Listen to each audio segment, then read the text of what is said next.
I clearly understand that name, for my sister's death made it uncontrollable, a master swordsman trapped in his own darkness, ultimately turning into a madman. People easily mistake him for a mental patient, but no, that's the prodigal, useless son of Count Perdium, Gislin, the one despised by the entire world. Yet, the tall young man, looking like he was cosplaying a polar bear, was utterly thrashed by Gislin, left broken and battered. Facing the approaching figure, the man burned with bitterness as if he'd bitten into a chili, his heart seething with hatred. But when the other spoke, his blood boiled even more. Pretty warm, isn't it? Gislin smirked, his voice cold as ice.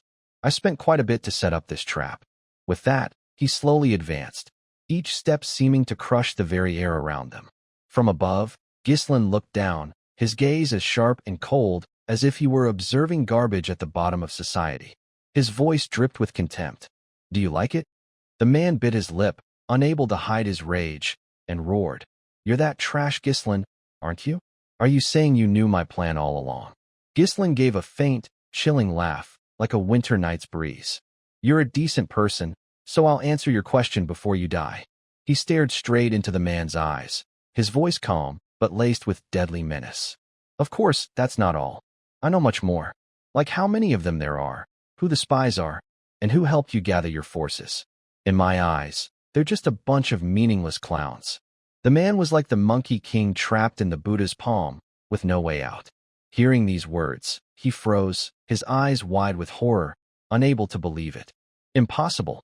I always kept my trump card hidden, he screamed, his voice breaking with unwillingness. How could you? How dare a useless bastard like you? Before he could finish, Gislin delivered a brutal kick, smashing the man's face like a crushed pastry underfoot. With a cold sneer, Gislin said, Shut up. Then, he removed the mask hiding his true face, revealing a chilling expression, his eyes blazing with determination. Invade as many times as you like, Gislin declared coldly. I'll win this battle, the next one, and every single fight. I'll win them all. His smile widened, manic yet commanding. He smirked. Do you know why? Because I know all your plans. To create this moment, I had to go back a year. In the kingdom of Latania, near the Perdium estate, inside a small tent, a young man jolted awake, gasping as if he'd just escaped a terrifying nightmare. Gislin was still alive, though just a minute ago, he was on a battlefield, drenched in blood and despair. He bit his lip hard, muttering, Damn it. In that final battle, he had been forced to kneel before his enemy. The red-haired man standing before him, Aiden, smirked with glee at Gislin's pathetic state. So this is how it ends, he said, his tone dripping with mockery. Gislin Perdium, king of mercenaries, one of the continent's strongest, had lost. That arrogant-faced man was one of the 7 strongest on the continent. The esteemed knight raised an eyebrow, asking mockingly, Any last words?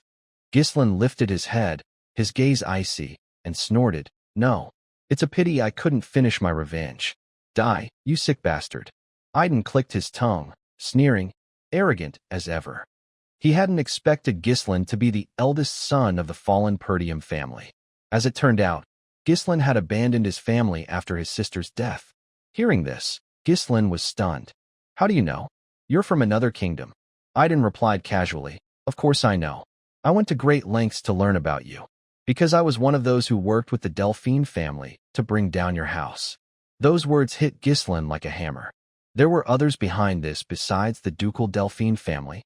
Seeing the unwillingness in Gislin's eyes, Aiden smiled. You're about to die anyway, so explaining further is pointless. Accept reality.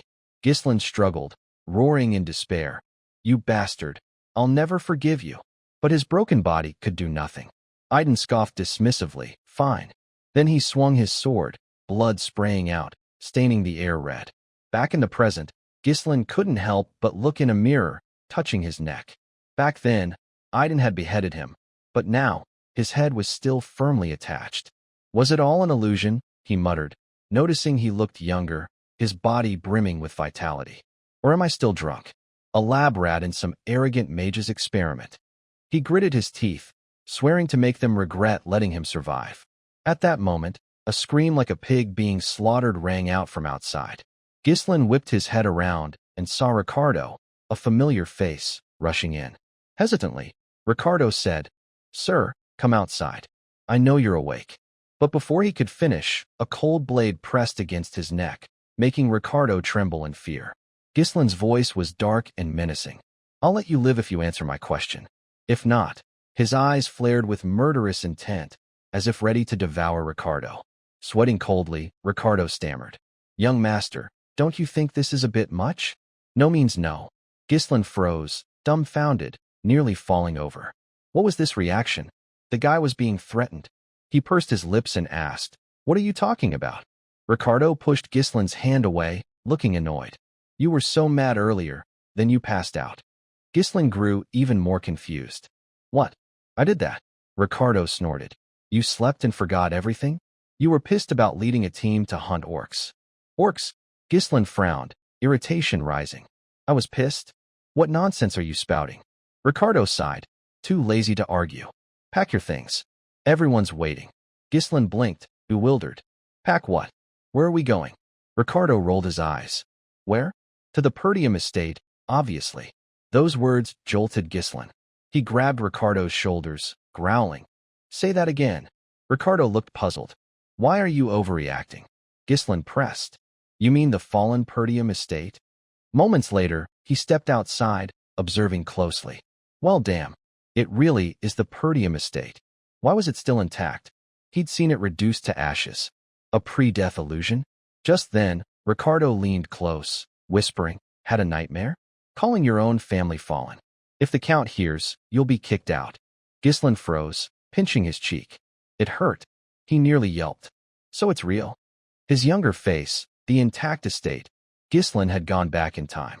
As a child, he'd hated his family, letting childish emotions drive him to cause trouble. Gradually, everyone shunned him. Gislin left home, became a mercenary, survived countless battles, and built a reputation. When he returned to Perdium to make amends, the family was in ruins. But now, everything was still here. The people he loved were still alive. The more he thought, the more ecstatic Gislin became, covering his mouth with a crazed grin. But he couldn't celebrate yet. He glanced at Ricardo, recalling his mention of hunting orcs. That day, most of the team died because of Gislin's stubbornness. In his past life, he thought there were only 3 orcs, an easy kill. In reality, over 20 appeared, and the team collapsed due to his inexperience as a commander. Lost in thought, something whizzed past his head. Gislin flinched as a pile of shattered wood crashed to the ground. Soldiers shouted, "Orcs! The orcs are here!" The monsters charged, slaughtering mercilessly. The camp's defenses crumbled. At that moment, a yell rang out. "Form up! Don't panic! Get into defensive formation!" Scoven, the expedition's commander, dove into battle. But the enemy outnumbered their reports, and they weren't prepared. If this continued, the whole team would die. As Scoven faltered, a shout came. "Commander, behind you!" He turned to see an orc swinging at him. At the critical moment, Gislin rushed forward, grabbed Scoven's shoulder, and threw him back. The action stunned Scoven, but what followed was even more shocking. Gislin charged alone, thrusting his sword into the orc's wrist, twisting the blade, and severing its hand. The massive orc roared in pain, collapsing. Scoven and the soldiers stood frozen, awestruck by the scene. Gislin sheathed his sword, sighing regretfully.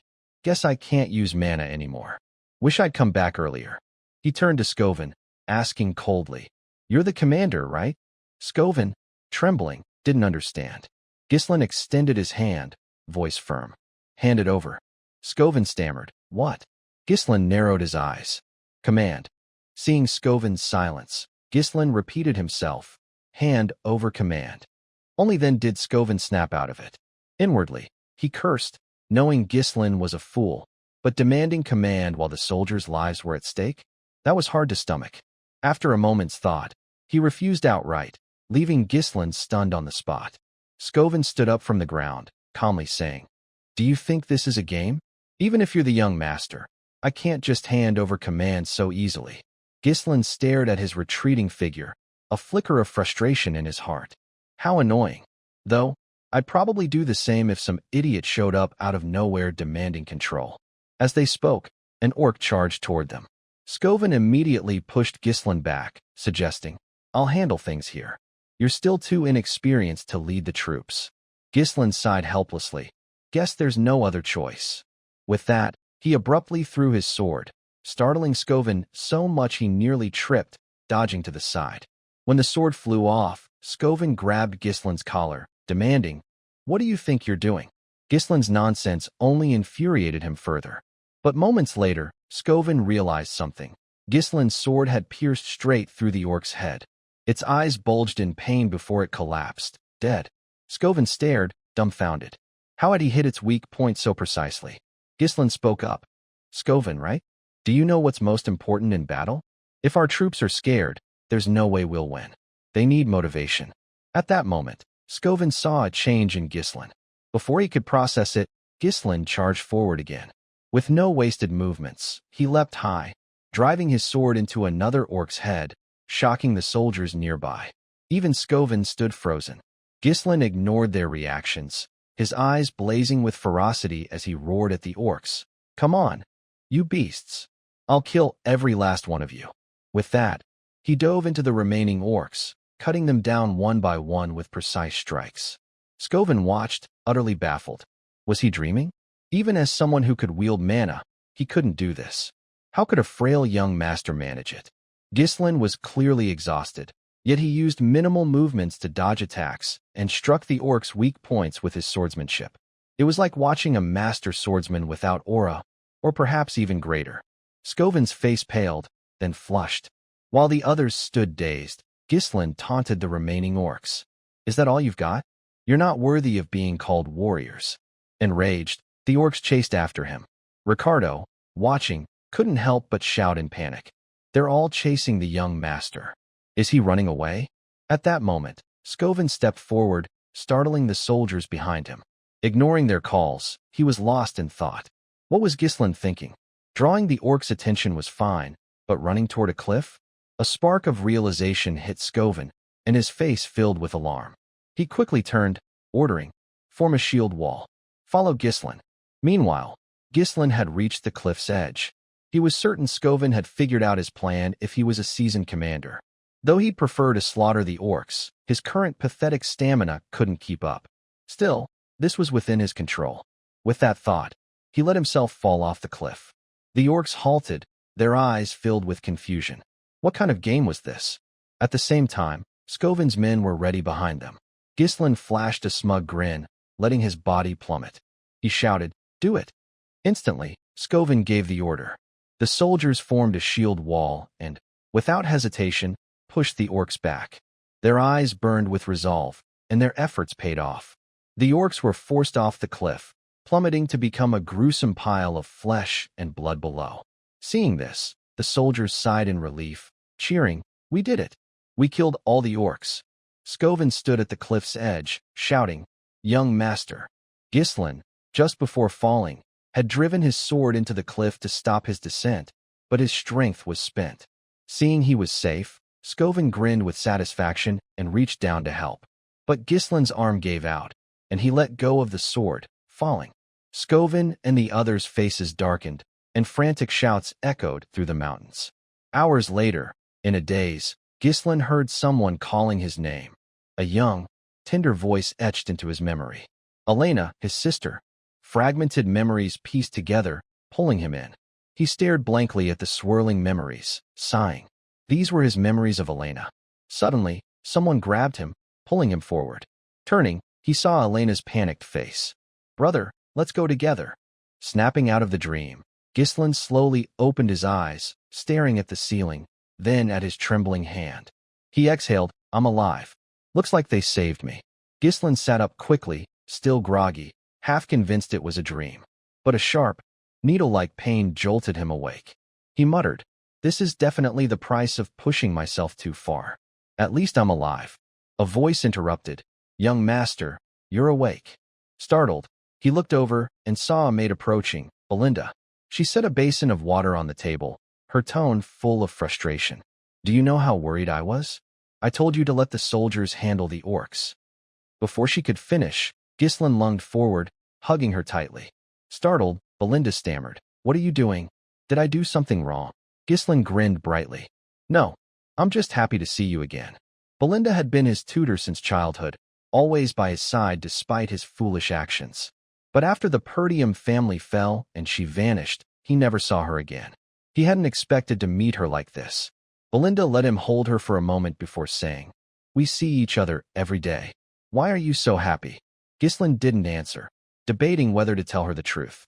After a long hesitation, he said seriously, "Listen carefully. Aiden will face a great disaster." Belinda blinked, confused. "What are you talking about?" Ghislaine took a deep breath and said slowly, "The truth is, I died and came back." Belinda sighed, exasperated. "Yeah, sure, those orcs almost killed you." Seeing her reaction, Ghislaine hurriedly explained, "That's not what I mean." But Belinda wouldn't listen, scolding him relentlessly. "Do you know how much danger you put yourself in? Perdium has faced so many threats." She went on like a machine, leaving Ghislaine unable to get a word in, listening helplessly. She clearly didn't believe him. Then Belinda paused, saying softly, "If you got hurt before the festival, what would we do?" Ghislaine froze. Seeing his reaction, she raised an eyebrow. "Did you forget? Lady Elena is so excited for the festival to spend time with you. It's a great chance for you two to bond." He'd forgotten that this time of year always brought a festival. In his past life, he hadn't enjoyed it due to horrific experiences. Thinking it over, he asked quietly, "How long until the festival?" Belinda thought for a moment. "Let's see. It's next week, so you have about half a week." Ghislaine fell silent. 1 week from now, the day his life had changed. As he pondered, a childish voice rang out. "Brother, are you in there?" Ghislaine whipped around toward the door. The memory that had haunted him for years surfaced. The day Elena vanished from this world. Yet now, she was alive, standing safely before him. Emotions surged within Ghislaine, and he rushed to embrace Elena tightly, leaving the little girl stunned and bewildered. Even Belinda, standing nearby, was no less shocked. Elena cried out in panic. "What's going on? What kind of surprise is this?" Ghislaine whispered softly, "I missed you."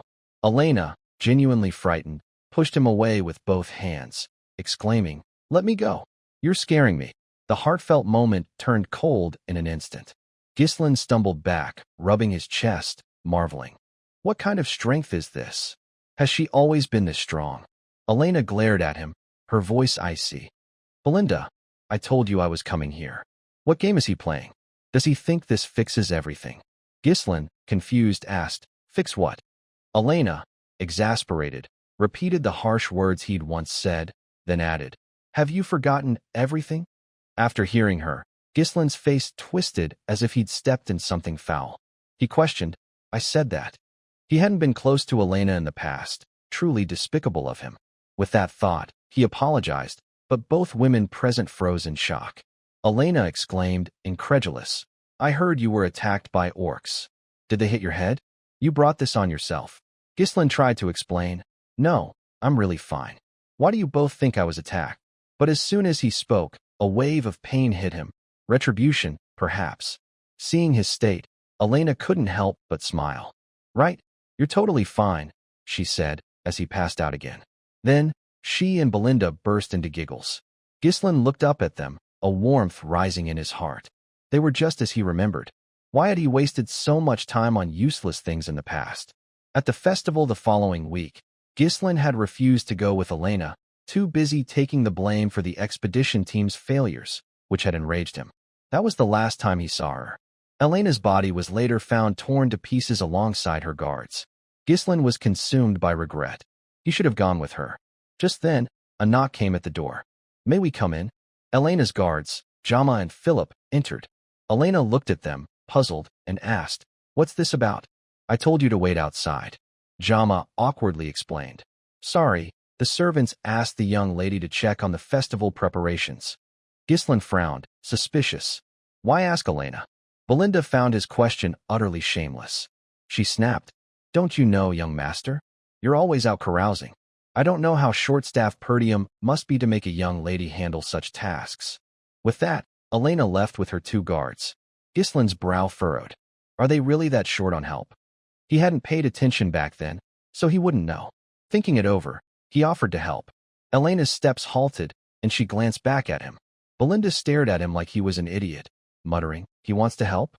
Elena, voice trembling, asked, "Did he really get hit in the head?" Moments later, at the festival preparations, the townsfolk trembled in fear at the sight of Ghislain, as if he were the plague itself. The siblings were arguing loudly outside. Ghislain wanted to help, but Elena kept shooing him away. Their bickering stirred up the entire market. As they argued, Ghislain thought to himself, Elena's body was found near the slums, far from the festival grounds. Someone had lured or taken her there. To prevent this, he needed to know who was entering and leaving the city. Just then, a shout came from behind. Ghislain snapped out of his thoughts, turning to see an old man in armor, sweating profusely, Fergus.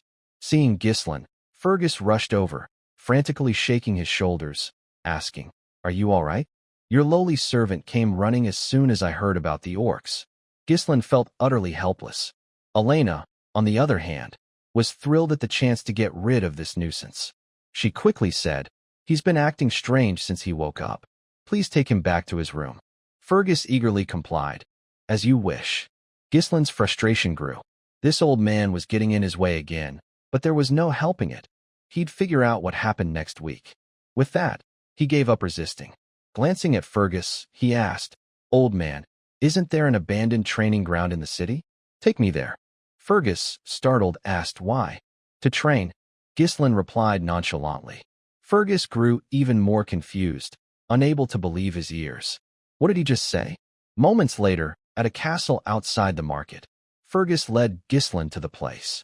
Looking at the spacious training ground, Ghislain was stunned. He remarked, "This is better than I expected. Perfect for training. I never saw anything like this as a mercenary. As you say, the weapons here are all fully equipped and brand new." Fergus explained as they walked. "We kept it ready in case you needed it. I was sure you'd come here someday." Hearing this, Ghislain recalled something. So, in his past life, Fergus had done the same? The more he thought, the more he realized how awful he'd been. Patting Fergus's shoulder, Ghislain sighed. "I need to live long, old man. Dying feels like crap." Fergus, puzzled, said, "You're acting like you've already died once." Ghislain winked, grinning, sharp as ever. "I died and came back." He spoke lightly, but Fergus didn't believe him. Ghislain sighed helplessly. "Anyway, you can go back now, old man. I'm starting training." Fergus bowed, saying, "I'll stand guard outside." Watching him leave, Ghislain's heart filled with regret. He'd always treated everyone like enemies, but he'd been so shallow. They'd all been so good to him. Now that he was back, he'd make sure history didn't repeat itself. A week later, Elena's death had implicated a neighboring lord, sparking a war that led to Perdium's downfall. Her death was the catalyst for the family's collapse. Ghislain had to stop it from the start. First, he needed to get stronger. Unfortunately, time was short. At the very least, he had to master mana. Mana was an extraordinary energy that could push humans beyond their limits. People said sensing mana was the hardest part, but Ghislain had done it even on the battlefield. He needed to connect with the mana particles in the air and swirl them into a core. For someone like him, who'd fought thousands of battles to form a mana core, it was as easy as eating pie. But that alone wouldn't make him one of the 7 strongest. Using a method from a magic book he'd acquired, combined with the natural mana core in humans, he could create 2, even 3 cores, linking them to generate explosive energy. But when he formed a 3rd core, his body hit its limit, and blood began to seep from his orifices. He sighed helplessly. "3's the limit now, though I managed 5 in the past." Spitting out a mouthful of blood, he reflected. This method allowed for a burst of energy in a short time, but it demanded a massive amount of mana. That's why he lost to Aiden in his past life. His mana ran dry during the Night Brigade's attack. If it had been a fair fight, he would have won. The technique was unstable, but for now, it sufficed. Ghislain was young and had time. This time, he'd defeat that bastard Aiden and the one behind the Delphine family who destroyed Perdium. He'd kill them all. His eyes burned red, teeth grinding in rage.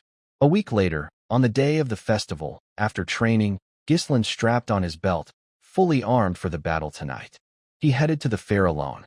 Seeing him, Elena couldn't believe her eyes. "You actually came? What's going on? You never do this kind of thing." Ghislain shrugged casually. "As a citizen of Perdium, I should at least show up to the festival." Elena scrunched her face. You're acting really weird. I heard you've been training all week. Ghislaine smirked. What's wrong with the air of a nightly family training?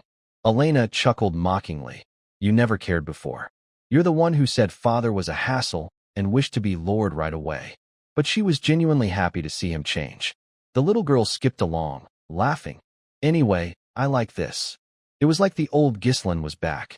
He glanced at her, realizing after a week that his actions had begun to shift his reputation and the future. Major events seemed unchanged, but it was hard to gauge his impact on smaller ones. Using his knowledge of the future was his task. He had to handle every situation efficiently. Preparations complete, he vowed not to make mistakes. Ghislaine strolled through the festival with Elena. While she eagerly joined the bustling crowd, his mind remained heavy, unable to enjoy it. After a while, Elena found a quiet corner of the castle and sat down, stretching and muttering. It's fun, but kind of boring since it's the same as every year.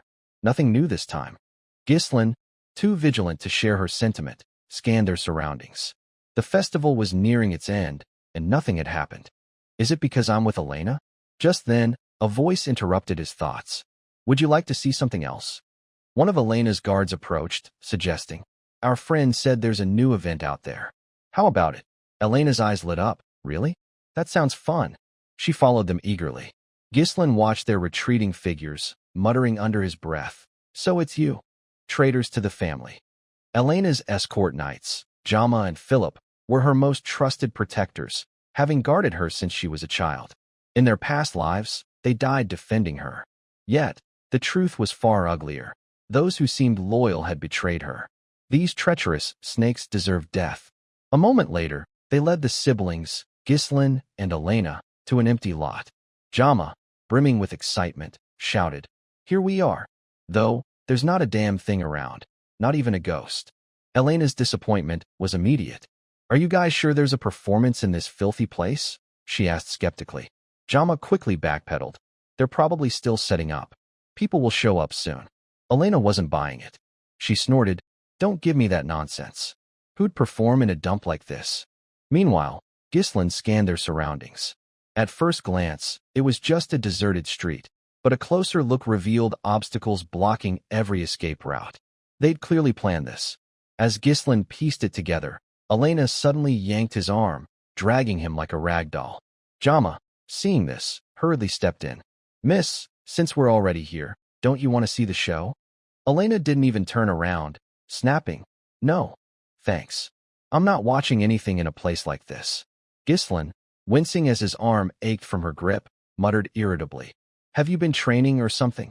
Why are you so strong? Elena ignored him, still pulling him along, but someone blocked their path. Philip, his face twisted with malicious anger, said, Miss, just wait a little longer. His expression made Elena recoil in fear. Trembling, she stammered, You're acting so weird. What's wrong with you guys? Realizing the ruse was up, Jama sighed. Oh, man, I didn't mean to scare you. His tone shifted to something darker. It's just that someone made a reasonable request. Elena shivered, whispering, What request? At that moment, footsteps approached. A man in a green cloak, flanked by two others, stepped forward. The leader, Frank, chuckled with satisfaction. Nice work. You guys are clean as always. Jama smirked smugly. Of course. We brought the lady as promised, so let's wrap up the deal. But then Frank's eyes caught something. Frowning, he asked, Isn't that the eldest Perdian's son? I don't recall asking for him to be brought here. Ghislaine narrowed his eyes, staying silent for now. Jama shrugged carelessly. I'll toss him in for free. The idiot followed us without realizing this is his grave. Ghislaine finally spoke, cutting in sharply. So, Jama, you sold us out? You really think you'll get away with this? With a mocking chuckle, Jama sneered. Worry about yourself first. We'll just disappear to some far-off place. He complained about being sick of this backwater region, tired of being pushed around by barbarians. He was sure plenty of others wanted out of Perdian too. But before he could finish, Ghislaine lunged, slashing him down in one strike. Jama dropped dead on the spot. The sudden violence stunned the onlookers. No one expected Ghislaine to act so decisively. Sheathing his sword, Ghislaine sneered. At least they'd never sell us out. He glanced at the remaining traitor. Right. Philip, Sensing danger, grabbed Elena, his lips tight. That idiot Jama. A knight losing to an amateur like that, he muttered. But before he could finish, a sword pierced his forehead. As he collapsed, he could only gasp, impossible. In an instant, Ghislain had taken out both betrayers. Frank's two lackeys gaped in shock. Is that really the Perdian heir? I thought he had no combat experience or training. Frank, his voice low, agreed. Looks can be deceiving. Though they'd let their guard down, Ghislain had swiftly killed 2 knights with mana-infused strikes. His skill was undeniable. Elena clung to Ghislain, her voice trembling. Big brother, what's going on? Ghislain didn't answer. After a moment's hesitation, he knocked her out. Keeping her conscious would only complicate things while he dealt with the rest. Frank, misreading the situation, grinned. Thanks for doing my job for me, Perdian heir. He and his men approached, his tone darkening. You're not what I was told. Were you hiding your real skills all along? Ghislain drew his sword calmly, replying, What's it to you? In his mind, he was already calculating how to take down the 3 remaining enemies. The 2 lackeys weren't a concern, but Frank radiated a mana level in a league of its own. This needed to end quickly. Ghislain spoke again, his voice cold. Let me ask you something. Who ordered this? Frank smirked. Why would a dead man need to know? Ghislain glared, unfazed. You won't talk easily, but you'll spill soon enough. His sword surged with mana. One of Frank's men spoke up. Should we take his head? Frank shook his head. No, take him alive. Break his limbs so he can't do anything but scream. He'll suffer for that pretty face. Yes, boss. They replied, charging forward like a gust of wind. Ghislain pulled something from his pocket and hurled it without hesitation. The lackeys froze, confused. Was that a firecracker? As they hesitated, it smashed into one's head. Before he could react, Ghislain struck, knocking him to the ground. The other lackey didn't panic, sneering as he swung his sword. But Ghislain was faster, parrying with ease. His eyes burned with killing intent as he deftly disarmed the man, snatching his sword. Without pause, Ghislain's blade severed the lackey's head. A sudden surge of killing intent hit him. Frank had seized the moment to launch a sneak attack. Ghislain barely raised his sword in time to block it, surprising Frank with his reflexes. Perfect ambush, and you still blocked it, Frank muttered. Ghislain countered, his sword slicing a deep gash across Frank's neck. The pipe in Frank's mouth fell, but he swung back, forcing Ghislain to dodge in a panic. Frank laughed coldly. Not bad. Without mana, I'd be headless. Ghislain couldn't believe it. How was Frank alive after a neck wound? Had he concentrated mana there to reduce the damage? Frank's voice grew icy. I don't know where a kid your age learned that weird swordplay, but you're dying here. As soon as he finished speaking, Frank flashed a malicious grin. He charged at Ghislain, trading blows while taunting. You can't beat me with that pathetic mana. Confident in his victory, his face brimmed with smugness, but Ghislain was smiling too. This unnerved Frank, who couldn't help but unleash more power. In that moment of distraction, Ghislain struck, slashing down and landing a kick square in Frank's face. The blow sent him sprawling. Frank looked up, sneering. Didn't I tell you? That amount of mana won't cut it. But as the words left his mouth, he coughed up a spray of blood. His body collapsed to its knees, panic seizing him. What just happened? That attack's power was different. There was no way Ghislain could pierce his reinforced defenses with that level of skill. Ghislain approached slowly, his voice icy. I never imagined there'd be a real mastermind behind Elena's death. So it's you, huh? As he spoke, he began channeling his mana core's energy. Within 3 seconds, he unleashed his 3rd mana core. Seeing the surge of power, Frank shouted in panic. How can you amplify your mana like that? Ghislain ignored him, charging with wind-tearing force. His speed was so blinding that Frank's face paled in terror. Not daring to hesitate, Frank raised his sword to block. Their blades clashed fiercely, sparks flying. But Ghislain pressed forward relentlessly, slashing down with brutal force. Though Frank blocked, his arm went numb, and his sword showed cracks. He couldn't believe it. No matter how much mana someone drew, there was a limit. He'd never heard of a technique to boost mana to such extremes. Ghislain seemed like a different person now. In a fight like this, distraction was a death sentence.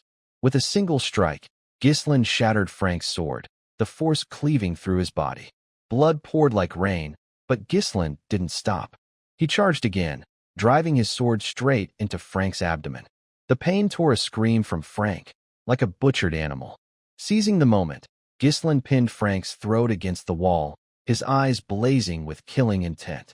"Time to finish our earlier talk," Ghislain said coldly. "Who ordered this?" Frank bit his lip, snarling. He won't die easily, but he'll drag the Perdian lady down with him. Acting on instinct, Frank pulled a dagger, aiming to throw it at the unconscious Elena. But his hand was suddenly bound by thin threads. Caught off guard, Frank froze. Before he could process it, Ghislain's cold voice cut through. "Let's make a deal," he warned. "Answer, and I'll pull the sword out." Frank glanced at the threads binding his hand, suspicion creeping in. Were they made of mana? When did Ghislain create these? It was a skill from his past life, less powerful now, but sufficient. Ghislain tightened his grip on the sword lodged in Frank's gut, his voice like ice. "Someone of your caliber should know how to heal a wound like this. But what if I destroy your mana core?" Frank's face twisted in horror. He realized Ghislain's sword, whether by chance or design, was piercing his mana core. Screaming in agony, he felt his mana scattering. "Are you insane?" he cried. "One mistake, and a mana backflow could blow this whole place sky high. You trying to kill yourself too?" Frank gasped. Ghislain smirked. "Only amateurs would mess that up. I can handle it." Fear flashed across Frank's face. He knew Ghislain meant it. If he didn't talk, he was dead. Facing death, Frank's resolve crumbled. "It was Count Desmond," he blurted. "He ordered it. Said he needed a pretext to start a war with Perdian and Delio." Ghislain's brow furrowed reflexively. "Desmond, huh?" In his past life, dirty jobs like this were handed to the Duke's allied houses. Did Duke Delphine dare orchestrate this absurdity without backing? Ghislain pressed further. "So that's why you targeted Elena?" Frank, too scared to lie, nodded quickly. But as he did, Ghislain drove the sword deeper. Frank screamed, "What are you doing? That's not what you promised." Ghislain chuckled coldly. "So what? You've killed countless people, and now you're scared of dying." But then Frank burst into manic laughter, startling Ghislain. Leaning close, Frank sneered, "Killing me changes nothing. I've already settled things with Delio. You think anyone will believe a nobody like you? Perdian's doomed to war." Before he could finish, Ghislain slammed Frank's face into the wall. "Let me tell you something," he said icily. "I was reborn after death. This time, things will be different." His eyes burned with murderous intent. Without hesitation, he shattered Frank's mana core, drawing a blood-curdling scream. A surge of mana shot into the night sky, exploding like fireworks in the dark alley. The bloody scene below only amplified the spectacle. A perfect night for killing, the alley now a river of blood. The traitors from his past life had paid their price. Ghislain glanced back, relief washing over his face. He'd finally saved Elena. His sword clattered to the ground, his exhausted body swaying. Pain seared his chest, and he coughed up blood. Kneeling, he gasped for air, wiping the blood from his mouth. "Damn it," he muttered. "Back when I was the Mercenary king, bursting 3 cores was nothing. I'm not collapsing over this." But now wasn't the time for reflection. Ghislain had work to do in the room ahead. Rushing inside, he found chaos, debris and blood everywhere. Seeing the body amid the wreckage, Ghislain sighed. In his past life, they'd found another corpse beside Elena here. From what Frank said, Delio's son was killed alongside the escort knight. This was how they silenced them, framing them for Elena's death to spark a war. Ghislain decided to erase the evidence. Acting fast, he set off a firecracker to ignite the small house. Flames roared to life in the dark alley. Carrying Elena, Ghislain walked away. The first step in preventing the tragedy of his past life had succeeded. He wouldn't let their plans come to fruition. At that moment, perched on a nearby ancient tree, a figure silently observed the entire scene. Once Ghislain and Elena left the alley, he vanished just as quickly. Meanwhile, in a dimly lit basement, a group had gathered to discuss matters. A man in a black cloak spoke in a hushed tone. "We failed. We sent our best people." Hearing this, another figure responded sharply. "You couldn't even handle a little girl?" The cloaked man trembled, hesitating before gritting his teeth. It was all because of Ghislain Perdian. At the mention of the name, the room buzzed with chatter. Everyone knew the eldest Perdian son as a useless failure. One person scoffed. "You're telling me that good-for-nothing Ghislain is your excuse?" The cloaked man shook his head frantically, denying it. He's nothing like the rumors or intel we had. He recounted everything he'd witnessed, how Ghislain wielded mana with precision, how he struck down enemies with ruthless efficiency, the way he killed Frank and erased the evidence. It was as if he'd become someone else entirely. But, he added, their work with the DeLeo family was already done, so the territorial war could still proceed. Pleading, he begged the group for another chance. Instead, they cursed him like a dog, some even threatening to kill him on the spot, calling him worse than a colonial failure. Just then, an authoritative voice cut through the noise. Enough with the racket. The room fell silent instantly. The voice continued, low and commanding. What kind of chance are you asking for? The cloaked man shouted boldly. I'll take out Ghislain Perdian. How? The voice asked coldly. He explained slowly. I'll arrange a natural duel. I've got someone in mind. Before the figure above could respond, the others interrupted. Who? The man quickly named Cain Loges, a young swordsman renowned for his brute strength, a symbol of raw power despite his age. He claimed confidently that no one in the north could match Cain's strength. Plus, Cain was a relative of Ghislain's, making it easy to arrange a meeting without force.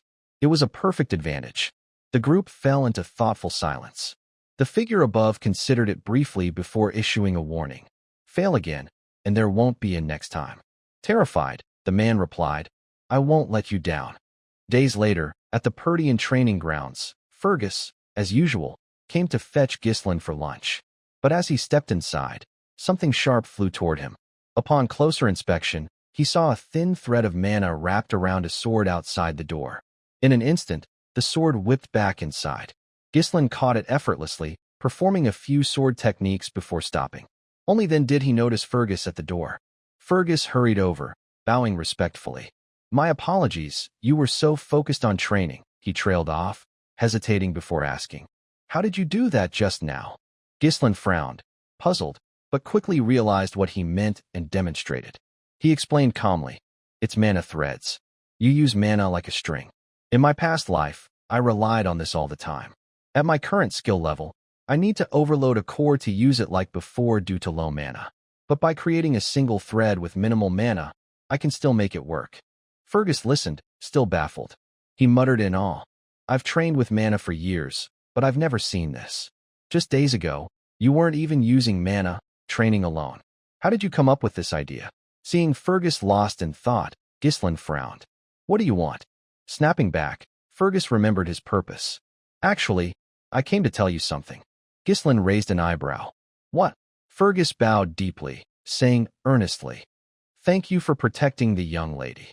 Ghislain blinked, then smirked. You're thanking me? It's what I'm supposed to do. Let's go eat. They quickly left the training grounds for the castle. Days passed, and the festival had been halted due to a knight's plot to betray the Perdian count's daughter. In a room, Elena, pouting with her chin in her hand, complained, Everyone thinks I'm lying when I say you saved me. You should say something to them. Ghislain shrugged it off. Doesn't matter. They wouldn't believe it anyway. Belinda, having heard the full story, was livid, her face contorted as she cursed. Jama and Philip betrayed you, right? Those filthy creeps. I knew they were no good.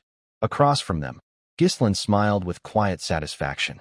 Elena was alive, and he'd prevented the war, for now. But he knew they wouldn't stop. He couldn't keep fighting alone. He needed an army. Just then, a servant wheeled in a food cart. Ghislain sighed softly. He'd need to learn more about politics to pull this off. As he picked up his fork for lunch, the servant lifted the dish cover, revealing a tiny piece of bread barely big enough to fill a tooth gap. Ghislain frowned reflexively. This is food. He looked at Belinda. Why are we starting with dessert? She sighed. Dessert? You know the state we're in. Ghislain was clueless. Before he could grasp why things had gotten this bad, a deafening roar erupted from below. The townsfolk were shouting, demanding compensation for the cancelled festival's losses. A crowd had gathered outside the castle, some wielding weapons. The soldiers tried to calm them, but it was futile. From the window, Ghislain frowned. What the hell's going on? Belinda, as if expecting this, sighed. Knew they'd react like this. Ghislain shot her a glance. She explained slowly. You know our district relies on merchants who profit from the festival. Last year was good enough for them. But with the festival cancelled after just one day, they're pissed. Ghislain frowned, hesitating. Is our district's situation that bad? This isn't good. They'll only get angrier if we don't do something. He glanced at Fergus. What are the guards doing? Send them to calm the crowd. Fergus dropped a bombshell. We don't have any guards. Most were sent to the monster forest to rebuild after an orc raid. Ghislain remembered. The north was practically always at war with barbarians, and the monster forest was a constant threat with beasts spawning anytime. So, he was broke, guardless, and stuck in chaos. He pulled Belinda aside, lowering his voice. You manage my funds, right? Use that money to appease the merchants. She shook her head bluntly. There's no money. Ghislain stared, dumbfounded. How? She sighed. You don't remember? The count cut your allowance because you spent like it was water. Ghislain finally grasped how dire his situation was. He was flat broke. Unable to stand it, he held out his hand. Give me some money. Belinda pouted. I don't have any. Defeated, Ghislain sat by the window, staring at the scenery, contemplating his life. No money, no soldiers. What did he have? Without funds, even his future knowledge was useless. He needed money first. Wasn't there something at the estate? Just then, urgent footsteps echoed outside. Ricardo burst in, panting. Young master. Ghislain turned, startled. What's the rush? Ricardo reported frantically.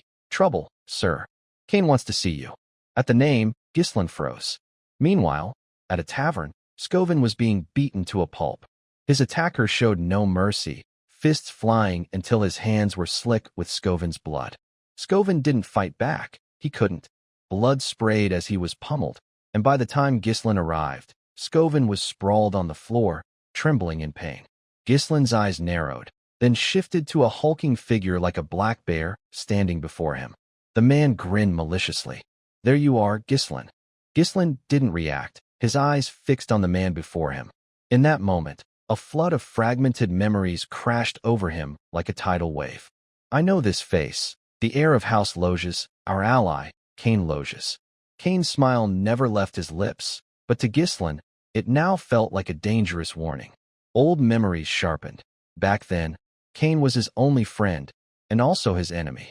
Between them lay Scovin, unconscious on the floor. Kane took slow, deliberate steps toward Ghislain, who suddenly turned to Ricardo. What's going on here? Ricardo hesitated, head bowed to avoid Ghislain's gaze. You see it, sir, he mumbled. We got a report of a disturbance at the tavern. His voice grew quieter, but clear enough. Kane was there with an escort knight. When he recognized us, he asked if the rumors about you were true. Ricardo continued. So Commander Scovin explained the rumors in detail. After hearing it, Kane grabbed Scovin by the throat, saying, You dare lie to the heir of Loges? Ricardo's face darkened. That's how this happened. Kane cut in. Hey, if you're going to tell it right. He claimed Ghislain, someone who'd never trained, supposedly killed an orc barehanded and took down traitorous escort knights single-handedly. Glancing at Scovin on the floor, he added, So I gave the old man a little wake-up call to clear his head. Standing before Ghislain, he sneered. This wouldn't have happened if you hadn't lied from the start. Ghislain stayed silent, lips curling slightly. In his mind, he thought, Yeah, this is exactly who he is, always treating me like his lackey. Every time Kane visited Perdian, he caused trouble. Despite the chaos, no one dared speak up because Ghislain was seen as his subordinate. Nobody disrespected Kane, unlike Ghislain, who was constantly riddled with self-doubt. Kane's confidence and bold demeanor were praised as the qualities of a true heir. Ghislain gave a faint smile, recalling those years, and that's why I got even more criticism. Seeing Ghislain's silence, Kane's smile faded. He studied him, frowning with a sneer. Look at this guy. Normally, he'd attack me with this much provocation. Flashback to a moment earlier at House Loges. Kane sat in a room, surprised by a request to kill Ghislain. Yeah, the cloaked figure said evenly. If you complete this task, the higher-ups will support House Loges. Kane assessed it seriously. Taking out a kid like him isn't hard, but Ghislain's an heir too. Why kill him? The cloaked figure suggested. We can lure him into a duel, stage it as an unfortunate accident. It'll look like a typical dispute between heirs. I'll pose as an escort knight to manage the situation, so you don't need to worry. He emphasized, this is a rare opportunity for you. Cain repeated. Kill my own cousin, Ghislain? His face lit up with interest. Let's do it. As he walked away, suspicion stirred. They want him gone because something's changed? A sly, unreadable smile curved his lips. Back at the tavern, Cain grew impatient. What's the hold up, Ghislain? He plopped onto the steps. Why were you just standing there? You're here, so bring out what you've got prepared for me. Ghislain, confused, asked, Prepared what? Cain's tone turned mocking. Heard the festival got cancelled, huh? Let's liven things up and have a good time. We're always on the same page for stuff like this, right? His voice hardened. Or am I wrong, buddy? Ghislain stood calmly, expression blank. That's what you're talking about. He stared at Cain. Yeah, this guy always demanded I arrange women and wine whenever he showed up. Ghislain tilted his head, a glint of contempt in his eyes. I met his demands to avoid getting beaten, but no more. He made me waste precious money back then. His spending had been so reckless that the servants couldn't stay quiet. One bowed, voice cautious. You forgot, sir. Your father cut your allowance because you spent too much. The realization hit Ghislain like a brick. His eyes lit up. It's been here all along. He locked eyes with Cain. My source of funds. Cain, growing annoyed at Ghislain's silence, called out, Hey, Ghislain. Leaning forward, he snapped. If you remember, hurry up and bring it out. Don't you see I'm waiting? To his surprise, after a brief pause, Ghislain replied, Sure thing, I'll bring it right over. But his gaze sharpened as he looked down at Cain. Don't you owe me something first? The cloaked figure tensed as Cain frowned. Oh, you? What? Ghislain grinned, holding out his hand. You know I covered everything you asked for with my own money, right? Pay up, 1,000 gold, principal and interest. Cain scoffed. 1,000 gold? That stuff wasn't even worth 100. Shamelessly, he added. Besides, you did it to thank me for being your friend. Call it a friendship fee. Ghislain shot back. Friendship, my ass. I was your doormat. His voice turned cold. So pay up before I kick you out of here. I need the money. You know that. The air grew heavy. Ricardo, stunned, whispered worriedly. Young master, what are you saying? Cain stomped to his feet, snarling. You're acting bold because I've been too soft on you, huh? He leaned in. You really believe you're tough just because you spread some fake rumor about beating a knight? You're nothing but a parasite leeching off this land. His voice dripped with mockery. That's why everyone in the north calls you a pathetic heir who spews nonsense. Cain threw a punch straight at Ghislain. Wake up. Ghislain stood unfazed, dodging the fist effortlessly. Both Ricardo and the cloaked figure were stunned by how quickly it happened. Seeing Ghislain evade, Cain swung again, furious. You bastard. Ghislain dodged again, landing a heavy punch square in Cain's chest. Before Cain could react, Ghislain followed with a brutal strike to his face. But Cain wasn't a pushover. He blocked the second blow. Ghislain watched him calmly. Suddenly, Cain collapsed to one knee, groaning in pain. The cloaked figure rushed to his side. Young master, are you all right? Ghislain said coolly, Get up. Stop whining. I know you blocked that. Cain shouted. Back off, Ghislain. Do you know what you're doing? The crowd around them buzzed. What was that? Did Ghislain just hit Cain? Did anyone see that clearly? Ghislain glanced at the onlookers, catching Cain's game. So that's how you want to play. Cain turned to the cloaked figure, smirking. How's my acting? The figure grinned. Perfect. You've set the stage flawlessly to make it look like Ghislain's at fault. This is more than enough for a duel. Cain had his own calculations.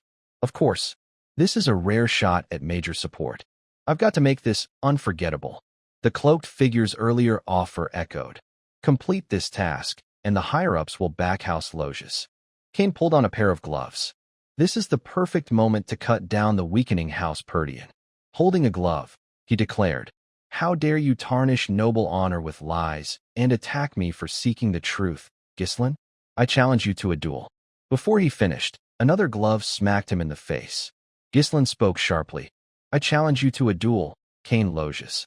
The glove hit the ground, leaving Cain's face dark with rage. Ghislain's voice cut like a blade. You slandered me, an heir, in front of Perdian's people, attacked my knight, and defiled noble honor. Ricardo stood frozen, watching. Ghislain continued. You're not backing out, are you? Neither Cain nor the cloaked figure expected this counter-challenge. Cain wiped his mouth, grinning. I knew you were dumb, but digging your own grave? Fine, I accept. He raised his sword, pointing it at Ghislain. Don't regret this when you're dead. Ghislain called softly, Ricardo. The boy snapped to attention. Yes, sir. Ghislain's eyes gleamed with excitement. Bring all the merchants protesting at the castle here. Tell them I'll help them make a fortune. Outside, the sudden cancellation of the festival had left the atmosphere, once buzzing with excitement, cold and deflated. Visitors, unable to return home, lingered in regret, unable to spend money or pass the time in such a mess. If an event could be held to appease them, Ghislain, sharp-faced and resolute, stood on the dueling platform, surrounded by a crowd of eager onlookers. Below, people chattered loudly. This is the match between young Master Kane and Ghislain. Go, Kane, crush him. That loser's finally gonna get what he deserves. At the nearby market, vendors seized the moment. Cheap deals, buy one get one shouted. Another called out, step right up, waving to the crowd. Come on, place your bets, line up. Coins rain down. I'm betting on young Master Kane. Me too. This is the safest bet ever. On the dueling platform, Kane drove his sword into the ground, scolding. How dare you turn a sacred duel into a circus? Let me make this clear before we start. Even if you surrender, my sword won't stop. Ghislain stood calmly, watching Kane. In his mind, he recalled Kane's behavior and the cloaked figure's scheming. This is definitely what he's after. Ghislain spoke evenly. Looks like we've got a good crowd now. Let's begin.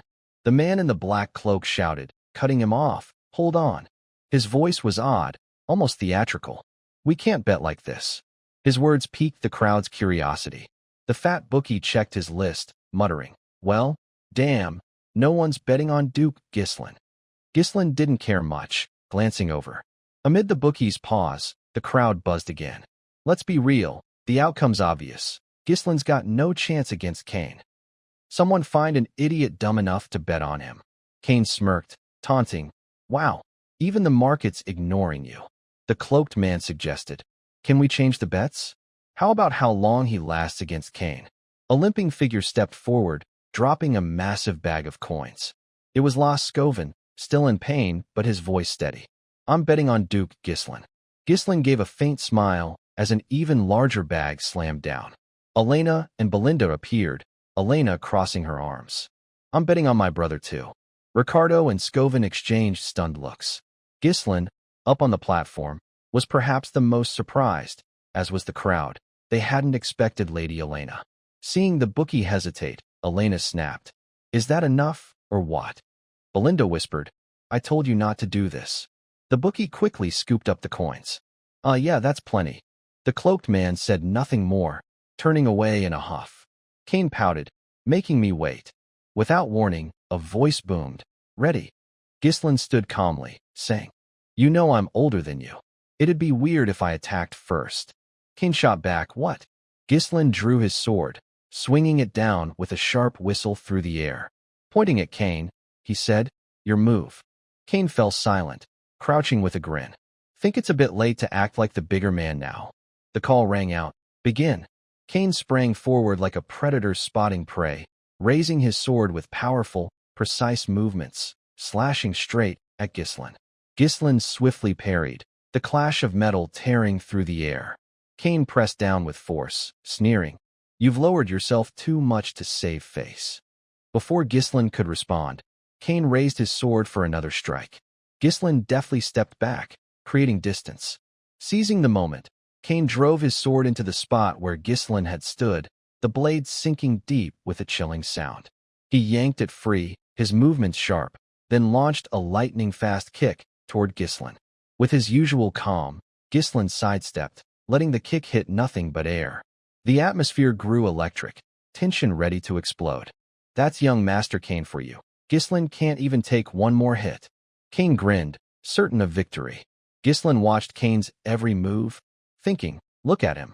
Below, Belinda trembled, clutching Elena's arm, her voice shaking. What do we do, my lady? We have to stop this now. The cloaked man smirked to himself. Too late.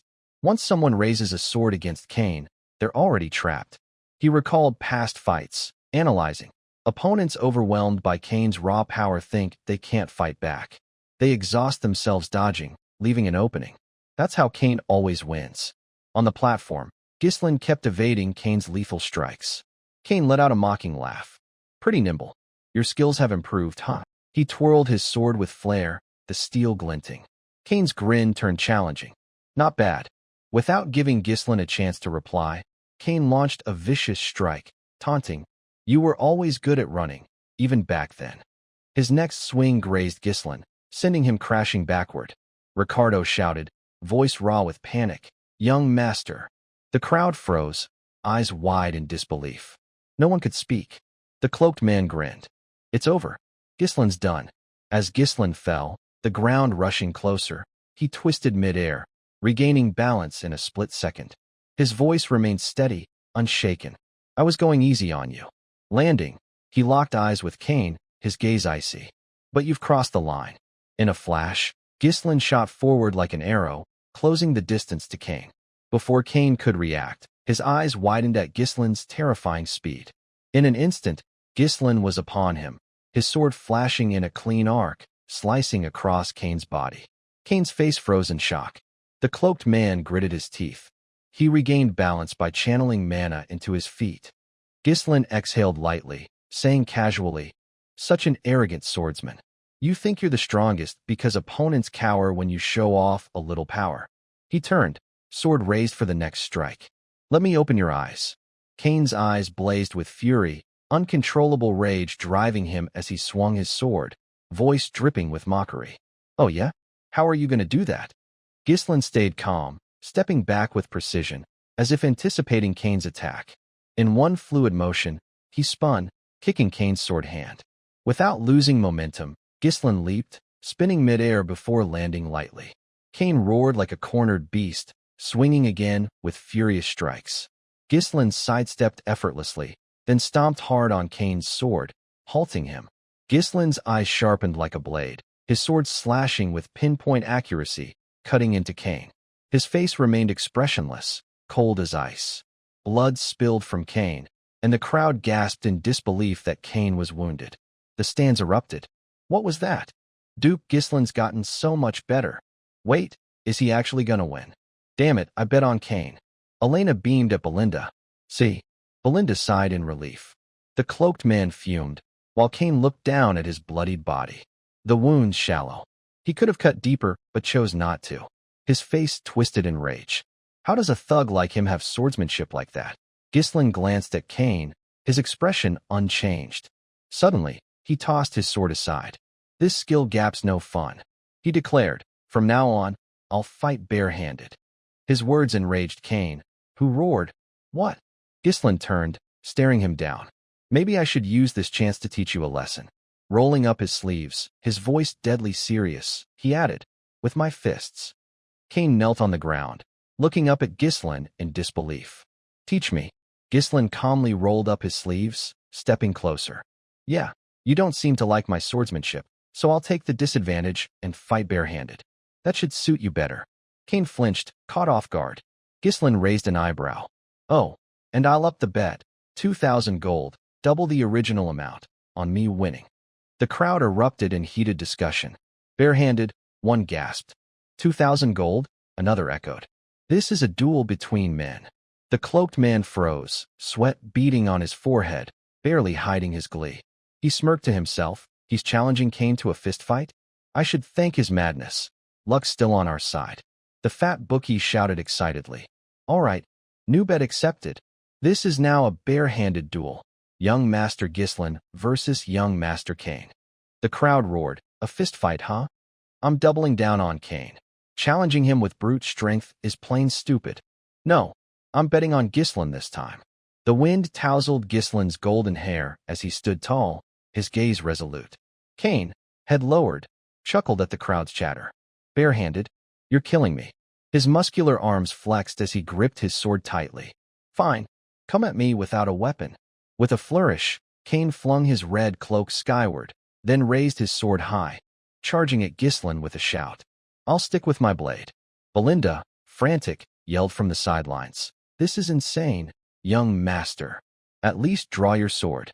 Kane's eyes sharpened as he thrust his blade downward. Ghislain stood still, watching the sword close in, unfazed. As I thought, I need to knock some sense into you. As Kane's sword plunged, Ghislain sidestepped effortlessly. Kane, incredulous, leaped up and stabbed again with force. Ghislain's feet slid aside, dodging with fluid grace. Wherever Kane struck, Ghislain evaded with ease. Seizing the moment as Kane's sword lodged in the ground, Ghislain slammed a fist into Kane's leg. His eyes gleamed with intensity as he swung upward, landing a brutal punch to Kane's jaw. The blow snapped Kane's head back at a sharp angle, forcing him to brace himself on the ground to stay upright. Kane, stunned, thought, what? How does his punch move so strangely? The crowd screamed, that's intense. Young Master Ghislain might actually win. Ghislain stood tall, looking down at Kane. Get up. I haven't even started. Kane gritted his teeth, letting out a guttural roar. Gripping his sword, he charged at Ghislain, who stood casually. Ghislain dodged each attack with precision, then countered with a fierce punch to Kane's face. You can't even look me in the eye, he said. You've always avoided me. Grabbing Kane's sword arm, Ghislain twisted it back sharply. He followed with a powerful kick to Kane's torso. Kane's face contorted in pain as he shouted, I'll kill you. For the future of House Loges. Ghislain hammered relentless punches into both sides of Kane's face until it swelled like a pig's head. Kane mumbled in panic, why? Ghislain gently grabbed Kane's hair, yanking his head up. Staring at his battered face, he said, I pity your father. Kane looked at Ghislain, confused, saying nothing. Ghislain's gaze was steady. Count Loges supported Perdian until it was on the brink of collapse, just because he was my friend. His eyes burned as he continued. But his son had other ideas. Kane's eyes widened in shock. Years ago, at Loges Castle, Kane's voice had echoed with frustration. Keep helping Perdian? Glaring at his father's back, he demanded. Even if you're friends with Count Perdian, we're struggling too. Why keep pouring into that toxic land? It's like filling a cracked bucket. He'd shouted after his father. You've barely been back a week, and you're helping Perdian again? Kane had glared, silent. His father paused at his plea. Don't go, father. Kane had gritted his teeth, yelling. Everyone's told you to stop. Why are you so stubborn about Perdian? Count Loges had turned, silent, and said simply, because we're friends. That's all. Now, Kane recalled those words. Ghislain's eyes flashed as he raised a fist, wind trailing its force, and lunged at Kane. Kane's bruised eyes snapped shut. Ghislain's voice rang out. That's enough of a lesson, right? Kane opened his eyes, staring at him. Ghislain extended a hand, gently saying, Get up. Kane looked at the hand, closed his eyes, and bowed his head deeply. I've truly lost, he said. The crowd froze, stunned, eyes wide, speechless. The cloaked man stood petrified. Then the crowd exploded. Young Master Ghislain won. I won my bet. Unbelievable. My money. Elena jumped with joy, shouting, My brother won. The cloaked man leaped onto the platform, rushing to Kane and hissing. How could you admit defeat so fast just because you were losing a bit? What are you doing? I trusted you. Kane shoved him off, shouting, Let go. It's over. The cloaked man, shocked, asked, What? Cursing inwardly, Damn this oversized brat. Ghislain called from behind. Now, he grinned. Time to do what I need to, right? The cloaked man snapped. What? Ghislain stood tall on the platform, shouting, Everyone, listen up. This man's generously covering food and drinks for everyone here. The cloaked man yelped. What? The crowd roared. Food and drinks. It's been ages since a feast like this. You're the best, young master. The cloaked man charged at Ghislain, yelling, I didn't agree to that. Take it back. Ghislain clamped a heavy hand on his shoulder, pressing down. This is the price of losing. You've got that much, don't you? And to be clear, it's not coming out of the bet. He squeezed harder, adding, Add the 2,000 gold to our original 1,000. His face darkened, menacing. Run, and you know what happens. The cloaked man's eyes reflected Ghislain's terrifying presence. Stammering, he replied, Understood. Sunlight bathed the majestic Perdian castle. The next day, inside Ghislain's room, a wooden chest on the floor clinked softly. He opened it, revealing glittering gold coins. Well, damn, he exclaimed, holding the coins, thinking, I could hire a small mercenary band with this. Not a small sum. Closing the chest, he mused, but it'll take time to earn more. They won't wait. To start my business, I need to move faster. Suddenly, Elena and Belinda appeared, grinning at him. Ghislaine frowned. What? Elena asked sweetly. What are you doing with all that money, big brother? Ghislaine squinted at her. You want it? She touched her face, chuckling. Just curious. Belinda, eyes closed, smiled. It's obvious what he'll do. Ghislaine looked at her, puzzled. She continued, Lady Amelia's birthday is coming up. You're planning to buy her an expensive gift, right? At his silence, she grinned. Smart move. Elena, annoyed, snapped. Ugh, all this just to look good for your fiancé? In the quiet, Ghislaine's face filled with confusion. Thinking, I have a fiancé? Ghislaine couldn't believe his ears. I have a fiancé? Belinda glanced at him, smirking. Oh, come on, you're just pretending to forget because you're shy, right? Huh. Elena sighed heavily. It's Amelia from the Rayfold family. Ghislaine's expression darkened, his eyes hollow, as if he held a grudge against the world. For some reason, he pictured a grotesque spider. Oh, that woman, Amelia Rayfold. Memories from his past life flooded back. She was like a polished apple, beautiful in public, but rotten behind closed doors. A noble admired for her kindness and impartiality, yet she would later lead a rebellion and earn the title of the North's Witch. Rage filled his eyes. Alongside Duke Delphine, she would sing the hymn of Perdian Arciter's downfall. His lips parted slightly, a plan already forming. A traitor, he muttered. Belinda asked, when's the Count coming back? Hesitating, she replied uncertainly. Maybe a week? Ghislaine slipped his hands into his pockets and walked off. A week? That's enough time. Unclear of his intentions, he added, I'm heading to Rayfold's territory. Belinda blinked, dumbfounded. Wait, it's not even her birthday yet. Why so sudden? He turned back, saying, to get money. Scene shifts to Amelia. Dressed in a lavish gown, she slipped off her shoes, a small spider near her lips. To gain favor before the public, the air fell silent as she pushed her shoes toward a beggar child. The child's eyes fluttered. Miss Amelia? Could it be? Amelia didn't match the rumors. If anyone in my city must go barefoot, it'll only be me. She repeated firmly. Only me. Her soldiers shouted in unison. Yes, ma'am. Before the crowd, they helped clean up, earning gasps of admiration. Amelia walked away to cheers of, thank you, thank you, thank you. Sitting in her garden, a guard washed her feet as Bernaf gazed at her adoringly. You've worked hard, my lady.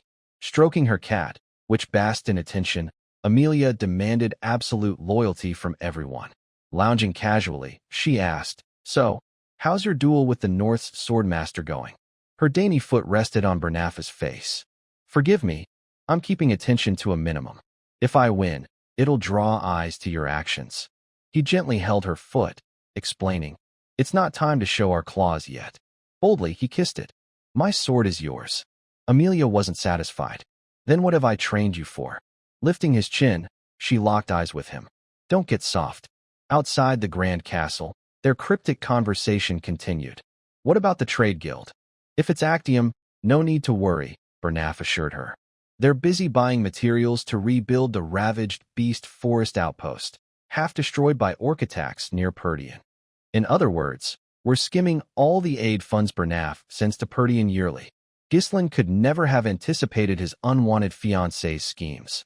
Bernaf added, we've recruited all the soldiers and knights who left Perdian, seasoned fighters trained by MJ, top-notch quality. Amelia didn't want trouble now. Good. Keep up the normal trade guild facade. A butler entered, interrupting. Pardon me. Bernaf snapped into guard mode. The lady is resting. How dare you disturb her? The butler bowed low. News from the gate. Lord Ghislaine Perdian has arrived. Amelia hadn't expected this. Why's that nuisance here? The butler, sweating, hesitated before adding. Suspiciously, he wishes to discuss the trade guild. Their guilty expressions betrayed them. The scene shifted to the reception room. Amelia, clutching her cat, sat across from Ghislaine, who lounged with one leg crossed, greeting her warmly. Hello, Amelia. Her and Bernaf's reception was far from welcoming. She cut him off coldly. It's rude to show up unannounced. Have you tossed all manners aside? Ghislaine, unfazed, replied with an absurd excuse. Your birthday's coming up, right? I thought I'd give you a gift early. He placed a cheap flower on the table. Found this at a guild on the front lines. Smells nice. I'll buy more there. What was that guild called? He snapped his fingers. Oh, right, Actium. Amelia froze, speechless at his pointed remark. With no way out, she stood to leave, clutching her cat. I don't know what you're talking about. I'll take the gift, so you can go. But Ghislain wasn't done. Sharply, he commanded, Amelia Rayfold, sit down. She froze mid-step, anxiety creeping in. What's this pressure? She didn't dare turn fully. Is this the same stuttering, nervous guy from before? Ghislain got straight to the point. I'll keep it short. I need money, 10,000 gold. Amelia was floored. A gift, and now a loan from his fiancée right after meeting? Is this Count Perdian's idea? He shook his head. Nothing to do with him. Just give it to me. Casually, he tipped a coffee cup onto the table. You're not planning to marry me anyway. She felt like she'd fallen from the sky, glancing at him silently. Ghislain knew enough. The night outside, right? Once you seize power, you'll be set. But if word gets out you're secretly building forces for Rayfold's succession war, her cat went berserk, lunging at him. It stopped on the table at her call. Prince Ghislain. Amelia, calm yet defiant, said. Even joking, you shouldn't say such things. Ghislain wasn't intimidated. Don't worry, I'll keep it quiet, as long as I don't leave empty-handed. His brazen fiancée snapped back. Never. With a call, the door creaked open. Bernaf, as dangerous as ever, gentle only with her, stepped in. Been a while, Prince Ghislain. Ghislain knew him well. Bernaf, Amelia's loyal ally from his past life, a swordsman rivaling the North's best. But now he wasn't fazed. If I die here, a territorial war will erupt. Can you handle that? Amelia stayed composed, revealing her true nature. A troublemaker breaks in and gets killed by a guard. That's what the world will hear. Acting superior, she disregarded lives. Kill him. Blinded by loyalty, Bernaf drew his sword. Yes, ma'am. Ghislain, after a thoughtful pause, said, If you're going that far, I'll have to ask my sword if it agrees. With confidence, he added, Guess I need to get serious. At that moment, Ghislain Perdian sat on a chair, sword in hand, ready for battle. Bernaf stood before Amelia, his blade drawn, eyes blazing with fury. He flashed a smug grin at Ghislain, who returned a sharp, unflinching stare. Ghislain leaned on his sword, silent, as if waiting for something to unfold.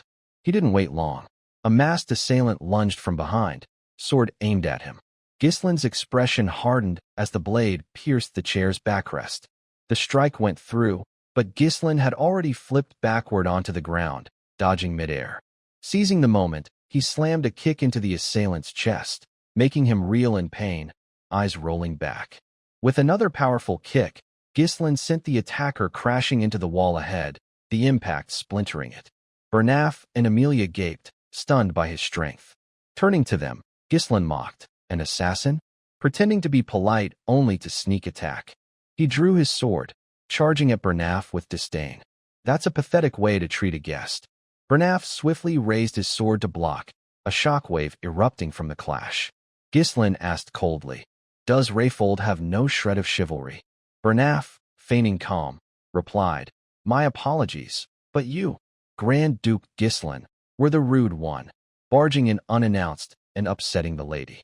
For someone like you, courtesy was never required. With that, he pressed forward, thrusting his sword. Ghislain dodged, flipping to the side. Bernaf slashed again as Ghislain leaped, but Ghislain landed nimbly, sliding low and kicking backward, catching Bernaf off guard. Bernaf slid back to evade, thinking, Grand Duke Ghislain, they said you were a useless show-off, but you're no amateur. He assessed Ghislain's power as he fought. Amelia, arms crossed, sneered arrogantly. What are you doing, Bernaf? Don't tell me you're letting that thug. Bernaf turned, alarmed. My lady. Her face twisted with malice as she ordered. Take his head, now, if you're truly my sword. Bernaf, helpless, fell silent before responding. I won't disappoint you. Gripping his sword tightly, he pointed it forward, eyes glinting dangerously. Come on, then. Ghislain smirked. A guard giving me orders? Bernaf remained defiant. I've been holding back, but if you won't yield, I'll indulge you. He charged, sword raised. Ghislain met him head-on. Bernaf's face turned vicious, thrusting as if he could kill Ghislain instantly. Ghislain's eyes narrowed, focusing, then dodged the lethal strike with a tilt. This bastard's fast, he thought, his expression tense. Bernaf's smugness grew, sensing Gislin's brief falter. He unleashed a barrage of powerful strikes, but Gislin evaded and countered with precision. Amelia watched, incredulous.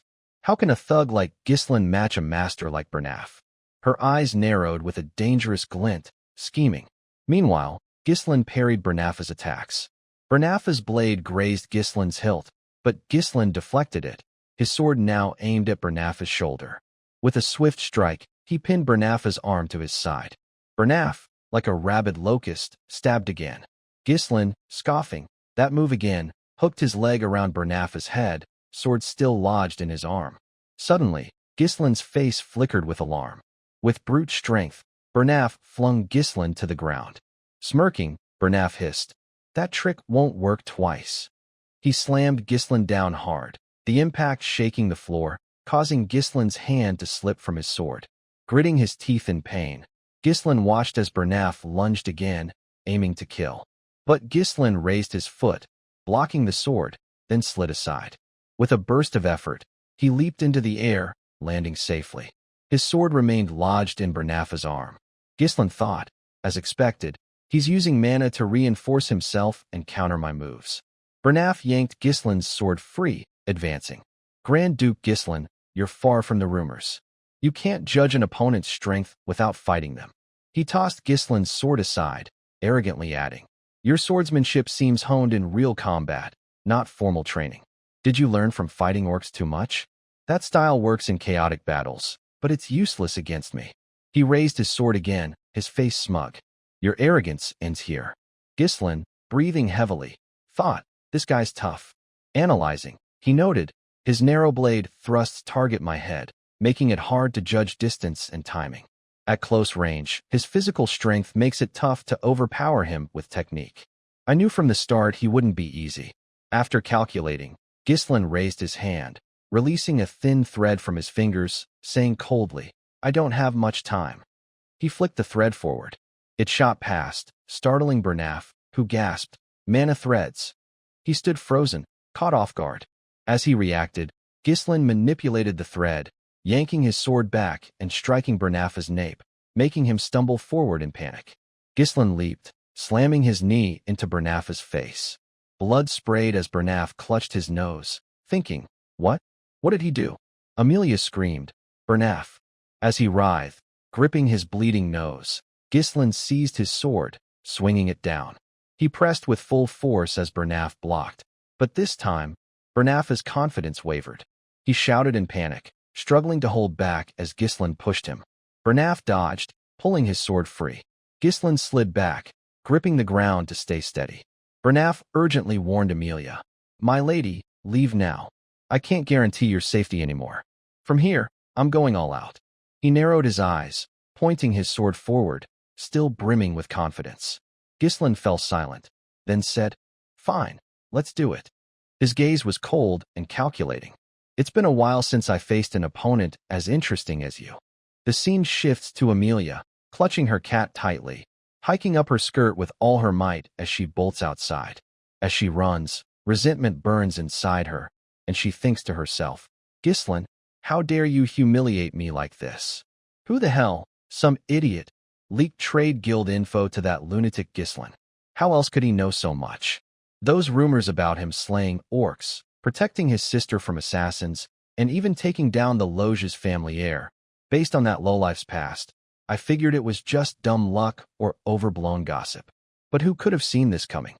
Amelia grits her teeth, unable to accept it, her eyes narrowing with raw fury. Damn it, she hisses. As she storms outside, she snaps at her guards. What the hell are you all doing? But what hits her is a chilling sight. A cloaked figure in black standing over the lifeless bodies of her guards, leaving her frozen in place. The figure hears her and starts to turn. It's Belinda. She flashes a faint, mocking smile and says, well, long time no see, my lady. Amelia's stunned, blurting out, Purdian's maid, why are you? Belinda lowers her face, hidden under her hood, and lets out a sharp TCH. In a flash, she's behind Amelia, pinning her with a small, razor-sharp dagger and whispering, quiet now.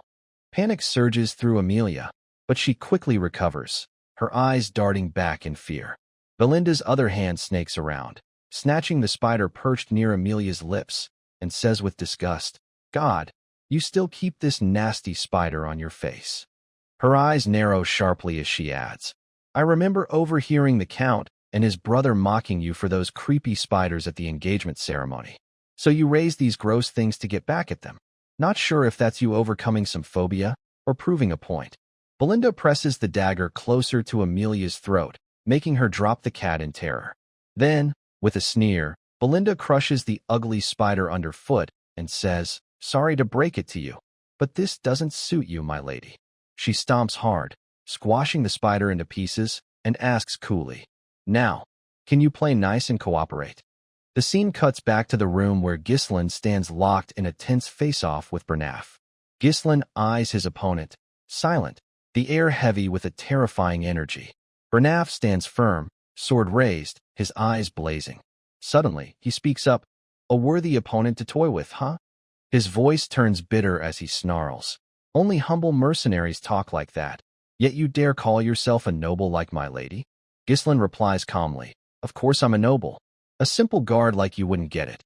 They fall back into silence, sizing each other up. Out of nowhere, Bernaf shouts, "Young Master Ghislain," and lunges, thrusting his sword at Ghislain. Ghislain swiftly parries. Bernaf's face twists with ferocity as he hisses, "Don't tarnish the honor of nobility."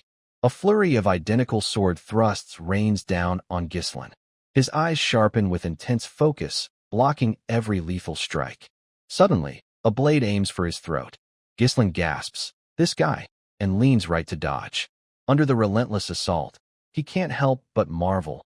Is he that skilled? The two trade dazzling blows. Ghislain, parrying, says, "You've got some fierce attacks." He keeps countering Bernaf's moves. Bernaf doesn't respond. Ghislain swings his sword upward, aiming to strike down, but Bernaf's blade misses to the side. Before Bernaf can recover, another of Ghislain's strikes arcs under his sword. Bernaf deftly twists his wrist, dodging, then clashes again with Ghislain's blade. His wrist moves with uncanny agility, spinning his sword in the air. Their blades meet again in a fierce clash. Bernaf shouts, "Young Master Ghislain," as Ghislain fights back. Bernaf thrusts again, smugly declaring, "That's it, it's over." His blade pierces Ghislain, blood spraying through the air. Bernaf's brow furrows, shocked, thinking, he took the hit on his shoulder on purpose? But Ghislain rallies, striking back while fending off Bernaf, saying, "Looks like I can't let my guard down for a second." Bernaf deflects Ghislain's blow, then seizes the moment to kick him, sending Ghislain flying back. Smirking, Bernaf taunts, "This is the difference between me and some punks swinging a sword for fun." Ghislain, panting after the kick, thinks, "What an entertaining fight." His expression stays unshaken as he stares ahead. He analyzes speed, reach, and relentless, overpowering strikes. He's controlling the fight. Even if I try to close in for a grapple, he neutralizes it. His swordplay makes it seem like our blades are tangled, tricking me into thinking they can't be separated. With my current mana, I can't withstand many more attacks like that. Bernaf charges again, ready to end it.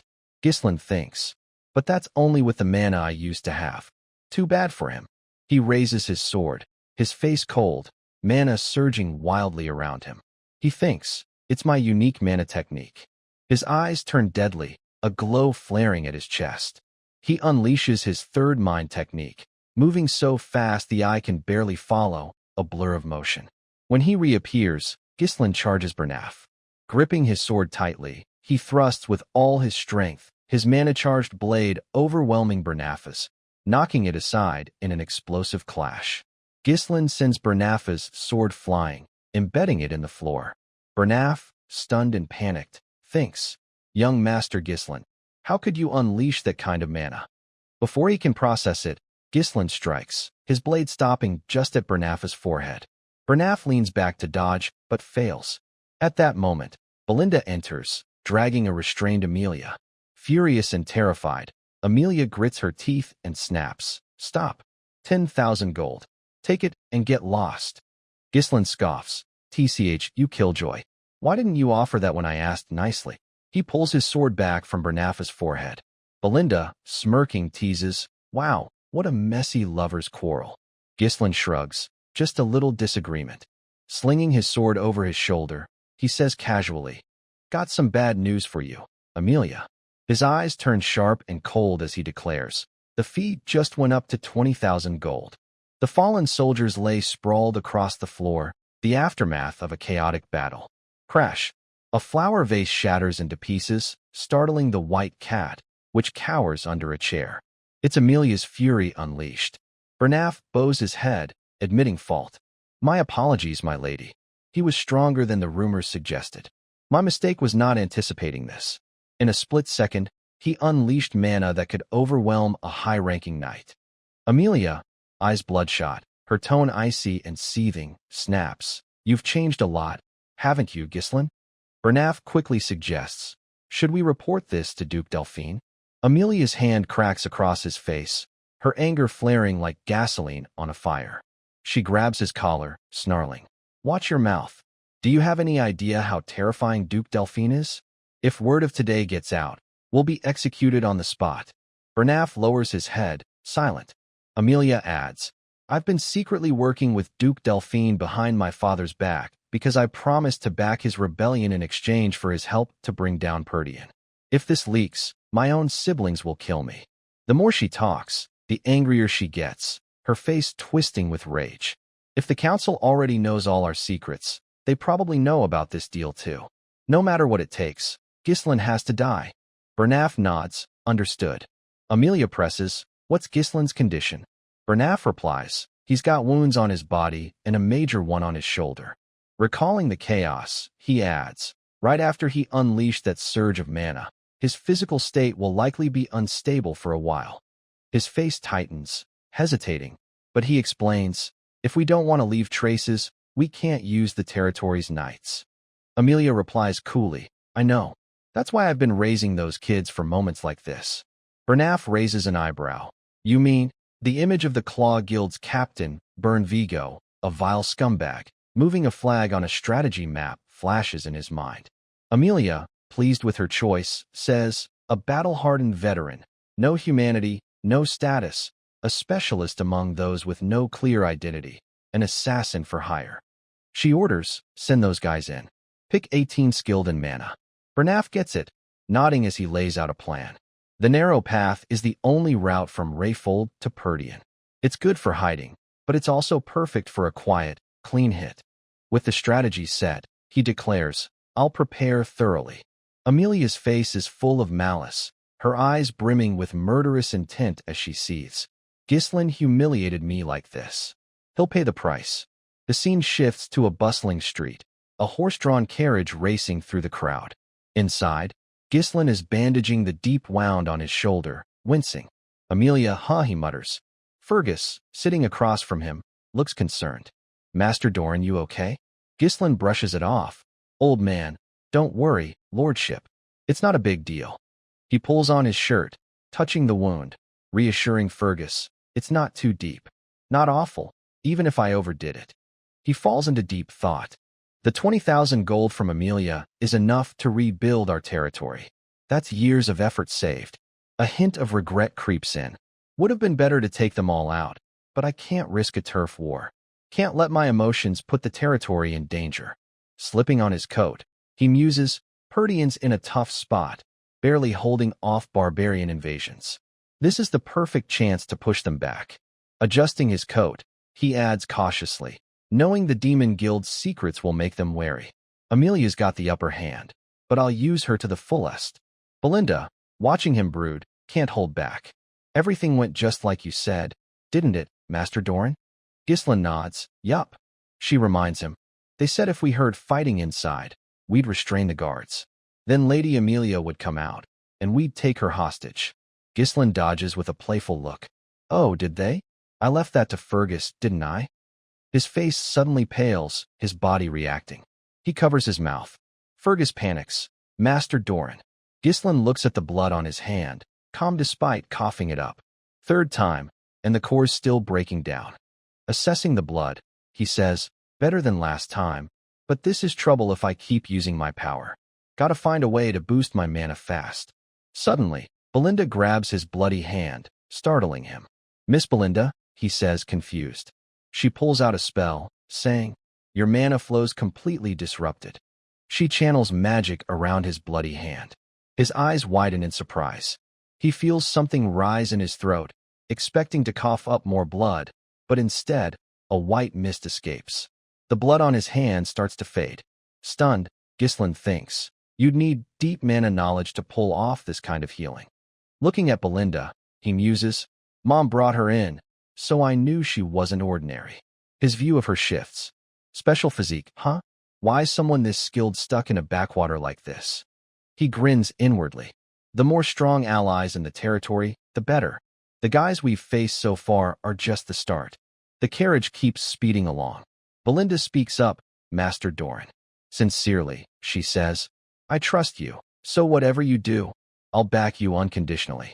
But tell me, why'd you take such a huge sum from Lady Amelia? Ghislain pauses, then says, I need the money for something, and around here, nobody's as loaded as Amelia. Both listeners are floored. Belinda blurts, huh? Ghislain explains, don't worry, Amelia won't snitch to her dad. Belinda counters, no, I mean we risked all this just to borrow money, and that's it? If this reaches Earl Rayfold, it's gonna be a mess. Ghislain smirks, you trust me, right? Belinda forces a smile. Sure, but at least tell the person who saved you what you're using the money for, yeah? He stays silent, as if he won't say more. Then he speaks, the Beast Forest. Belinda's stunned. Ghislain shares his plan. I'm gonna clear the Beast Forest. Fergus, unable to hide his worry, objects. No way, Master Doran. There've been major attempts to clear it since your great-grandfather's time, but Ghislain cuts him off. Fergus, the thing I asked you to look into before we entered the city, how's that going? Fergus pales, sweating, Master Doran. Hesitating, he says, the person you wanted to find, they're exactly where you said, but are you sure it's them?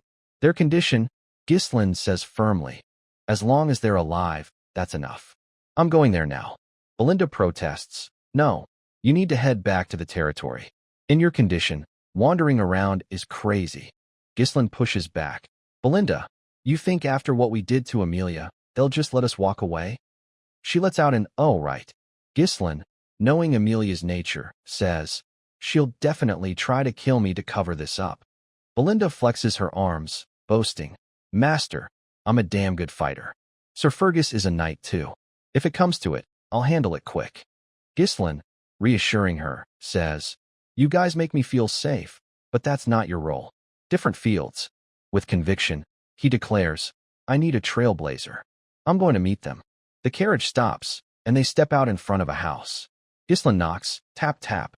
Belinda eyes the place, muttering, this family, isn't it totally falling apart? Fergus scratches his head, confirming, this is the right address.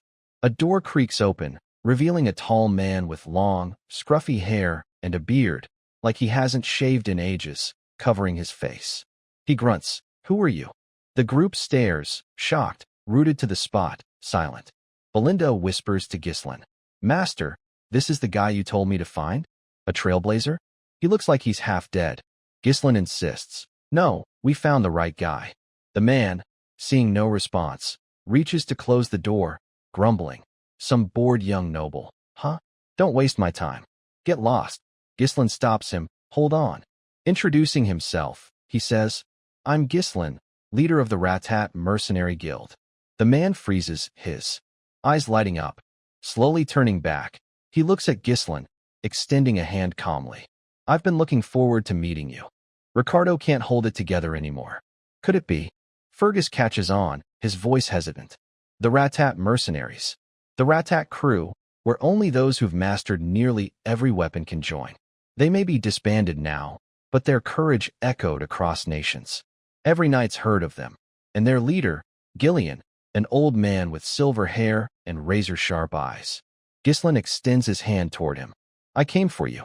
A throwing axe suddenly whistles through the air, slicing past and tearing a piece of Ghislain's collar. His 3 followers freeze, stunned by the speed of it all. Gillian raises a hand toward him. So you know who I am? The trio tenses, weapons drawn and pointed at the old man, brows furrowed. Gillian's voice rumbles low. What's this about? Belinda steps protectively in front of Ghislaine. Stay back, young master. Something's off with this guy. But Ghislaine isn't fazed, his voice ice cold. Eternal punishment. Gillian flinches. Ghislaine continues, slow and piercing, as if seeing through everything, leaving everyone else dumbfounded. I know how to cure your daughter's incurable disease. With a smug edge, he adds, ready to talk now? Gillian's daughter, Rachel, has endured unimaginable suffering. High fevers, coughing up blood, red blotches blooming like petals across her body.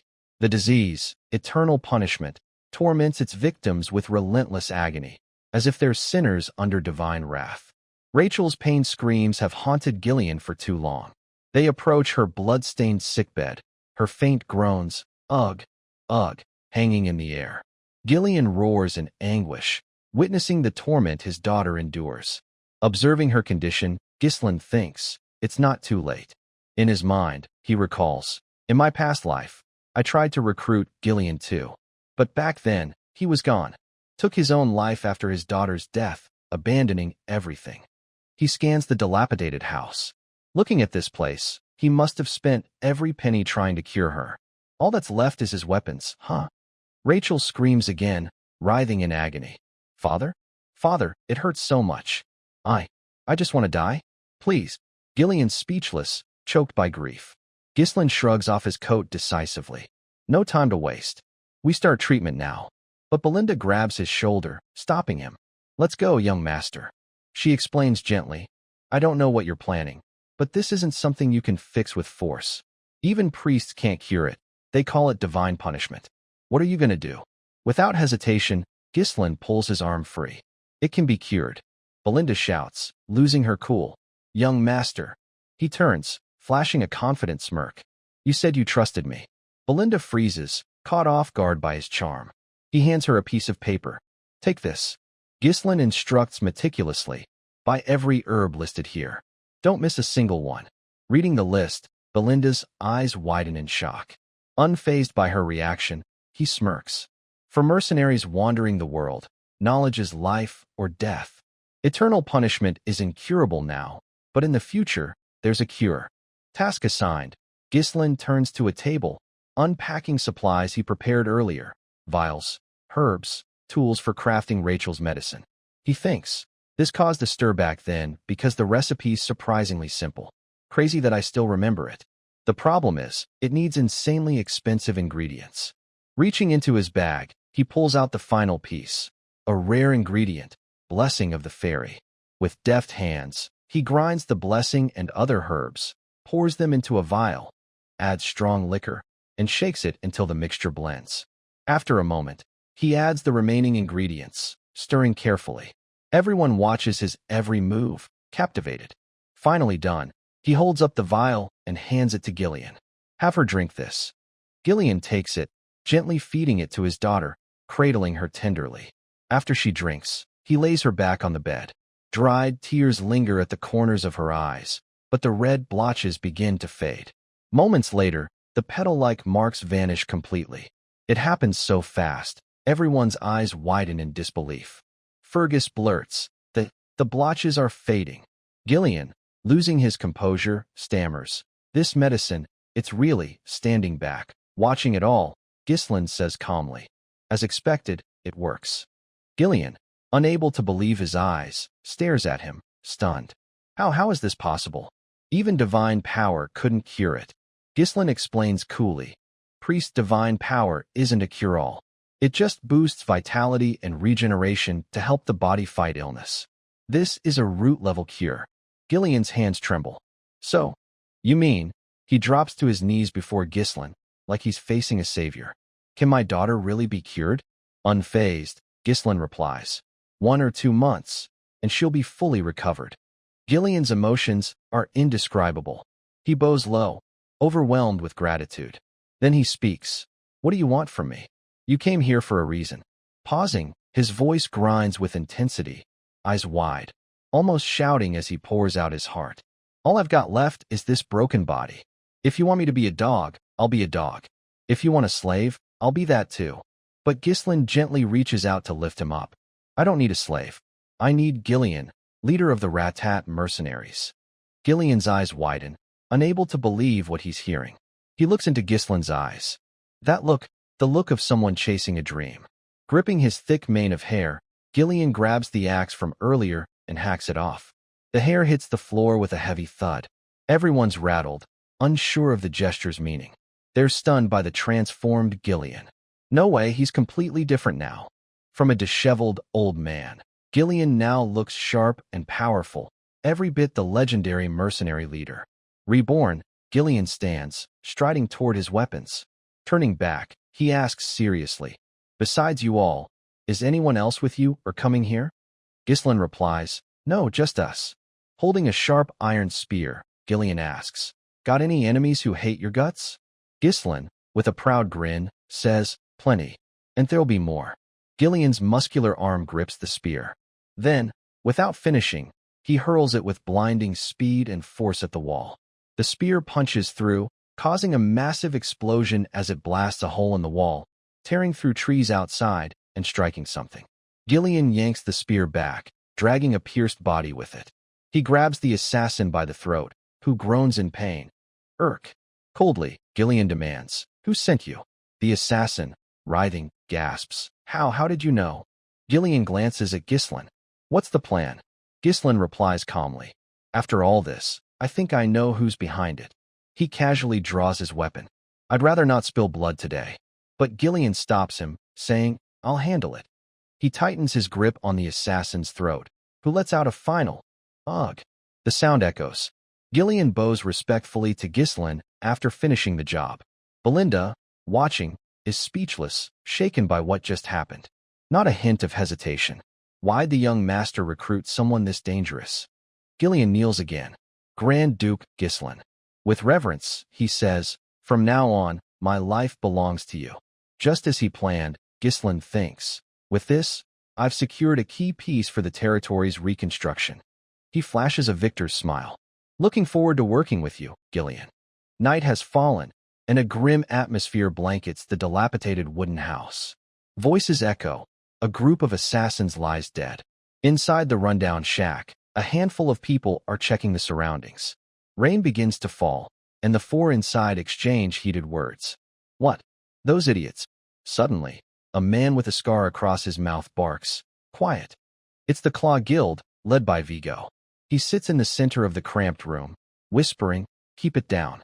His subordinates bow their heads, murmuring, "Sorry, Captain Vigo." Vigo stays still, interrogating his men. According to Bernafa's intel, with Grand Duke Gislin's current forces, forget killing. They shouldn't even be able to track down our assassins. One subordinate stammers, "WL." Then he spills the truth, shocking Vigo. It seems Gillian has joined his group. Vigo's rage erupts, and he slams a fist into the man's face, leaving him defenseless. Glaring with eyes full of bitter resentment, he grabs the man's throat, snarling, "Is that true?" The subordinate, choking, trembles as he gasps, "Yes, I saw it with my own eyes." Hearing this, Vigo's heart burns with hatred. He mutters, "Gillian, you finally made your move." Then, under his breath, he adds, "My old captain." Outside, the sky remains pitch black. Gillian drives a carriage at breakneck speed. Inside, Belinda grumbles, irritated. "So cramped." She keeps complaining, "This old guy's no merchant. One or two swords or axes would have been fine. Why drag all this junk?" Now we had to buy another carriage. Gillian, driving silently up front, doesn't respond. Gislin, leaning against the carriage wall, says, "We needed the extra carriage to bring Rachel back comfortably anyway." At the palace, another team of carriages, Fergus and Ricardo's reinforcements, is preparing to depart. Gislin gazes into the distance. Everything has its use, so just be patient. The carriage with the three of them speeds through the night, the moonlight illuminating the desolate forest. Gislin's voice cuts through. The priority now is getting out of this gorge. Belinda stares at the young man across from her. "Young master, that guy we caught earlier, the one tailing us. He was sent by Lady Amelia Rayfold, right?" Gislin glances away, answering vaguely, "Pretty much." She narrows her eyes, thinking, this could get messy. Recalling the image of the subordinate choked to trembling, she adds, "The mask he wore had the Claw Guild symbol, a powerful group in Rayfold." Ghislaine listens intently, then asks, "The Claw Guild, huh?" Belinda explains, "They're a filthy bunch, smuggling, assassinations, drug trafficking, human trafficking, you name it. They've got a lot of skilled ex-mercenaries." Her face twists with disgust. A shadow guild with serious muscle. The carriage races through the forest. The two keep talking. Ghislaine raises an eyebrow. "Belinda, you've been cooped up in the castle. How do you know all this?" She dodges the question. "Well, before the castle, I kinda..." She pivots sharply back to the topic. "Anyway, they're like starving leeches, so watch out." Ghislaine stays quiet, a slight twitch at the corner of his mouth. Then he reassures her, "Little lady, it'll be fine." He looks up, smiling gently. "We've got Gillian." The carriage barrels through the silent night under the empty forest. Suddenly, noises erupt from both sides. A strange force envelopes the carriage. Gillian senses something off, his eyes scanning the surroundings. An assassin bursts from the ground, sword aimed at Gillian for a sneak attack. Gillian drops the reins, reaches behind his back, and draws his weapon, muttering, "An attack from below, huh?" With a dagger in one hand and an axe in the other, he blocks the sudden assault from both sides. Quick as lightning, he deflects the enemy's sword with his dagger and counters another attack with his axe. In a flash, Gillian swings both arms, his deadly strikes severing the arms of the two ambushers. He swings his axe again, slashing a deep cut into one of the assassins. They collapse onto the rocky path. The carriage keeps charging forward, but a group of masked figures chases from behind. Gillian spots them all, weapons still in hand, ready to fight. He glances at the sky, asking, "A trap?" Belinda peeks out, observing, "We're gonna get buried." Gillian yanks the reins, and the horses screech to a halt. A massive tree crashes onto the path, blocking their way. Ghislaine, sitting calmly, had anticipated this. An ambush, as expected. A group of masked men surrounds the carriage, knives drawn, ready to kill. A cold voice rings out. "Gillian, former captain of the Ratat mercenaries." Hearing his name, Gillian scans the area curiously.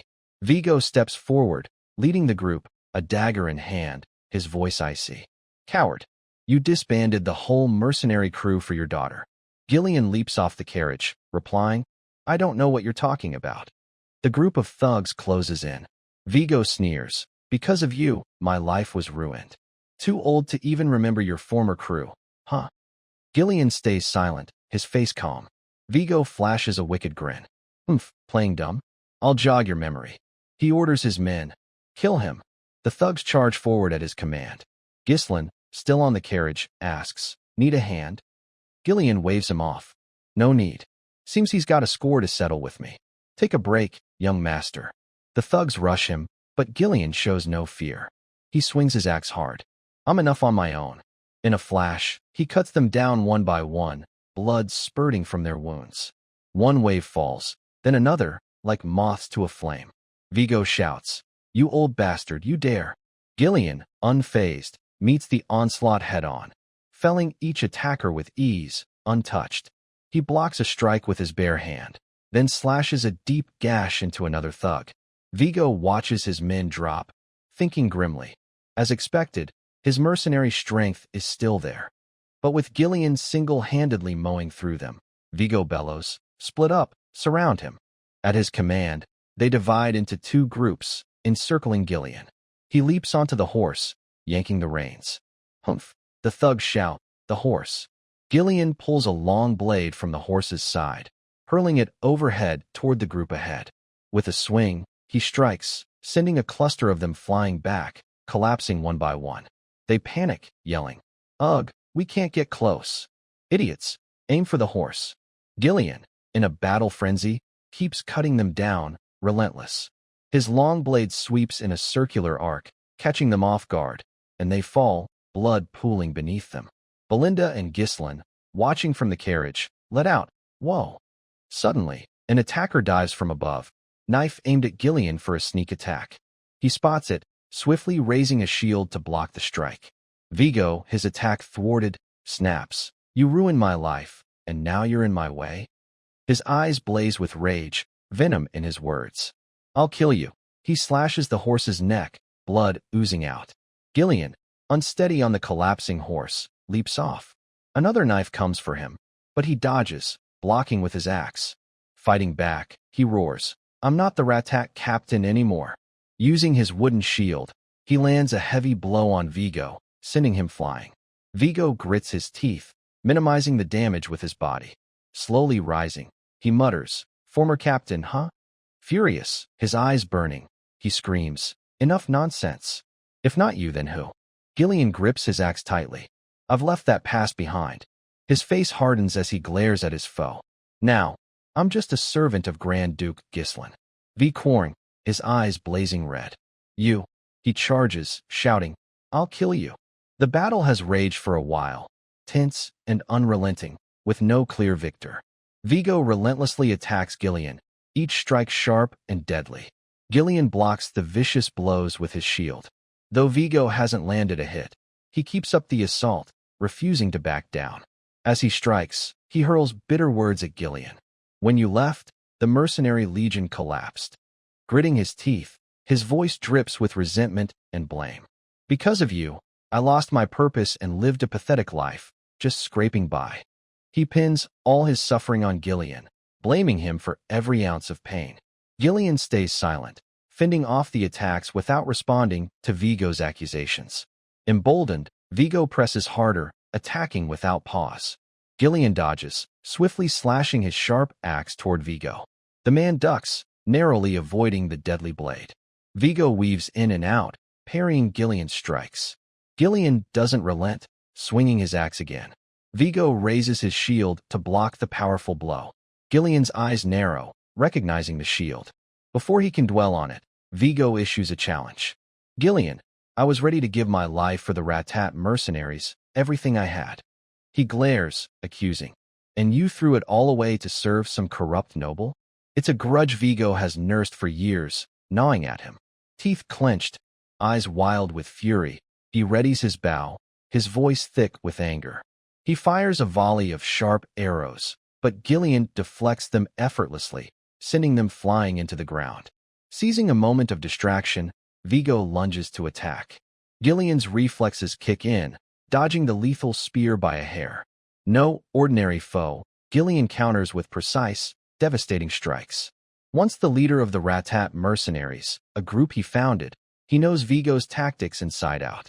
Vigo stumbles, nearly face-planting. Unwilling to yield, he snarls, "No matter how strong you were, that was years ago when you were still captain." Brimming with confidence, he boasts, "While you were busy curing your daughter, I grew stronger through countless battles." Vigo leaps into the air, driving his spear into the ground, declaring, "You're no match for me." He spins his hand, revealing coins hidden in his palm, and hurls them at Gillian with force. Gillian catches them easily. Vigo charges for a follow-up attack, but Gillian sees it coming. Vigo leaps, gripping his weapon, ready to end it. "It's over, Gillian," he shouts. The clash of blades rings out, but Gillian blocks the strike with ease. He questions Vigo, "So this is about revenge?"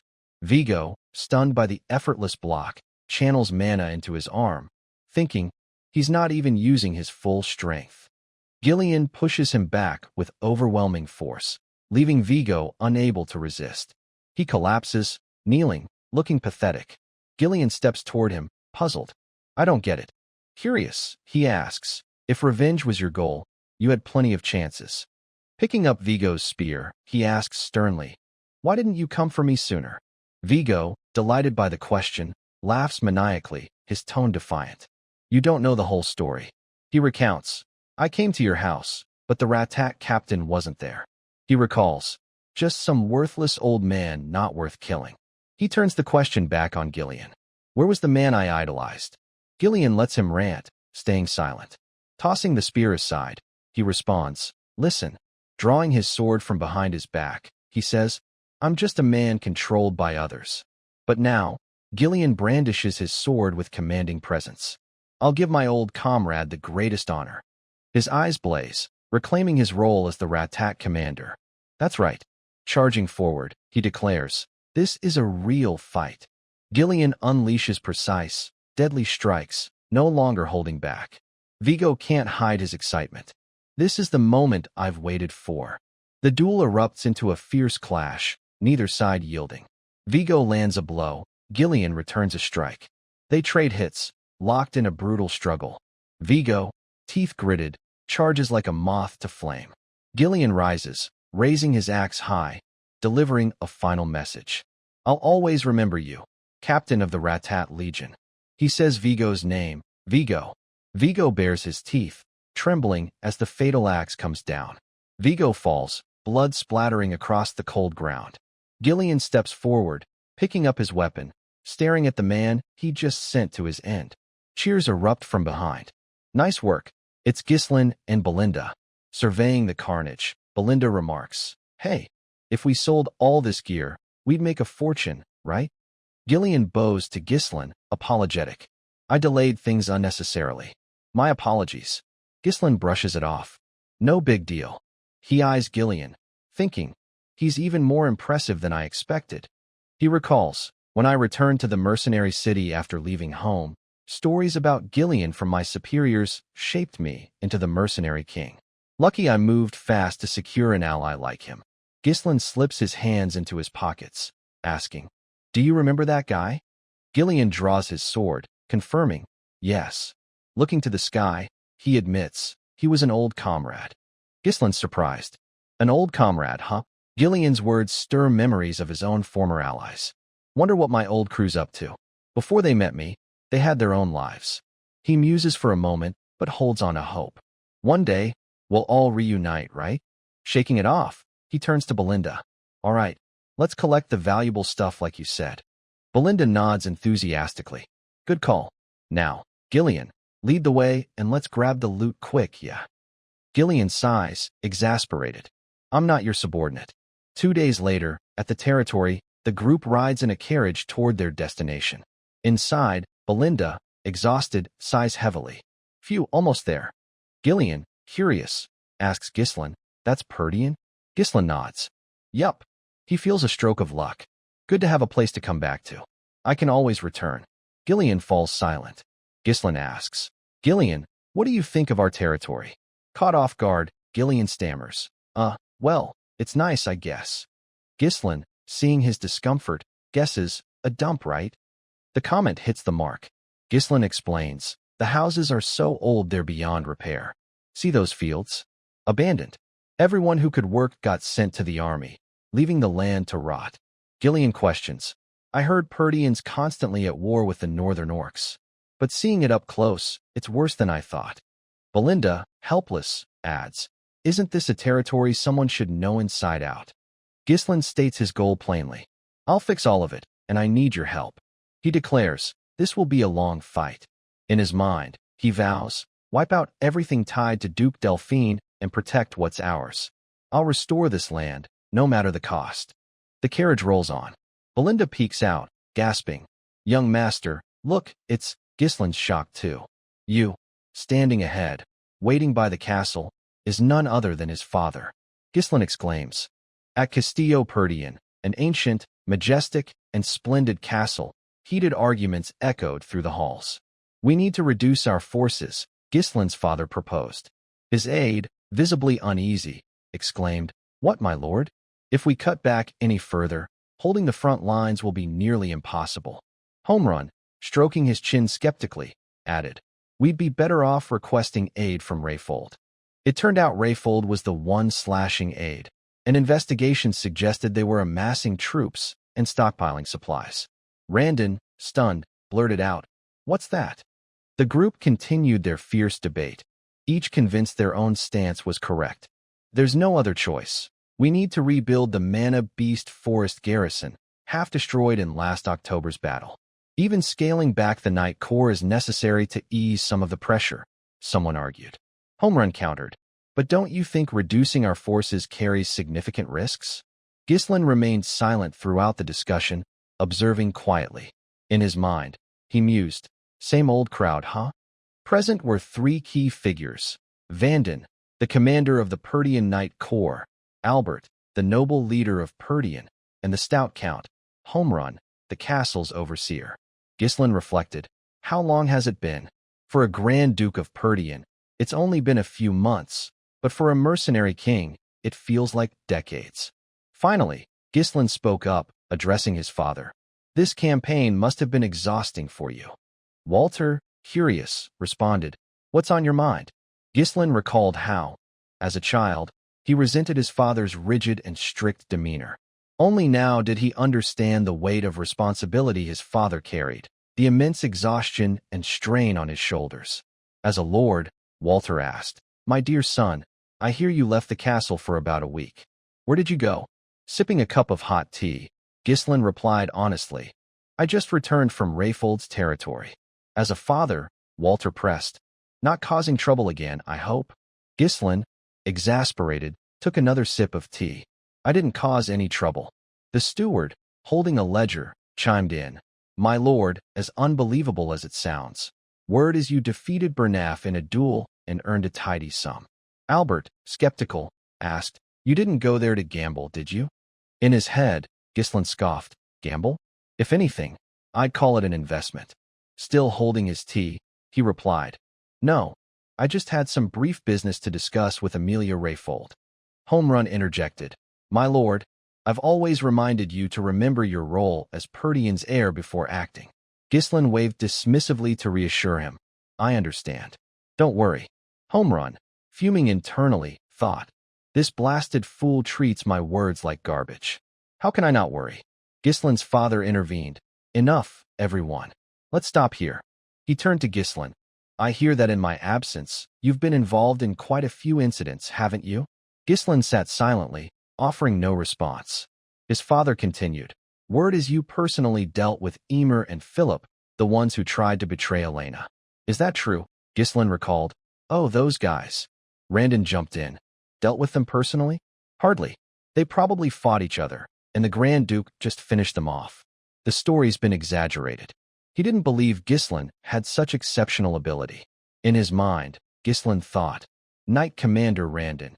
Even if they were traitors, having knights under his command killed by me must sting. Maybe I should smooth things over a bit." So he replied, "Yes, something like that." Randon, pleased with the response, grunted, "Humph, exactly."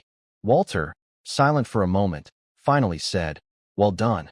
The praise caught Ghislain off guard. His father added, "Whatever the process, what matters is that Elena is still alive, isn't it?" Ghislain, hearing his father's praise for the first time, fell silent. He ventured, "Father, could I ask you for a favor?" Walter nodded, "Speak." Home Run, quick to interrupt, said, "My lord, if this is about requesting maintenance funds, I must say no." Randon piled on, "Of course. The Grand Duke's caused enough trouble as it is." He fumed, using military rations for gambling, burning the city gate in a fit of bad temper, slaughtering war horses to roast for meat, and claiming it was to forge a legendary sword by melting down the knight's iron armor. Ghislain, overwhelmed, muttered, "That's a lot." Nonchalantly, he responded, "I'm not asking for permission, it's just courtesy. This is something that must be done." Belinda, trailing behind, asked, "Why are you so obsessed with this?" Ghislain replied, "I'll tell you later." He calculated, "If I reveal it now and rumors spread, it'll be a hassle. If I succeed in my plans, I'll make a fortune." Elsewhere, not far away, at the entrance to the Beast Forest, a massive runestone quarry lay buried. Runestones, imbued with magical power, were incredibly rare and coveted by mages. Used in magical barriers, circles, scrolls, alchemy, and research, mana was indispensable. In his past life, the Delphine ducal family had discovered it. Now, Ghislain was the only one who knew. Belinda, speechless, sighed. "Of course, you've got it all figured out." Gillian agreed. "I'll follow your lead." Ghislain praised them. "Good." He ordered, "Belinda, go to the nearby territories trade guild and hire a mercenary group, about 200 men." Belinda exclaimed, "That's the money we risked our lives for, and you're not saving a single coin?" Gillian cautioned, "Is that wise, my lord? Mercenaries are rough and unruly. Managing that many will be tough, and they might turn on their employer." "It's predictable." Ghislain nodded. "True, which is why you and I will pick the ones worth using." He suggested to Gillian, "Among the small mercenary bands in the north, there's one with excellent skills." Gillian protested, "No way, those mad dogs." Ghislain reassured him, They're skilled, but if they slip up, they're rabid dogs who will bite anyone, even their master. The Cerberus mercenaries. They set out, with Gislin saying, "Let's go chain up those mad dogs." The Cerberus mercenaries, outside Jimba's territory, peered through binoculars and spotted approaching figures. There they are. Pathetic. Do they even know where they're at? They mocked. Speculating, they said, "Look at him, some young noble brat. If we play this right, we've got a juicy target." A hand shot out, startling the Cerberus mercenaries. It was Gillian, grabbing one by the neck and lifting him like a cat. The mercenary, furious, shouted, "What's this bastard doing?" Gillian squeezed his face, then hurled him far away. The Cerberus group, wide-eyed with shock, formed ranks around Gillian. "Who's this guy? Prepare to fight," one snapped angrily. "Have you lost your mind?" another demanded. A commanding voice rang out. "Looks like some high-ranking noble. Even a noble can't act this recklessly." The speaker stepped forward, warning, "Don't think you'll leave here alive." He froze, seeing Gislin on horseback. Gislin commanded, "Quiet. Who's your leader here?" Gislin pressed. "Who's the commander here?" The man from before stayed silent, only letting out a loud laugh. He shot back. "Looks like we've got a crazy noble here, huh?" He tossed a chain, readying for a fight. "If you're looking for trouble, you'd better be ready for the consequences, yeah?" With that, he hurled a club toward Gislin. The club came dangerously close, mere inches away, but something intercepted it, knocking it off course. It was none other than Gillian. The Cerberus mercenaries stood stunned at the sight. The attacker, caught off guard, had his chain pierced by Gillian's sword, and the club crashed to the ground, sinking into the soft earth. Just as Gislin had predicted, he thought, "As expected, they won't listen to me." He ordered, "Gillian, go ahead and let loose, just don't kill them." Gillian, itching for action, was ready. "Understood," he replied. He effortlessly dodged the attacker's strike, seizing the chain and turning it against him. The man, furious but helpless, cursed, "You damn dog." Gillian flung him into the air, looping the chain around his neck and yanking hard, the club slamming into the man's stomach, leaving him writhing in pain. With the leader down, the lesser mercenaries didn't back off, charging aggressively. "You think we'll just stand here and take it because you're a noble?" They launched their chains, but Gillian deflected them with his sword. He elbowed one, causing the group behind to stumble like dominoes, all sent flying far away. Gillian's icy gaze pierced through the Cerberus mercenaries, who shrank back, avoiding his terrifying stare. Gislin dismounted, clearly annoyed. "Taking too long. How much longer do I have to wait?" He commanded, "Clear those grunts out of the way and bring their leader here." The leader stepped forward, voice weary. "I was sleeping soundly until you stirred up this mess." His men suddenly snapped to attention, forming two neat rows. He introduced himself. "I'm Chow, commander of the Cerberus mercenaries." He demanded, "What do you want with me?" Gislin replied calmly, "What else do people want with mercenaries? I'm here to make a request." Chow, irritated, snapped, "A request? What kind of person makes a request by roughing up my men like that?" He smirked. "For a noble, you sure lack manners." Gislin responded naturally. "Consider it my way of saying hello. I figured the best approach was to make you submit." Chow, taken aback, said, "Submit? You mean if we greet twice, it's war? Is that it?" But he brushed it off. "Whatever. State your request. What's this grand plan of yours?" They sat at a table to negotiate. Gislin spoke first, "The beast forest." Chow's eyes widened. Gislin clarified, "I want to hire you to conquer the beast forest." The Cerberus mercenaries erupted in chatter. "The beast forest? That place crawling with monsters?" They hesitated. "You don't mean the one bordering Perdian's territory, do you?" Chow, equally shocked, exclaimed with interest, "Who are you to dare mess with that dangerous place?" Gislin replied calmly, "I'm Gislin Perdian, Duke of Perdian." The Cerberus mercenaries froze in disbelief, Chow included. They tried to intervene. "Hey, kid, don't get cocky. That beast forest is no joke. Everyone who goes in there dies." Chow chimed in. "Kid, you seem like a pampered noble with no clue how the world works." He made up his mind. Enough talk. Pointing to the exit, he said, "Negotiations are over." Gislin sat silently, unmoved. Chow, curious, taunted, "What? Scared now?" Gislin looked up and countered, I heard your mercenary crew was skilled. Was that just exaggerated gossip? Chow slammed his feet on the table, hands in his pockets. Don't get cocky, kid. Like you said, we're mercenaries. If the price isn't right, we don't take the job. Simple as that. Ghislain provoked him. Weaklings always make excuses. Chow's lips tightened. Leaning back, he said, You're ruining my mood. I was gonna have some fun with you, but you're pulling this amateur provocation crap. A spoiled brat like you, who doesn't know how the world works, isn't even worth my time. He gestured dismissively. Take this as compensation for the damage and get lost. Ghislain closed his eyes, shaking his head. No, that's not it. He challenged. Chow, commander of the Cerberus mercenaries, I challenge you to a duel under Moriana's oath. Everyone gasped, from the Cerberus side to Gillian. Chow asked, Do you even know what that means? Ghislain replied, Of course. It's a traditional mercenary duel, Moriana's oath. Once accepted, the two fight with short blades, no mana, hands bound together. Leaving the small circle and closing the fight means defeat. It's a brutal survival match in a confined space with limited movement. Sometimes, both the winner and loser die. The loser must accept defeat and obey the winner's commands absolutely. Basically, become their dog. Ghislain asked, So Chow, what do you say? Gillian, shocked, muttered, A noble duke resorting to a filthy mercenary custom? In mercenary circles, refusing a challenge meant admitting defeat, so Chow had no choice but to accept. He smirked, then burst out laughing. Brothers, our noble guest wants recognition the mercenary way. Shall we oblige?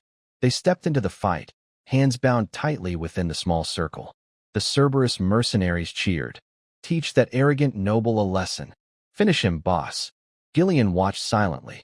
Before the duel, Chow said, Looks like you've got some tricks up your sleeve and think you can face me without fear. But there's no backing out now. He pulled Ghislain close, whispering, I've fought 5 duels like this and never lost. He let go. Ghislain pulled Chow toward him, speaking softly, 5 times. With a faint smile, he added, I've done this hundreds of times, you know. Without hesitation, both men unleashed ferocious attacks, catching each other off guard. One hand gripped the other's, while the free hand thrust a blade toward the opponent's throat. They dodged simultaneously, narrowly escaping each other's deadly strikes. Their sharp gazes locked once more. Ghislain Perdian and Chow relentlessly swung their blades, closing in and pulling back. One slashed, the other parried, trading blows in a deadlock. Chow dodged a strike, grabbed Ghislain's arm, and yanked him forward, twisting his arm behind his back. But Ghislain countered, swinging his dagger toward Chow's side. Chow thrust his spear at Ghislain, sidestepping to avoid the incoming blade. They broke apart, readying new moves. Chow raised his leg for a kick, but Ghislain, anticipating it, stepped back just as the kick came, narrowly dodging the dangerous blow. However, the move caused him to stumble and fall. Chow sneered, Oh, pretty tough, huh? You claim you've done this hundreds of times, something most people only manage once in a lifetime. Furious, he swung his blade swiftly. If you're going to be pathetic, at least make it believable. Ghislain dodged instantly. Chow's men, forming a circle around them, shouted, That noble's done for. The boss is crushing him with raw power. Finish him. It's the price for daring to insult us. Gillian shot a piercing glare at them, making them recoil in fear. Silently, he assessed the duel. This is a disadvantageous fight. The ring is so small it's hard to even fall, and just standing face to face nearly pushes you out. With rules banning magic and relying solely on physical strength, plus the clear size difference and bound hands limiting movement, the Duke can only barely dodge or block. The two continued their relentless clash. Gillian observed, with his larger build, the leader can easily dominate and control the fight. Watching closely, Gillian's hand rested on the weapon at his back, ready if the Duke faced real danger. Chow grabbed Ghislain's arm, poised to throw him over his shoulder. But Ghislain used the momentum, leaping up to evade Chow's horizontal slash, landing lightly behind him. However, his arm began to throb. Ghislain faltered, thinking, The arm I blocked with earlier, it's hurting. Without mana to shield him, the impact of parrying Chow's spear had built up. Chow, noticing, laughed gleefully. Look at that, your face is pale. Can't hold on much longer, can you? Seizing the moment, he slashed again. Ghislain struggled. You're fighting so hard against my strength. It's almost pitiful. Sure, compared to other nobles I've met, you're tough, but that's it. Chow grinned maliciously. I see right through you. Ghislain tried using his speed to attack, but Chow blocked every move. Swing your blade all you want. I'll counter or dodge easily. I kick. You block with your leg, just as I predicted. My lighter stabs. You're taking them head-on, aren't you? But under Moriana's rules, with no mana support, even blocked attacks left lingering damage. Ghislain's legs ached terribly, and he could feel the pressure mounting. He hated being read like this. Chow taunted. Your expression gives you away. Keep struggling. Smirking cruelly, his eyes gleamed with malice. That's what makes it fun. Ghislain refused to give up, swinging his blade at Chow again. Chow dodged effortlessly and countered with a slash. Ghislain ducked to avoid it, then blocked Chow's downward stab, quickly striking back. Chow raised his knee, aiming for Ghislain's face. Too late to dodge fully, Ghislain blocked with his leg, but Chow's knee slammed into his shin, sending pain shooting through his bones. Chow, sensing weakness, stared sharply. This is the end. He raised his blade and thrust it toward Ghislain's throat, snarling, Die. His men cheered wildly. Oh, Gillian, watching, couldn't stay still, drawing his weapon. Duke, watch out. But Ghislain smirked, seemingly doomed, then twisted his body, dodging Chow's blade in a stunning move. Chow couldn't believe it. How could he dodge my strike in that position? Ghislain, using the momentum, pivoted on his right leg, spun, and slashed Chow's side, drawing blood in a deep wound.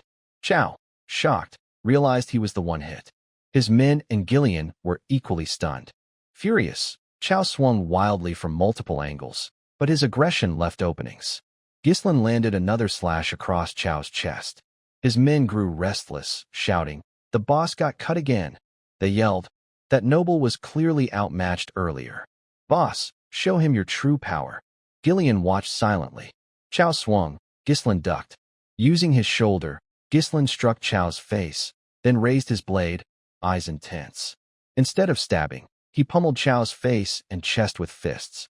Spinning the dagger's handle, Ghislain stabbed Chow's bound arm, making him scream in agony. Chow, enraged, charged, shouting, You bastard! His face twisted, losing all composure. You were struggling against my strength before. What trick are you pulling now? Ghislain glared back coldly. Gillian, watching, realized, that's it.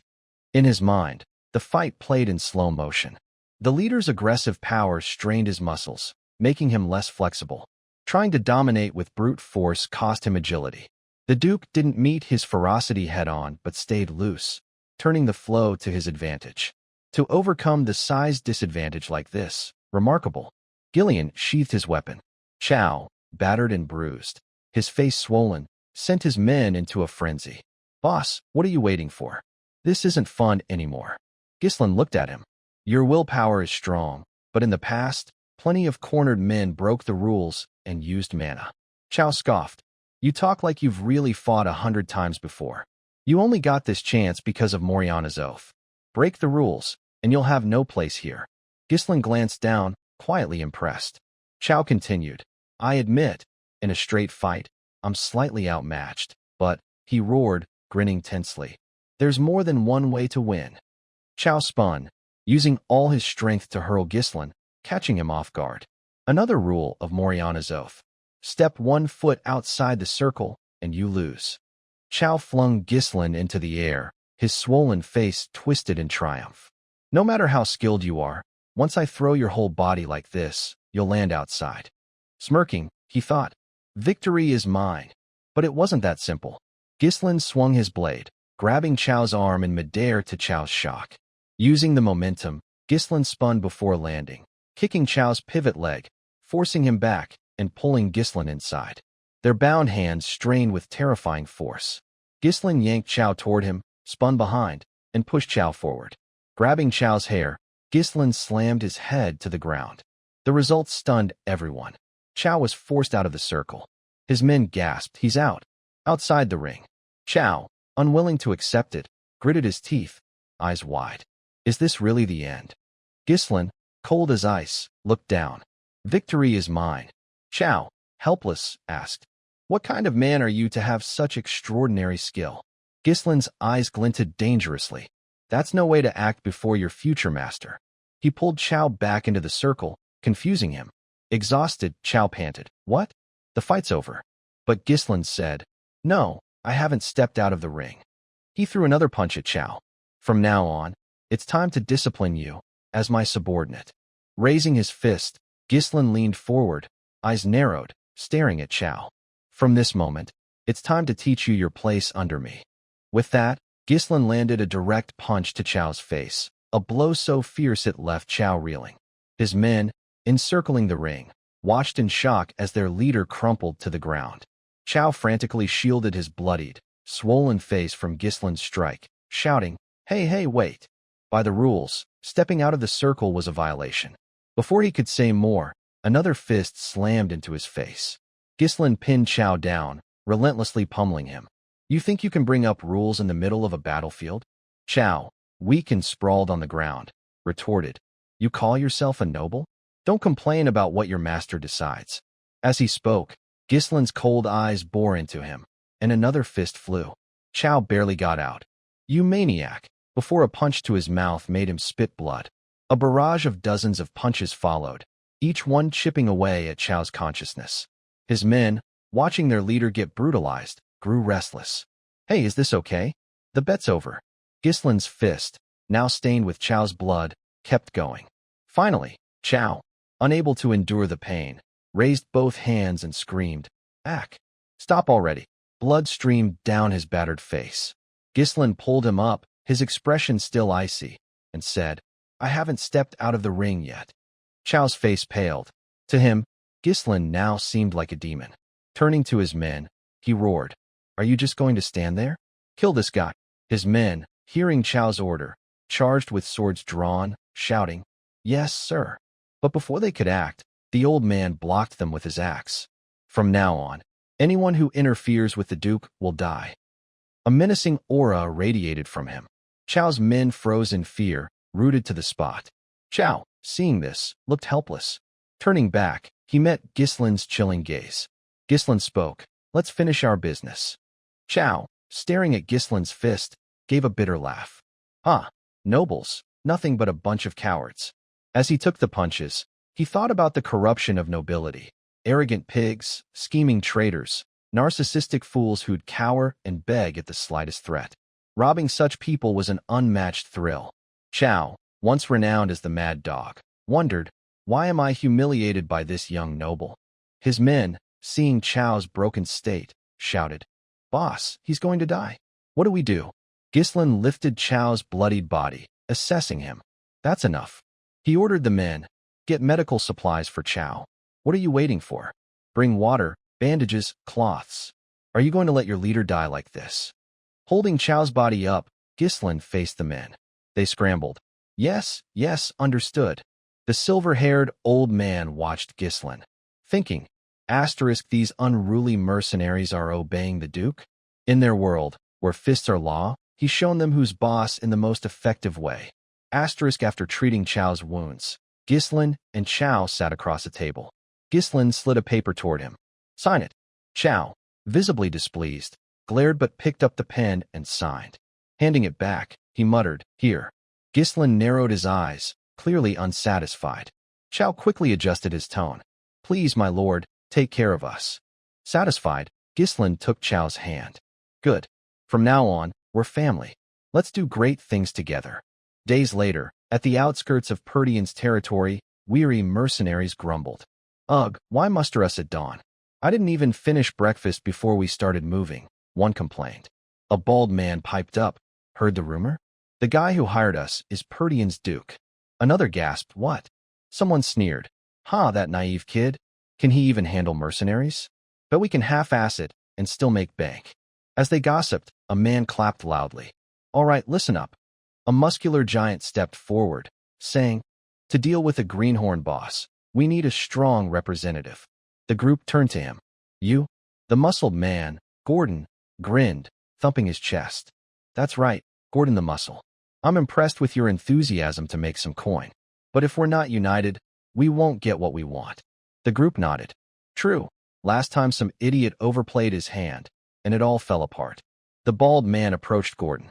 So what's the plan? These things only work if you know when to stop. Push too hard, and it's over. Gordon roared. I'll be the middleman. The boss pays, and you split it fairly, got it? He jingled a coin pouch. The group cheered, agreed. With Gordon brokering, it'll go smoothly. That huge frame of his is actually useful, reassuring too. All that training, and he's got a nose for money. Suddenly, someone shouted, Hey, someone's coming. Gordon and the others turned. From a distance, a lone rider approached. As the figure grew clearer, the mercenaries squinted. What's this? Just one guy? Dressed like a big shot, huh? Bet he'll run scared when he sees Gordon's muscles. Gordon took the lead, waving his men to follow for intimidation. Rubbing his hands, he muttered, Time to teach this naive, noble kid a lesson. But as he turned, his eyes widened in disbelief. Behind the rider were dozens of men. Someone gasped, That dog-shaped helmet. Is that the Cerberus crew? Gordon startled. What? The group buzzed. How's that possible? What happened to make those stubborn bastards obey the boss? Ghislain glanced at Gordon and asked, You the commander here? Gordon stammered, Why yes, sir. Ghislain pressed, Your name? I am Gordon the Muscle. Ghislain gave Gordon's arm a light punch, praising, Impressive. He introduced himself. I'm Ghislain Perdian, Grand Duke of Perdian. Gordon's men sweated, too stunned to speak. Ghislain continued, You've gathered all your mercenaries. Gordon, from now on, we're conquering the Beast Forest. A few days later, outside the Beastly Forest, Ghislain's group had set up camp at this location. All preparations for exploring the forest were complete. Ghislain had established a temporary base for the expedition team. Supplies were fully stocked, and the soldiers were ready. The time to set out had come. With that thought, Ghislain glanced at Belinda and suggested, Check the head count one more time. Belinda immediately got to work. The mercenaries hired through the office totaled 148. The Cerberus mercenary group, led by Ghislain, consisted of 41 members, bringing the total manpower to 192. Hearing this, Ghislain said sternly, All right, have you thoroughly briefed Scovan? Belinda nodded slightly and replied, He's actively helping us keep the forest expedition under wraps. After all, his main job is commanding the outpost near the Beastly Forest, so there's likely no need to worry. The two nodded, and Ghislain smiled, saying, Good. Then, he looked at the group below and shouted his command. Everyone, fall into formation. He told them that right before them lay the Beastly Forest, the place they would explore. They had surely heard the rumors. Unexplored dangers, all sorts of monsters, unknown threats, or even things beyond imagination. Despite facing such perils, he declared, We must conquer this place at all costs. Hearing his words, the mercenaries below, who had never heard of such a task, turned pale as banana leaves, whispering and murmuring among themselves. Hearing this, Belinda angrily scolded, How dare they interrupt while the young master is speaking? Ghislain didn't bother with it and said coldly, Anyone who wants to back out is free to do so, but remember this. If everything goes well, I promise to pay you triple the wages. For those enslaved by coin, that reward is quite the tempting bait. As soon as he finished speaking, their eyes lit up. In contrast, Belinda, standing above, nearly jumped in shock, exclaiming, Young master, what did you just say? The money we brought back last time has already been nearly spent on these preparations. Ghislain smirked and said, That's how you boost morale. If we succeed and secure the Orvain, it won't just cover the costs. It'll leave us with plenty to spare. With that thought, he glanced at Belinda again and asked, Do you trust me? Belinda sighed helplessly. I have no choice but to trust you. She slightly regretted once saying she trusted him unconditionally. Nearby, Chow couldn't help but mutter under his breath, Triple wages. What a promise no one but a madman would make. The master's always so reckless. Gillian calmly replied, He always has a plan in his head. A moment later, the Beastly Forest expedition team was ready to depart. Ghislain, naturally, took the lead, with the others following closely behind. Their group marched into the forest, chopping down trees as they went, looking almost like bandits. The group relentlessly hacked away with axes, Ghislain included. He felled a tree at the center, allowing faint light to begin piercing the dark forest. Seeing the light, Ghislain smiled with satisfaction. Good, the light's finally starting to break through. He then ordered, keep clearing the path in this direction. The felled trees were cut into pieces and loaded onto carts, while those with free hands dug around the roots to make them easier to remove. According to Duke Delphine's beastly forest exploration journal from a past life, the forest was truly vast. One day, they would clear out the monsters and exploit the forest's resources. But what Ghislain needed now was money. Ignore everything else and carve the fastest path to the runestone vein. The wealth Ghislain would gain from this expedition would be a crucial weapon to thwart the schemes surrounding Perdian. Nearby, Chow was surprised to see Ghislain working, and even the mercenaries began whispering among themselves. Naturally, Belinda wouldn't let this go on. She shouted a warning. Hey, less chatter and get to work.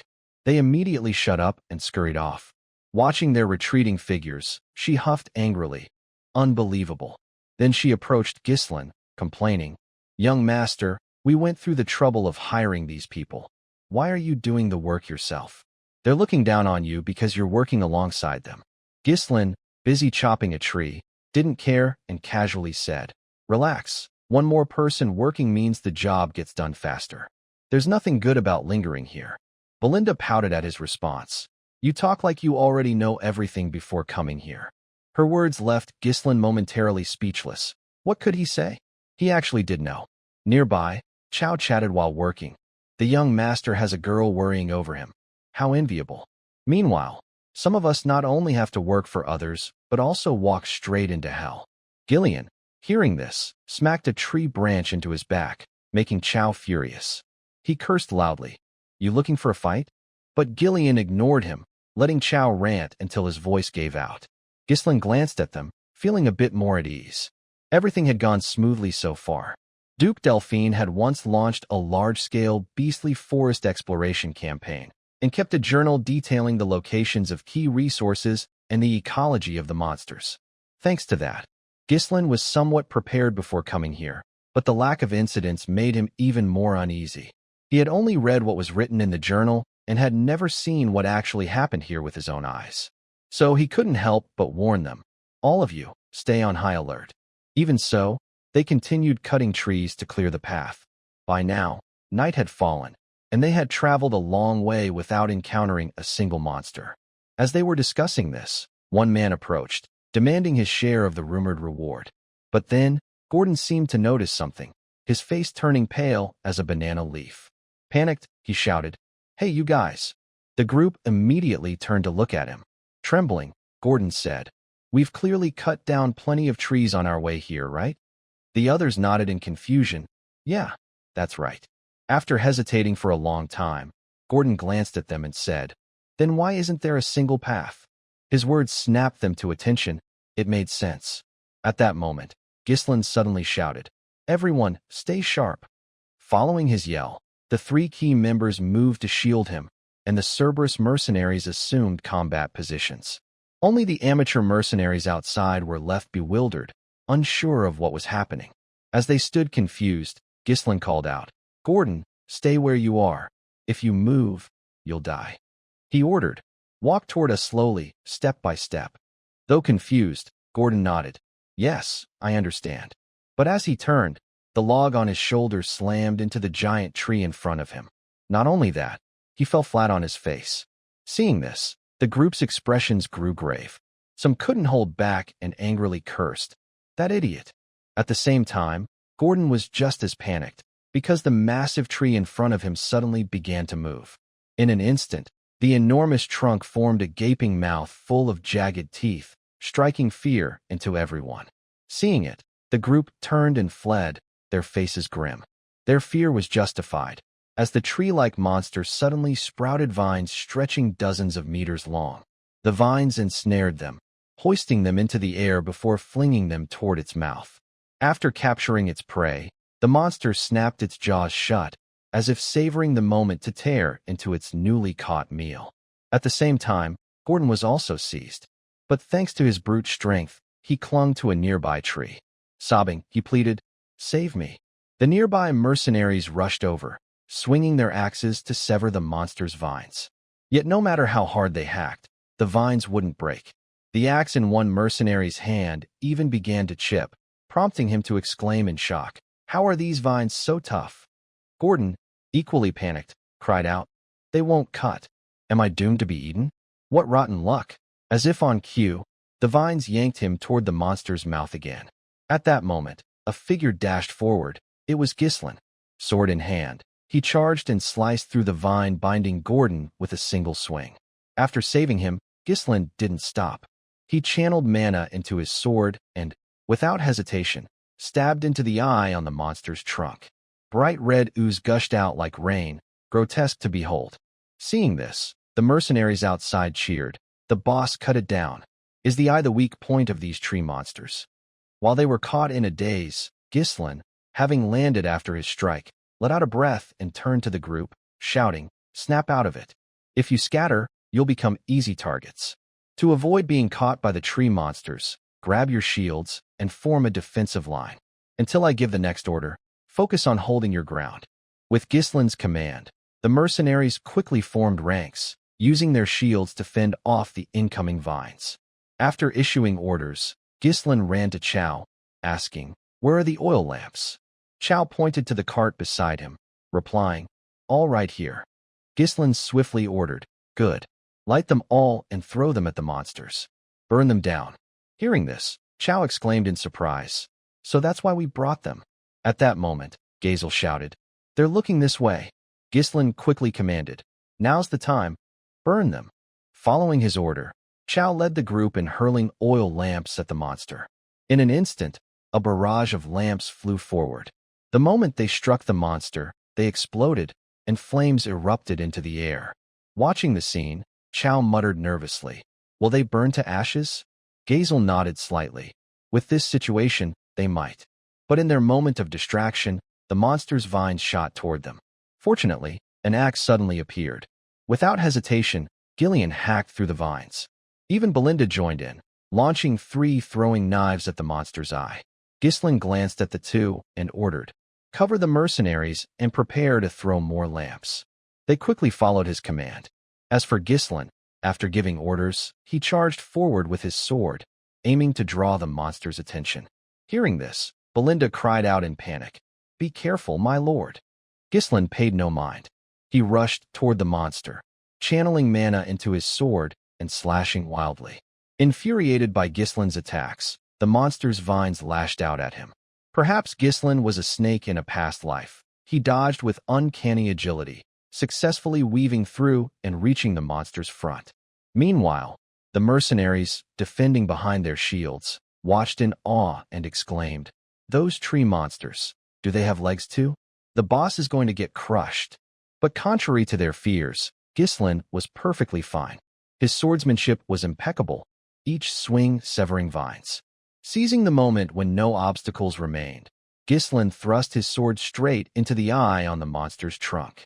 Single-handedly, he deftly handled the monsters, leaving the mercenaries watching in astonishment. All eyes were on their leader. At that moment, Belinda shouted, "Throw all the oil lamps at them. This time it'll work." Following her cry, another wave of lamps flew forward, and flames roared to life, engulfing the monsters in a sea of fire. Seeing this, Chow cheered, "We did it." But Ghislain warned, "Don't stop. Keep throwing until they're completely burned." With his words, the mercenaries continued hurling lamps.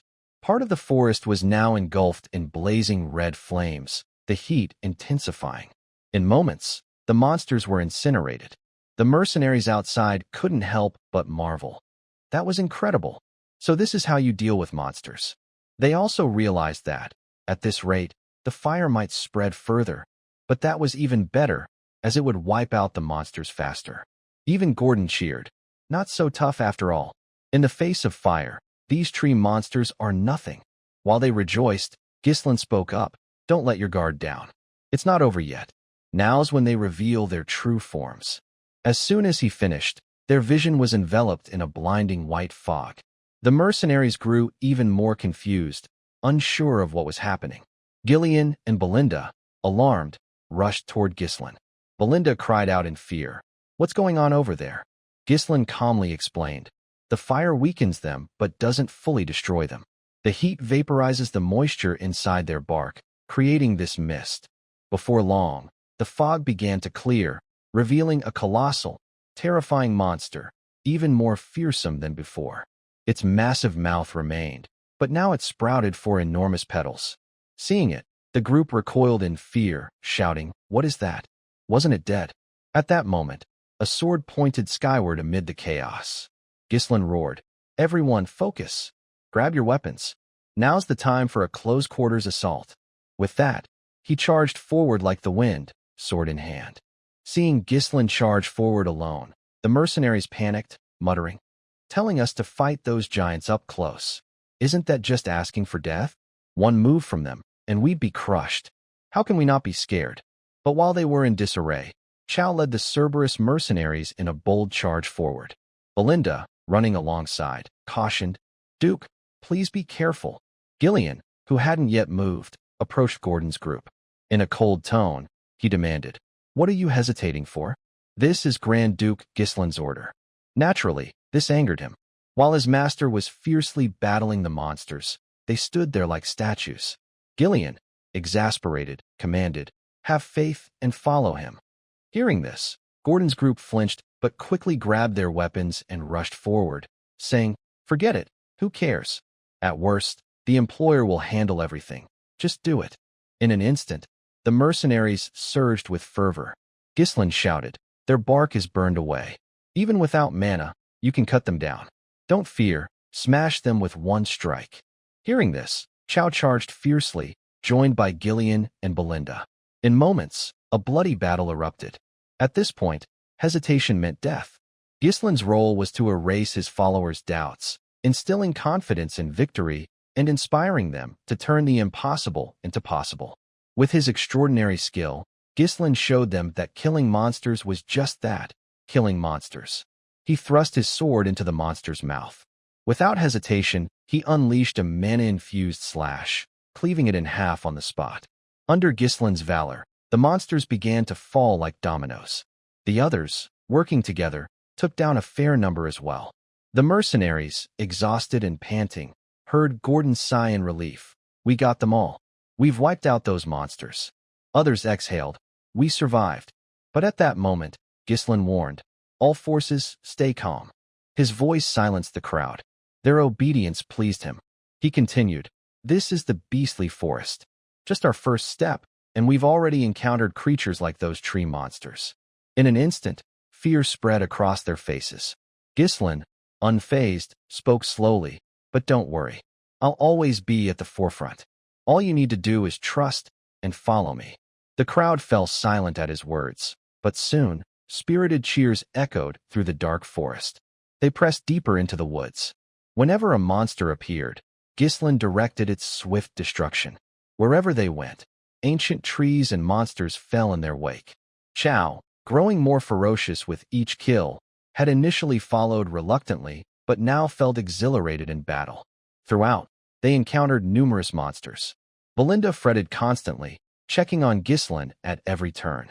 At first, he wasn't fond of it, but eventually, he gave in, letting her do as she pleased. The only constant was the state of Gordon's mercenary group. Each time a monster appeared, they instinctively retreated. Gordon, staring at a massive creature before him, grumbled, "Damn it! What the hell is this? Monsters keep popping up." As they panicked, Gillian and Chow stepped in front of them. Chow, without hesitation, slashed at the creature's leg, but another monster appeared nearby. Gillian swiftly charged, blocking it with his shield. Seizing the moment, a sword struck. Ghislain unceremoniously stabbed the monster's head. After dispatching it, he glanced at the group and asked with concern, "Anyone injured?" They nodded quickly, replying, "Still alive, just minor wounds." Immediately, they assumed battle stances, shouting, "If you want to live, don't stray from the employer. Let those monsters come." Seeing this, Gillian couldn't help but remark, "They're starting to shape up." Chow nodded in agreement. Real combat is the best teacher. Ghislain felt more at ease. He reminded them, "We've got a long way to go. Keep clearing the path."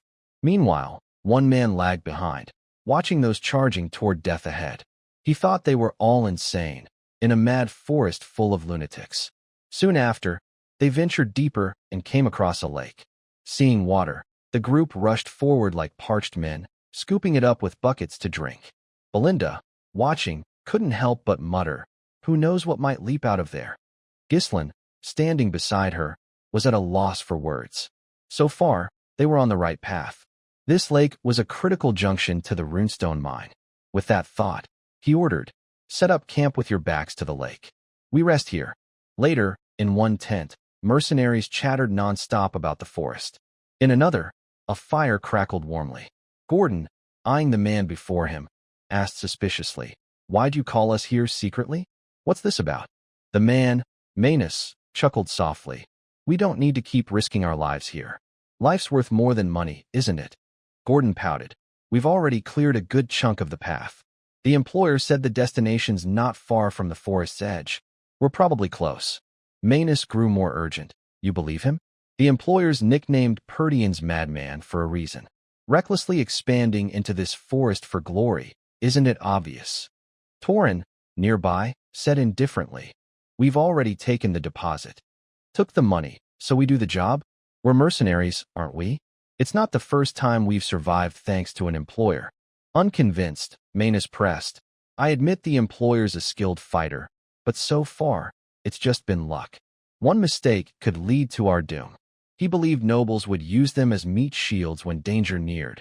Nobles are all the same. At this, Gordon's group grew uneasy, unsure how to respond. Seeing their expressions, Manus smirked smugly. "Keep hesitating like that. Fighting those monsters alone and returning? That's madness. If something happens, we might end up as bait for him." Suddenly, Torin spoke up. "I mean, without the employer, we'd have been dead long ago. Look over there." He pointed to Ghislaine across the way, treating the wounded and advising, "Be careful not to get water in the wounds. It'll get infected." Belinda, nearby, disapproved, grumbling, "That's precious medicine. Shouldn't we save it for when it's really needed?" Ghislaine replied calmly, "This is exactly when to use it. Skimp too much, and it'll hurt us later." Manus watched Ghislaine tirelessly tend to the others, unsure how to react. Torin continued, "The medicine and antidotes the employer uses are worth more than our lives. If it were you, would you treat mercenaries you're using as meat shields like that?" Gordon's group nodded in agreement, saying, "Yeah, this employer's different from the others. At least he doesn't seem like he'd abandon us." Their words dismantled Manus's plan, making him curse inwardly. That old man's meddling again. "To get out of here, I need to sway at least a few, but this is tougher than I thought." He quickly left. As he departed, Ghislaine approached, warning, "Stop gossiping and rest while you can." He then glanced at Gillian and Chow, saying, "We need to talk." They followed, but Chow hesitated, asking, "Is this okay? If it were me, I'd have cut out his tongue by now." Ghislaine replied calmly, "Let him be. The monsters keep him from doing anything for now. More importantly, we need to confirm something." His words put them on edge. Scanning their surroundings, they noticed an issue. For some reason, oil lamps were placed everywhere. Belinda frowned, asking, "Why suddenly count the hanging lamps? There's about 24. Ghislaine, hearing this, fell into thought. As expected, the number's gone down. Reflecting, he spoke slowly. Since entering the forest, monsters had attacked day and night, but for the past 2 days, there had been no nighttime assaults. Hearing this, the group grew pensive. Chow muttered hesitantly, "Does that mean?" Before Ghislaine could respond, Gillian interjected, "We've entered the territory of nocturnal monsters, a highly dangerous zone." At that moment, Ghislaine sighed, his eyes turning fierce. Gazing into the distant darkness, he said slowly, "All right, now is the most dangerous time." Night had begun to fall over the forest. Everyone had settled into sleep, including Gordon. He was tucked comfortably into warm blankets, but a sudden bright light startled him awake. As he opened his eyes, he saw an oil lamp floating in midair, scaring him so much he nearly wet himself. Kicking it away, he shouted in panic, "What the hell? Flying lanterns." But before he could make sense of it, something bit into his shoulder, causing him to scream in agony. His cry roused the camp. When they awoke, they saw Gordon wildly swinging a torch at the air like a madman. The invisible monsters, spotting the fire, quickly retreated. But to the mercenaries, Gordon looked like he'd lost his mind. They hurriedly asked, "What's going on?" Trembling, Gordon stammered, "Monsters. They were right beside me. But where are they now?" The others grumbled in frustration. "What nonsense are you spouting? There's nothing here." Hearing this, Gordon was dumbfounded. He looked around, unable to believe it, exclaiming, "Nothing." Someone snapped, "Did you have a nightmare or something? Talking in your sleep?" With that, they walked off. But at that moment, a voice cut through, "He's not talking nonsense." It was Gazel and Torin approaching. Gazel said slowly, "A strange feeling woke me up too, and I saw a lantern vanish before my eyes." With his words, others began sharing the odd things they'd noticed. Gazel, after listening, said firmly, "We need to investigate what's out there." In an instant, the tent buzzed with chatter. Amid their confusion, Ghislain appeared, asking, "You saw it clearly, didn't you?" They turned to see him approaching with Gillian and Chow. Ghislain narrowed his eyes at them and ordered, "Everyone, assemble." The mercenaries quickly gathered. Inside the tent, Ghislain called the key members for a discussion. After hearing the reports, Gordon cried out in horror, "Monsters are surrounding us." Gazel added, "And we can't even see them with the naked eye?" Ghislain nodded slightly. "That's right. It's their ability." He stated confidently, "They're near the lake. One of the most formidable nocturnal monsters in this forest, the panhunters. They blend into the darkness, invisible to human eyes, and physical attacks are useless. They stalk hundreds of prey, dragging them into the shadows to hunt." Hearing this, Gazel and Gordon exclaimed, "Hundreds?" Belinda glanced at Ghislain. "So that's why the lanterns are going out one by one." Chow shouted angrily, "Damn monsters. Let's go kill them all. We can't let them toy with us. We strike first." But Ghislain shook his head, stopping him. "No, we wait for their attack. That's the best way to counter them." Belinda hesitated. "We've already lost more than half our lanterns. Are we just supposed to sit and wait?" Ghislain replied calmly, "Charging in recklessly will only provoke their cruelty. They'll shift tactics and torment us more patiently. We'd lose our chance to wipe them all out." Gillian, puzzled, muttered, "Wipe them all out?" He looked at Ghislain and asked, "Is there a way to catch hundreds of invisible monsters immune to physical attacks?" Ghislain nodded, "Yes." "Belinda, where are the magic scrolls I told you to prepare?" Belinda answered casually, "I've given each mercenary a scroll." Hearing this, Ghislain looked at them with satisfaction and ordered, "From now on, I'll teach you how to fight them." He drew something on the ground with his sword and explained slowly, "The pan monsters are surrounding our camp from 3 sides. They're tightening the noose by stealing our lanterns.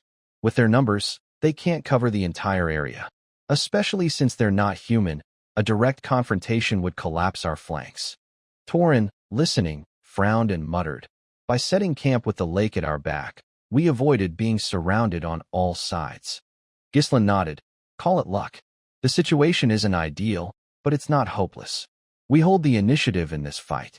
The group stared at him, confused. Ghislain explained slowly, "Split into 3 teams. One with shields to absorb attacks, one with crossbows to hold them off, and an elite strike team, including me. The shield and crossbow teams will form a tight central formation to block the enemy's assault. Meanwhile, the Streitgetrich will focus all firepower to quickly thin their numbers from the left flank." Finishing his plan, Gillian hesitated. "Is this really feasible?" Chow studied the drawing on the ground, saying after a pause, "If the central team holds strong, it's doable."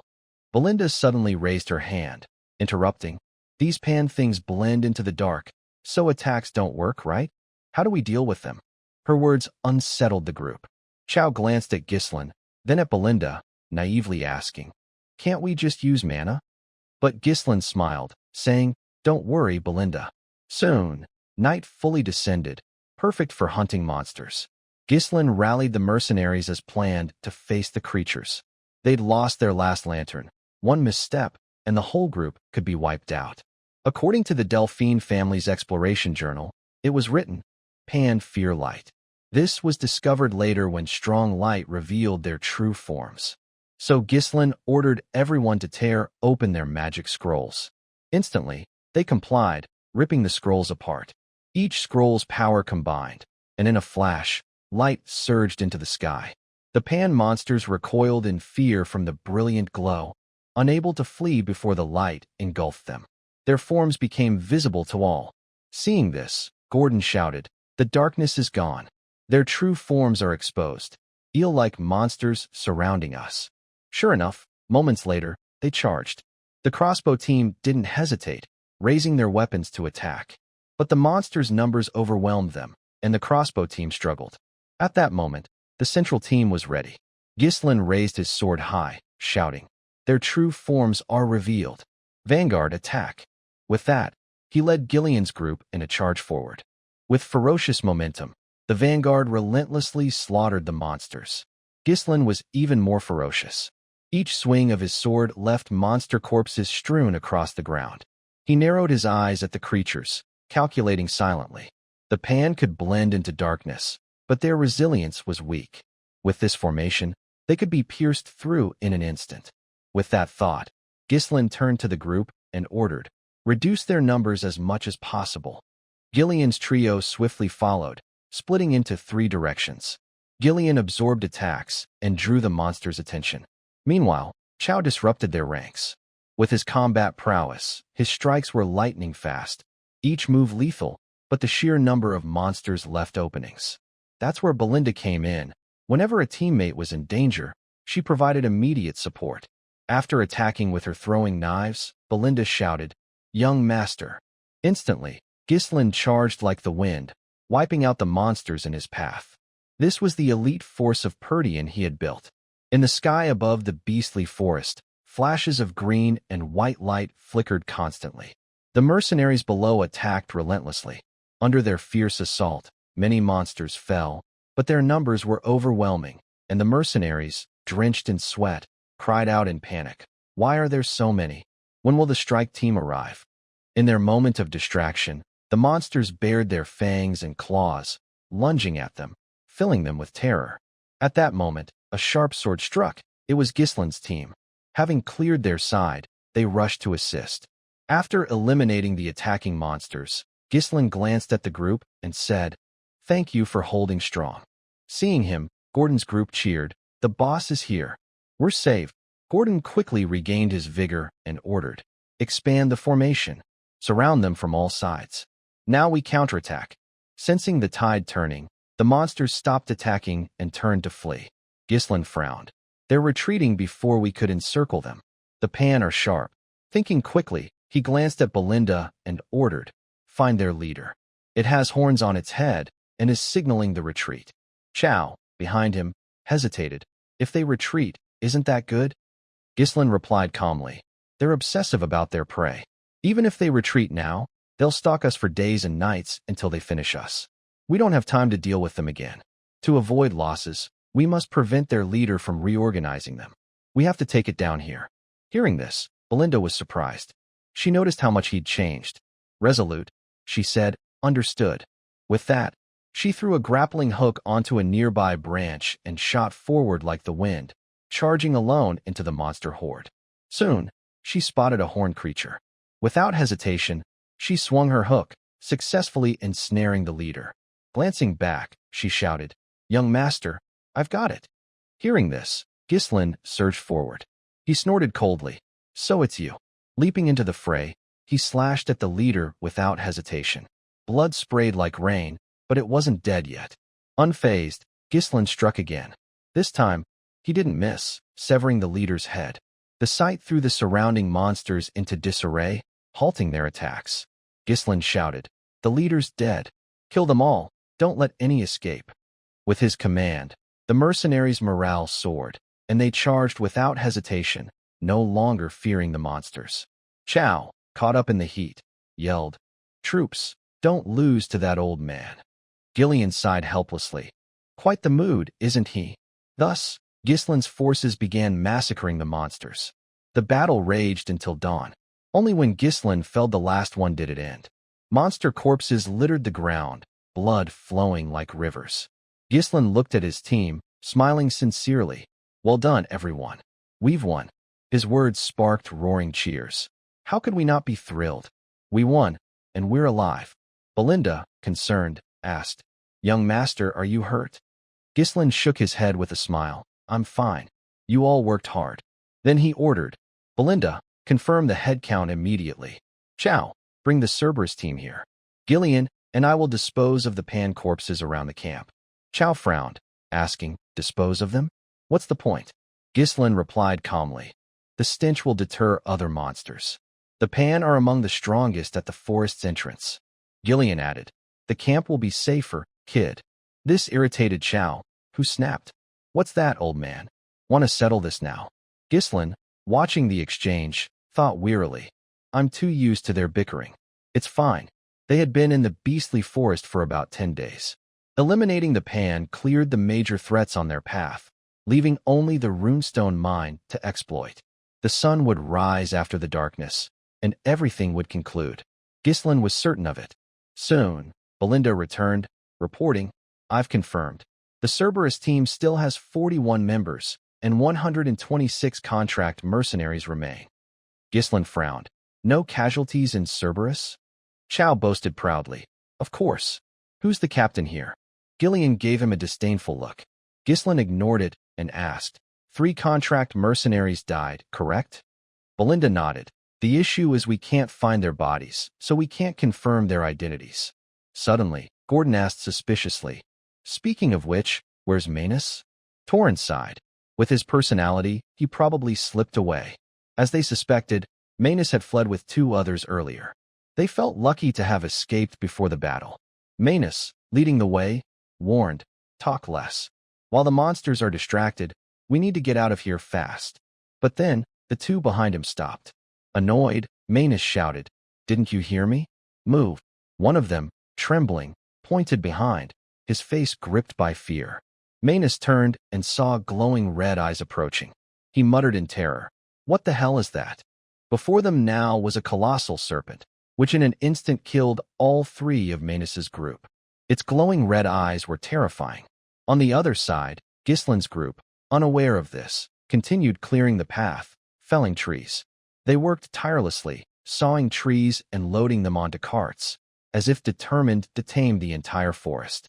Chow, watching them, couldn't help but remark, now they're working efficiently without being told. I've never seen those lazy mercenaries so disciplined before. As he said, not only the Cerberus mercenaries were diligent, but even the hired hands were proactive. Gillian glanced at Chow, smirking, unlike a certain someone. Chow flinched, finding the jab reasonable and, unusually, not arguing back. Changing the subject, he said, these guys, will they all disband after this expedition? Seems a waste to use them just once. Ghislain overheard and responded, don't worry. I plan to hire them all as my personal forces. People say mercenaries lack organization and can't match regular armies in group combat. But their experience here has surpassed those limits. They'll be a solid foundation for expanding our influence. At that moment, Gazel approached from afar, reporting, Captain, we've scattered the corpses around the cleared area, as ordered. Chow nodded. Good work. He glanced at Ghislain, grinning. As you said, it's worked wonders. No monsters from the camp to here, not even a stray one, when normally we'd see at least one. His crow's mouth jinxed it. There was indeed a monster deep in the forest they didn't know about. Ghislain felt a bad premonition, hoping it was just paranoia. Just then, Belinda returned from scouting. Ghislain looked at her and asked, what's up? Anything ahead? Belinda nodded, her expression hard to read. Seeing her reaction, Ghislain's heart sank. He shouted to the group, from now on, clear the path at full speed. The destination is right ahead. They pressed deeper into the forest until they saw a light and stopped. When the sight before them emerged, everyone's faces filled with shock, except for Ghislain, who smiled with satisfaction. Gordon's group exclaimed in disbelief. No way is this? Ghislain raised an eyebrow, grinning. This is why we embarked on this expedition, a top-grade runestone vein. Chow, still reeling, stammered. Is something this valuable really in the forest? Gillian, calm, said, I told you he's got far-reaching vision. Belinda, thrilled for their finances, hugged Ghislain tightly, exclaiming, Young master, how did you know about this? They were nearing the runestone vein, something most would never touch in their lifetime. Now it lay before them in abundance. If they mined at all, they'd be filthy rich. But at that moment, a voice rang out. No, you're not going anywhere. Gislin's eyes sharpened, scanning for the source. A figure, neither fully human nor monster, approached slowly, muttering mechanically. It's all over. The mercenaries recognized it as Manus. But as he spoke, he collapsed, dust scattering everywhere. Seeing this, Gordon and Torin rushed forward, only to be stopped by Gislin's sword. He ordered coldly, fall back. Then he charged forward, slashing with a mana-infused strike that cleared the dust. But what emerged horrified them more. Piles of white skeletons lay there, some with fresh blood. The mercenaries panicked. What's with all these corpses? What happened here? Not only were there monster remains, but human ones too.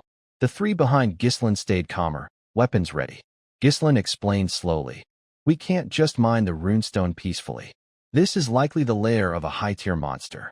The fresh corpses mean they weren't left long ago. Toxic gas from the remains mixed with the fog, so we didn't notice earlier. The records never mentioned any specific dangers near the vein. Caught off guard, Gislin had no choice but to adapt. He shouted, "Everyone, get into battle positions." Sure enough, as he spoke, a giant serpent appeared. Its massive, slime-dripping mouth lunged at them. Gislin didn't hesitate, charging with his sword, scatter. The group quickly split into three directions. Gislin faced the beast alone in close combat, channeling mana into his sword for a massive slash. But it barely scratched the creature. Undeterred, he aimed for its glowing red eyes. Though fast, the serpent was faster, dodging his strike. Still, his blade grazed it. Gillian frowned, incredulous. Even with mana, it only left scratches? Chow, equally shocked, said, "What are those scales made of?" In the fray, the serpent's massive tail attacked Gislin. He dodged, slashing furiously at its head. Green slime oozed out, and Gislin frowned. "That's poison. Don't let it touch you." He dodged again, but the serpent was relentless. Gislin spun, slashing its tail, but it took no significant damage. Worse, its tail slammed down, pinning him to the ground. Seeing this, Belinda screamed, "Young master!" The serpent's massive body then targeted the others. They retreated in panic, with Gordon shouting, "Careful, don't get caught." But no matter how they dodged, the serpent closed in, causing them to cry out, "What kind of monstrous snake is this? It's going to crush us." Just as they faced being crushed, Gillian rushed in, hoisting two men over his shoulders like sacks and running. Belinda, using her grappling hook, pulled several mercenaries to safety. Chow directed others to flee, but some couldn't be saved. Crushed, their desperate cries echoed. Gislin, pinned under the tail, heard it all. Seeing it firsthand, he felt helpless. This monster was the true master of the runestone vein, a blood-footed beast, one deemed unhuntable in the expedition's plans. It usually dwelled deep in the forest, yet here it was. The odds of victory were slim, and retreating was an option. But hesitation wasn't. If he gave up now, everything he'd done would be for nothing. His eyes hardened with resolve. Gritting his teeth, he muttered, "Don't block my path, you wretched beast. I carry too much weight for this mission." With that, Gislin unleashed his mana core. The sword in Gislin's hand began to glow with a massive surge of mana. Without hesitation, he charged again, slashing furiously at the serpent. He carved a deep gash into its head. This time, powered by his mana core, the wound was far deeper, and blood began to pour out. But it wasn't a decisive blow. The serpent lashed its tail at Gislin. Caught off guard, he raised his sword to block, but the beast's immense weight pushed him down, his right leg buckling under the pressure. The serpent didn't relent, opening its massive jaws toward him. Gislin didn't dare falter, striking back. No matter how slim the odds, some battles couldn't be avoided. This was his moment to fulfill his duty. The onlookers, seeing him charge recklessly, were alarmed, but Gislin paid no mind. He slashed at the serpent's head again, blood gushing forth. Leaping down from above, he exhaled, narrowing his eyes at the beast with malice. Yet the blood serpent showed no sign of collapsing. Sustaining the third mana core for too long was dangerous. Gislin would exhaust himself before killing it. As he wavered, Belinda's group rushed to him, worried. She asked urgently, "Young master, are you okay?" Gislin shook his head, confirming he was fine.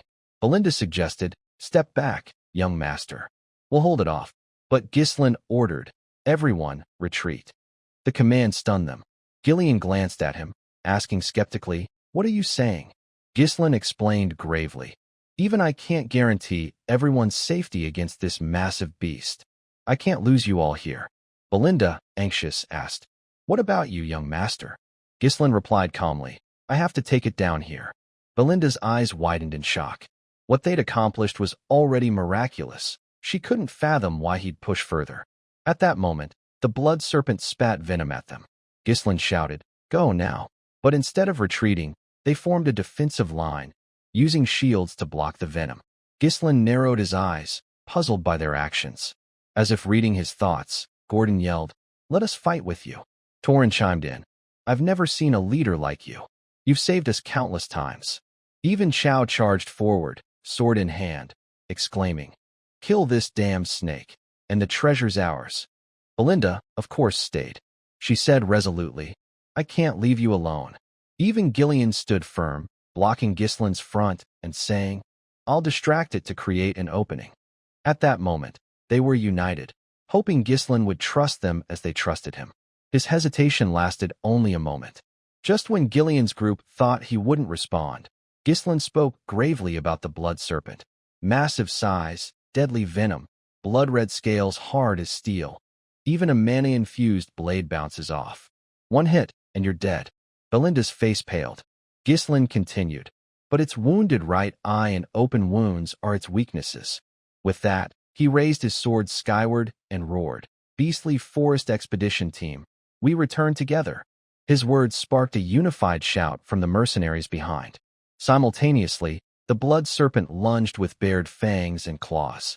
Ghislain's vanguard, including his key members, charged together. With his earlier words guiding them, their coordination was seamless. Chow stabbed the serpent's eye, making it scream in pain as blood poured out. Gillian drew its attention, creating an opening for Ghislain to strike the other eye. Though he knew the future, not everything went as planned. But if he didn't act, many would die. The mercenaries trusted him in this crisis, and he wouldn't let them down. Ghislain charged at the serpent's head, striking without hesitation. He had to bring everyone back. He alone knew Perdian's future. Instantly, the serpent's massive head was pinned to the ground. The onlookers steadied themselves. Ignoring their reactions, Ghislain kept stabbing, carving a long gash down its head. The serpent's skull was split in two. Belinda's trio cheered, beaming. This was their leader, Perdian's future. With the blood serpent defeated, the runestone vein was theirs. Meanwhile, at Perdian's castle, the Earl's men learned of Ghislain's actions. They were furious. Albert, tearing at his hair, ranted, this is a grave offense, defying the Lord and charging into the beastly forest. Home Run, beside him, urged, calm down, Albert. But how could Albert stay calm? He shouted, you know the young master's stubborn streak. Off on this long expedition, he thinks he's the Lord now. Home Run sighed helplessly. It's too late to say anything. He's been in the forest for half a month. If Scovin hadn't falsified reports, they could have stopped him sooner. Home Run couldn't fathom why Scovin supported Ghislain. It could cost him his knighthood. The two argued before Swunter, who felt equally powerless, unsure how to handle Ghislain. As they spoke, Randon burst in, urgently reporting, my lord, big news. Come quickly. Swunter asked, puzzled, what's wrong? Randon said hastily, young Master Ghislain has returned. The room froze in shock. Outside Perdian's castle, Ghislain had indeed returned, stepping forward slowly, one deliberate step at a time. Moments later, inside the castle, Ghislain sat across from Earl Walter's men. 6 pairs of resentful eyes glared at him. Walter, somewhat helpless, was unsure how to proceed. Ignoring their stares, Ghislain calmly said, I've returned, father. Walter hesitated briefly before speaking sternly. I made it clear that exploring the beastly forest was forbidden, didn't I? Ghislain lowered his eyes, replying, I'm sorry, but it was something I had to do. Home Run frowned, skeptical. Had to do. Randon snapped angrily. Are you saying it was worth defying orders? Entering the beastly forest is a grave crime. Not to mention your life. Monsters could flood the territory. Ghislain sighed helplessly. But as you can see, I'm alive, and no monsters have invaded. His words stunned them. Randon, even angrier, demanded, "What gives you the right to talk back?" Before he could continue, Albert interrupted. "Do you find this amusing, young master? You claim the forest incident caused no consequences, so we should overlook it." Pausing, he added gravely, "But for this, you have no excuse, do you?" He placed a document on the table. Ghislaine picked it up, frowning as he muttered, "Earl Rayfold." Albert nodded. "When you claimed to have visited Rayfold without notice, I had a bad feeling. You coerced Lady Amelia to seize 20,000 gold from the territory's aid funds meant for Perdian. Because of your actions, Earl Rayfold, furious, has cut all aid and voided all agreements. This could shake the entire territory." Ghislaine didn't respond, studying the document's handwriting. It was indeed from Earl Rayfold, who had a strained relationship with Amelia, not a forgery. Exploiting Rayfold's affection could silence him, but this likely went beyond mere assassins. If things had escalated this far, the leverage Ghislaine held was useless. Whether collapse or survival, it would all be excuses to hide the truth. A moment's delay, and he'd have been trapped in the territory. Tom wasn't on his side. Seeing his silence, Albert pressed. "Young master, have anything to say?" Home Run suggested. "First, return the 20,000 gold urgently." Randon, clutching his head, sighed. That sum could sustain the night order for a long time. But before he finished, Ghislaine said coolly, "It's gone. I used it all to explore the forest." His words silenced the room. Albert, recovering, broke the stillness. "You threw all that money into a monster-infested forest?"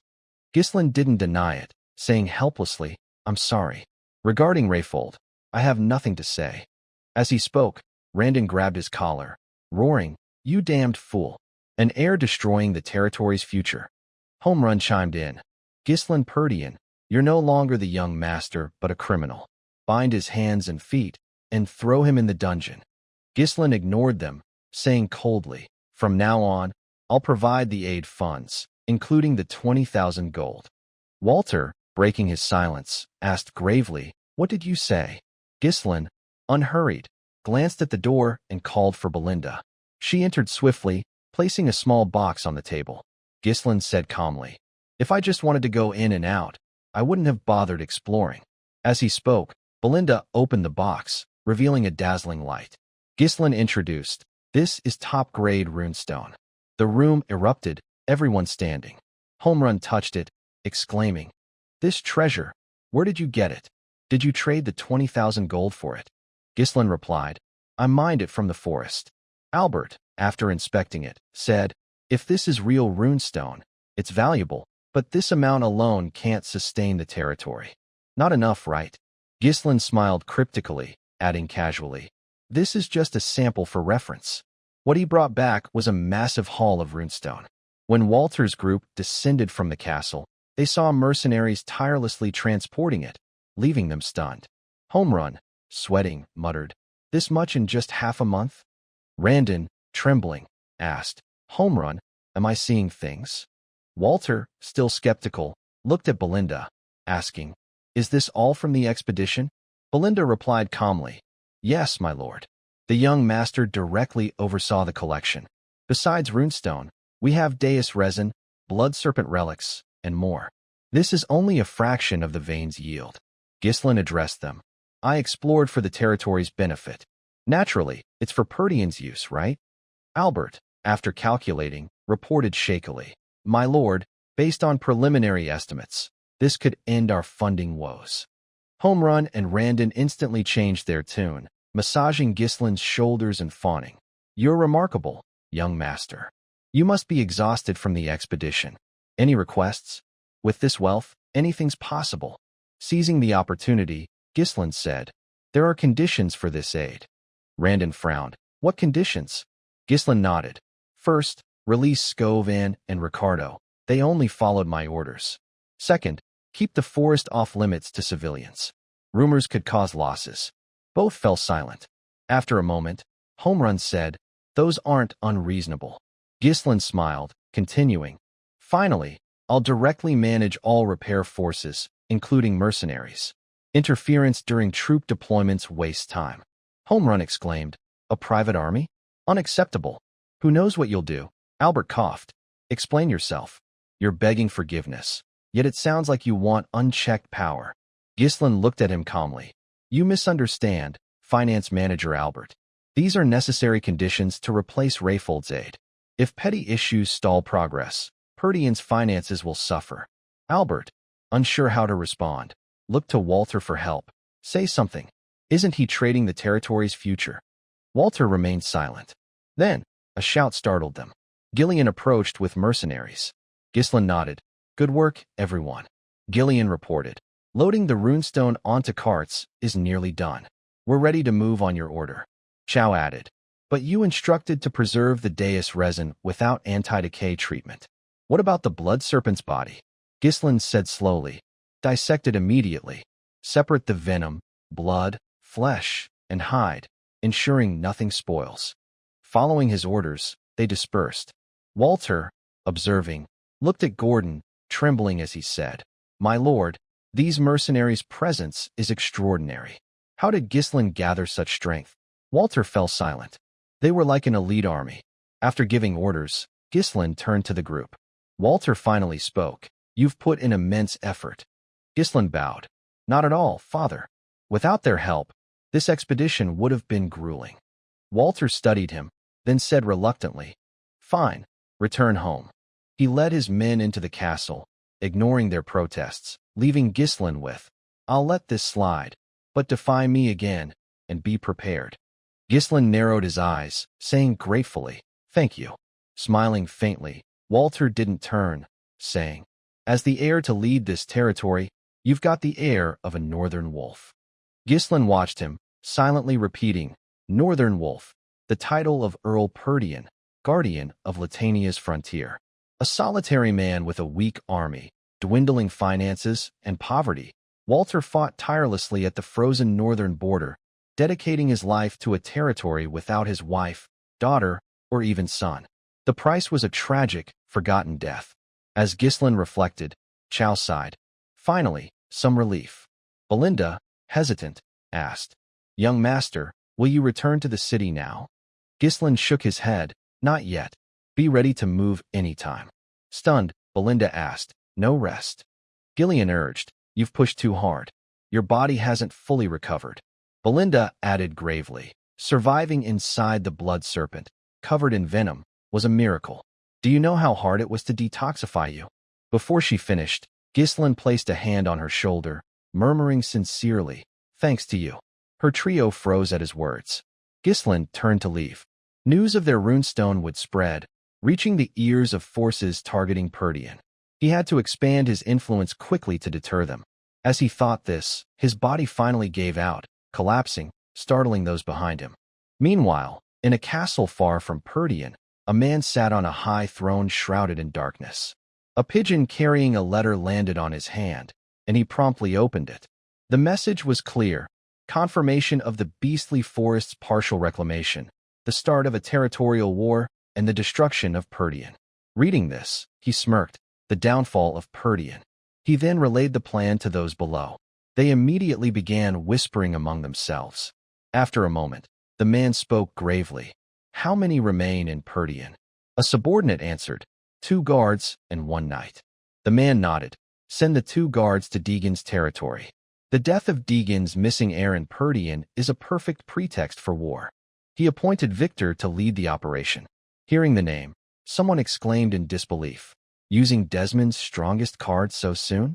If Frank had done his job, Perdian would have collapsed already. As they debated, another spoke. My lord, Victor will surely succeed. But revealing our trump card now, isn't it premature? This move seems rushed. The man replied calmly. Because of the beastly forest, all decisions align with Duke Delphine's will. He forbade further questions, adding, Prepare for war. The man giving orders was Earl Desmond, Hero Desmond. He frowned at those below, asking, Does anyone else know of this situation?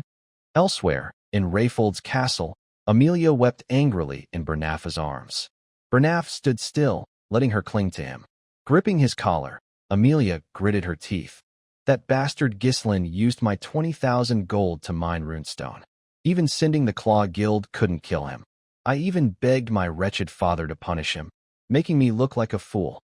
Bernaf hesitated before saying, "That's unlike you, my lady." Amelia took a deep breath, suppressing her rage. "You're right. I let emotions take over. What's done is done." Her eyes turned vicious. Bernaf, understanding her intent, said gravely, "Give me your orders, my lady." Amelia pointed to a map. They found the runestone vein. Perdian will soon escape its financial woes. Bernaf nodded. They must be celebrating. Snorting, Amelia said, "It may look that way, but they haven't sold the stones yet. My latest intel says Ghislain found the vein just 2 days ago. Not enough time to establish a supply chain. We'll exploit that weakness." She knew exactly where Ghislain planned to sell. Bernaf, surprised, asked, "You want to act before they sell the runestone?" Amelia replied coolly, "There's only one buyer in the north. The Crimson Tower, ruled by the seven-ringed Archmage. Runestone is vital for magical research, and towers prioritize securing it. Order the Claw Guild to ambush the main route to the tower.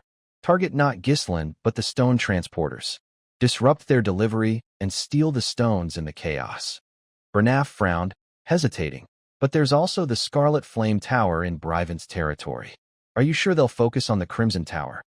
Amelia said firmly, "In the past, maybe, but things have changed. The Scarlet Flame Tower lost its standing long ago. Greedy Ghislain won't go there. The Crimson Tower pays more. This time, I'll take everything from him." Back at Perdian's castle, Ghislain had been bedridden since returning. When he entered the blood serpent's mouth, it was preparing to digest him. Before passing through its throat, venom dissolved prey for easier digestion.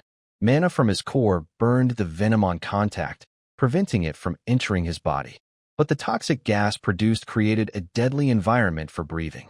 Most prey would lose consciousness or die. Ghislain had gritted his teeth to endure.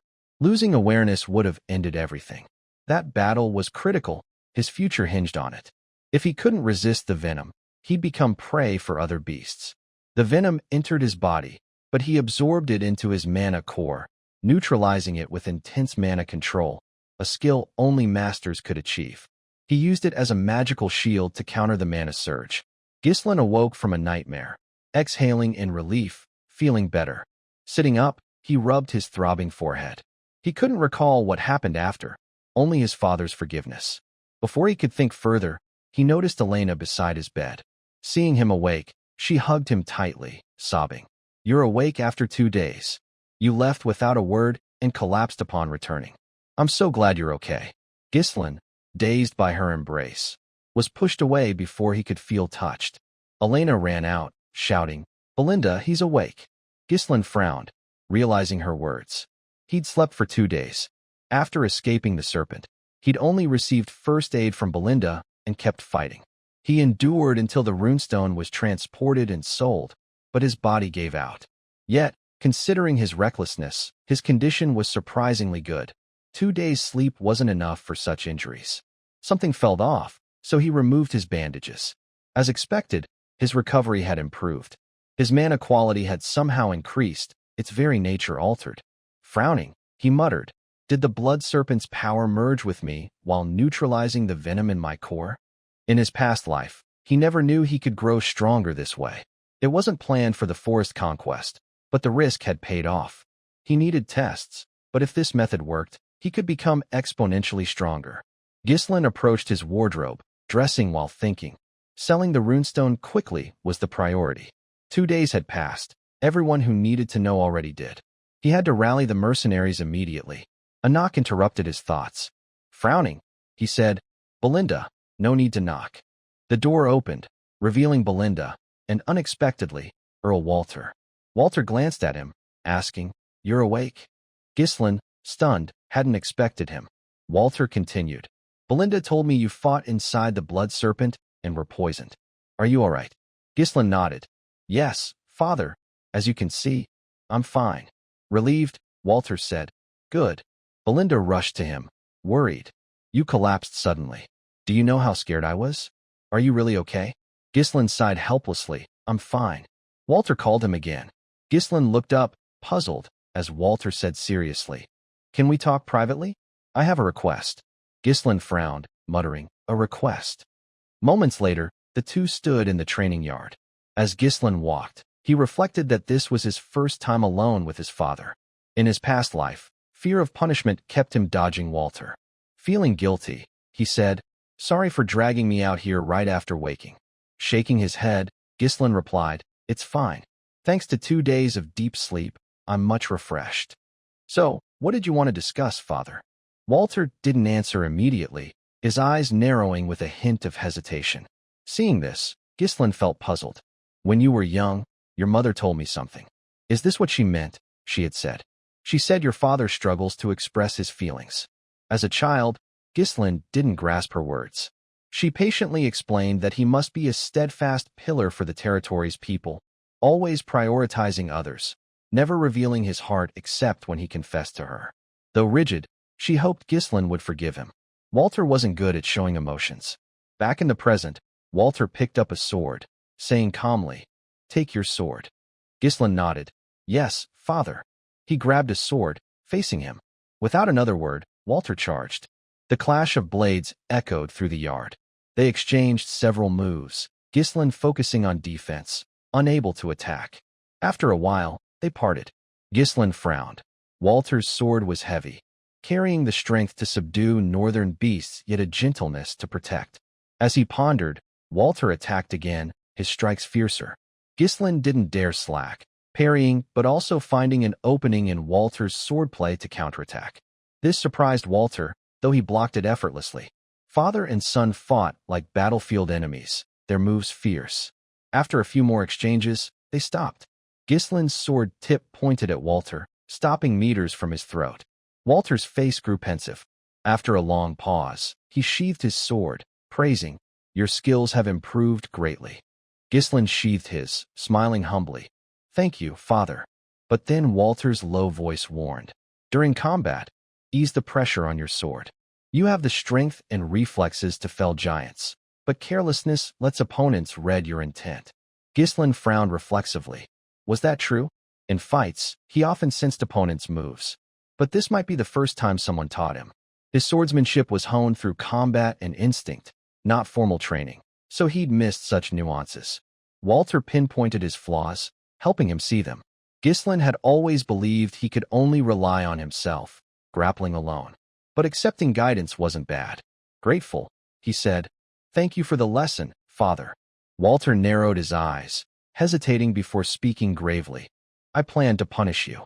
Despite your achievements, breaking rules is undeniable.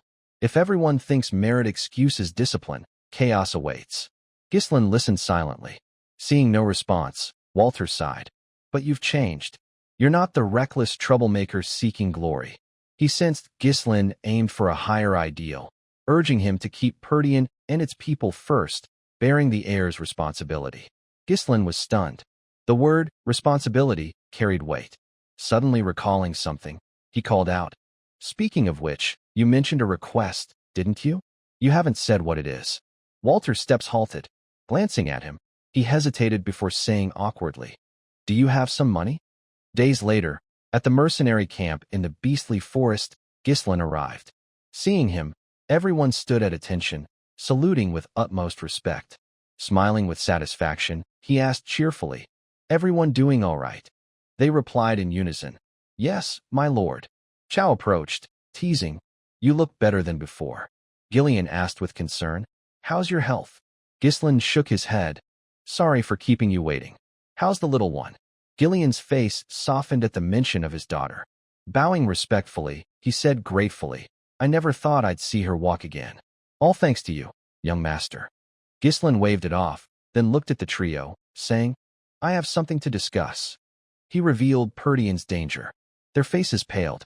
Leading them into a tent, he recounted the attack on Elena, how he thwarted a plot to kill her as a pretext for war, the discovery of Deegan's heir's body, and a hidden force targeting Perdian. His tone grew serious. "Someone's watching us, likely operating within the territory for a long time. We lack the time and resources to prepare for an attack." Belinda sighed helplessly. "Now I understand why you're so rushed. We secured the runestone vein, thinking we'd have time to rest."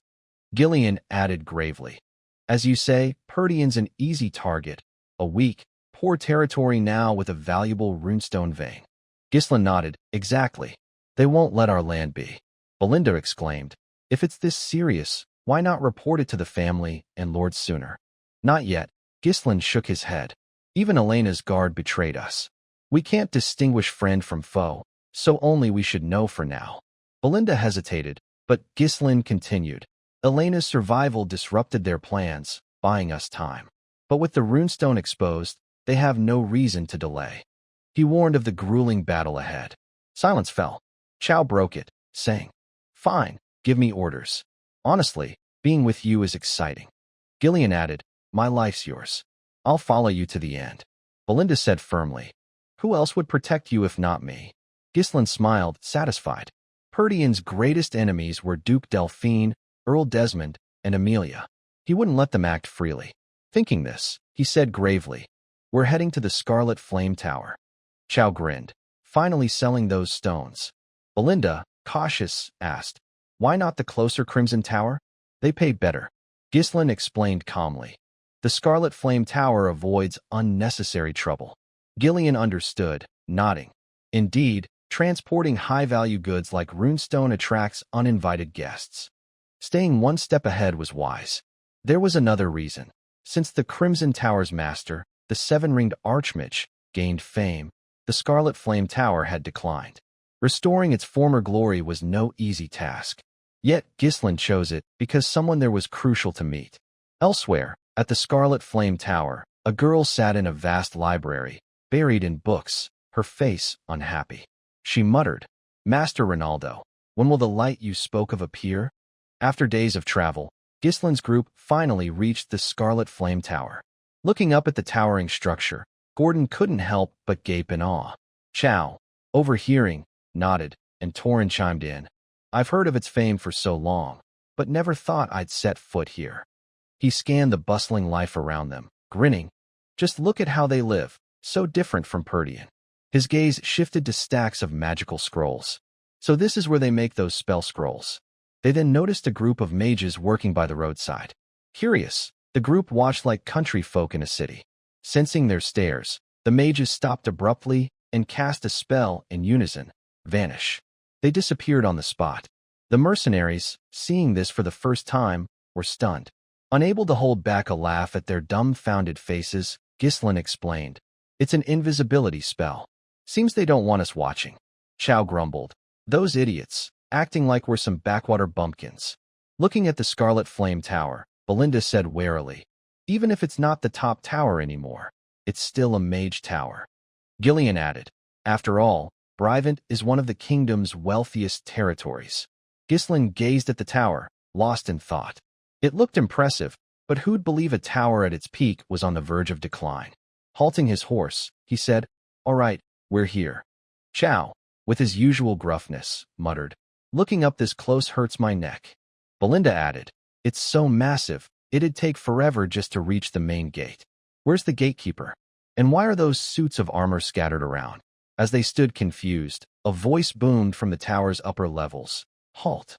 Following the shout, the scattered armor at the gate began to move, assembling into a complete knight in an instant. Two similar armored figures blocked their path with weapons. The voice from above warned, Not just anyone can enter the Scarlet Flame Tower.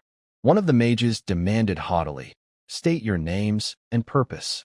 Amazed by the animated armor, Belinda asked curiously, What's that? Are those suits like puppets? Chow, less amused, snorted, They don't even bother coming down. Typical mage tower gatekeepers. Gillian, ever professional, introduced, This is Ghislain Perdian, heir of the Perdian family. Cutting to their purpose, he added, Summon the trade overseer. We have something valuable. But before he could finish, the mage interrupted arrogantly, We're not buying. Caught off guard by the dismissal, Belinda snapped, Wait, you're rejecting us without even looking? The mage sneered, Isn't Perdian just a beggar's territory in the north? All you've got is junk and cheap potions. Trading with you is a waste of time, scram. As he spoke, the armored figures pointed their weapons at them. Belinda, furious, shouted, Who do you think you are, calling us beggars? Come down here. Gillian asked calmly, What should we do, young master? Ghislain didn't rush to answer, silently studying Gillian. After a moment, he said gravely, "You really don't want it?" His words startled the mages. Ignoring their reaction, Ghislain held up a runestone, saying coldly, "As mages, you should know what this is." Impatient, the mage glanced dismissively, muttering, "What?" But upon seeing the stone clearly, their attitudes flipped entirely. Their eyes lit up, hearts racing, as they noticed the long line of carts below. Could all that cargo be runestone? Smirking at their reaction, Ghislain asked, "So, want to buy or not?" Soon after, inside the Scarlet Flame Tower, having shown his goods, Ghislain was ushered in and greeted. A man bowed respectfully, saying, "We failed to recognize such an honored guest. I'm Sylvain, trade overseer of the Scarlet Flame Tower. Whatever you need, just tell me." Ignoring his forced politeness, Ghislain said coolly, "You've seen it. Large quantities. I need someone who can handle the entire deal. I want to meet the Tower Master directly." Hearing Ghislain's demand, Sylvain paled, terrified of further mistakes. "Yes, I'll inform the Tower Master at once. Please wait." He turned to a mage, ordering, "Escort them to the guest reception room." The mage complied promptly. Belinda, holding a grudge, scoffed, "Should have been like this from the start. How dare they insult our territory?" Suddenly, a commotion echoed through the tower. Ghislain asked suspiciously, "What's that?" The mage shook his head. "No need to worry, my lord. Just noise from magical research." Ghislain frowned, sensing it might be what he was seeking. At the same time, in the research room, smoke filled the air. A group entered, led by a man who sneered at a girl on the floor. "I told you, don't ever think about using the research room." As she trembled, trying to respond, he laughed arrogantly. "You can't even use magic, yet you hog the lab." Defying Alfal, the third-rank master heir of the Scarlet Flame Tower, his lackeys joined in. "Can't believe the professor took you as a student. You should be grateful the Tower Master let you in." The girl bit her lip, exhaling, then said hesitantly, "I have the right to use the lab too. I'm a mage." Alfal's eyes darkened, sneering, "Oh, fine, I'll treat you as one." Her face lit up, surprised. But with his vile nature, Alfal wouldn't let it slide. He said coldly, "Then you should be able to block a basic attack with a defense spell. Stop this." Fireballs appeared in his hand, a first-rank fireball spell. The girl's eyes widened in fear. Recognizing the spell, she raised her hand, trying to cast a defensive spell, but failed. She could only brace for impact. At the critical moment, a figure intervened, Ghislain. He deftly slashed the fireballs away with his sword. The scene stunned Alfal's group and the girl, who didn't know him. Ignoring their reactions, Ghislain said coldly, "Magical research, huh? This is what you learn at the Scarlet Flame Tower." Elsewhere, in the Tower Master's meeting room, Hubert sat on a high chair, fuming. "We're out of runestone again? How did it come to this?" Others chimed in anxiously. "At this rate, the gap with the Crimson Tower will only widen." Hubert, ignoring them, pointed and shouted, "I told you to stockpile runestone. What have the elders been doing?" They sighed helplessly. Every time they planned to store it, urgent needs arose, delaying it. Instead, they wasted time socializing with nobles, buying jewelry and rare items. A bold elder spoke. "Runestone aside, the Crimson Tower's master is the seven-ringed Archmage, while our Tower Master is only 6th rank." Furious, Hubert roared, "Don't mention that bastard. With runestone, I'd reach 7th rank in no time." Unconvinced, the elder pressed, "Without runestone, we can't even train. What's your plan?" Growing angrier, Hubert snapped, "Damn that seven-ringed Archmage. How did that smug bastard surpass me to reach 7th rank? Did he buy up all the runestone? What's so special about those stones?" Before he could finish, Sylvain burst in, panting, "Tower Master, urgent news." Irritated at the interruption, Hubert barked, "How dare you barge in? Can't you see we're in a meeting? Who gave you the nerve?" Sylvain hurriedly explained, "Apologies, but you must come now. A massive shipment of runestone has arrived." The word struck like a thunderbolt. Hubert and the elders fell silent, unable to believe their ears. Meanwhile, back in the research room, the clash between Ghislain and Alfal intensified. Ghislain eyed the fireballs hurtling toward him with disdain. With a casual swing of his sword, he swatted them away like flies. They couldn't touch him. Unwilling to yield, Alfal launched a larger fireball. Unfazed, Ghislain gripped his sword tightly and, without hesitation, sliced it in half. The sight shocked everyone. They'd never seen anything like it. Even Alfal couldn't believe his eyes, muttering through gritted teeth. How did he cut through magic? Who the hell is he? As Alfal stood stunned, a rope suddenly appeared, binding him like a dried fish in an instant. Belinda stepped forward, saying coldly, "Daring to attack the young master?" Only when his skin twisted under the ropes did Alfal realize he'd provoked the wrong person, stammering, "Who are you people?" Before he could finish, a shout rang out, "Stop!" It was Hubert. Surveying the chaos, he demanded irritably, "What's this mess?" Behind him followed the elders. The girl on the floor, seeing him, called out shakily, "Tower Master." Ghislain glanced at Belinda, ordering her to release Alfal. She complied, freeing the wretch. The moment he was loose, Alfal played the victim, rushing to Hubert's arms, sobbing. Seeing his prized student bullied, Hubert asked worriedly, "Alfal, what happened?" Alfal, feigning grievance, whined, "Intruders. I was stopping Vanessa from using the lab when they attacked."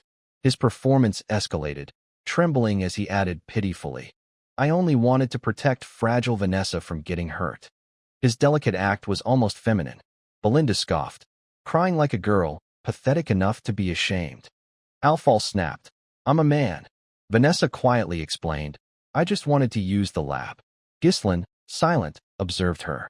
His judgment was spot on. This was indeed Vanessa, the budding nightmare. He hadn't expected her to endure such dog-like treatment. Hubert, perhaps too old to discern right from wrong, scolded, "Not only did you trespass in the Scarlet Flame Tower, but you harmed my disciple. I'll burn you to ashes." Belinda, sensing trouble, asked warily, "Young master, what now? They seem dangerous." Ghislain didn't respond, calmly stepping toward Hubert.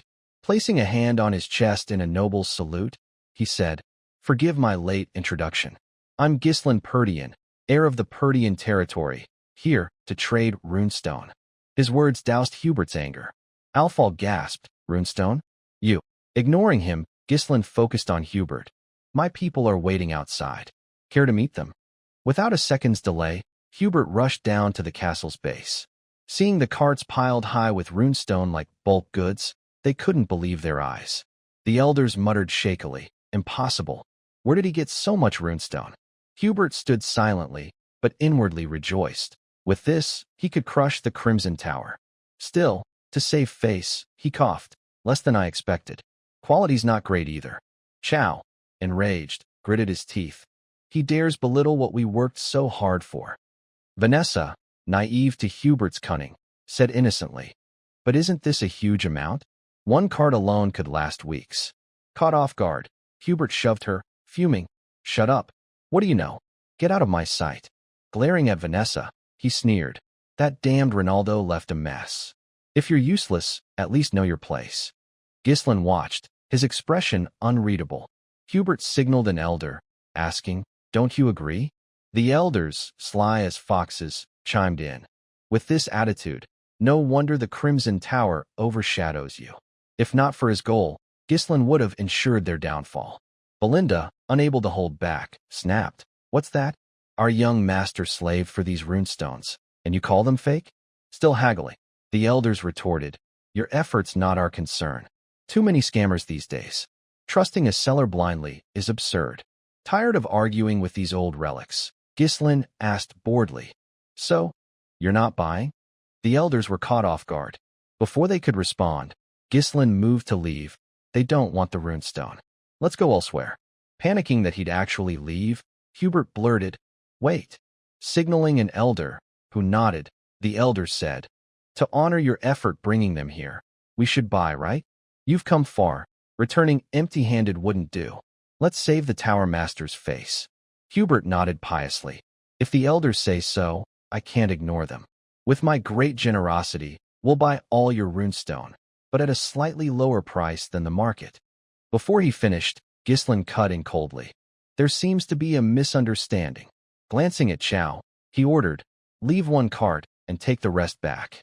Chow, surprised but quick to catch on, saw Ghislain's sly smile. "We agreed to sell only one cart, right?" Hubert's face darkened. Chow, grinning, said, "Right, I forgot." He ordered the mercenaries. "Move the carts." Hubert, frantic as if on hot coals, rushed to Ghislain. "What's this nonsense?" Ghislain chuckled. "Sorry, my men miscommunicated the quantity. Our destination is the Crimson Tower. We just need some travel funds." Hearing his rival's name, Hubert's face twisted as if he'd stepped in filth. His tone turned fawning. "Why so serious?" "I was just joking since it's our first meeting. Don't go. Let's talk upstairs." Ghislain snorted. "Your attitude." Gillian's trio, shocked, muttered. "What's he playing at?" Hubert, groveling, said, "You're bold. Since you came to us first, we'll buy at double the market price." "Fair enough." But Ghislain smirked. "Fine, we'll sell one card at double." He raised an eyebrow, his expression provocative. Hubert's group sweated. He stammered, "What? You should sell everything you brought." Shrugging casually, Ghislain said, "If word spreads we sold to you at double, the Crimson Tower might offer triple. Why sell all at just double?" Feeling toyed with, Hubert roared, "Triple? You're playing us." "I'm losing patience." But his bluster crumbled as Ghislain turned to leave with a curt goodbye, shattering his dignity. With no choice, as the one in need, Hubert stopped him. "I'll buy everything at triple." Getting the answer he wanted, Ghislain smiled smugly, returning to his seat. Flipping his tone, he said, "Now we understand each other. Truly, the Scarlet Flame Tower is the North's strongest." Learning from the earlier haggle, fearing Ghislain might back out, Hubert rushed, "Don't sit there. I'll prepare the payment now." A sixth-rank mage master, humiliated by a kid, he couldn't fathom it. Hubert swallowed his pride, but if Ghislain pushed further, he'd burn him to ash. Then Ghislain spoke. "Wait, I haven't finished my terms." Hubert exploded. "What now?" Ignoring his outburst, Ghislain said calmly, "Vanessa, hand her over to me." The room fell into an eerie silence. Hubert's face paled, his eyes widening in disbelief. Ignoring their reactions, Ghislain said seriously, "Yes, I want her as my personal mage." His mind drifted to memories of his past life. After a battle, as they rested by a fire, Ghislain sipped water and warned, "Hey, the meat's burning." His companion grumbled, "Why don't you cook it yourself? What's a one-armed guy supposed to do?" Hearing muttering, Ghislain snapped, "What?" The man shook his head. "Nothing." Then, as if recalling something, he grinned, changing the topic. "By the way, Captain Ghislain, ever heard of Blood Serpent Vanessa?" Ghislain, clueless, asked, "Blood Serpent?" The man explained, "Got some interesting intel recently. You know the mage who burned northern Latania to ashes? She reached seven-ringed archmage status." "Seven-ring." Sipping his water, Ghislain said coolly, "Seven-ringed and Blood Serpent sound impressive, but what's special about her?" Expecting that reaction, the man chuckled. "Rumor has it she's completely mad. A mage, but she trained in mana cultivation." Intrigued, Ghislain asked, "Why would a mage train mana?" The man laughed. "Probably because she's nuts. She burns and kills everywhere, bankrupting lords. That recent kill order was to take her out." Ghislain fell unusually silent, lost in thought. After a while, he said, "A mage reaching seven-ringed through mana cultivation instead of traditional magic?" Growing more fascinated by Vanessa's unique story, Ghislain smirked. "Claude, let's bring her in." Claude, stunned, blurted, "Huh? But that past life plan never came to fruition. Vanessa couldn't control her magic, and by the time they found her, she was nearly dead. Yet, despite her lack of control, she had the talent to reach seven-ringed. With a bit of guidance, she could shine."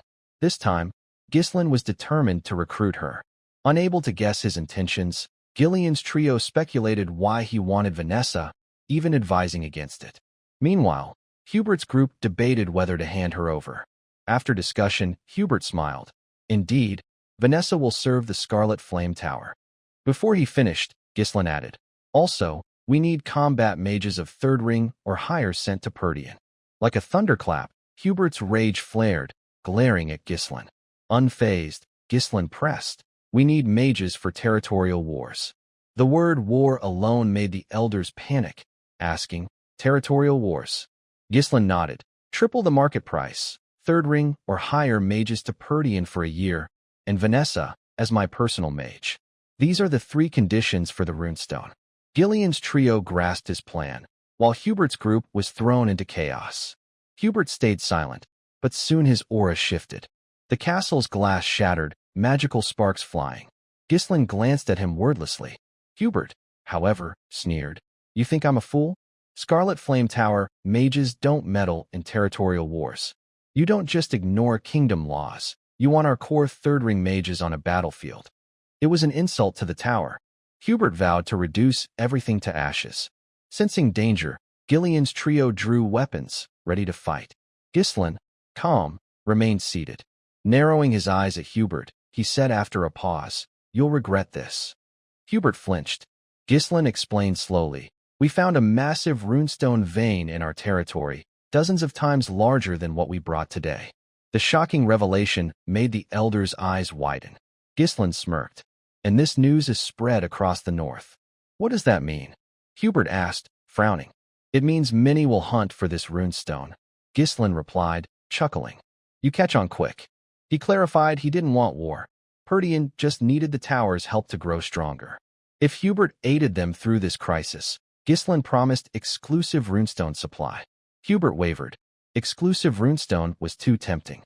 Ghislain continued, "If that happens, it's only a matter of time before the Scarlet Flame Tower surpasses the Crimson Tower and reclaims its top spot." Seeing Ghislain's confident hand extended for a bright future, Hubert's eyes narrowed, torn. Gritting his teeth, he clasped Ghislain's hand. The deal was sealed. After negotiating, Hubert found Alfal to discuss aiding Perdian. Alfal, defiant, protested, "Master, there are plenty of other mages." "Why me?" Hubert smiled. "I chose you because you're the greatest talent in the tower's history, for our future." Flattered, Alfal's cheeks flushed. Hubert continued, "This experience will prepare you to lead the tower. Monitor them closely. Ensure no runestone is smuggled. If a territorial war breaks out, withdraw immediately." Patting Alfal's shoulder reassuringly, he added, "Just endure 1 year, and we'll surpass the Crimson Tower." Alfal, listening quietly, replied, "Yes, master." Reluctantly, he joined Ghislain's group. Days later, Ghislain awaited Alfal outside the castle. Seeing him, he raised an eyebrow, smiling. "Welcome to Perdian." The tower mages scanned their surroundings, whispering. Alfal, inwardly scornful, thought, "Just a remote rat's nest. I'm only here because master ordered it." The heir of the Scarlet Flame Tower, stuck in this filthy manner. Barely hiding his disdain, he said, "I'm the tower's heir, tasked with leading the mages." Ghislain reminded him calmly, "There's much to do in the territory. Don't slack, work hard." Infuriated by Ghislain's casual tone, Alfal seethed. "This ignorant hick thinks I'm his servant? Just wait. When I'm tower master, you're first." As he cursed inwardly, Ghislain called, startling him. Frowning, Ghislain asked, "Where's Vanessa?" Alfal glanced back casually. "Probably lugging our luggage." Vanessa staggered forward, trembling under the weight of 4 heavy suitcases. Reaching them, she panted, "My apologies." Bowing, she said, "I'm Vanessa. Greetings, my lord." Before she could rest, Alfal snapped, "Hurry up. I thought you'd never show." Frowning at Alfal's rudeness, Ghislain approached Vanessa, ordering, "Drop the luggage and come here." Confused, she said, "But I haven't finished carrying everyone's bags." Alfal, smug, remarked, "Let it be. She's used to this at the tower. She can't even use magic, so let her do menial tasks." As he spoke, a heavy suitcase slammed into his face, knocking him down before the stunned tower mages. Pushing it off, Alfal raged, "What the hell?" Ghislain said calmly, "Vanessa no longer belongs to the Scarlet Flame Tower. She's mine now. Don't mistreat her. I'll let this slide, but next time, it'll cost your life." Vanessa's eyes welled with emotion, while Alfal, livid, turned pale, then red, muttering, "This lunatic dares treat me like this?" As he spoke, the mages behind him readied weapons. Ghislain, unfazed, snapped his fingers. Instantly, soldiers surrounded the tower mages. Realizing they were encircled, Alfal gasped, "What's this? You barbarians point weapons at mages? We're mages. Treat us with respect." Losing patience with Alfal's tantrum, Ghislain ordered, "Shut up. Contract or not, I have full command over you for a year. Through a legal deal with your tower master, I secured exclusive runestone supply. If you break the contract, whose side will he take? Alfal stammered. Well, Ghislain pressed. Your role in Perdian is as mana reserves. Want better treatment? Earn it. Feeling insulted, Alfal snapped. How dare you call me a reserve? Tired of arguing, Ghislain turned to leave, saying casually, Gillian, Chow, teach them their place. Their eyes sharpened. Chow and Gillian said, Life at the tower must have been cushy, huh? Let's make sure they adjust to our ways. Despite trembling before the burly soldiers, Alfal barked, You crude bastards. Vanessa stood quietly. Ghislain approached her, saying softly, You're my personal mage. Her eyes sparkled with doubt. Then she shyly lowered her head. Thinking she wouldn't respond, Ghislain was surprised when she hesitated. As Alfal said, I can't even use magic. A personal mage, smiling gently, he offered, Follow me. Extending his hand with a hopeful smile, he said, I'll help you wield magic. Moments later, in the training yard within the castle, Ghislain brought Vanessa to the area. Though she followed, Vanessa had no idea what he was planning. As she stood there, bewildered, Ghislain called her name.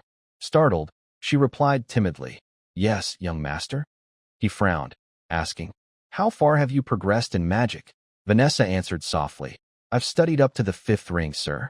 Only in theory, though. Seemingly pleased, Ghislain smirked. 5th ring? Not bad. Confused by his satisfaction, Vanessa's eyes widened, but her deep insecurity made her lower her head, saying, But it's useless. I can't use magic. Ghislain, unruffled, asked, Any reason why? Vanessa replied slowly, Since I was young, I couldn't sense mana.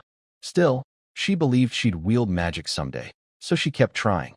But the more she studied, the more she realized she might never succeed. Clutching her magical staff like a precious treasure, she said mournfully, And now my teacher who taught me has passed away. Sighing heavily, she added, Is that why I was cast out? Ghislain narrowed his eyes, calculating. In terms of raw potential, Vanessa's 5th ring knowledge rivaled the Elder's magical expertise. Magic wasn't just memorization. It required comprehension, understanding activation principles, and infusing one's will and interpretation. Vanessa grasped it all mentally, but her body couldn't keep up. She must have endured countless efforts, experiments, failures, even draining her life force. Feeling pity, Ghislain thought, Your efforts weren't in vain, Vanessa. You just took a different path. The mage who'd burn northern Latania in the future was her. In his past life, Claude told him Vanessa became a 7-ringed archmage, training mana like a warrior despite being a mage. No wonder he thought she was mad. Smirking with calculation, Ghislain said slowly, From now on, I'll teach you mana cultivation techniques. Still unclear on his intent, Vanessa stared blankly, asking, I'm a mage. Why learn mana cultivation? Ghislain chuckled. Because both magic circles and mana cultivation rely on mana. She'd never tried it. Her confusion grew, but she shook her head vigorously. No, it's impossible. Madness. Using cultivation for magic? One mistake could cripple me for life. Ghislain looked at her firmly, extending his hand. Vanessa, try it. His eyes burned with conviction and ambition. Seeing this, Vanessa hesitated, glancing at her palm, overwhelmed. Could she really wield magic? Clenching her fist, she decided to trust Ghislain to guide her. Sitting down, she began loosening her clothes, unbuttoning the back to reveal her pale back. Ghislain narrowed his eyes. In her past life, she carried the same look he once did, regret, resentment, rage, endlessly craving magic, only to fall into an abyss. Practicing an unknown mana technique turned her into a calamity, acting on instinct, burning everything. Looking at her lonely back, Ghislain vowed not to let her fall again. He'd pull her back. Decisively, he channeled a massive surge of mana into her body. The mana raced through her cells, nerves, and veins, causing Vanessa to grit her teeth in pain. Closing her eyes to sense it, the burning sensation made her moan softly. Ghislain's sharp warning snapped her back. Keep your mouth shut, or the mana will destabilize. He added urgently, This is my mana flowing into you. Don't lose that feeling. You must sense its flow. Obeying, Vanessa shut her eyes, focusing on the mana spreading through her. It coursed through every corner, converging at her core. In an instant, a vast mana wave enveloped her. Memories flooded back. She overheard her teacher, Ronaldo, pleading with Hubert to protect her. Hubert scoffed. Sure, I get it. But you know, it's obvious, Ronaldo. His dismissive words scarred her, fueling her insecurity. She saw herself again, haunted by guilt over Ronaldo's departure. If I had more talent, maybe you wouldn't have left the tower, she'd said.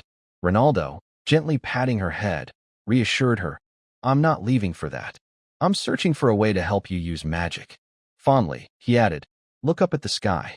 He told her no place stays in darkness forever, promising light would find her. True to his words, that light was Ghislaine, pulling her from the shadows.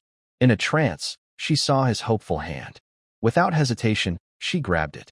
From now on, she'd live in light, not a dark hell. After absorbing the mana, she fainted. Elsewhere, near the sea, a burly man fought a group of soldiers. He laughed scornfully. Weaklings, come at me. Think that scrap metal can stop me. Infuriated by his arrogance, a soldier charged, shouting, ridiculous. But the man, far faster, blocked the sword effortlessly. Within moments, he dominated, knocking the soldier down decisively.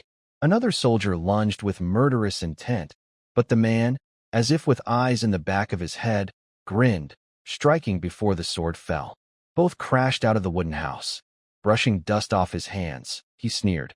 I haven't even warmed up, and you're all done? The surrounding soldiers whispered, truly a general of our era. These pests dared disrupt our banquet. Someone overheard, slamming a glass on the table. As night fell, outside the wooden house, the man lounged. A visitor approached, asking, training going well?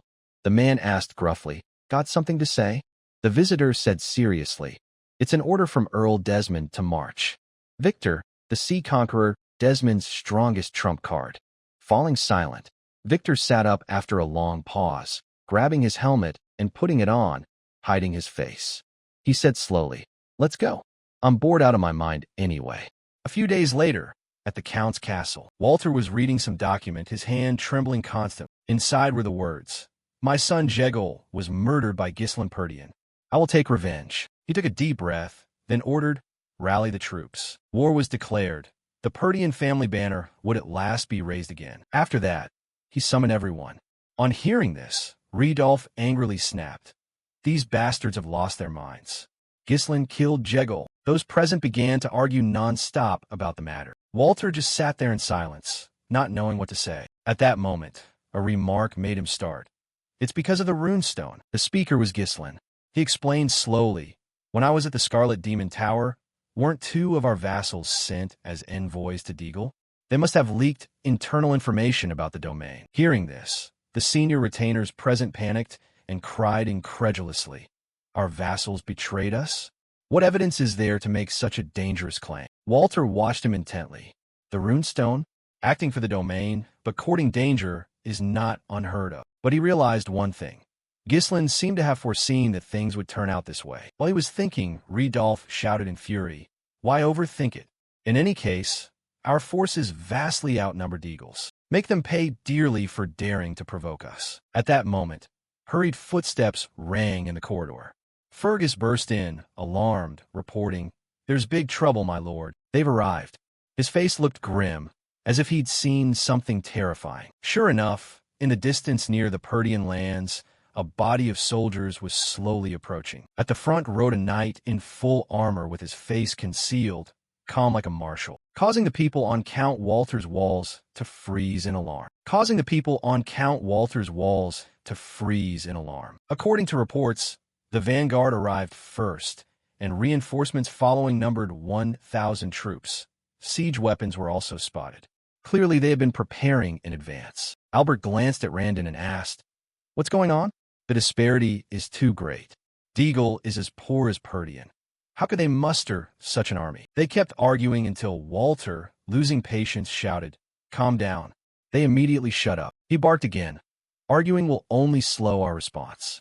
Gather all troops onto the walls. He ordered the townspeople into the keep and commanded all gates be closed. The soldiers were to hold their positions. War had truly begun. At the same time, below the Perdian gate, The troops had drawn near. The commander curled his lip and said, "My son Jegel may have been a useless fool, but thanks to him I now have an excuse to attack Perdia. What a magnificent fortress!" The speaker was Thomas Deagle, Count Deagle. He glanced at the man beside him and said, "Victor, I have something to discuss with my brother Perdia." At that moment, a shout rose from the wall. "They killed my brother. What kind of cruelty is this?" Thomas gave a cold chuckle and replied, "How is that cruelty? My beloved son Jegel died on this land." He snarled aggressively. "Your son, Perdian's heir Gislin Perdian, struck the blow. What parent wouldn't be furious when their child is killed?" He snarled aggressively. "Your son, Perdian's heir Gislin Perdian, struck the blow. What parent wouldn't be furious when their child is killed?" Thomas continued, "If you surrender now, I'll end this without bloodshed." Gislin heard this and couldn't help frowning. Rodolphe ground his teeth in anger. "That bastard dares to lie so blatantly." Albert chimed in, "My lord, there's no point saying more." Gislin sighed softly. Even if Elena had been saved, Jegel's death would sooner or later lead to this. Their preparation of siege engines proves their determination to destroy Perdia. Everything happened just as he predicted. While Gislin was still thinking, Walter spoke solemnly. "My son did not kill Jegel. That is my only answer." Saying this, he was utterly resolute and added in a low voice, "If you value your lives, turn back now." These words terrified Thomas, his face flushing like an eggplant. Victor glanced at him, inwardly moved. Walter Perdian truly bore the bearing of a famed general who had guarded the north for years. Thomas took a deep breath, forcing himself calm, and cautiously said, "Indeed a northern wolf. Because of your foolish choice, who knows how much more blood will be spilled. Don't regret it." As soon as Walter finished speaking, the old man turned and returned to his ranks. Walter looked down from the gate, unsure how to react. Seeing his hesitation, Rodolphe immediately urged, "My lord, hand over all the troops to me. They're just a disorderly rabble. I'll sweep them aside and return." Home Run hurriedly warned, "Are you mad? No matter how strong you are, the force disparity is too great. One defeat and Perdian will collapse." They resumed quarreling. Walter remained silent. Everything had become chaotic. He couldn't organize his thoughts. They declared war so suddenly, yet had clearly prepared thoroughly. Moreover, that army exceeded Deagle's capabilities. Who was backing them? How could they save this place? Walter simply couldn't think of a solution. But at that moment, Gislin suddenly spoke up, "Prepare the city's defenses." Walter startled and glanced at him, unsure what he intended. Gislin explained in a low voice, "Compared to Deagle's force of nearly 7,000 soldiers, Perdian can muster barely over 2,000, roughly a threefold disparity. They are fully prepared and highly motivated. In about half a month, once their siege engines are finished, they'll launch a full-scale assault. Now the best plan is to request reinforcements and hold out within the city." These words jolted Walter. He slowly said, "Yes, ordinarily we would, but I see no way to retreat." Gislin suddenly curled his lips in a faint smile, then leaned close to his ear and whispered something. After hearing what he said, Walter stood frozen in place. Given a half-month before battle, Gislin would throw everything into overturning this game. At the soldiers' camp, Gislin summoned his key men. Everyone involved already knew what had happened. Gillian couldn't help sighing. Chow also didn't know what to do. Used to being a mercenary, how would he understand strategies like these? Belinda said in a low voice, "The war has truly broken out." Gislin frowned and thought for a long moment, then slowly opened his mouth. "That's right. From now on, I'll tell you what needs to be done. Next, this is the plan to turn the tide of the battle."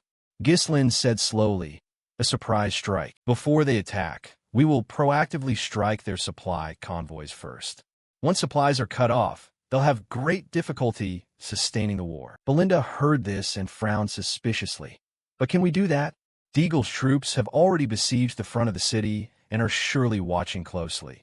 If we make any move, they'll notice immediately." Gislin, of course, knew this and called out to Chow and Gillian. The two looked at him upon hearing. Chow was the first to speak. "Per your orders, we've positioned forces around the edge of the beastwood. If needed, we can hide in the forest, so detection won't be a problem." Gillian added, "The cloaks made from dust's inner hide by the Duke's command have been issued to the troops. Their dark material is ideal for night raid missions." Hearing this, Gislin nodded with satisfaction. He continued, "If a large army moves it'll be detected at once. However, a small elite unit, well disguised, is very hard to spot during a raid. Only one problem. He didn't know the exact location of the supply convoy, so Ghislain needed Belinda to pinpoint the convoy's position for him. Belinda heard this and felt a bit unsettled, but for the greater cause she still nodded and answered clearly, "I'll do it immediately." Ghislain watched her intently, thinking to himself, a dangerous mission requiring one to risk everything to infiltrate the enemy rear. But if it's Belinda, she'll pull it off as easily as turning her hand. Finally, what was needed was the strongest card to deliver the finishing blow in this war. He still had an unrevealed card, the sorceress Vanessa he had just recruited. A few days later, at the Deagle supply camp, Barbro, a former Perdian retainer now commanding the supply unit, was drinking in celebration. Finally, the war has begun. Just a bit more, and a retainer like me will be granted land. He felt his decision to side with Count Desmond had been wise. With such military support, he could easily secure a post in the rear. Taking a sip of wine, Barbro sneered, "Farewell, Perdian. Part of that land is mine now." But they did not know that outside the camp someone was silently infiltrating. It was Ghislain's group. He had found them thanks to Belinda, and all of his elite troops were already here. Gillian then spoke in a low voice. "Oh my, the weather is so bleak and heavy." Chow nodded in agreement. "Pitch black, you can't see a thing." Ghislain also sighed. "This weather is perfect for a raid, isn't it?" Immediately after, he ordered, "No prisoners. Kill them all." With that, Ghislain seized his sword and charged on horseback. The camp's guards had not yet detected the looming danger, and by the time they realized it, the attackers had already burst into the doors. At that point, there was nothing for them but to offer their heads to be struck down. The soldiers who ran out saw such a scene of blood and panic that they were terrified. But at most, they only managed to flinch, then were cut down and killed. Ghislain, clad in knightly iron armor, raised his sword and commanded, "My mercenaries, from now on we act according to plan. Let not a single one live." In the blink of an eye, the place became a battlefield where Ghislain's men slaughtered all. By midnight, Barbro realized he had been ambushed and rushed outside. Yet he still shouted confidently, "We have 1,000 troops. Don't panic. Stop them at once." His subordinate hesitated at these words, cold sweat beading on his brow. After a long moment, he reported, "Over 70% of our men have already been killed." Under Ghislain's daring lead, wherever they passed, corpses piled up like stacked goods. Hearing this, Barbro's face turned ugly. After hesitating, he ordered, "Run.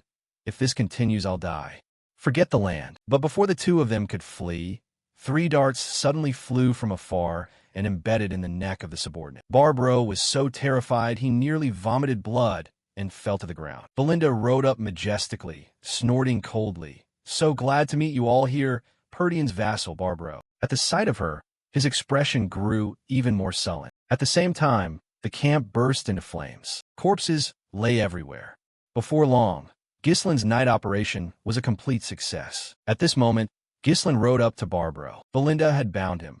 Seeing Ghislain, she reported, "This is Barbro, one of the vassals sent as an envoy to Deagle. He not only sold information, but also served as supply command." Realizing he had lost, Barbro hurriedly prostrated himself and begged, "Spare me, Lord Ghislain, I surrender." Ghislain did not listen and asked coldly, "Who bribed you to surrender?" Barbro dared not lie. "I'll tell everything. It was Count Desmond. They threatened my life. I had no choice." Hearing that name, Ghislain frowned. So he truly had supplied troops to Deagle. Barbro, seeing Ghislain remain silent, felt his heart pound and hurriedly said, "Even if I'm in this state, haven't I served for a long time? The Count will surely pay a handsome ransom." At these words, Ghislain gave the command, "Raise your head." Barbro thought he would spare the dog's life. He hastily smiled and said, "Lord Ghislain, thank you for the chance. With the life you've spared, I will serve Perdian with all I have." But no sooner had he finished speaking than his head was severed from his neck. Before meeting the King of Hell, Barbro never expected to die like this. Ghislain looked at the head, rolling like a ball, and said coldly, "I do not bargain with filth like you. Traitors to Perdian have only one path, death." After dealing with the last man, Ghislain led his men away from the camp, now engulfed in flames. Belinda walked at his side, her expression seemingly thoughtful. Chow hesitated and asked, "Captain Ghislain, what do we do next?" Ghislain replied nonchalantly, We go straight to the castle, because I'm sure the enemy has begun their assault. All attention will be focused on the castle. Meanwhile, they will attack their base and create chaos. Ghislain spurred his horse and ordered, Chow and Belinda support the left wall as soon as we arrive. I'll take the right wall. Saying this, he glanced at Gillian. He hesitated a moment before speaking. Gillian, I'm entrusting our base to you. This is a surprise attack, but you'll have to fight thousands of enemies with a small force. Can you do it? Gillian slightly frowned, falling into thought. After a while he said firmly, No problem, if that's your order, young master. After a while he said firmly, No problem, if that's your order, young master. It's good to gather capable comrades. Chow up front heard Gillian's assignment and scowled unhappily. That old man always gets the interesting missions. Belinda paid it no mind.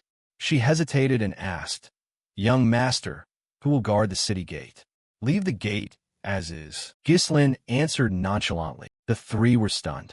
Who would fight and then open the gates for the enemy to enter? Invite them in for tea. But Ghislain offered no explanation.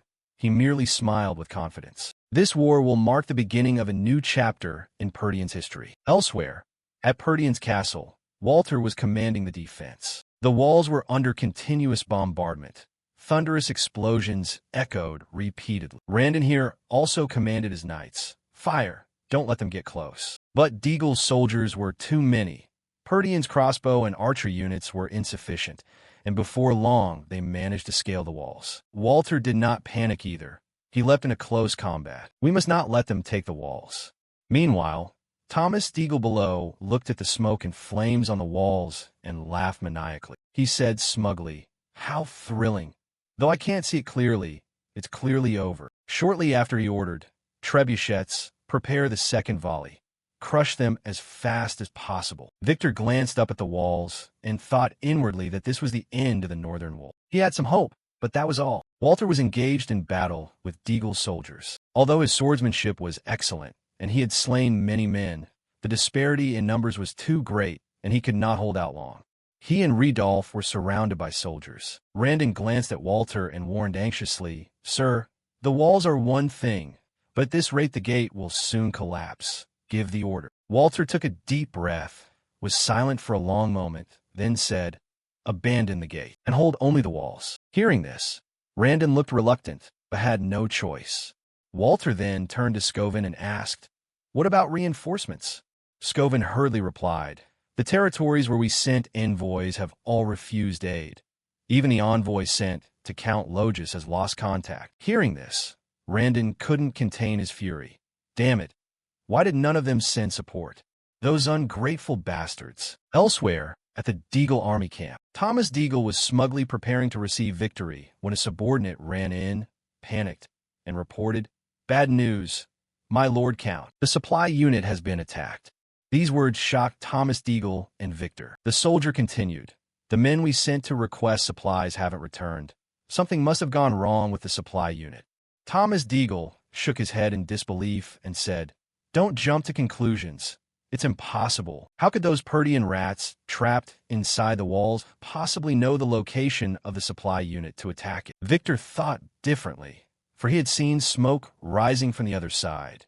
It was certainly smoke from the transport unit. So someone within Perdian was bold enough to devise the plan. At this thought, Victor curled his lip and said, How interesting. Thomas Deagle cried out, alarmed, Lord Victor, what shall we do? The battle has only just begun, and we have no supplies. Victor waved his hand as soon as he heard this. He said nonchalantly, We don't need supplies because we'll take the city by the end of the day. Thomas Deagle couldn't believe it. His eyes went wide and his mouth hung open. A short while later, at Perdian's castle, on a stretch of open ground, Victor led his troops to attack the place. The assaults on the left and right walls had begun long ago, but had not broken those defenses. Perdian's elite forces were surely holding those strong defensive lines. But because they had expended much effort defending the walls, this main gate was the weakest point. Thinking this, Victor nodded in understanding. He pointed his sword at the wall and shouted fiercely, All troops advance. Today we will crush and break through their main gate. No sooner had he finished than Victor led the charge. At that moment, he suddenly remembered something. He glanced back and called, Adon. Immediately, a warhorse appeared at his side. On its back sat a knight in iron armor, with a long spear in his hand. He was Victor's right-hand man, Adon. Victor glanced at him and said, "I will personally smash this gate flank." So he ordered Adon to stay and hold this position. On the wall side, Deagle's soldiers kept climbing up. No matter how Walter's group resisted, some slipped through the net. At that instant, Scovin suddenly cried out in alarm, "My lord!" Walter heard and glanced over, then discovered a siege tower. He ground his teeth and muttered, "Damn it! How do they know the height of the walls?" Randon added, "And we're outnumbered.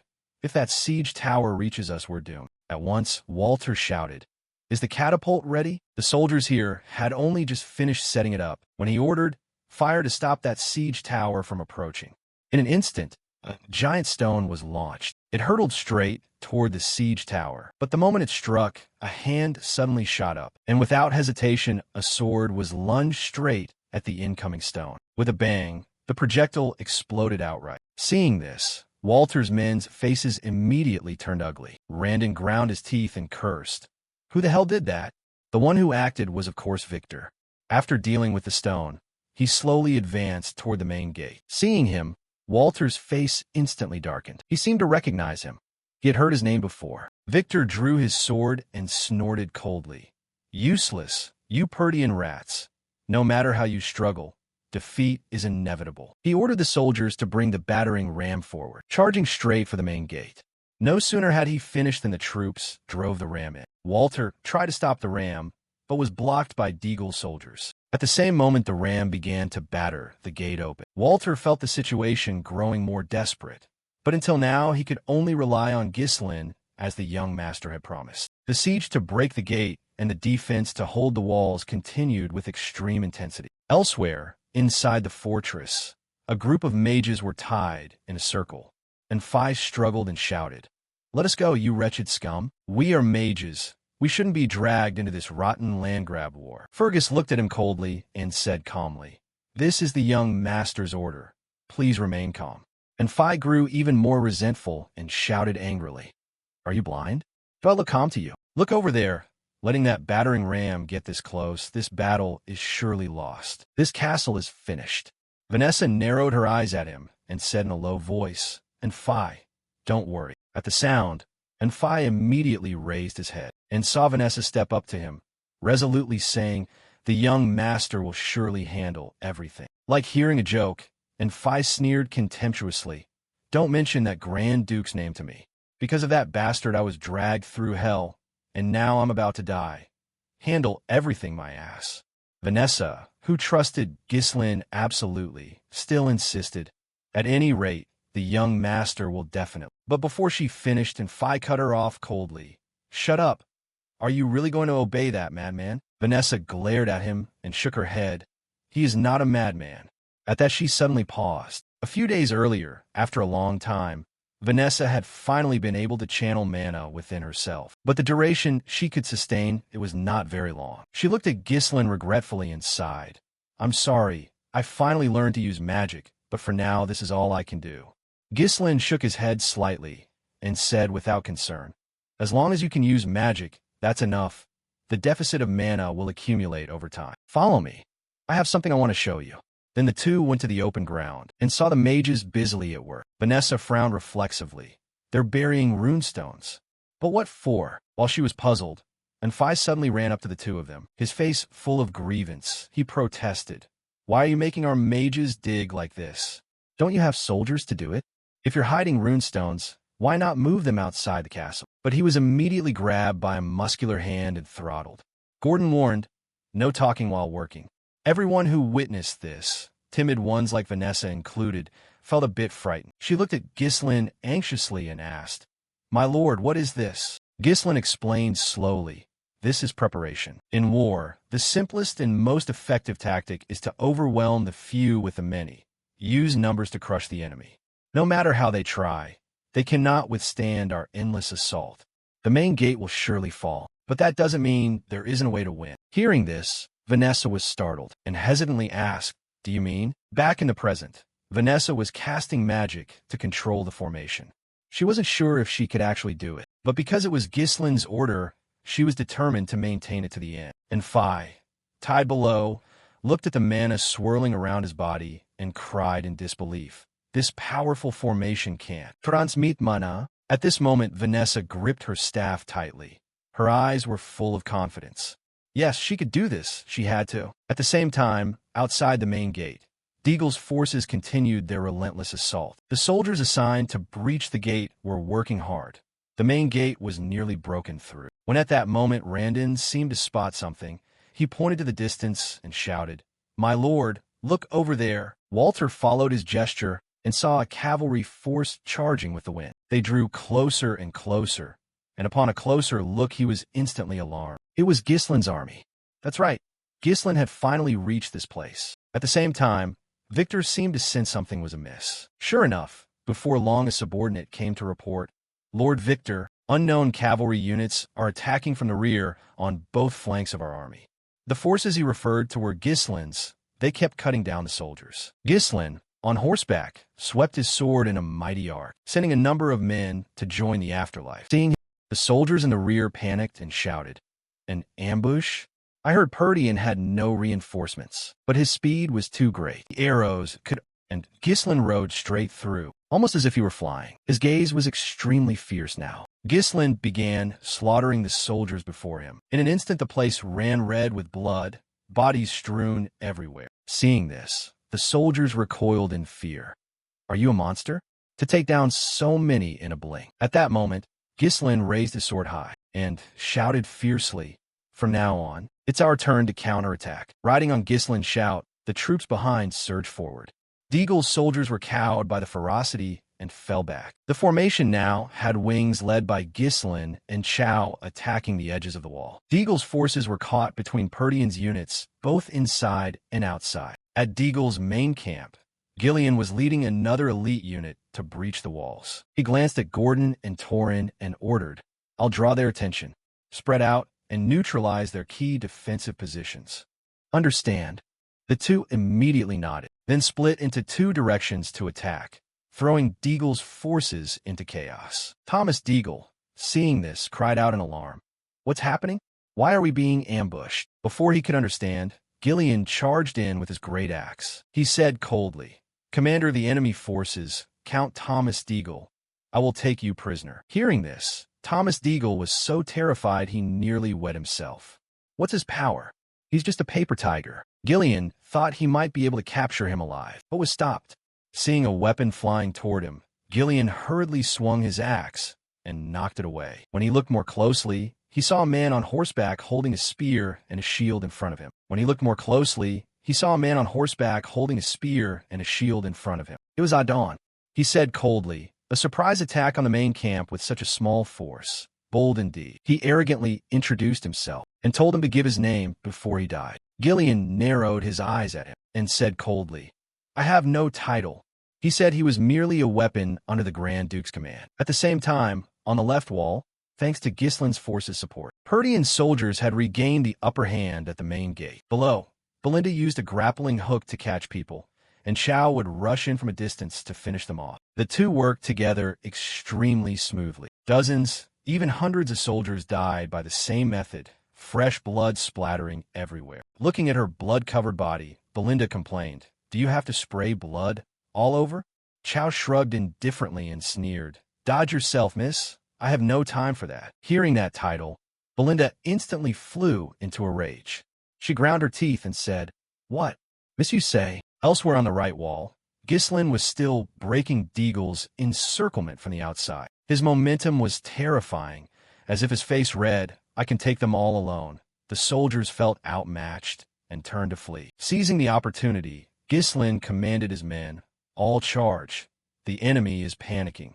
This is our chance to wipe them out." He said he would take down their siege towers. No sooner had he finished than the mercenary troops behind him seemed reinvigorated, raising their weapons and shouting, "Follow Captain Gislin. Crush these bastards." The Deagle commander, seeing his men continually fleeing, shouted in anger, "You disorganized fools! Who dares turn their back in battle?" He immediately ordered, "Spearmen block the front. Do not let him break through." Gislin ignored the spears pointed at him. He lunged fiercely, and in the blink of an eye, all the spear points were thrust toward him. Only when they looked closely did they realize they had caught the horse. The rider had flown off. The soldiers looked around in confusion for the rider. If they looked up, they would see Ghislain above them. He landed on top of a soldier, then began swinging his sword, killing. He landed on top of a soldier, then began swinging his sword, killing. These shrimps were simply no match for him. In less than a few seconds, the entire force was wiped out. After finishing them off, Ghislain turned his gaze forward, where a group of soldiers were using a siege tower to attack the wall. At this rate, the wall will collapse before his troops arrive. The enemy numbers are too great. If the Trantru is engaged, it will be surrounded. Ghislain's cavalry was advancing, but it was very difficult to reach the enemy corps. This would be a tough battle, and he needed to decide quickly. So he decided to charge in alone. The leader on the other side immediately shouted orders. Stop that man. The siege tower is in position. The wall will fall soon. Hold him so the siege engine can move. Ghislain narrowed his eyes at them. He had no time. Before they could do that, he would strike at their weak point hard. Thinking that, Ghislain immediately seized his sword and charged, and began killing. The soldiers who were ordered to stop him tried, but stopping him was impossible. Whoever stood in his way was sent to the afterlife. Countless soldiers fell beneath his blade. One went down, and a second later, another rushed into the same fate. Ghislain stepped over enemy corpses as he advanced toward the siege tower. Who dared stop him? The outcome was death. Who dared stop him? The outcome was death. Blood now stained his sword red. The last soldier of the vanguard who tried to stop him was killed by Ghislain. Seeing this, the soldiers above panicked. They hurriedly loosed arrows at him, but Ghislain's speed was so great he flew like a bird, weaving to dodge. He then dashed straight at their leader. Without hesitation, Ghislain cut him down with one stroke. Just when it seemed over, he drove his sword straight through that man's body, then put his strength into hurling him back toward the siege tower. His body slammed into the troops there, breaking the crossbowman's formation. At the same time, Ghislain activated the magic cord and successfully pulled his sword back to him. Then he charged at the siege tower again. Ghislain gripped his sword tightly and channeled mana into the blade, and resumed his slaughtering rampage. Seeing him charge, the soldiers froze in place, terrified and unable to move. They could only become ghosts beneath Ghislain's blade. He violently raised his sword and struck down. The unlucky men under its edge were cut down. But not only that, using strength and the mana in his blade, Ghislain split the siege tower in two. The soldiers outside were so terrified they nearly bled themselves. They could never have imagined the siege tower would be destroyed like that. Meanwhile, Victor quietly observed the whole scene, frowning in thought. The siege tower has been destroyed. He seems quite strong. The real battle is just beginning. After Ghislain destroyed that, he slowly stepped out. Victor glanced at his man and asked suspiciously, "Has the gate been breached?" The man immediately shook his head and replied, "Not yet. The gate is sturdier than we expected. Defensive intervention from inside slowed them down a bit, but they could breach the gate in about 10 minutes. Hearing this, Victor fell into contemplation. A moment later, Victor slowly spoke, "Do it in 5 minutes. I will deal with their commander. You ensure the gate is breached quickly. If you fail, then unless you want to die at his hands." Hearing this, the man immediately trembled with fear and stammered, "Yes, sir." But at that moment, a voice suddenly rang out. "Hey, big guy." Victor startled and turned to look, seeing someone riding a horse approaching. A low voice came through the smoke. "You're not going anywhere." Victor narrowed his eyes at the newcomer and asked coldly, "Who are you?" The man curled his lip and said, "Chow, commander of the Cerberus mercenaries. Come play with me." As he finished, he pointed his saber at him, his face full of provocation. Immediately after, Chow lunged forward. Victor was a bit surprised, but of course he wouldn't let him get the upper hand so easily. He quickly turned his horse to the side to evade, and at the same time, Victor's warhorse struck toward Chow's horse. Chow was a little startled and hurriedly jumped off his horse. Luckily, he avoided it in time. Otherwise, Victor's sword would have cut his head instead of the horse's. Still, Chow did not hesitate. Without a horse, he used his body to leap high. He crazily swung his blade forward, forcing Victor onto the defensive. Up to this point, Chow's gaze was absolutely determined. He had to win. But how could Victor give him that chance? Every strike Chow brought down was parried by him. Biting his lip fiercely, Chow couldn't help but exclaim, "This guy, does he block every blow?" At that, Victor sneered, "Types like you. I see enough to fill a card."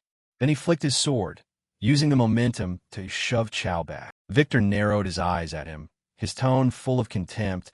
Pathetic mercenaries who think they're strong. He then slashed out another strike imbued with fierce energy. And not daring to slack, Chow hurriedly raised his blade to block. But his strength was too great, pressing him nearly off his feet. In the end, he lost his balance and fell back. His arm was also cut by Victor, and fresh blood began to flow. Victor snorted with disdain. Nothing is easier to deal with than beasts thrashing by instinct. Chow quickly sat up from the ground, held his wound with his hand, and cursed inwardly. Damn him. He's strong, just as Ghislain said. Earlier, before the assault began, Ghislain had called Chow aside and warned. His name is Victor, Desmond's secret trump card, one of the forces targeting Perdian. At that time, Chow had asked doubtfully, "Is he stronger than the captain?" Ghislain replied calmly, "Of all those you've faced, he's the strongest, except for me." 10 points for confidence.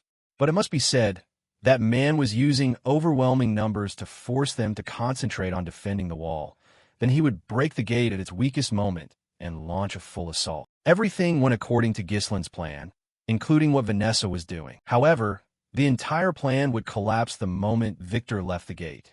These were Ghislain's words to him early. Chow narrowed his eyes at the man on the horse, repeating the advice Ghislain had given.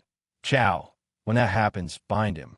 So he was determined to bind this contemptuous bastard. Thinking that, Chow reached down, drew his saber embedded in the ground, then sneered, "Really, huh? At least give people a chance to win." On another front, at the main Deagle camp, a fierce battle was underway. Gillian and Adon had lunged at each other like madmen. Thomas Deagle's lieutenant hurriedly shoved the old man back and warned, "Stay away.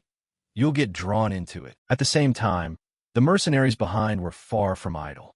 They had begun slashing down the enemy troops. Fighting and thinking at once, Gillian muttered, "This one is troublesome. I don't have time to waste here." Adon's massive shield blocked attacks from every direction, almost impregnable. How long had it been since he'd faced someone this stubborn? However, he didn't think he would lose here. With that thought, he swung his axe down and shouted, "I won't waste any more time on you." Adon used a shield to block and snorted coldly. "Useless. That was strong, but you'll never pierce my battle shield." Gillian was slightly startled, then realized Adon had slipped his body around the shield, and then drove his spear toward him. Not daring to slack, he hastily parried. But Adon's technique did not stop there. His spear kept thrusting forward. The poor horse was repeatedly wounded by his thrusts. Gillian grew alarmed and was forced off his horse. At the same time, Adon raised his large shield. He snorted coldly, "You should fall now." As soon as he finished, he slammed the shield down onto Gillian. In that instant, Adon struck down and Gillian raised his axe to block. Meanwhile, Chow was also struggling fiercely against Victor. Many wounds had appeared on his body. The battering machine continued to break at the gate, and the gate's doors had now been destroyed. Seeing this, Walter's men immediately looked sullen. Victor smiled with satisfaction. Finally succeeded. Ghislain grew even more alarmed. He had no idea what was happening inside the gate. At the same time inside, Vanessa was still trying to cast the formation magic. And Phi kept shouting to stop her, "Hey, the gate's breached. You're draining mana. Do something." Vanessa pressed her lips together fiercely and shook her head. "Not yet. Just one more minute." Outside, Victor shouted orders. "The gate is open.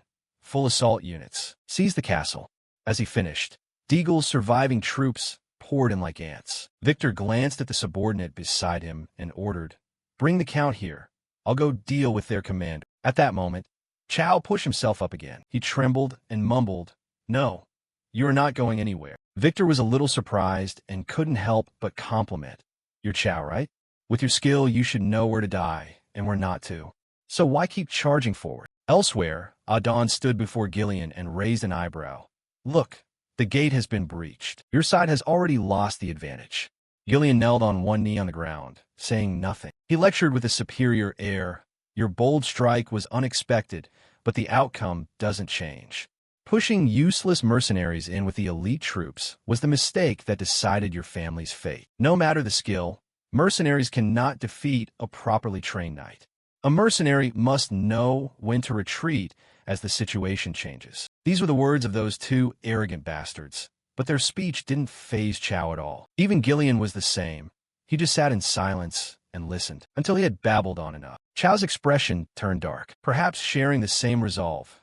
Chow and Gillian on opposite ends of the battlefield. Without planning it, both answered, "So what? Mercenary or knight? I know that man is stronger than me, and I might die. But Ghislain told me to bind Victor, so I only need this one strike. Just hit him, and it's done." Ghislain of Perdian asked, "You want to know how I did it, and what did I do?" Chow waved his hands awkwardly. "You know that thing, when we made that bet, remember?" He darted past, dodged, then swung once. He felt embarrassed. "Teach me." He smiled as Ghislain of Perdian showed him. "Those movements aren't the point. The first time someone fights you, they'll think like this." The man in the white iron helm had judged him like a beast, charging and blind. Ghislain of Perdian's words still echoed in his head. At this moment, they'd underestimated. Chow attacked wildly in succession, his face mad with fury, so frenzied that he even threw his weapon at his opponent. The man in the white helm dodged very quickly and easily knocked Chow's weapon away. He looked down on him. Fools pull reckless stunts because they have nothing to lose.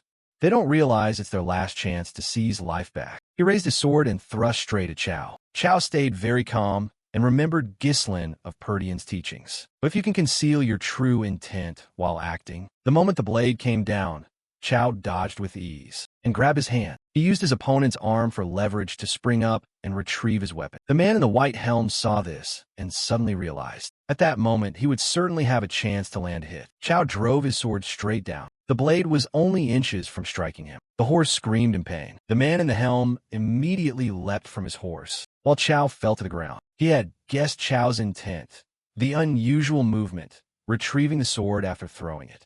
Even at a disadvantage, you try to use that to turn things around? Only those prepared to die can do that. He sincerely praised him. "It seems you're not just a stupid beast. Well done," and mocked him at the same time. Sometimes a few cross the line between life and death just to break their limits. Too bad for you the strike missed. He raised his sword once more and intended to finish him. Anything to confess. Chow was now struggling terribly. The man in the white helm was extremely vigilant. Chow grinned triumphantly. "I landed a hit already." This surprised the man in the white helm. What? At that moment, 3 swords appeared above him, but he managed to dodge them. Belinda appeared right then and fired a grappling hook. The hook caught Chow, and she launched herself into the air, leapt onto a horse, and fled. Meanwhile, the man in the white helm wondered, "You hit him," he thought to himself. "Was that strike aimed at me? Without her, he'd have died by my hand." Chow complained, "Hey, I almost died." Belinda threatened, "Want me to drop you?" The man in the white helm kept thinking that the other wouldn't be foolish enough to risk his life just to land a single blow. So whatever he did must have had a purpose, something worth betting his life on. Suddenly, he turned his head and realized behind him was the gate and his army. Don't tell me. The gate burst into purple light. The light originated for Vanessa. She was casting a spell. He realized the truth too late.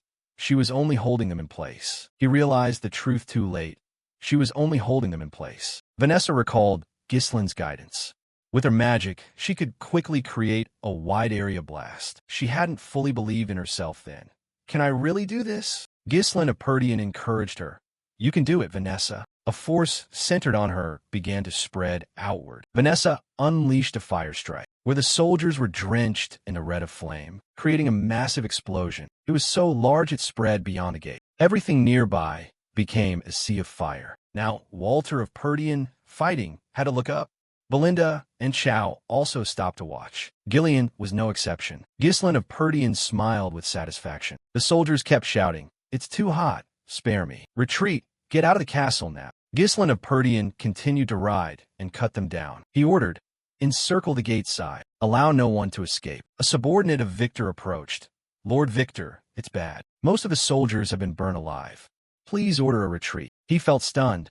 It was truly horrifying. This battle had been prepared quietly for years, sealing off Perdian's escape routes. Yet, their cavalry even included high-level mages capable of burning thousands of soldiers with a single strike. He had discovered the cause of this defeat.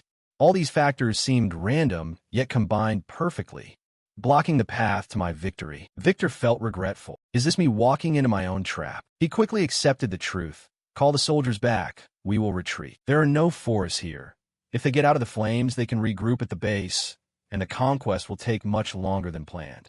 But there was no other choice. Call Adon here. But he only saw Adon's pale head. Gillian himself had taken Adon's head. He wondered on seeing him.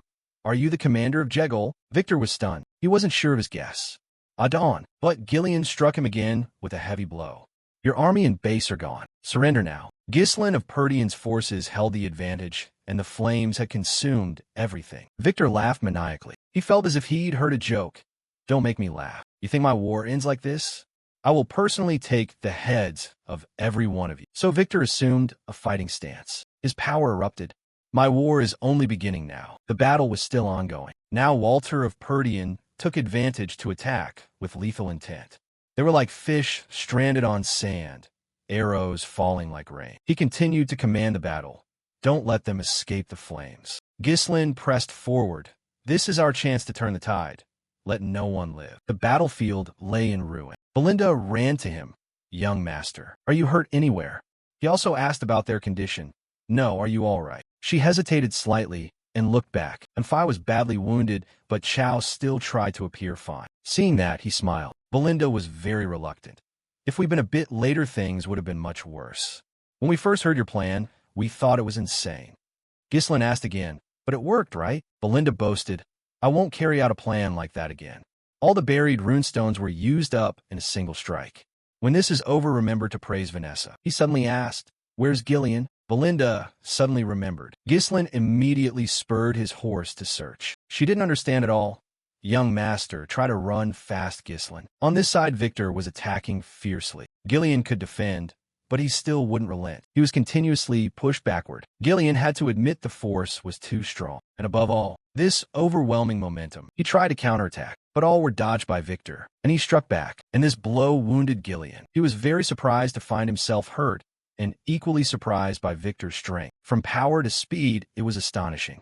There wasn't a single opening. At this rate, Victor was furious. You despicable mercenaries. I was only playing around, and now you act arrogant toward me. His strike had been parried by Gillian, and he tried to control the sword with his axe. Gillian sensed great danger. At the axe's half, he used his sword as a lever to knock the axe away. Gillian's axe was sent flying. Victor wanted to regain his dignity. Bastards, you've gotten too bold. Gillian's face showed no expression. He had also stabbed him, causing Gillian to panic. His gaze was razor-sharp. Victor read his thoughts. He turned his sword to avoid the fatal point. Ah, so that defeats Adon. Only that guy could withstand my attack. You poured all your strength into facing Adon, and now you fight me too. How stupid. But he admitted that Adon dying by your hand wasn't bad at all. Victor struck cruelly. Unexpectedly, a sword flew in from behind. He immediately became alert and spun to evade. The sword lodged between Gillian and Victor, separating the two. He shouted loudly, Who is it? A boot appeared at once. The Black Knight Ghislain had arrived just in time. He did not recognize him. You are. Gillian was so badly wounded he could barely breathe. Ghislain picked up his axe and raised it high. He slung it over his shoulder and moved forward. Victor immediately recognized the Black Knight. Ghislain's core power erupted in release. He stomped hard on the ground, then charged forward, then hoisted the axe up to strike at Victor. He immediately raised his sword to block. The attack was so powerful that he had to muster all his strength to parry it. Then he countered and sent him flying. Victor continued attacking, and Ghislain deployed another technique. The two launched into combat. They were evenly matched. Ghislain's moves were very fast, but Victor still easily dodged. He also took the initiative to attack from above. He drew his sword immediately and used it to block the attack. Ghislain's eyes emitted a purple light. He used the axe as a pivot, leaped up, and kicked Victor away. Ghislain seized Victor's head from the air and sent him tumbling down from above, making him howl in pain. Victor quickly sprang up and leaped away. He had to admit, he moved so unpredictably. One lapse, and I'm dead. Is there someone this strong in Perdian? Ghislain suddenly said, I know who you are, from your army to your tactics. Even the forces behind you. I know everything about you. Victor immediately realized this was a trap. He quickly seized his sword and charged on. Enough talk. He reassured himself that there was no way Perdian could have known about this secret operation. He wielded the axe skillfully and kept attacking Victor relentlessly. He was a bit puzzled. I hid my trump card at Count Desmond's manor. The two traded blows continuously, and he mocked. You think I'll fall for your cheap trap? He leapt high to evade an attack, catching Victor off guard, then dropped back to the ground and continued his assault on him, continued pressing the attack. The two charged at each other again. He kicked him away, enraging Victor. Seizing the moment, Ghislain attacked relentlessly. Victor could only barely parry the blows, but still failed to hold. The strike was so powerful that dust and smoke rose up. The iron helmet was knocked off, revealing Victor's true face. He was now in great distress. Ghislain dragged the axe over to Victor and complimented, "The axe is indeed excellent, but this one suits me better." Victor demanded, "What kind of freak are you?" Ghislain answered, "Me? I am a Grand Duke of Perdian." Ghislain reached up and removed his iron mask amid the blood-soaked battlefield, his stern face confronting the enemy. "I am the Grand Duke of Perdian." Ghislain's deep blue eyes beneath his blonde hair seemed to radiate killing intent. Victor was astonished to see this. Ghislain suddenly snorted coldly, then burst into a mad laugh. He was large and imposing, his cloak trimmed with pristine white fur. "Ah, a great black knight of the north defeated by a thug." Ghislain spoke in a low voice, raising an eyebrow. "Yes, today you will learn who is the strongest black knight of the north." Victor gritted his teeth in fury, stood up straight, and shouted, "Impudent!" Victor staggered, fighting to stay upright, gripping his sword tightly and saying coldly, "I won't ask how you managed to plan this. In war, any means to win is an immutable rule." Victor raised his sword, surrounded by blazing red flames. "The process doesn't matter. The one who remains standing until the end is the victor." Then his eyes blazed. Victor gripped the sword with both hands and spun, releasing a fierce surge of mana. His blood-streaked face was full of murderous intent. "Right." Ghislain immediately assumed a fighting stance and replied, "That's right." His cloak billowed in the fiery wind as Ghislain prepared to meet him in battle. Then he said coldly, "Let's fight." Meanwhile, the others were fighting with all their might. Ghislain's sword contained fierce wrath as it decisively collided with Victor's. Amid the flickering flames of the brutal battlefield, the two fought with savage intensity. It seemed that only belligerence remained in both their eyes. The fierce duel rang out with the heavy clashing of weapons. Victor seized an opening and unexpectedly pushed, forcing Gillian to step back a few paces. He could only defend, parrying each of his blows. Suddenly Victor gathered momentum and drove his sword into the flank in a decisive, lethal thrust. Fortunately, Ghislain's reflexes were very quick, and he managed to block and strike back. He nimbly caught the sword and sent him flying. The scene was truly brutal. The battlefield roared with howls and strong winds. The two kept fighting fiercely, neither yielding. Ghislain suddenly sprang, leaping onto Victor's blade. Then he kicked hard at his face, nearly contorting it. Victor staggered, dizzy from the blow, stepping back several paces. Ghislain sensed his chance and rushed like a gale, attacking relentlessly so that he could only barely defend with his sword. Victor refused to concede and turned to counterattack in a barrage. The clash of weapons sounded thunderous. He used his strength to hurl him away instantly. Ghislain was lucky to still manage to brace himself and skid along the ground. He gripped his sword tightly and stood at a distance, watching Victor intently. He returned that gaze, a faint smile tugging at his lips. The two stood in silence like a truce, quietly watching each other amid the sea of blazing red fire. Suddenly Victor charged forward with full ferocity. He swung his sword fiercely at Ghislain, but Ghislain could still parry it. Immediately Ghislain responded with an equally powerful strike. Victor executed a spin that surprised him slightly, but Ghislain's agility let him evade the blow easily. Ghislain flipped several times in midair, yet still parried Victor's sword strokes. When he landed, he didn't slow for a second and immediately surged up to strike down at him. Their swords met with a ringing clash amid the sea of blazing red flames. Whenever Ghislain swung down, Victor would certainly parry immediately. They pressed close, face to face, neither yielding an inch. But compared to him, Victor was gradually being outmatched.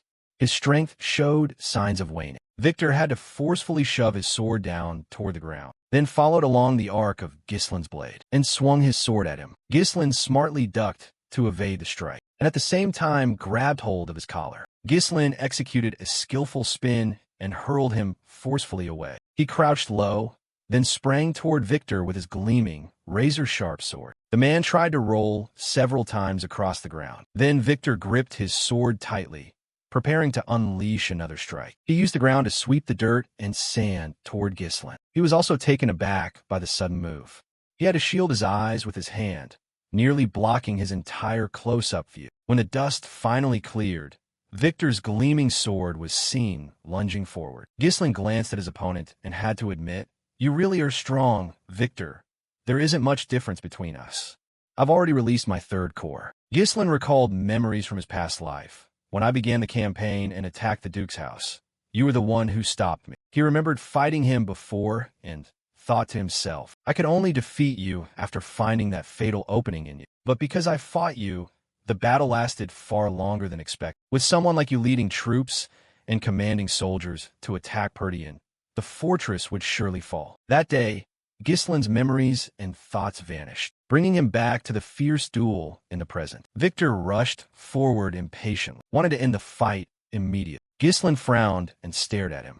"Any man who aims at us, if both swords point at the opponent at the same time, death will follow them." His sword had now pierced through Victor, and red fluid splattered out. He froze, eyes wide and rolling white, unable to believe what had just happened. Victor hesitated, unable to speak. "Desmond." She tried. Victor hesitated, unable to speak. "Desmond." She tried. He stood amid the sea of fire, watching him lie gasping on the ground. Victor's face was covered in blood, his eyes half closed. Victor's face was covered in blood, his eyes half closed. On this side, Ghislain coldly looked toward Victor, his bleached blonde hair fluttering in the battlefield flames. He turned his back and strode away proudly. His voice rang out, causing Ghislain to halt. Only Victor, lying on the ground and dying, struggled to speak each word. "I just want to ask one thing." With his battered, bruised face he asked, "Who exactly are you?" He slightly tilted his head to look back, but remained silent and did not answer. Victor's every breath was now very weak. He labored to say, "The Ghislain I knew was the shame of House Perdian, a shabby man from the north." Victor uttered one last breath, then closed his eyes forever. Whatever, what's the use of knowing? The sun rose from the east. Now he just lay still on the ground. "Great fight, Ghislain, and you sheathed your weapon behind you." Ghislain walked on victoriously, radiating strength. As the sun climbed, the brutal scene became clear. Ghislain, covered in blood, struggled to support Gillian and move forward. Both men were gravely wounded, breathing with difficulty. He squinted ahead. Ghislain saw the Slore group, nearly covered in blood, standing there with difficulty. Then he glanced to the side, where Belinda's people stood nearby. They watched him tensely. After confirming that everyone was safe, Ghislain finally smiled in relief. He looked at them with joy. "Is everyone alive?" After those words, emotions erupted. They ran to him, calling non-stop, "Young master, captain." Many mercenaries crowded around, excitedly asking, "Since I became a mercenary, I've never seen a battle like this. What was that magic earlier? I've been on edge the whole time." Ghislain smiled slightly.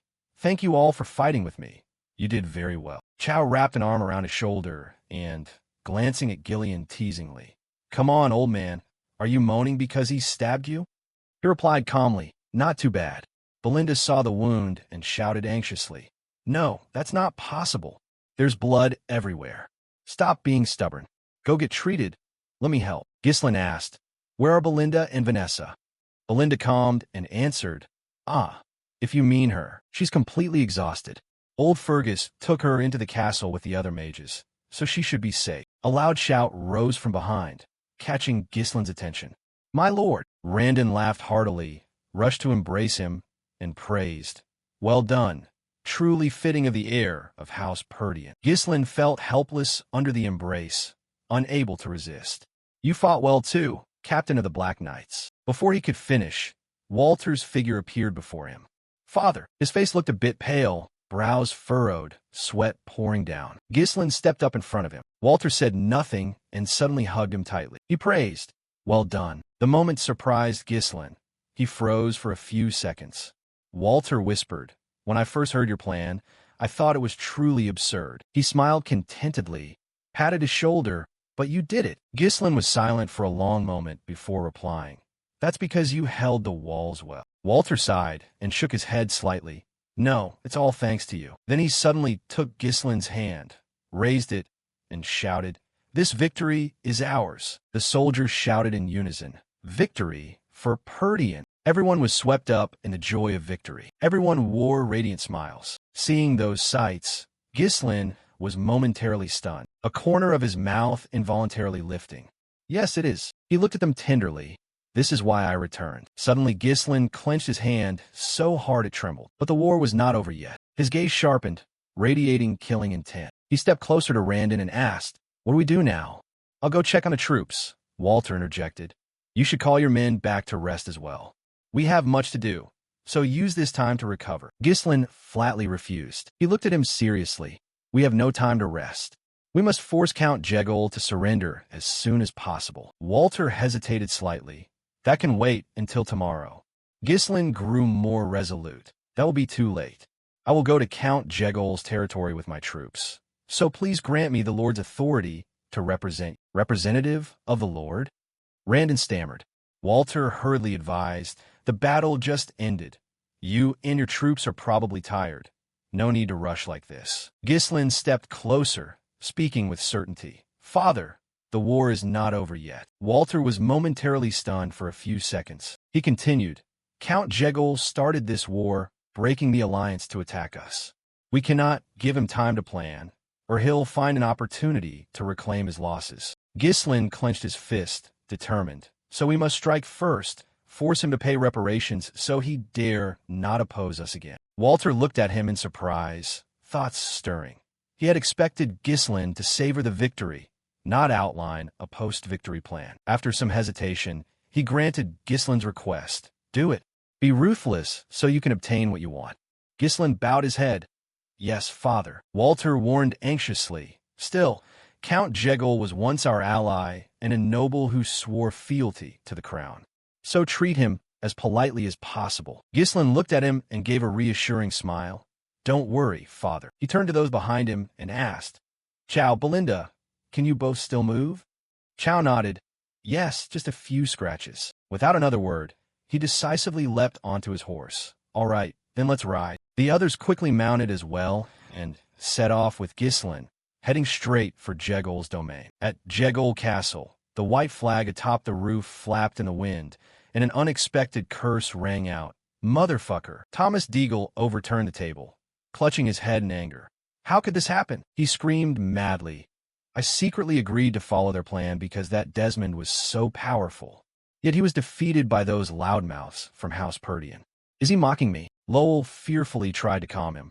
"Please calm down, my lord." But his plea was met with anger. "Shut up, Lowell." Thomas Deagle pointed at him and cursed. "What are you standing there for? Begin preparing for surrender negotiations. Tell the administrators to draft the compensation terms immediately." Lowell stammered. "Compensation terms?" His hand trembled as he tightened his grip. "Count Perdian is a fool who values tradition and honor, so he'll surely agree to negotiate.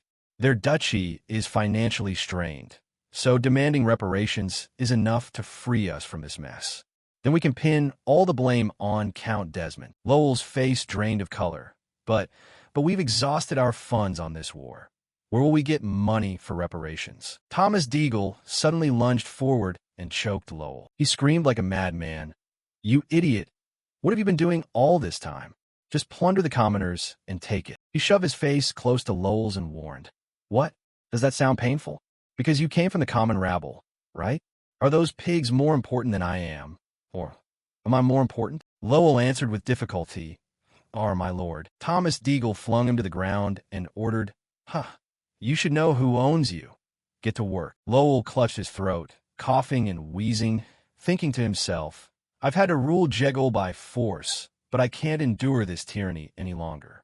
This might be the moment to rebel." A guard burst in hurriedly from outside. "Bad news, my lord," he cried out in panic. "The Perdian army has arrived." The soldiers summoned into the study stood aside on both edges of Thomas Deagle's desk. He clasped his hands and bowed his head. "Tisich, these troublesome bastards arrived too quickly. What's with this pressure?" His brows knit tightly, sweat pouring down his forehead like a stream. "But things won't go the way you want. Come, Walter of Perdian." The sound of footsteps made him look up in attention. Ghislain, Chow, and Belinda strode in proud. Ghislain began to question. "Are you preparing to negotiate a surrender, Count Jegol?" The man looked at him in surprise. What are you?" Walter didn't come and sent his son instead. Ghislain replied calmly, "My father is busy focusing on restoring the domain, and as his representative, I have come to negotiate with." His gaze burned with murderous intent. "Hand that man over." A few hours earlier, Ghislain and his cavalry rode like the wind, taking a long while to break through the forest. At this time Chow rode behind, his brows furrowed, sweat streaming down his face like rain, not even bothering to wipe it away as he angrily said, "Tisich, that Deagle or whatever, he runs fast." A noble who abandons his troops and flees back to his domain so quickly. A fat man behind spoke up. Compared to the red-headed fellow, his expression was more timid, sorry for letting him escape. Chow gave a slight curl of his lips, revealing a cold smile. If anyone let him escape, it was the old man, not you. You all did your duty. That's what I mean. Wind passed through his pale blonde locks, light striking his handsome face and deepening his eyes. Ghislain's look turned razor-sharp, his lips pressed tight, revealing no expression as he thought to himself, "Maybe I'll drag Ghislain into the next gamble." Hooves beat the ground, dust swirling into a haze. Two riders raced side by side. Chow pulled the reins, disgruntled. "But Captain, negotiating a surrender means we'll let that count live, right? Why's that?" Ghislain tilted his head slightly, his gaze like a sharp blade, his voice steady and seemingly unmoved by emotion. "Everyone knows that Deagle is the bastard who tried to seize Perdian, but from the outside it looks like the heir's revenge. If we demand too much reparations, we'll be in a bind. They'll surely haggle. Negotiate compensation, then it's done." Chow rolled his eyes in frustration. That haggling will drag things out forever. Why not charge into their territory and wipe them out? Belinda stepped closer from behind, her gaze sharp and her face showing obvious contempt. "Is it that simple? This is a matter among nobles, not street mercenaries. Use your brain." Seeing that, he grudgingly continued, "Well, mercenaries or nobles are still humans. Do nobles think they're gods? They attacked first. Why should we care about their face?" Ghislain rode ahead, his words echoing back. "Don't worry so much, Xiao. This is exactly how my father would do it." Hearing that, Belinda was slightly hesitant, sweat also dripping from her pretty face. "What about him, young master?" For a moment the corner of his mouth twitched into a faint smile. "I'm different." The hoofbeats quickened, and soon a massive fortress stood before them. "I will take Jegal as my own domain." Thomas Deagle's face widened in shock as he stared at the three who strode inconfidently. Returning to the present, his voice stammered. "You are?" Ghislain did not answer the man's question. He advanced toward him, his face cold and his gaze piercing, and spoke. "Are you preparing to negotiate a surrender?" Count Jegal glared at him standing before him, angrily slamming both hands on the table, shouting, "Why isn't Lord Walter present? Why send his son here?" Ghislain replied calmly as if nothing had happened. "My father is busy restoring the lands.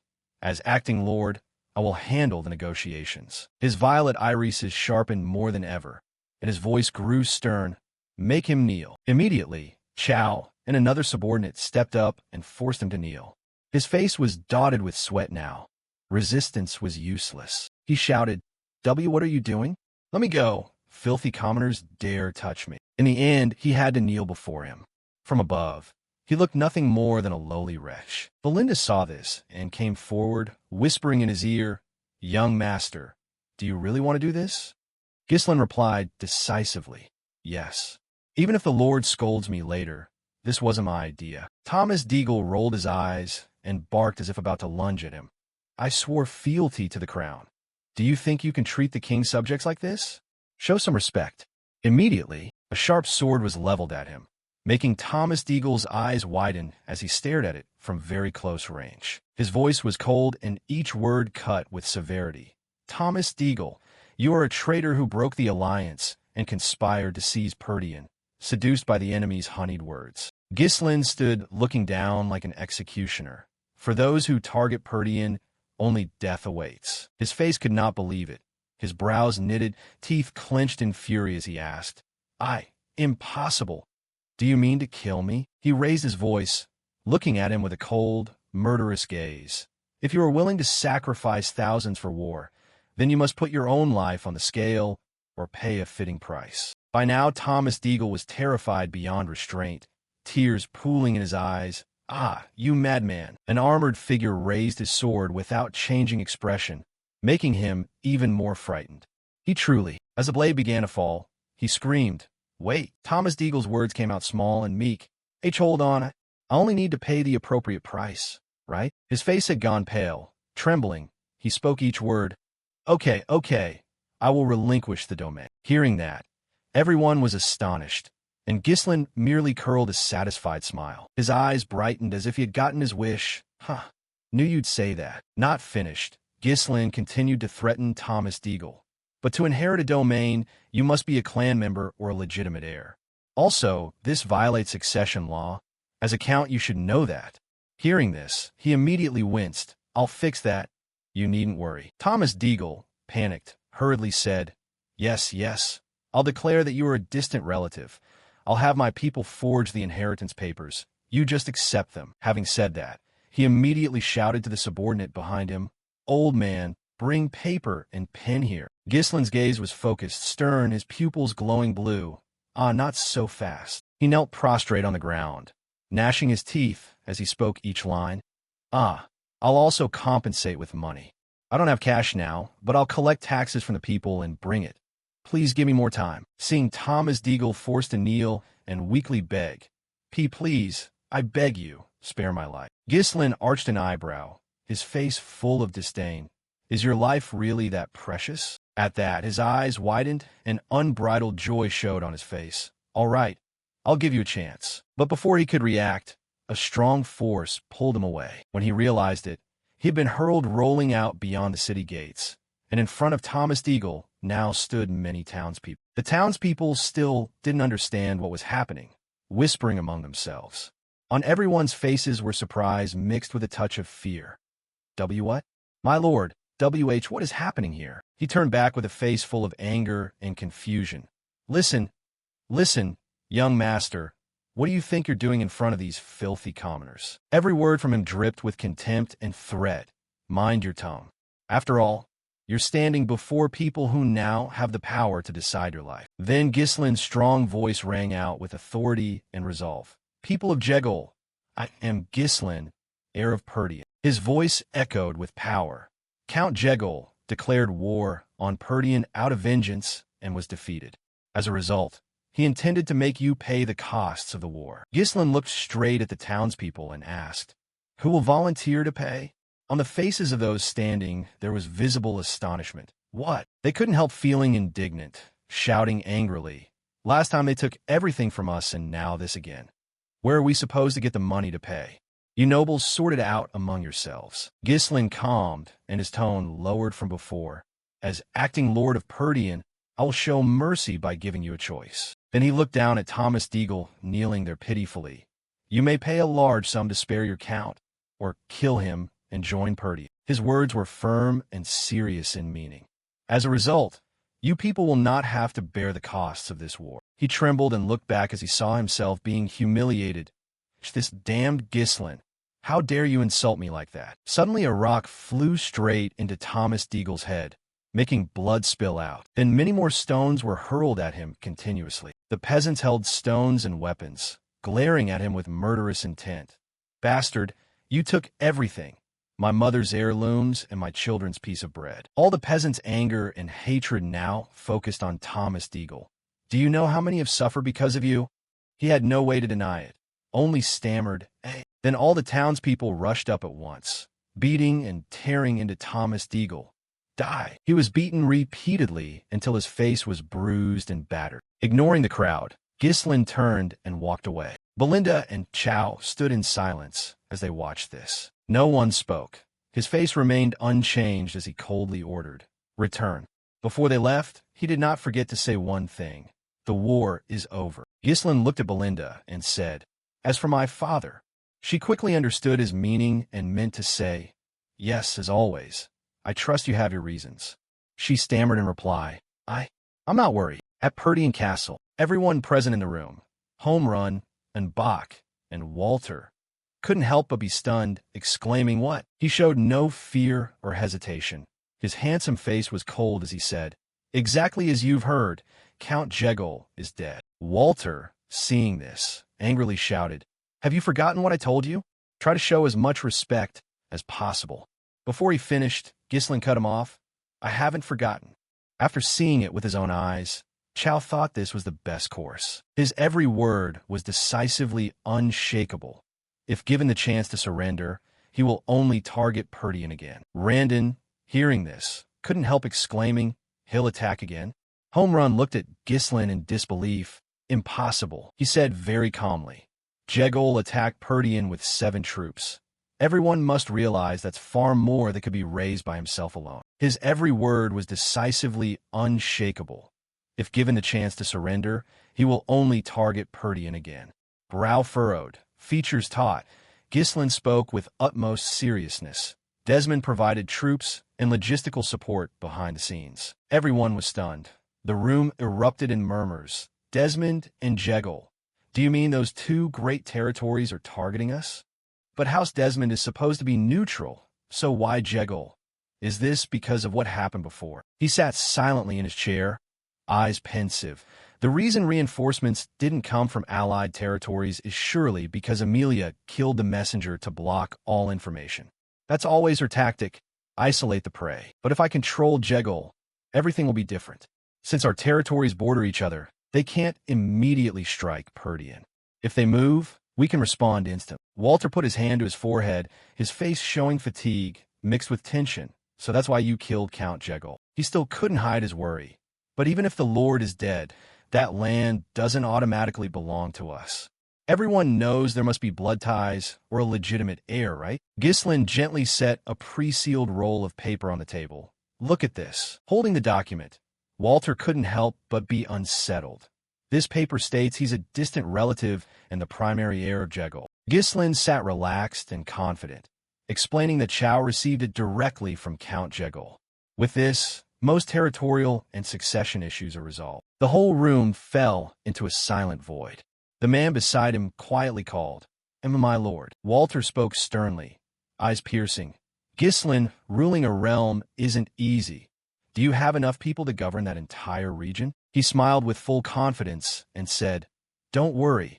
I've chosen the perfect person for the job." Immediately after, the scene shifted elsewhere, the Forest Kingdom's territory. In that large, famed casino, the atmosphere was extremely lively and raucous. Elsewhere, many people had gathered around a table for a tense wager. Wow, he's really going all in.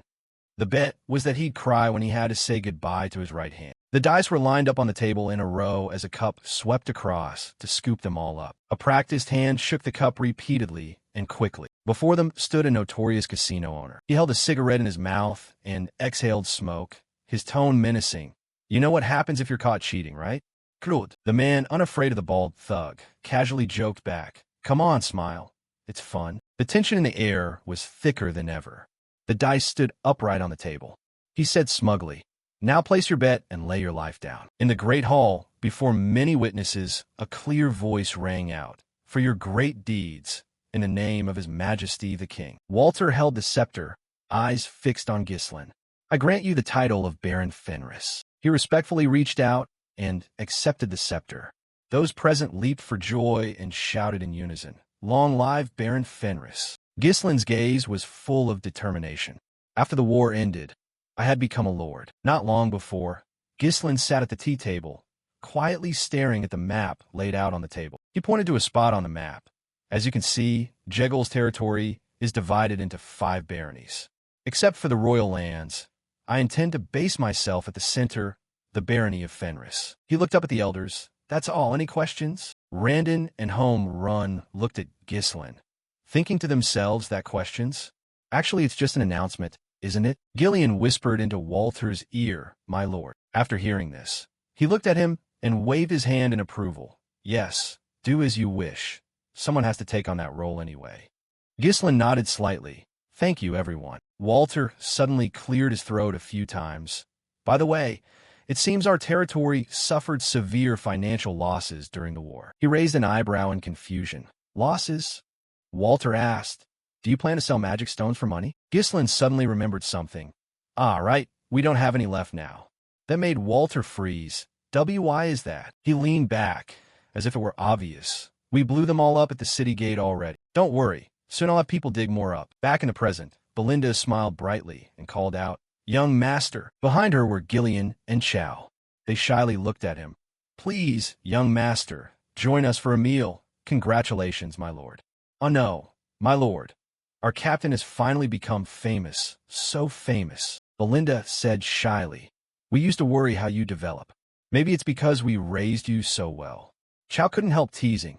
So that's why you're so warped now, huh? Belinda kicked him hard in the stomach, then turned to smile at Ghislaine. Our little master has really become a lord. Isn't that wonderful? A soft voice rang out, drawing his attention. Appa. When he turned, he saw Elena dragging Rachel running toward him. Elena, the little girl, gleefully poked Ghislaine with her elbow. Are you really the Appa I knew? Or should I call you my lord now? He put his hands in his pockets, slightly helpless. Call me what? Make it sound a bit reasonable. Ghislaine rolled his eyes to the side, and he looked at Rachel, who stood bashfully to one side, then said, Rachel. The little girl looked up at him. Ah, hello, Appa. Ghislaine instructed, if Elena bullies you, tell me. If she gets mean, hit first, ask questions later. Rachel nodded helplessly.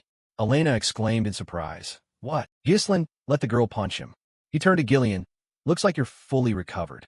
He bowed his head and replied, Thanks to you, my lord. He clapped his hands loudly. Ghislaine looked at everyone in the room and slowly spoke. All right, everyone, listen up. You've been wonderful fighting alongside me throughout the war. His gaze hardened. From now on, I'm a lord of Fenris. I will reside in Fenris, not Perdian. Ghislaine continued. Therefore, I want to recruit you as my personal guards, not merely mercenaries. They were surprised. Personal guards. Does that mean officially becoming the army?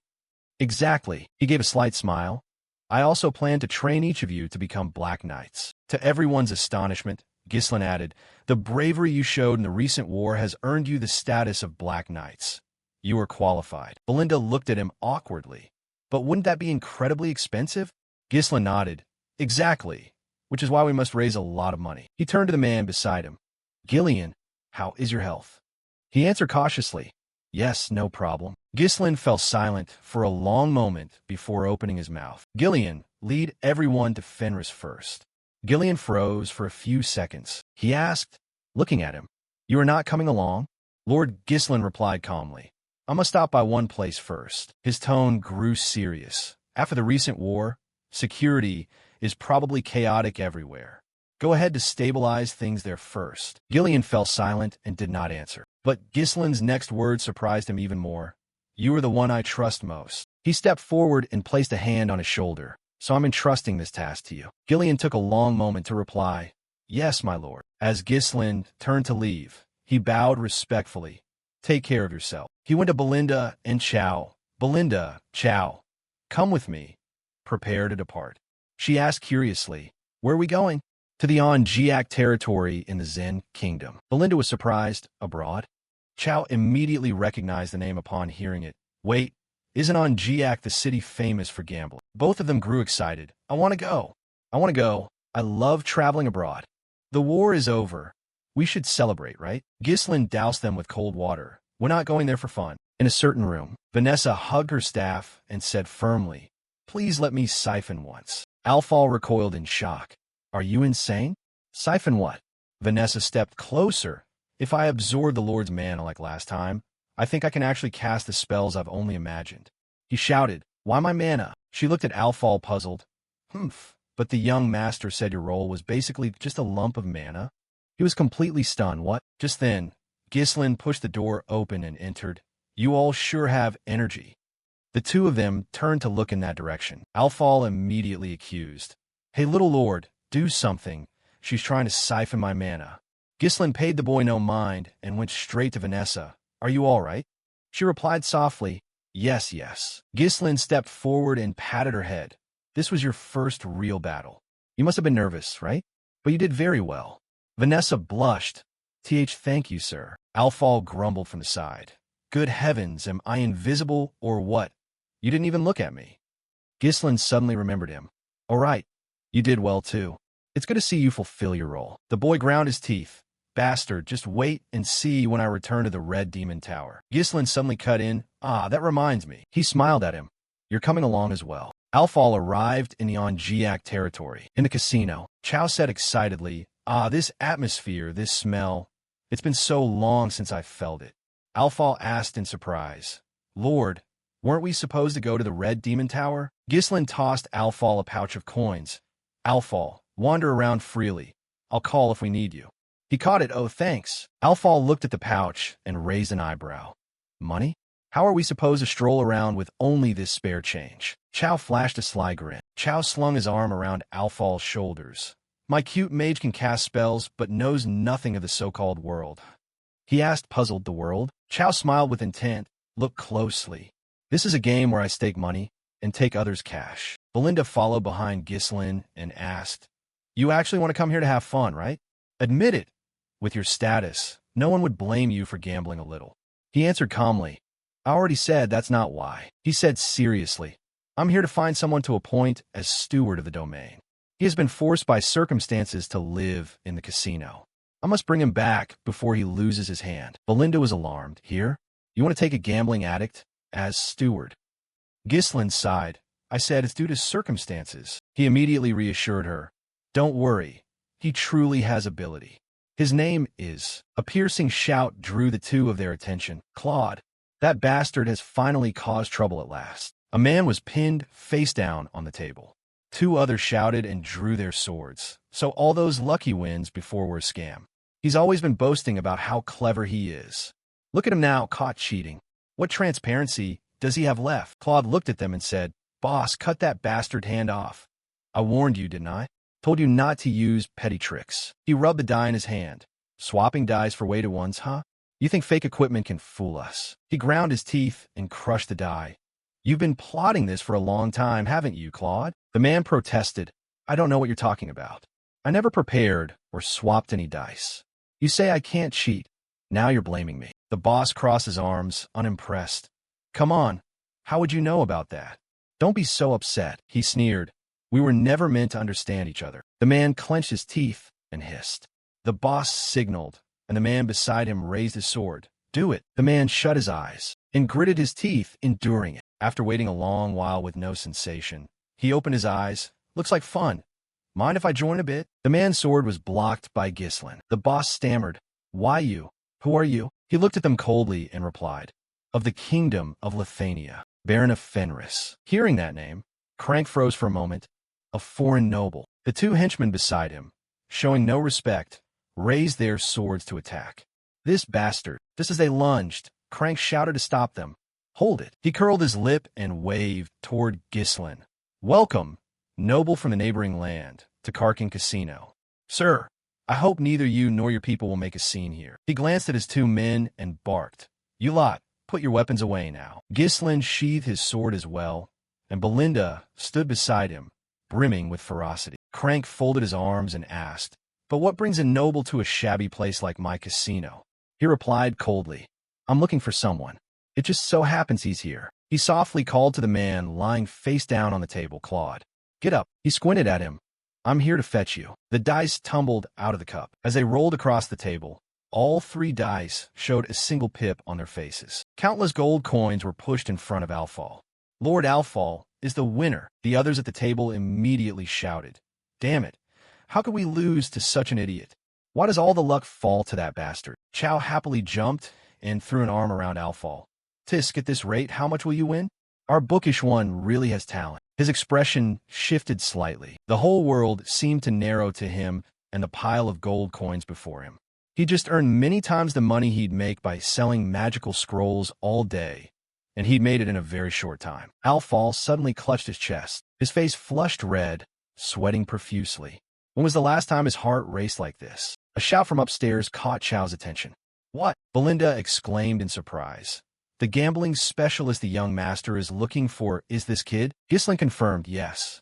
Crank, with a pipe in his mouth, pondered, I'm sorry, but I don't think that's possible. That fellow didn't join a holy game like this honestly. He used tricks, so he'll have to pay for that. Ghislain raised an eyebrow. Tricks? Claude suddenly broke into a sly smile. He fell to his knees and cried out, I'm sorry, Baron Fenris. He wailed, The precious money you gave me, my lord. I've been cheated out of it and lost it all. Claude kept insisting. All the dice used here are controlled by them. They even inspect patrons' belongings to thoroughly eliminate cheating tools. Yet when I decided to bet big, a faulty die turned up. Isn't that absurd? Belinda, alarmed, hurried over to Ghislain. What is he even saying?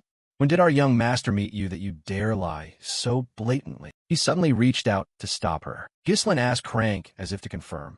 Is what he's saying true? Crank didn't answer immediately. He thought to himself that Claude. Where on earth did he get such a large sum? He lit his pipe and said coldly, I don't know how you know Claude, but what that fellow says is completely unreliable. Scammers always scream their innocence.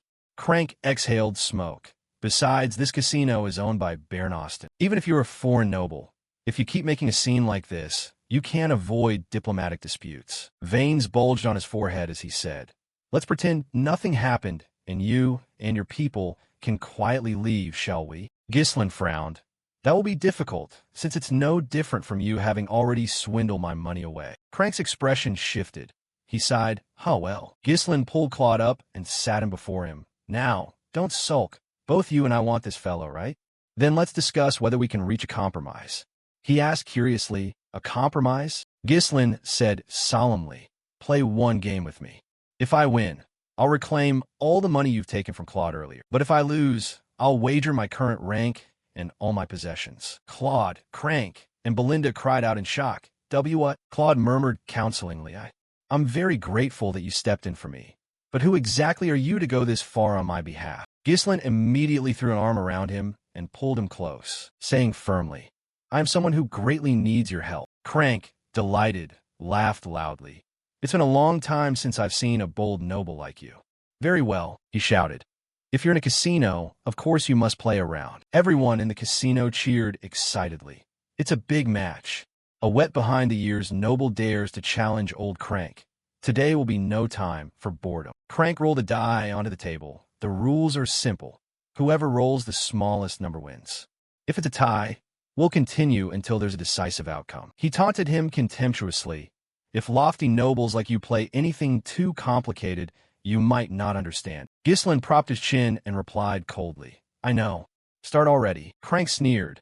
You're hotter-headed than I thought. Good then. The referee flipped a coin into the air, and Ghislaine and Crank called out their guesses. Tails.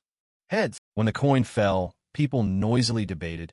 It's heads. Crank goes first. Crank picked up a die and dropped it into the cup. Permission to roll first. He grew serious and covered the mouth of the cup with his hand, then shook the cup with expert skill. Belinda looked at him with contempt. Ugh, making a fuss over a single die. In an instant, Crank opened the bottom of the cup and swapped in another die. He slammed the cup down hard onto the table. When the cup was lifted, the die showed a single pip. When the cup was lifted, the die showed a single pip. They watched excitedly. Big brother got a 1. That noble hasn't even done anything and the round's already over? I don't get it. What was he thinking challenging Crank? Belinda now looked a little worried. Young master. Claude looked at Ghislaine with a puzzled expression. Crank smirked. Ugh, what a shame.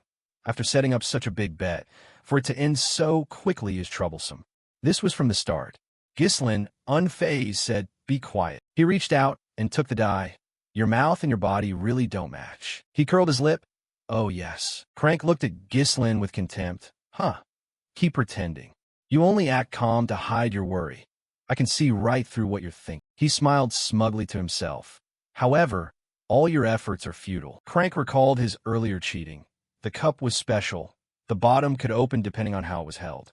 I just hide a rigged die so that a 1 will always roll between my fingers. And by shaking the cup, I can conceal the die swap. He became even more confident in his victory. Besides, using this trick, I've never once been caught. The corner of his mouth couldn't help but curl. No matter how many times you roll, you can't avoid losing. Presumptuous noble. Ghislaine condensed mana in his hand, then slammed that hand down over the mouth of the cup. The whole room fell silent. Everyone watched Ghislaine in hushed attention. He pressed the cup onto the table. The person with the lowest number wins. You said that, right? Ghislaine lifted the cup to reveal a pile of powdery crumbs. No points. Crank shouted in astonishment. What? The others in the room were just as surprised. The die turned to powder. No points? How would that even count? Playing. Can you even do that? Could it be that big brother Crank lost? Belinda and Claude also didn't expect this outcome. Crank sprang to his feet, angrily pointing at him and shouting, This can't be. This result is cheating. Even if you're a noble, you can't be so brazen. Ghislaine grabbed his hand, forcefully twisted his fingers to reveal the die. Then what is this? Cough. The die fell out and rolled across the table. Huh? No way. Everyone in the room was stunned again. How did Big Brother end up with a different die in his hand? What? So that guy's been cheating all along. Ghislaine looked at him coldly. We agreed that one must play this sacred game honestly, didn't we? Crank's face broke out in sweat. How could this be? Could he have known everything beforehand? He swiftly drew a sword from his waist, and without hesitation lunged straight at Ghislaine. He leaned to the right and successfully dodged the strike. Both Belinda and Claude were frozen by the sudden turn of events. Ghislaine scoffed. You should have shown your true colors from the start, huh? A thug like you pretending to be polite is just clumsy. The henchmen drew their swords. Hey, what the hell have you been saying all this time? Well, now that it's come to this, we can't just let you walk away. He pointed his sword at Ghislaine and ordered an attack. Ghislaine narrowed his eyes and stared at them. Under their blades, Ghislaine easily evaded every strike. He sprang up on tiptoe, used the momentum to step on a few henchmen, and lunged toward Crank. He nervously withdrew his sword, sweat pouring from his brow.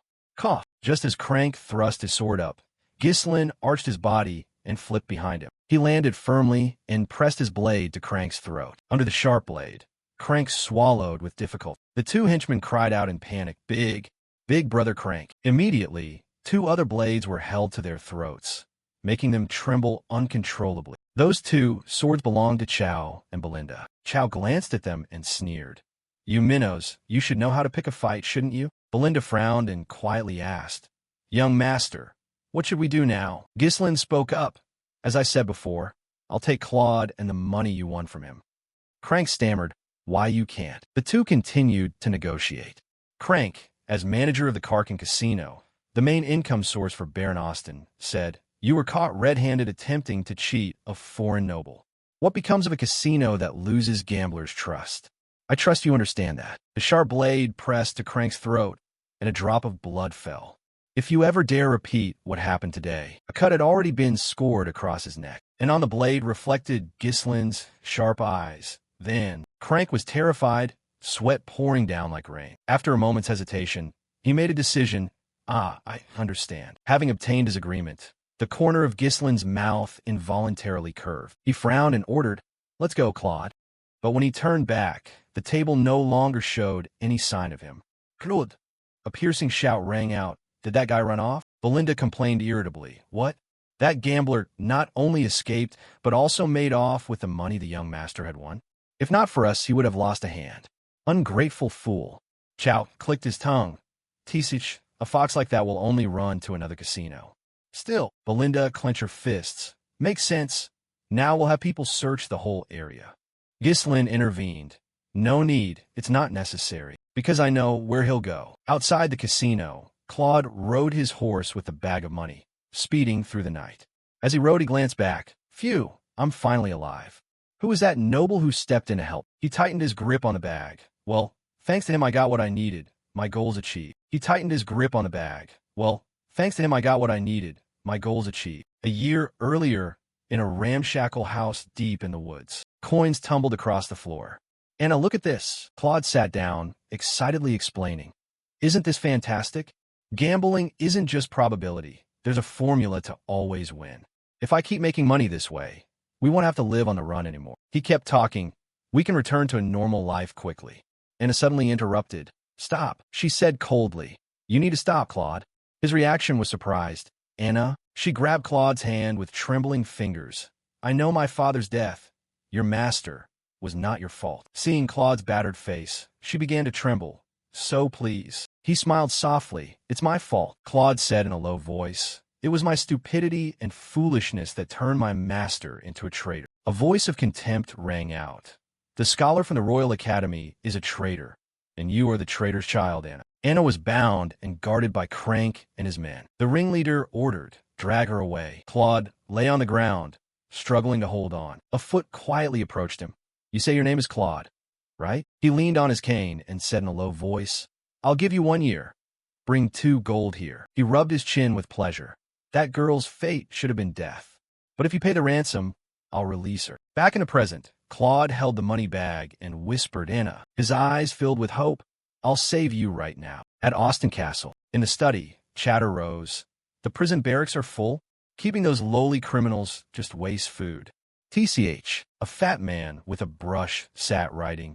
If they can't even pay ransom, there's no reason to keep them alive. Baron Austin waved to his men. Within a week, execute anyone who can't pay ransom. Yes, sir, understood. An attendant stepped forward. There's something, my lord. It's been almost a year. Austin frowned in displeasure, but suddenly a lecherous smile spread across his face as he stroked his chin. Ah, you mean the rebel's daughter, right? The two continued talking. Any news of that brat Claude? Yes, my lord. I've heard he not only failed to earn the ransom, but spends his days lazing about in casinos. If so, then it seems Crank is doing his job well. Austin clicked his tongue. Tisich, normally I'd consider using that girl as a maid, but since she's the daughter of a rebel, I feel uneasy. Put her with the execution group, and be careful not to let Claude hear about it. A subordinate asked cautiously, what if he brings the ransom money? He replied calmly, take the money and deal with him. No one will care if a gambler like him dies. Saying that, he revealed a greedy look. Of course, that's only if he manages to raise the ransom I demand. The study door slowly opened. Another servant ran in to report. Sorry to disturb you, my Lord Baron. Austin snapped. What could possibly be so important at this hour? The servant blurted. There's a man named Claude making a scene demanding the ransom back. A heavy purse was thrown down hard on the table. Claude stood before Austin and said, 2 gold for the ransom. I have it all prepared. He pleaded urgently. Please release Anna. Austin opened the purse, squinting as he examined each gold coin. He frowned, thinking to himself, not counterfeit. Austin looked up and asked, where did you get this money? Claude replied, I gambled and won. He tossed the coin back into the purse. Is that so? Austin barked an order. Arrest this man for me. Claude looked at him dumbfounded. Huh. 2 henchmen rushed forward to restrain Claude. He panicked and screamed, what is this? Huh. Didn't I prepare exactly the amount you demanded? Austin seemed pensive. How to put this? The origin of this money looks suspicious, so I must verify it with Crank. He pointed at Claude and shouted, and you, if you don't want to be executed, quietly go to prison. Claude bowed his head and scoffed. Ridiculous. Austin taunted a few words. A gambler like you actually prepared the full ransom I demanded? He eyed the pile of money greedily. Who would believe such a thing? Claude roared in anger like a wild beast. The 2 henchmen had to use all their strength to restrain him. Something struck the necks of the 2 henchmen with a heavy impact, causing their eyes to roll back. They collapsed to the ground, unconscious. Austin looked out the door in astonishment. Claude panted, turning his head to look back. A hand quietly rested on his shoulder. Ghislain patted his shoulder gently and reassured in a low voice, You've been through a lot. Ghislain stepped in front of Austin. Pleased to meet you, Baron Austin.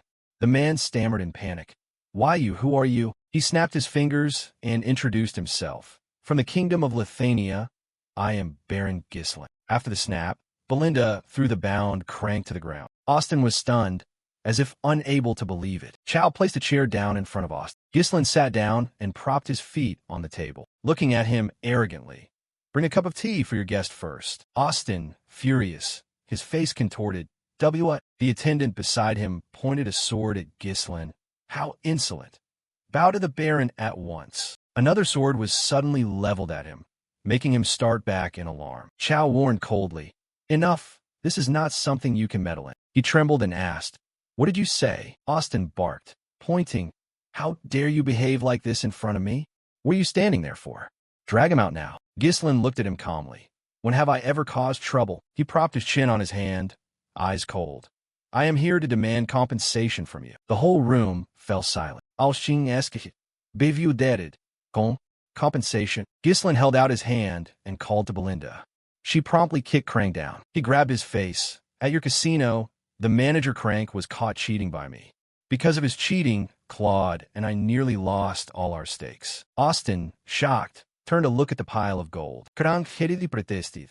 Varon, no, I am innocent. The ones who used cheating tricks were them, not me. Belinda, enraged, kicked him hard in the head. You bastard. Always lying, aren't you? Austin ground his teeth. That fool Crank should know how to pick his targets. So what do you want me to do now? He replied calmly. In a casino, reputation is paramount. Cheating is absolutely intolerable. So, Baron Austin, you must provide fair compensation to me and to Claude. He averted his gaze and said, Wait, he's protesting his innocence too. I don't know who to believe. Go see the judge and settle it yourselves. How does this concern me? Ghislaine was silent for a moment before saying, "It concerns you." Austin frowned. "What do you mean?" Ghislaine leaned back and pushed his chair aside. "Your Karkin casino is frequented by nobles from many countries. I've heard more than half this barony's revenue comes from that casino. If word spreads that the casino manager was caught cheating, you'll be seen as complicit in a scheme that targets the nobility." He relaxed, and the chair thudded onto the floor. Ghislaine looked at Austin with a provocative gaze. "Then your future should be very interesting to watch." His expression darkened. Austin ground his teeth, hissing each word. "You bastard. Are you saying I must pay you hush money?" Ghislaine nodded. "Yes, I want compensation equal to twice the amount you just received." Meanwhile, Austin nervously stared at the purse on the table. Ghislaine added the condition. "You must release Anna immediately." Claude watched him silently. Ghislaine spoke in a softer, conciliatory tone. "If you agree, I'll consider today as never having happened." Austin said, "So that's it. Now I understand everything." He roared in fury. "Claude, you ungrateful wretch." Hearing him shout, Claude stared in astonishment. Soldiers burst in from outside, pushing the door open. "I gave you a chance to save a woman who should have been executed. Yet you secretly colluded with a foreign noble to deceive me." Chow shoved Claude aside. "Uncle, you're in the way. Step outside." Belinda sneered. "What are you implying?" "As if we'd colluded beforehand." Ghislaine ordered. "Belinda, fetch me a short sword, will you?" Austin shouted angrily at the soldiers. "In any case, if I kill all of you here, it'll be as if this never happened. Kill them." The guard who received the order immediately rushed forward with his sword to strike Ghislaine. He kicked the purse on the table with great force. By inertia, the purse flew and slammed into the guard's face. Ghislaine seized a short sword and sprang forward to Austin's astonishment. He drove the short sword hard into Austin's hand. Austin howled in pain. Behind them, Chow and Belinda were blocking the soldiers' blades. Ghislaine said coldly, "Belinda, do not kill." Chow charged in, annoyed. "TC fine." Wave after wave of the soldiers' strikes were easily parried by Chow. He swung a fist into a soldier's face, knocking him unconscious. On Belinda's side, she used magic to control a soldier's sword, then flipped and kicked hard into his neck. Ghislaine fought with his sword against two other soldiers. One by one, they were easily defeated by Ghislaine. Austin's close subordinate slashed at him, but he dodged. Ghislaine turned behind him and slammed the pommel into the man's nape. The man screamed once and lost consciousness. Claude stood frozen to the side, watching them fight, cold sweat pouring from his brow, his face unbelieving. "Who are you?" Chow, Belinda, and Ghislaine kept fighting relentlessly. Amid Austin's screams, "Why would you go this far for me?" Claude recalled what Ghislaine had said in the casino. "I am someone who desperately needs your help." He pressed his lips together, tears rolling down his cheeks. "All this time I've learned to my core that there is no kindness in this world without a reason." After some time, Austin's soldiers were all defeated, lying scattered on the ground. Ghislaine pulled the short sword out of Austin's hand. He trembled as he threatened, You bastard of a man, how dare you insult and do this to a noble like me?" He looked at Austin with contempt. "As I said earlier, I'll take the money and Anna. If you have any grievances." A hand rested on Ghislaine's shoulder. Claude stepped closer. "If you went this far for me, how could I refuse?" He looked at Austin and said, "If you have any complaints, come to Fenris in the kingdom of Lithania and find me, Baron Austin." Claude forced a smile. "I'll treat you as a guest. It's better than living forever in regret." Evening came, the sunset glinting behind the castles. Towering mountains passed by, then they crossed a long stretch of forest, traveling over boundless fields. And finally the same old house appeared. On the road back to Perdian, the carriage rolled slowly. Claude stared intently ahead. Ghislaine suddenly asked, "You really don't intend to live with Anna? Are you truly okay with that?" Claude bowed his head and replied, "Yes. Compared to living beside the man who caused my father's death, Anna will surely find more peace living in her hometown." He lifted his face to the sky. "Besides, I didn't fully save her by my own strength anyway." Ghislaine looked at Claude and fell silent. He turned his face away, thinking to himself, "Consider it settled. My debt to you is paid, Claude." He recalled his past self, who had been crazed with vengeance, and has now repaid the debt I owed. Now I really feel relieved. The corner of his mouth involuntarily curved upward. Along the way, the two continued talking. "So what do you think now? Fresh air, isn't it? If we get the chance, just take the Lord's head here. With the domain in such poor shape, occupying it should be easy." "What? Are you telling me to behead myself? Huh. Claude gave him a dubious look. This ragged, poor village is your domain? I followed you because you looked wealthy, yet Ghislain reached out, threw an arm over his shoulder, and pulled him close. From now on, you are the steward of my domain. He pointed ahead. Everything you see here, you will have to pour your effort into it. Claude was stunned for a long moment. Then they resumed talking. After thinking it over, I find I want to return home to live with Anna Moore. Please let me go. It's late, you bastard. Inside the dark room, a man sat quietly in the central seat. Those seated around him wore serious faces and murmured, "Purdy and Fenris." Ghislain's expression darkened, his eyes full of killing intent. He extended his hand and ordered, "Send a letter to Amelia. Tell her we will accelerate the plan." At the Fenris domain, Fenris Castle, the group, Belinda, Chow, Gillian, Alfal, Vanessa, and Claude, lined up neatly. Ghislain stood before them, leaning on his cane. He asked sternly, "Has everyone gathered?" Ghislain smiled faintly. "Let's begin the work." They answered in unison, "Yes, Lord." The domain's condition, after being freed from Rayfold's brutal rule, is at its worst. I've appointed Claude to various administrative positions to begin restoring stability. Ghislain led the group to survey. He used his staff to point the way. First, begin with a population survey. Find all survivors and bring them back to the village. He glanced at Claude, who was taking notes behind him. After the survey, use that data to purchase large quantities of provisions sufficient for at least 6 months. Food supplies are the most urgent issue and must be prioritized. Claude nodded. Yes, understood. The two continued forward. We'll be farming soon, so assign strong oxen with yokes to the tenant farmers to handle plowing. Also, check whether we can harvest timber from the nearby forest to expand arable land. Claude asked suddenly, "Sir, do you really intend to farm on this cracked, arid land?"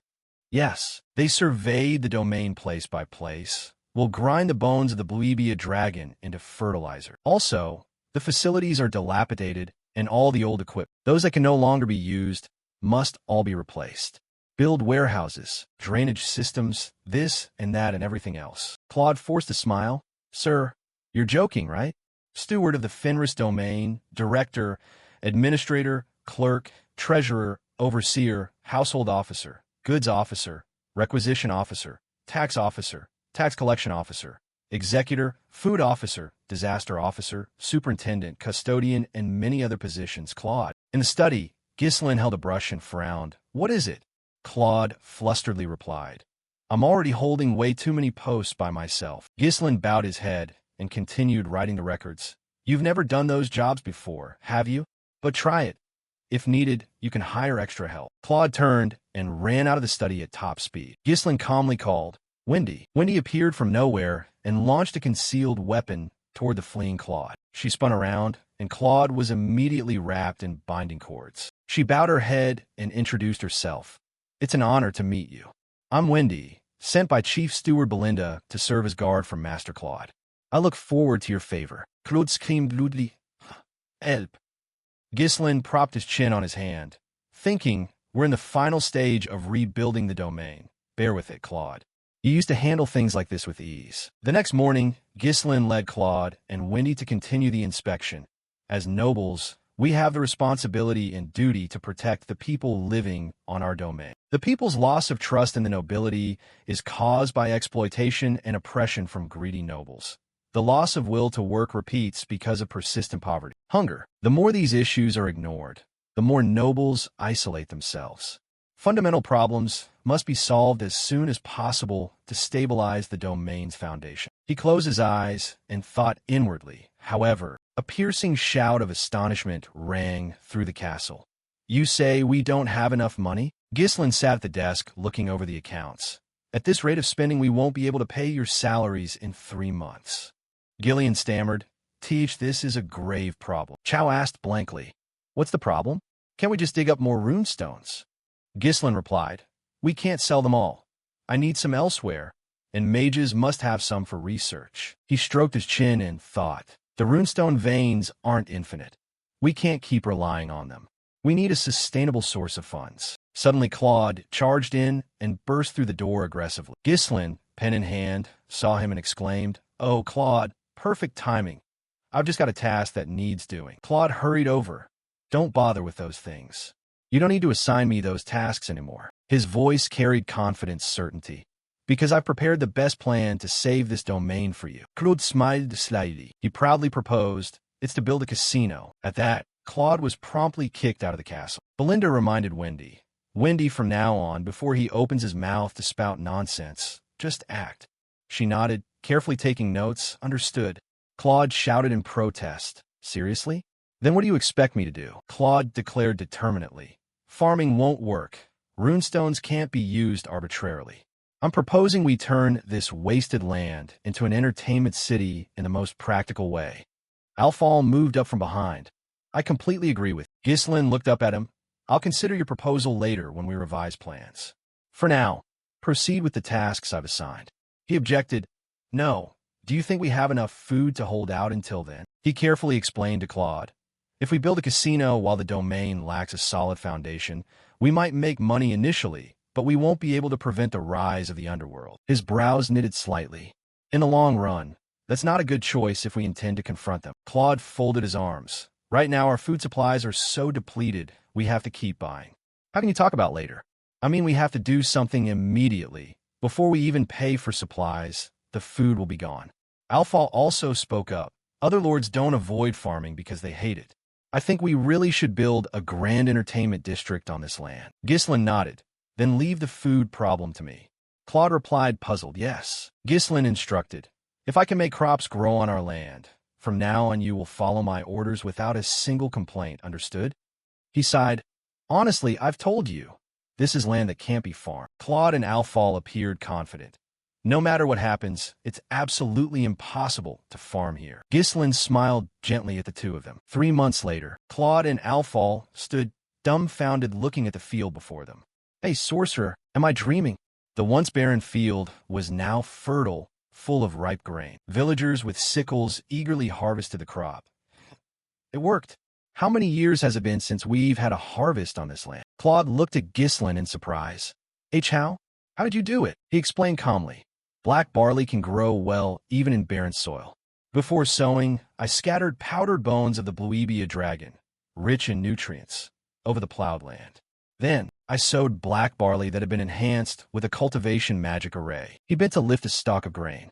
Seeds sown this way grow very quickly, so we can harvest more frequently. Alfal, stunned and grinding his teeth in frustration. Damn, so that's why you had our mages create the cultivation magic array. Vanessa looked at him with admiration. You're truly amazing. How could you think to use a cultivation magic array, something usually used for people, on seeds? Ghislain hesitated slightly. That matter. He closed his eyes and thought. It wasn't something I came up with. He recalled that when designing the cultivation array, it was a formation capable of drawing power stored in runestones to accelerate mana growth many times over. There had been objections. Why use such a precious thing on wheat? But once they saw the results, they could not deny it. This method was later verified by mages and scholars of the future. Ghislain smiled faintly. As for the principle, that's not something I need to dwell on. The villagers before Ghislain cheered excitedly. Lord, from now on we will trust and follow you unconditionally. We no longer need to fear starvation. Long live Baron Fenris. While they noisily celebrated, Claude and Alfal tried to sneak away. A call from behind made them startle. You too. Ghislain, who had been standing behind them all along, said, Where are you going? You need to finish the wager. Claude forced a foolish smile and asked, What wager? Ghislain calmly opened his coat pocket. If you win, I'll give you 5 gold and your freedom. From his pocket, he took out a small scroll. If I win, you will serve as my unpaid slaves for 10 years. Claude and Alfal were immediately surrounded. The bet is on. What now? They looked at each other and could only force a laugh. Haha. Damn it. And so the first harvest came to an end. Now that food can be secured reliably, runestones can be used for purposes other than selling. Herbert raised a puzzled brow and asked, Why you want me to build a branch of the Scarlet Magic Tower here? Ghislain nodded in confirmation. Yes, Tower Master. Herbert grew more confused. But I heard from my brother that you became a lord, so I stopped by to say hello. Why are you suddenly talking to me about this now? Ghislain replied calmly. It all started with Lord Rayfold's unilateral declaration of war. In that battle, we received help from the Scarlet Tower, but we only won with great difficulty by detonating a runestone. Sweat poured down his brow. Herbert looked at Ghislain, thinking to himself, did he just say he detonated that precious runestone? The brat only told me he won the battle. I never heard about that. Ghislain sighed. If a fledgling domain like Fenris is attacked again, I'll have no choice but to detonate the runestones that should be sent to the Scarlet Tower to stop them, like last time. Herbert panicked and protested. No, no. Why think in such extreme terms? He smiled satisfactorily at him. Very well, then please send more mages. Mages will shine more when their talents are used in building various structures, residential districts, waterways, churches, a Fenris branch of the Scarlet Magic Tower. Everyone raised their staves and shouted excitedly, "We are mages!" Thanks to the mage manpower provided by the Scarlet Tower, Fenris was able to rapidly complete large-scale construction projects. That heartless bastard put mages to manual labor? That's unfair. Though occasional small conflicts arose with new allies, still unaccustomed to the domain, both sides quickly reached peaceful agreements. Those who had been excited earlier now lay flat on the ground. Ghislain casually ordered, Alfal, fetch those contracts for me to review. He thought to himself, I can't be the only one made a slave. The domain's original functions were quickly restored. However, Claude burst in, panicked. Lord, there's big trouble. Claude burst in, panicked. Lord, there's big trouble. Ghislain frowned, thinking, that uprising happened faster than expected. Surely because I intervened. Desmond and Amelia are pawns acting on Duchess Delphine's orders. Since they failed to use Rayfold to take Perdian, they now have no choice but to act directly. His gaze burned with killing intent. My war is far from over. Gillian asked, do you have a plan yet? Belinda was also worried. If Miss Amelia captures our domain. Ghislain slowly spoke.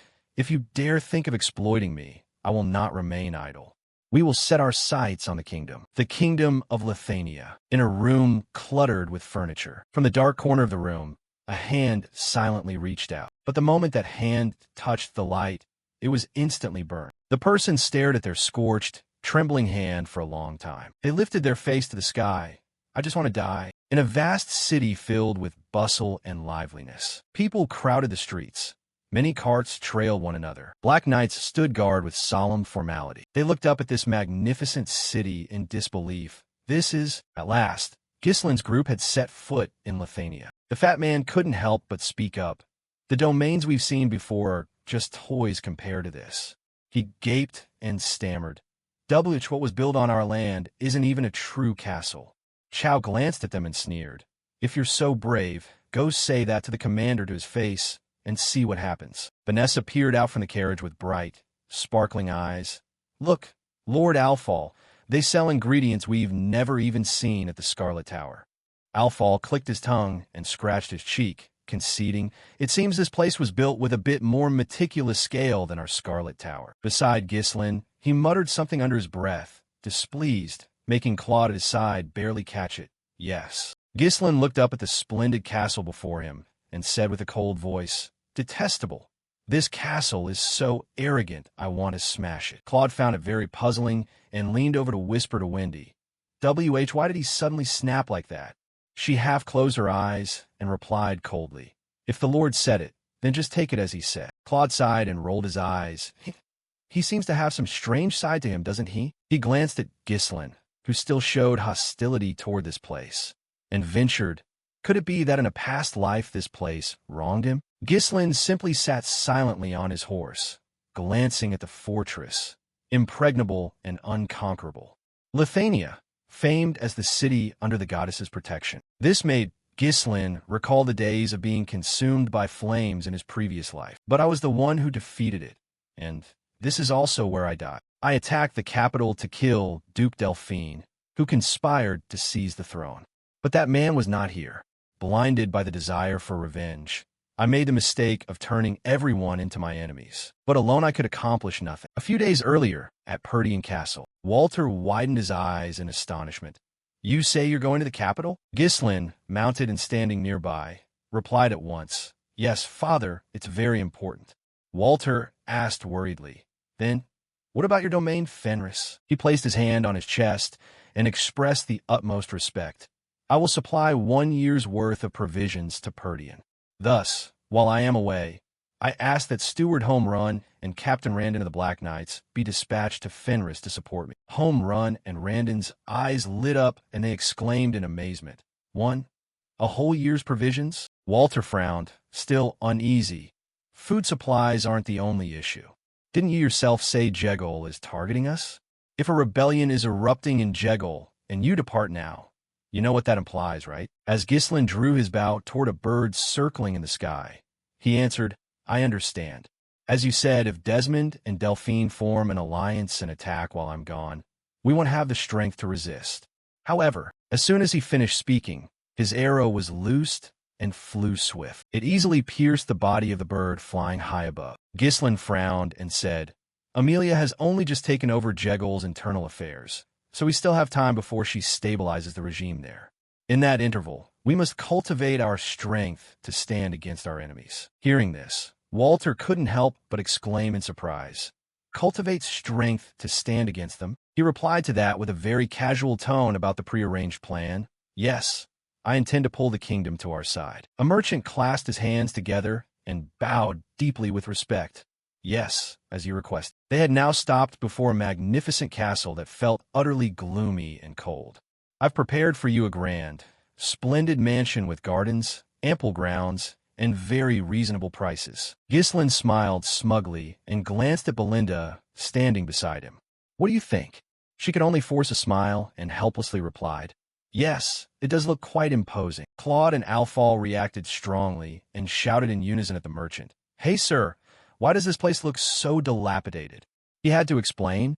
It's because no one has managed this place for quite some time. A flock of ominous crows flew out from the woods, startling the fat man who cried. The Black Knight, accompanying them, sneered. With that cowardly look, how did you even survive and come back from the beastwood? The fat man hugged himself and trembled. It's a bit chilly here, isn't it?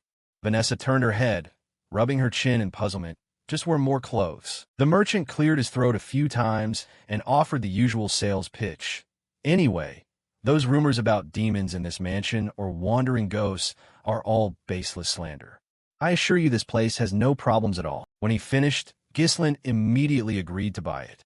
Very well, let's seal the deal. How much? Claude beside him hurriedly stopped him. Stop. He grabbed the merchant and pointed at his delighted face. Look closely at this guy's expression. It's obvious he's overjoyed to finally get rid of this burden.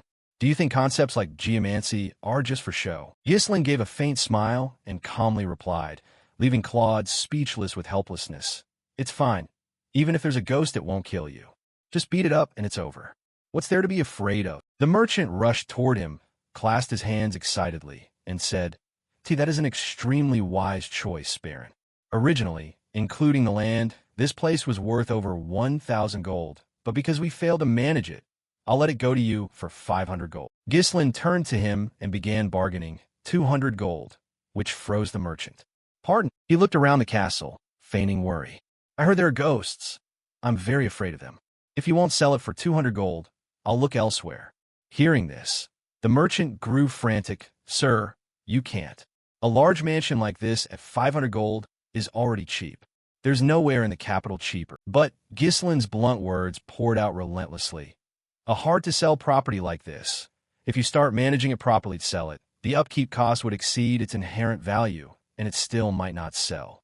Meanwhile, you still pay land taxes every year, leaving the merchant unable to argue.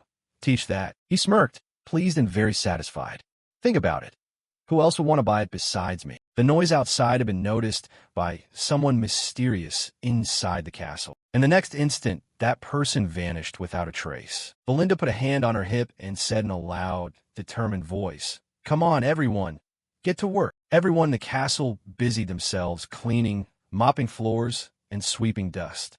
Let's wipe away all the gloom in this mansion together. A voice rang out that made Ghislain tilt his head and glance over. Claude, broom in hand, stopped and asked him, You said you'd build relations in the kingdom to link with the powers in Fenris. How do you intend to do that? Would anyone here want to meet a rustic borderland noble? Ghislain turned and replied calmly, As you said, from the standpoint of the kingdom's nobles, they have no reason to meet me. Hearing that, Claude stammered in panic. Then, Then what? Then the corner of his mouth lifted in a knowing smile. Then I'll make them want to meet me. A short while later, many different ingredients and a few pots appeared in the room. Claude was astonished at the piles of stuff in the room. What are all these? Alphal also spoke in surprise. What is this? Don't tell me you plan to do metallurgy here. Ghislain calmly circled the prepared materials. From one perspective, you could call it metallurgy. Then he continued. From now on, we'll be making cosmetics. Alphal's eyes widened. Cosmetics? At that, Ghislain began to explain. I'll make sample products and send them as gifts to all the noble households in the capital. Claude was surprised. You intend to use that to build relations in the kingdom? Others voiced concern. Will that work? With just a single gift. He turned to them, smiled lightly, and said, try using what I make and you'll see. Those people won't be able to resist coming to me. Nobles regard outstanding appearance as a sign of power and dignity. They're the sort who'd risk everything just to look handsome and beautiful. In a not-too-distant future, it would be revealed that contemporary cosmetics using popular pigments like lead, mercury, and white lead powder harmed the skin and could even be fatal. The Delphine Duchy's family profited hugely by producing a cosmetic that solved those problems. I obtained that formula after overthrowing the duchy's power in my past life. The formula to make a translucent cosmetic that eliminated all the flaws of existing products. Jenna. Then everyone set to work. First, use magic to oxidize zinc and turn it into powder. Meanwhile, put beeswax into a heated double boiler and melt it.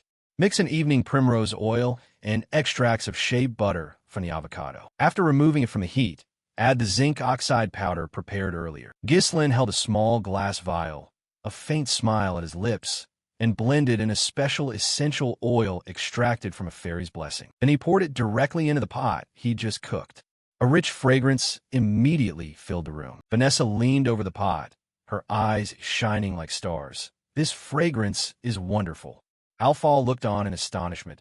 Is this cosmetics? Claude, witnessing this, was stunned and thought to himself, how could a provincial noble like him possibly know how to make this? Ghislain picked up his creation, shook it lightly, and said, not finished yet. We must let it sit a day to solidify. Use Genup even once, and other cosmetics will be worthless. It will become an essential item for the nobility. He looked at the liquid in the glass cup, extremely pleased, and smiled.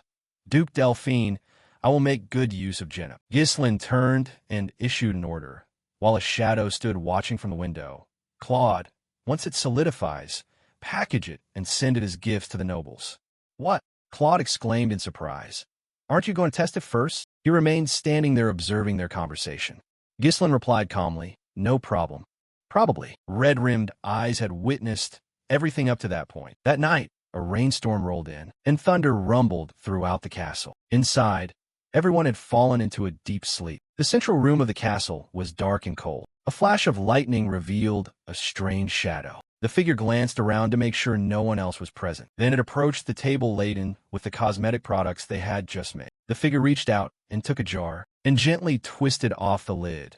A heady fragrance immediately wafted out. He reached in and took out a soft, solid substance, gently kneading it. Before anyone knew it, Ghislain had appeared behind him and said, Are you the ghost from the rumors? The man startled and immediately turned around, and Ghislain calmly said, I can guarantee that will work for you. The thunder and rain outside the castle grew louder. The two stood silently in the room, facing each other's presence. The mysterious figure swung his sword to evade the attack aimed at Ghislain. He did not hesitate either and swiftly drew his sword to respond. Ghislain leaned and easily parried the opponent's unexpected strike. Then he reversed the situation and became the one on the offensive. Both charged into a fierce, relentless fight. Ghislain moved to try to subdue the enemy. Unexpectedly, that man managed to catch him. Then the mysterious man lightly turned, the sword slashing at him from behind.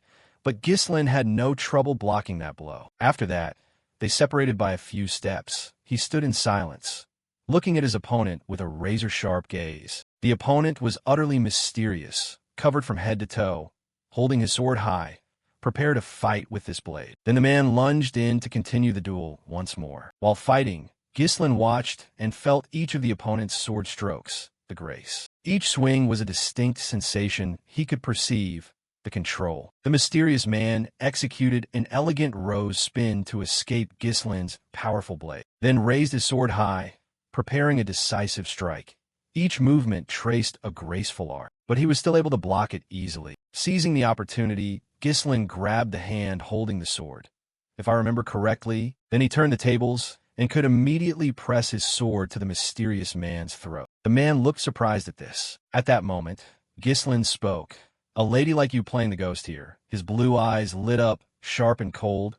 "What is your connection to the Renford family?" After a while, the rain outside the castle subsided, and the surroundings returned to their previous stillness. At that moment, Belinda and Gillian rushed in. She cried out anxiously, "Young master!" Gillian also looked equally hurried. "What's all the commotion?" But before them stood Gislin, pensive and staring out the window. "Young master," he replied softly. "Everyone, return and rest." The bright moonlight shone through the window into the silent night. Perhaps things will turn out well. In a garden both magnificent and beautiful within the manor, a woman's pale, aristocratic hand gently lifted a cosmetic bottle with great care, her lips lightly made up with a bright red lipstick. She appeared before the mirror with an air of dignity, so much so that the attendant beside her exclaimed, "You look as beautiful as ever, madam, Baroness Mel of Fenris." She frowned at her reflection, her expression turning to displeasure and loathing. "Duke, that's not it. This heavy makeup hides my weary face. When I was young, I set the trends in the capital. Every lady copied my makeup and dress, but over the years, my fame has faded into the past." Mel, recalling her aged, ugly face, could not help but feel angry. Makeup is only a veil that hides age. Is it really impossible to return to those days? The attendant reminded her, "It's time for your salon appointment, madam." She sighed lightly and replied, "Very well, let's go." A cold, shivering glint flashed briefly across Mel's eyes. What she saw was the smooth, pale face of the maid standing beside the lady. Then Mel reached out and grabbed the maid's face, kneading it with both hands. She squeezed it with all her might, speaking, this suppleness, this firmness. The maid, puzzled, uttered, "Madam." Mel seemed on the verge of madness, shouting at her, "What did you do to your face? Tell me everything. Leave out not a single detail." Terrified, the maid hurriedly confessed. The Count of Fenris was given some cosmetics but said he didn't need them and handed them to the maids. They said a new noble had arrived in the capital and sent them as an introductory gift. From that word, a retinue of black knights and carriages proceeded to Gislin's castle. Claude and Alfal were taken aback and stunned by the sight. They stared in disbelief at the imposing escort accompanying the carriage toward the castle. "What is this? Could the queen herself be coming?" Claude frowned, sweat streaming down his forehead as he thought, "This is surely someone important." He watched a beautiful woman step down from the carriage. So the cosmetics really worked. Wendy shoved Claude from behind, forcing him to lurch forward. "What are you standing there for? Go greet them at once." Claude's stammering voice rang out. Please. Invite them inside to speak." Then he led Mel, followed by a black knight guard, into the castle grounds. Claude cautiously announced to Gislin, who was leisurely sipping his tea, "My lord, Baroness Mel of Fenris has come to see you." Though he heard him, Gislin remained calm and continued feeding the raven beside him. Mel held her fan to her mouth and, slightly surprised, exclaimed, "You are Baron Fenris." Gislin rose, gently took her smooth, pale hand, and said, "An honor to meet you, my lady." As a courtesy, he lightly kissed the back of her hand. "I am Gislin, lord of the northern lands of Fenris. It's an honor that you personally came to this remote place." Mel paused briefly, then spoke with reproach. "I wasn't given the gift. Only my husband received it. Perhaps my fame hasn't reached where you live." Gislin offered a faint smile and replied, "Not at all. I only thought it would be disrespectful to present something unworthy to a lady who sets the capital's trends." Hearing this, she couldn't help but smile with satisfaction behind her fan. "So you have discernment. Spare the formalities then." After the greetings, they sat at the tea table, and Mel made a request. "Give me that cosmetic of yours." Gislin, with a serious expression, asked, "Have you tried it?" She nodded slightly, visibly pleased. "Yes, it's wonderful. So good I no longer need my old makeup." Mel looked up with cold, determined eyes. "I will keep exclusive rights to it. You focus on developing and supplying the cosmetics." Gislin maintained a courteous smile and replied, I welcome large purchases. She narrowed her eyes and smiled. Then Mel spoke again in a calm tone that carried a hint of threat. But you know it's extremely difficult to do business alone in the capital. No matter how good the product, it's hard to overcome the established powers. Moreover, you're residing in this old manor suggests your finances aren't very strong. Still, he kept a composed demeanor as if nothing were wrong. Belinda, standing outside and witnessing this, couldn't help feeling annoyed that the woman dared threaten the young master, while Claude whispered softly, "This manor's location is only due to the Lord's stubbornness." Ghislaine was silent for a moment, then asked, "The supply price will be rather high. Can you accept that, milady?" Mel waved her hand lightly, her voice full of arrogance. "Are you joking? The Renford family is one of the wealthiest in the capital." He narrowed his eyes slightly and said gently, "The price is 100 gold per bottle." This immediately froze her, her eyes widening in astonishment. Mel could hardly believe it and cried, "Are you kidding?" Ghislaine remained calm and replied, "I'm not joking." He smiled and tilted his head, flattery lacing his words. "You are the queen of high society, after all. If Baroness Mel were to take an interest in this product, that price is entirely reasonable." At this, her eyes lit up brilliant. His words had successfully persuaded Mel, but her expression immediately shifted, darkening with anger. "Old fox, jewelry or furnishings are one thing, but 100 gold for a cosmetic? To make a profit, you'd have to raise the price above supply cost, which would mean giving up exclusivity to me." Ghislaine smiled, visibly pleased with Mel's reaction. Then he offered another proposal to pull her from her thoughts. "What if this?" He reached forward as Belinda carried a wooden chest over. "I cannot grant you exclusive distribution rights, but I can grant you the honor." Hearing that, Mel couldn't help exclaiming in surprise, "Honor!" The wooden chest opened to reveal many carefully packaged bottles of cosmetics. Her eyes brightened when she saw them. "This is—" Ghislaine did not hesitate and immediately introduced them to Mel. "This is a cosmetic I formulated myself, called Genep. It is a commemorative gift for our connection." He lifted one bottle and said, "Many nobles still don't know how effective Genep is. It is a product that can change the market." He lifted one bottle and said, "Many nobles still don't know how effective Genep is. It is a product that can change the market." She narrowed her eyes at this and fell silent in thought. Then Mel lowered her fan and smiled back naturally. "My Lord Count, how do you always find such flowery words?" She reached out and closed the wooden chest. "Very well, do it." Mel extended her fan and lightly touched Ghislaine's chin. "You will handle distribution of the cosmetics," she said from above, her face full of smug satisfaction. "And I will set the trends." Ghislaine smiled inwardly, delighted. "Wonderful." He escorted her to the castle gates. Mel chatted cheerfully with Ghislaine. "I will be leaving now. If you need anything, just ask. If it's within my power, I will agree." As she prepared to step into the carriage, he spoke. "May I ask a favor of you, milady?" "Me pose a favor." Ghislaine spoke seriously with his request. "Please tell Marquis Renford about a magnificent castle perched atop a high hill, that Baron Ghislaine can resolve his daughter's problem." In the Renford Manor study, the man sat pensively at his desk. He pressed his lips together as if about to say something. His eyes glanced to the side with calculation. Claude excitedly tossed gold coins into the air and shouted, "We're rich." The castle's parlor was now overflowing with chests full of gold coins. It was wonderful, truly wonderful. Baroness Mel's reputation must be immense. Those expensive cosmetics sold out as soon as they were produced. He surged toward Ghislaine in excitement and said, With that much capital, we could gamble ourselves to death." Belinda glanced at Claude with contempt, thinking, "Lord, will you abandon your domain to go into business here?" Alphal beside him couldn't help but be puzzled and said, "Why is this fellow so excited when it's not his money? Indeed, my lord can easily forge connections across the kingdom." But Ghislaine shook his head slightly and denied it. "No, it's still not enough." His blue eyes suddenly brightened, carrying a sharp glint. "Why one is—" Under the black night, Ghislaine strode into the courtyard of his castle. His gaze narrowed, as if he had seen something. Standing in the middle of the main courtyard was a mysterious figure who had been waiting, clad in a very sturdy suit of iron armor. He sensed Ghislaine's presence and spoke. "You are Baron Fenris." Immediately after, he proudly strode toward the magnificent castle before him.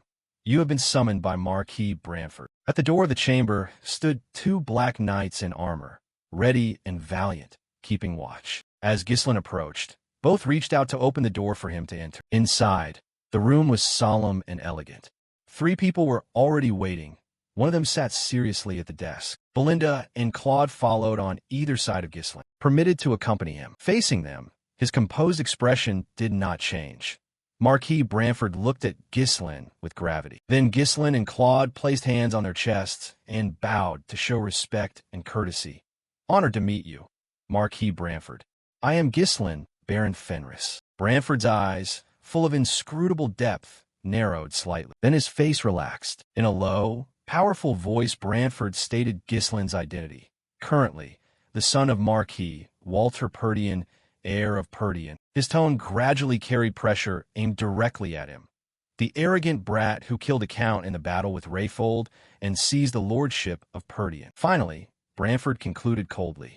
You are not like your father? Ghislain frowned slightly, thinking to himself that it turned out Branford also watched over distant lands. Marquis Branford, the grand official in charge of the royal household, was the most powerful among the nobility, the head of the royal faction opposing Duke Delphine. He inclined his head slightly, feeling extremely cautious before this great figure. Everything in the kingdom passed through him.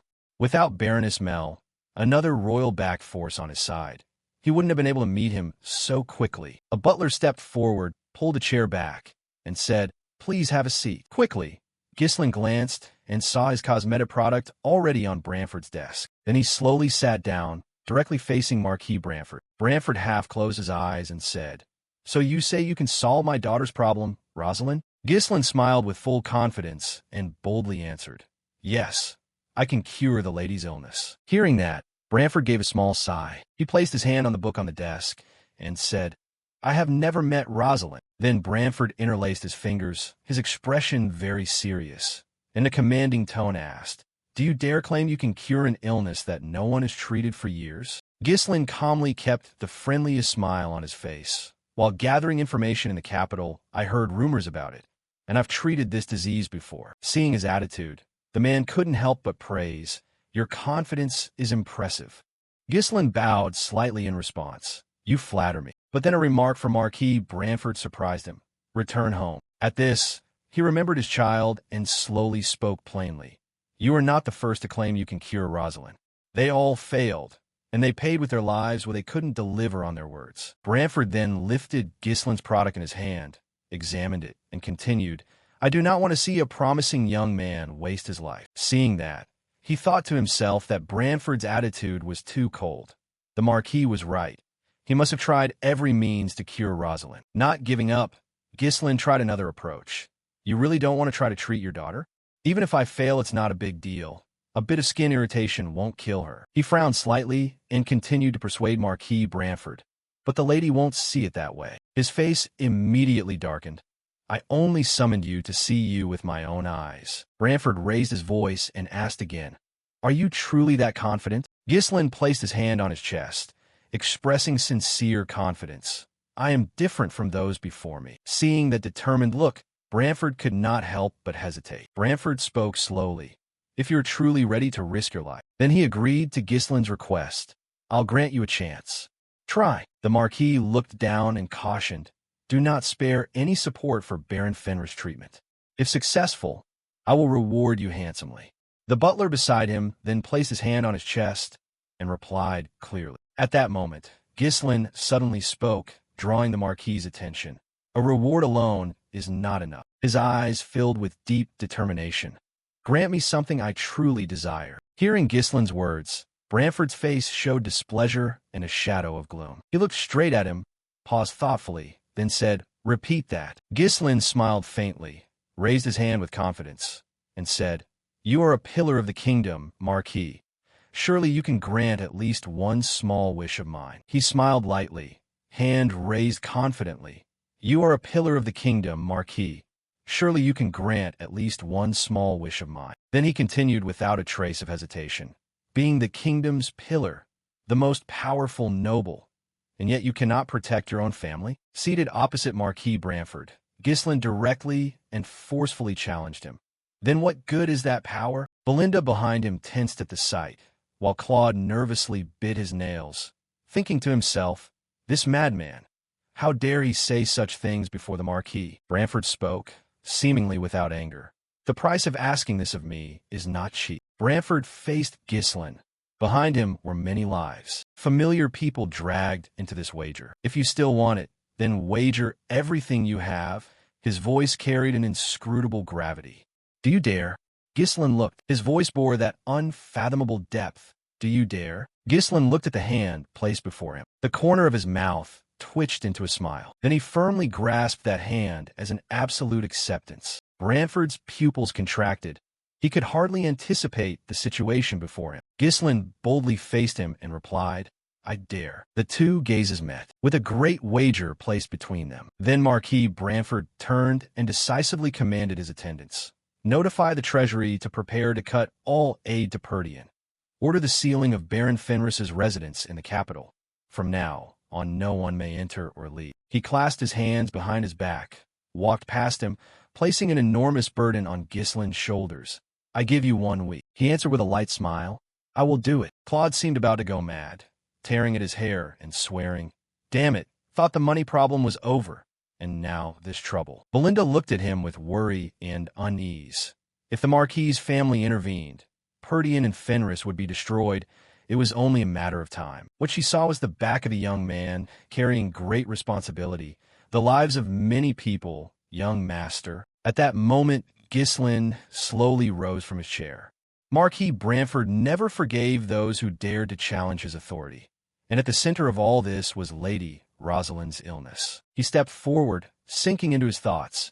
A problem even a most powerful man in the kingdom was helpless against, so he could only endure. That is why I must succeed at all costs. Marquis Branford did not forget to leave a reminder.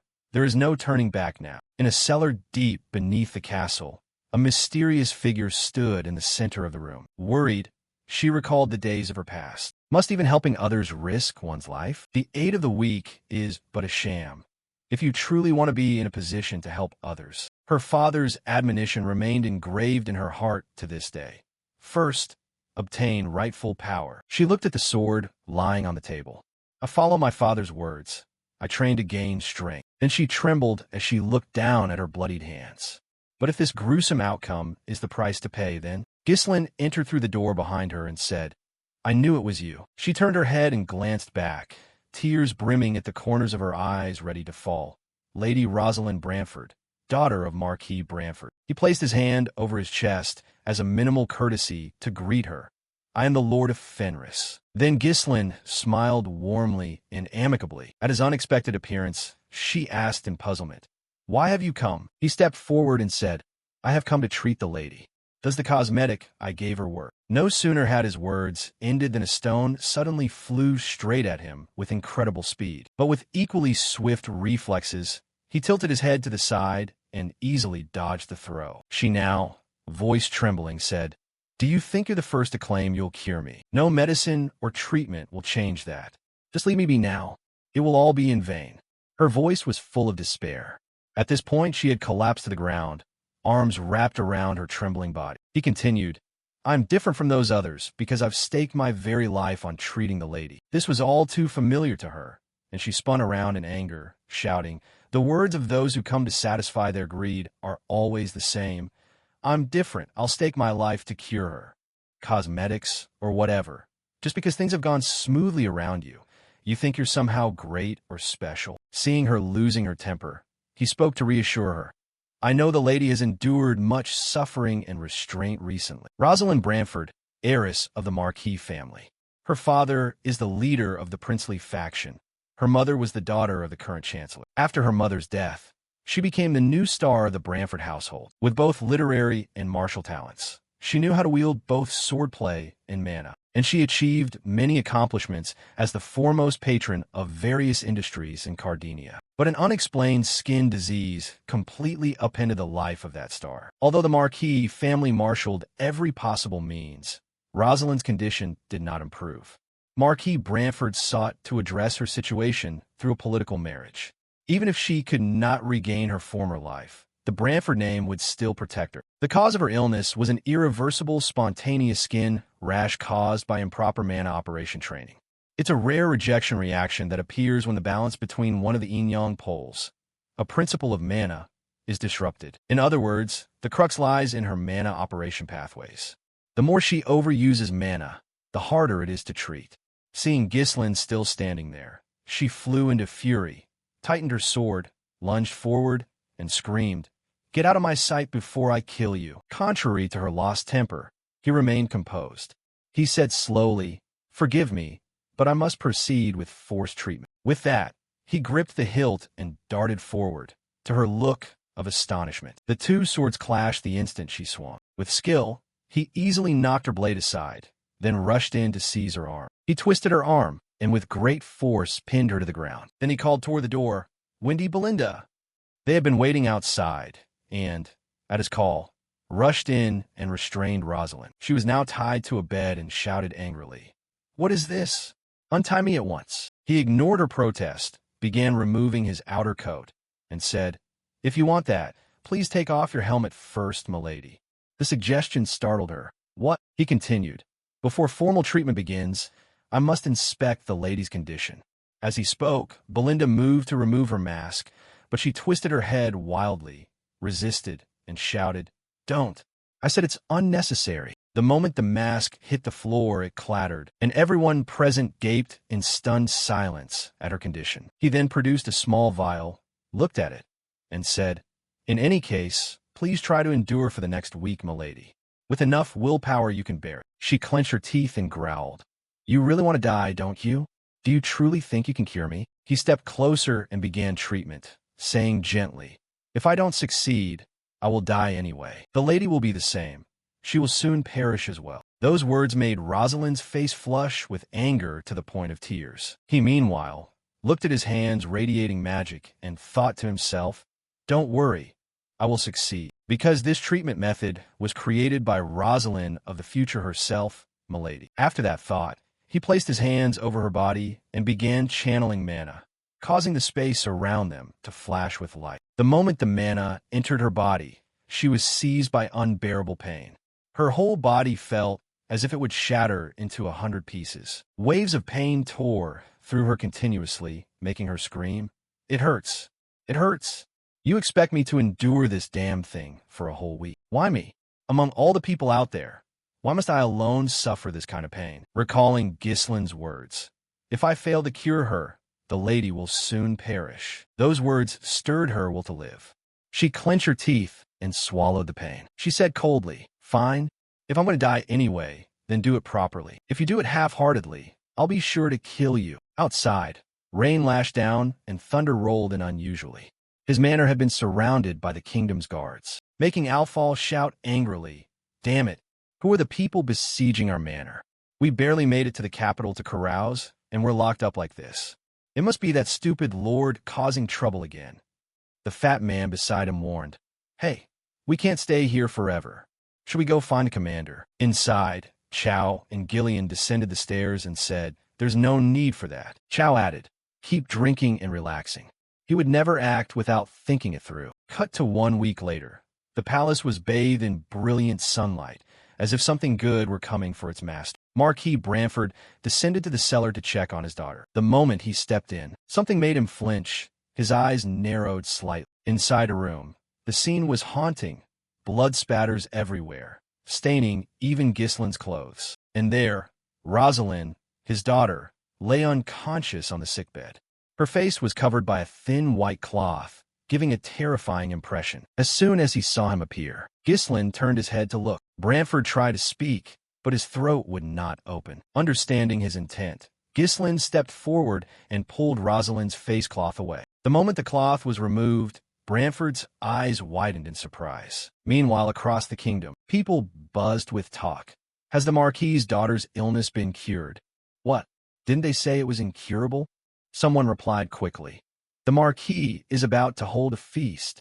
Don't tell me. Ghislaine's group proceeded to Branford's chamber. As soon as they entered, they performed a bow of respect. Looking at him, Branford said cheerfully, "So it's you, not just some empty talker." He replied happily as well, "It's thanks to you, Marquis, for giving me the chance. Then he said, a promise is a promise.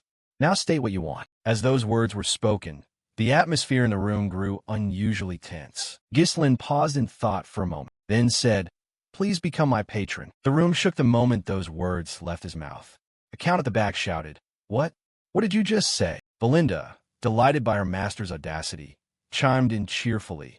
That's our young lord for you. Claude beside them was sweating with fear, thinking to himself, if the Marquis backs him, then whatever our lord does, the Marquis will have to share responsibility.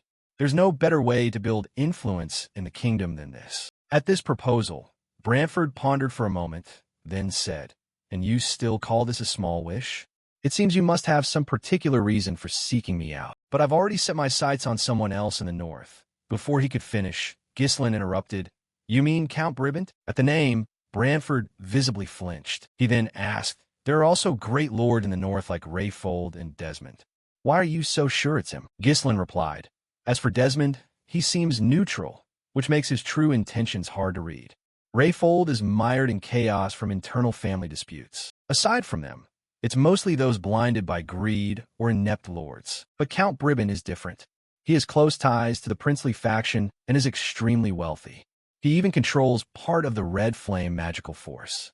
In the north, the only domain likely to catch the Marquis's eye is Brabant's. Faced with this detailed analysis, Branford fell silent, sighed, and said, so you claim that, as a backer, you would be worth more to me than Brabant? He looked the Marquis straight in the eye and said, tell me honestly, you're not satisfied with Count Brabant, are you? Those words made Branford thoughtful for a moment. Then he burst out laughing. Ha, as you say, he's a good man, but lazy, indecisive, and easily shaken. Ghislain continued, because of that temperament, he's likely been influenced by the princely faction's enemy, Duke Delphine. If you're going to grant me something, wouldn't it be better to back me thoroughly? He placed a hand over his chest and said firmly, allow me to be the noble representative of the North. At this declaration, Branford fell silent for a moment. Then he stood and said, so this is why you risked challenging me. Very well. He looked toward him and announced, all present are witnesses. I, Marquis Branford, as patron of Baron Ghislain Paris, from this day forth will be his backing force. My enemy is also his enemy. Let anyone who faces him remember that I stand behind him. But you must swear that in whatever you do, you will consider my honor as well. At that declaration, Ghislain immediately dropped to one knee. He planted his sword firmly in the ground and said, I swear. After the pact was sealed, someone from outside entered and said, congratulations, Baron. Earlier, I was too flustered to greet you properly. Even if my father agreed to pay you some price, I will be the one to receive your favor directly. I will become your patron, Baron. At a duke's ball, the marquises were buzzing. One asked, have you heard that rumor? Another replied, I heard it. They say some newly risen noble cured Lady Rosalind with a homemade cosmetic, right? If it's a homemade cosmetic, could it be the Deneb Lady Mel promoted earlier? Another interjected, don't be ridiculous. How could cosmetics cure a disease that even doctors couldn't handle? Someone else retorted, do you think Marquis Branford would throw a banquet for no reason? Rumor has it he's already chosen someone he wants to patronize. That's probably why. Another, annoyed, said, stop turning every silly rumor you hear into a topic of discussion. I'm sick of it. From outside, a plainly dressed person entered, drawing the Marquis's attention. They exclaimed, hey, look, is that Baron Paris? He, accompanied by Belinda, entered the ball. One hand was still tucked in his pocket, prompting Belinda beside him to remind him, young master, take your hand out of your pocket. And please smile. Seeing her repeatedly nagging, he turned and said, Belinda, don't you think you're making too much of this? She replied cheerfully, how often do we get to attend a place like this? This is a banquet hosted by someone with real power in the kingdom for our young master. We can't let ourselves be looked down on, huh? Hearing that, he snorted softly, glanced toward the main entrance, and said, this banquet is probably not being held for me, but rather. At that moment the door swung open and someone shouted, Marquis Branford has arrived. As soon as the words ended, every eye in the hall turned to them. He emerged accompanied by his daughter, Rosalind. She now brimmed with confidence after recovering. She looked around at everyone and said, long time no see, everyone. How have you all been? Seeing her appearance, the marquises below cheered joyfully. Lady Rosalind's face. Unbelievable, She's completely cured. My, she's even more beautiful than before. Looking at Rosalind's beautiful face, Belinda exclaimed, she really looks different. Is this the same person who used to lose her temper with us not long ago? From above, Rosalind swept her gaze around as if searching for someone. Soon her eyes settled on Ghislaine's position, which caused him to startle. After everyone settled, Branford said, "Thank you all for coming. Today's banquet is held to celebrate my daughter Rosalind's full recovery, and also to announce that I have decided on whom I will act as patron." These words surprised the marquises below, who exclaimed, "The person he will patronize?" So the rumors were true. Seeing the continuous questions, he explained, "Some of you may already know, and some may not. Thanks to the help of a young man, I was able to cure the disease that tormented Rosalind for years. He is Baron Ghislain Paris." He continued, "The Branford Marquisate, as patron of Baron Paris, will do its utmost to support him. In the future, when dealing with him, treat him as if you were dealing with." After conveying his intention, he said, "Now, please enjoy the banquet." The moment he finished, all eyes turned to Ghislain. Everyone's faces looked intimidated. He paid them no mind, thinking, Marquis Branford is cautious when making decisions, but once he acts, he is decisive. Recalling what the Marquis had once said, "Attend the banquet. I've become your patron, so you must greet the nobles of allied factions. That way they will be more likely to help you later." Back in the present, he scanned the room and thought, it seems most of the kingdom's key nobles are already here. It's a bit stressful, but securing this valuable position will definitely help me later. At that, the marquises looked his way and began to whisper, "Isn't he still too young? What a mismatch in rank. Even if he cured the lady, the Marquis is going to patronize such a lowly family?" Hearing them slander him, Belinda snapped, "They know nothing about our young master, and yet they dare." Rosalind descended from above and approached his position, saying, "Excuse me, Baron Paris." She reintroduced herself. "I, Rosalind, wish to formally offer my thanks to you, Baron." As she spoke, she bowed to him, which stunned everyone in the room. She continued, "Don't pay attention to those petty noises. Famous people are always surrounded by gossip." He smiled and replied, "I'd rather refuse this kind of fame. Their stares are so hot, I feel like I'm about to be roasted." She stepped closer, smiling, and said, "Today is a special day. Everyone has just witnessed my return at an official event and heard my father announce he'll be the patron of the Baron.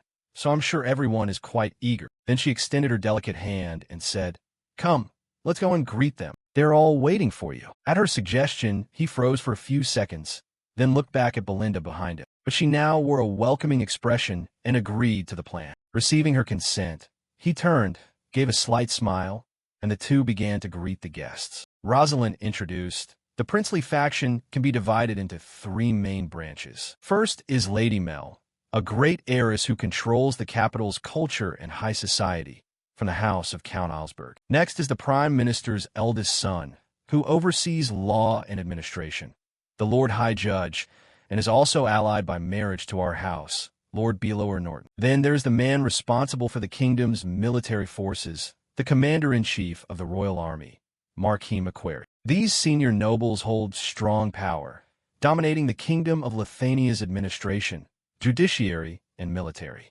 Depending on which of them the Baron, representing the North, greets first, it will determine whether those people's prestige is maintained or diminished." At that, his expression tightened as he recalled Branford's words.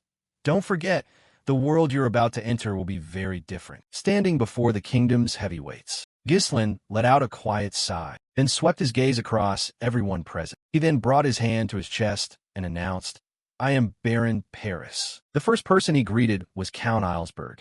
He said, "I hope for your patronage in the future." Seeing him greet Augsburg first, Macquarie's expression turned extremely angry. Augsburg stepped forward, placed a hand on his shoulder, and warmly said, "Ah, yes, I'm the one who should be asking for your favor. Lately, thanks to you, my lady has been able to hold her head high. If you ever need help, you can always come to me." Mel beside him added, "My younger brother, you truly are a man of principle." At these overly familiar remarks, Ghislain frowned slightly and cautioned, "In a public place like this, madam, you shouldn't address me that way." She smiled and replied, "Between us it's fine, isn't it? Anyway, thank you for preserving our family's face." After they'd been chatting for a while, McQuarrie on the other side raised a hand and cleared his throat softly. A man in blue at the back called out, "If he's the son of the border count, of course he should pay respects to Marquis McQuarrie, the kingdom's commander-in-chief, right?" The man beside him added, "It seems Marquis Branford has grown old. His judgment of people has really dulled." Hearing the commotion behind him, Ghislain cast a quick glance toward the group, then stepped forward. When he reached them, he brushed past the three men to McQuarrie's astonishment. He moved to greet Belower and introduced himself. "I am Baron Paris." Belower smiled and replied, "Thank you truly for treating Miss Rosalind. Thanks to you, I can finally breathe easy. I've heard what the Marquis said. You intend to free the dwarf and elf slaves, right?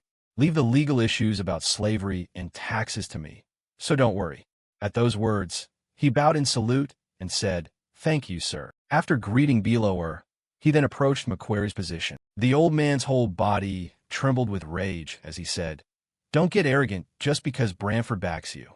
Someone like you, I could remove at any time." To that threat, he calmly replied, "Yes, I still have many shortcomings. I hope to learn much from you in the future." Below, other marquises still disagreed with Branford's decision. They murmured, "I can't believe he'd trust such a country bumpkin. Don't tell me it's because of ties to Islesburg. And of course Lord Norton is kin by marriage with Marquis Branford."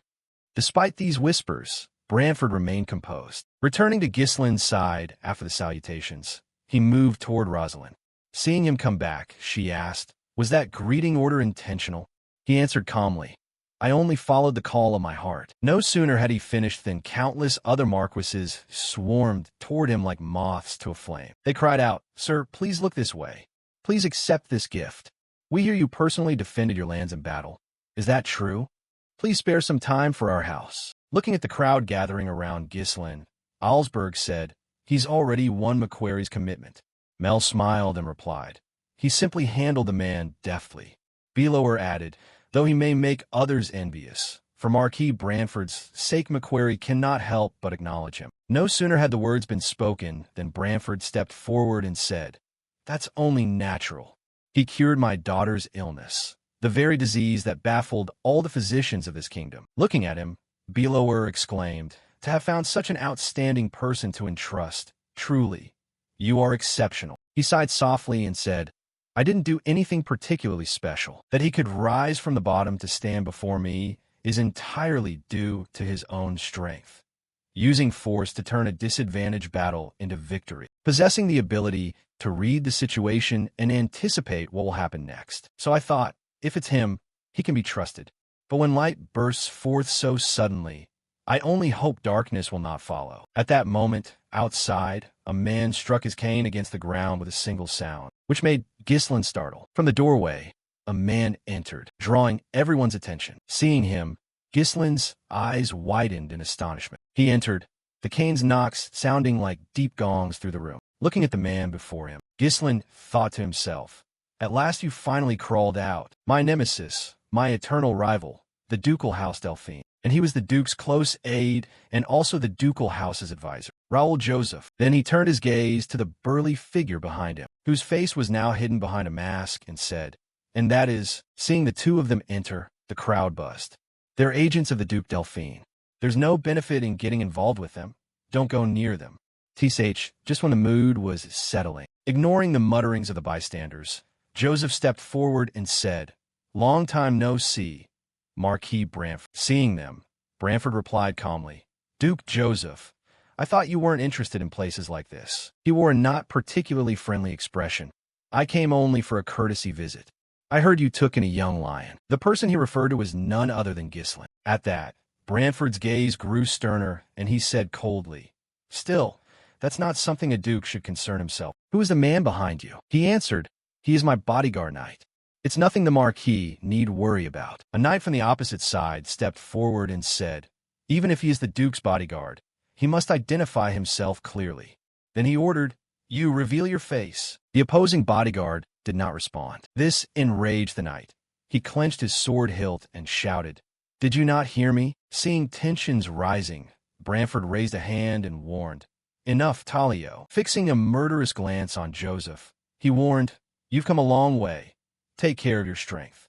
Don't let the name Duke Delphine suffer any stain." In response to the provocation, Joseph narrowed his eyes slightly. I appreciate your concern. Watching their backs as they left, Branford pondered. Even with Raoul, a key figure of the Duke, present in the capital, there were no reports reaching me.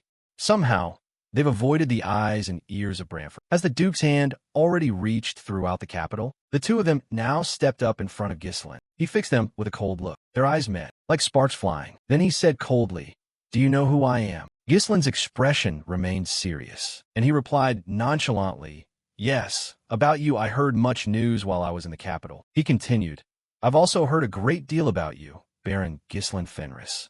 They say you've achieved considerable feats in the north." At these words, Ghislain thought to himself, yes, he knows very well. For all the plots to overthrow Perdium were your handiwork. He fell silent without replying. The man continued, "Right, Ghislain. Greetings are enough. Shall we move somewhere more private?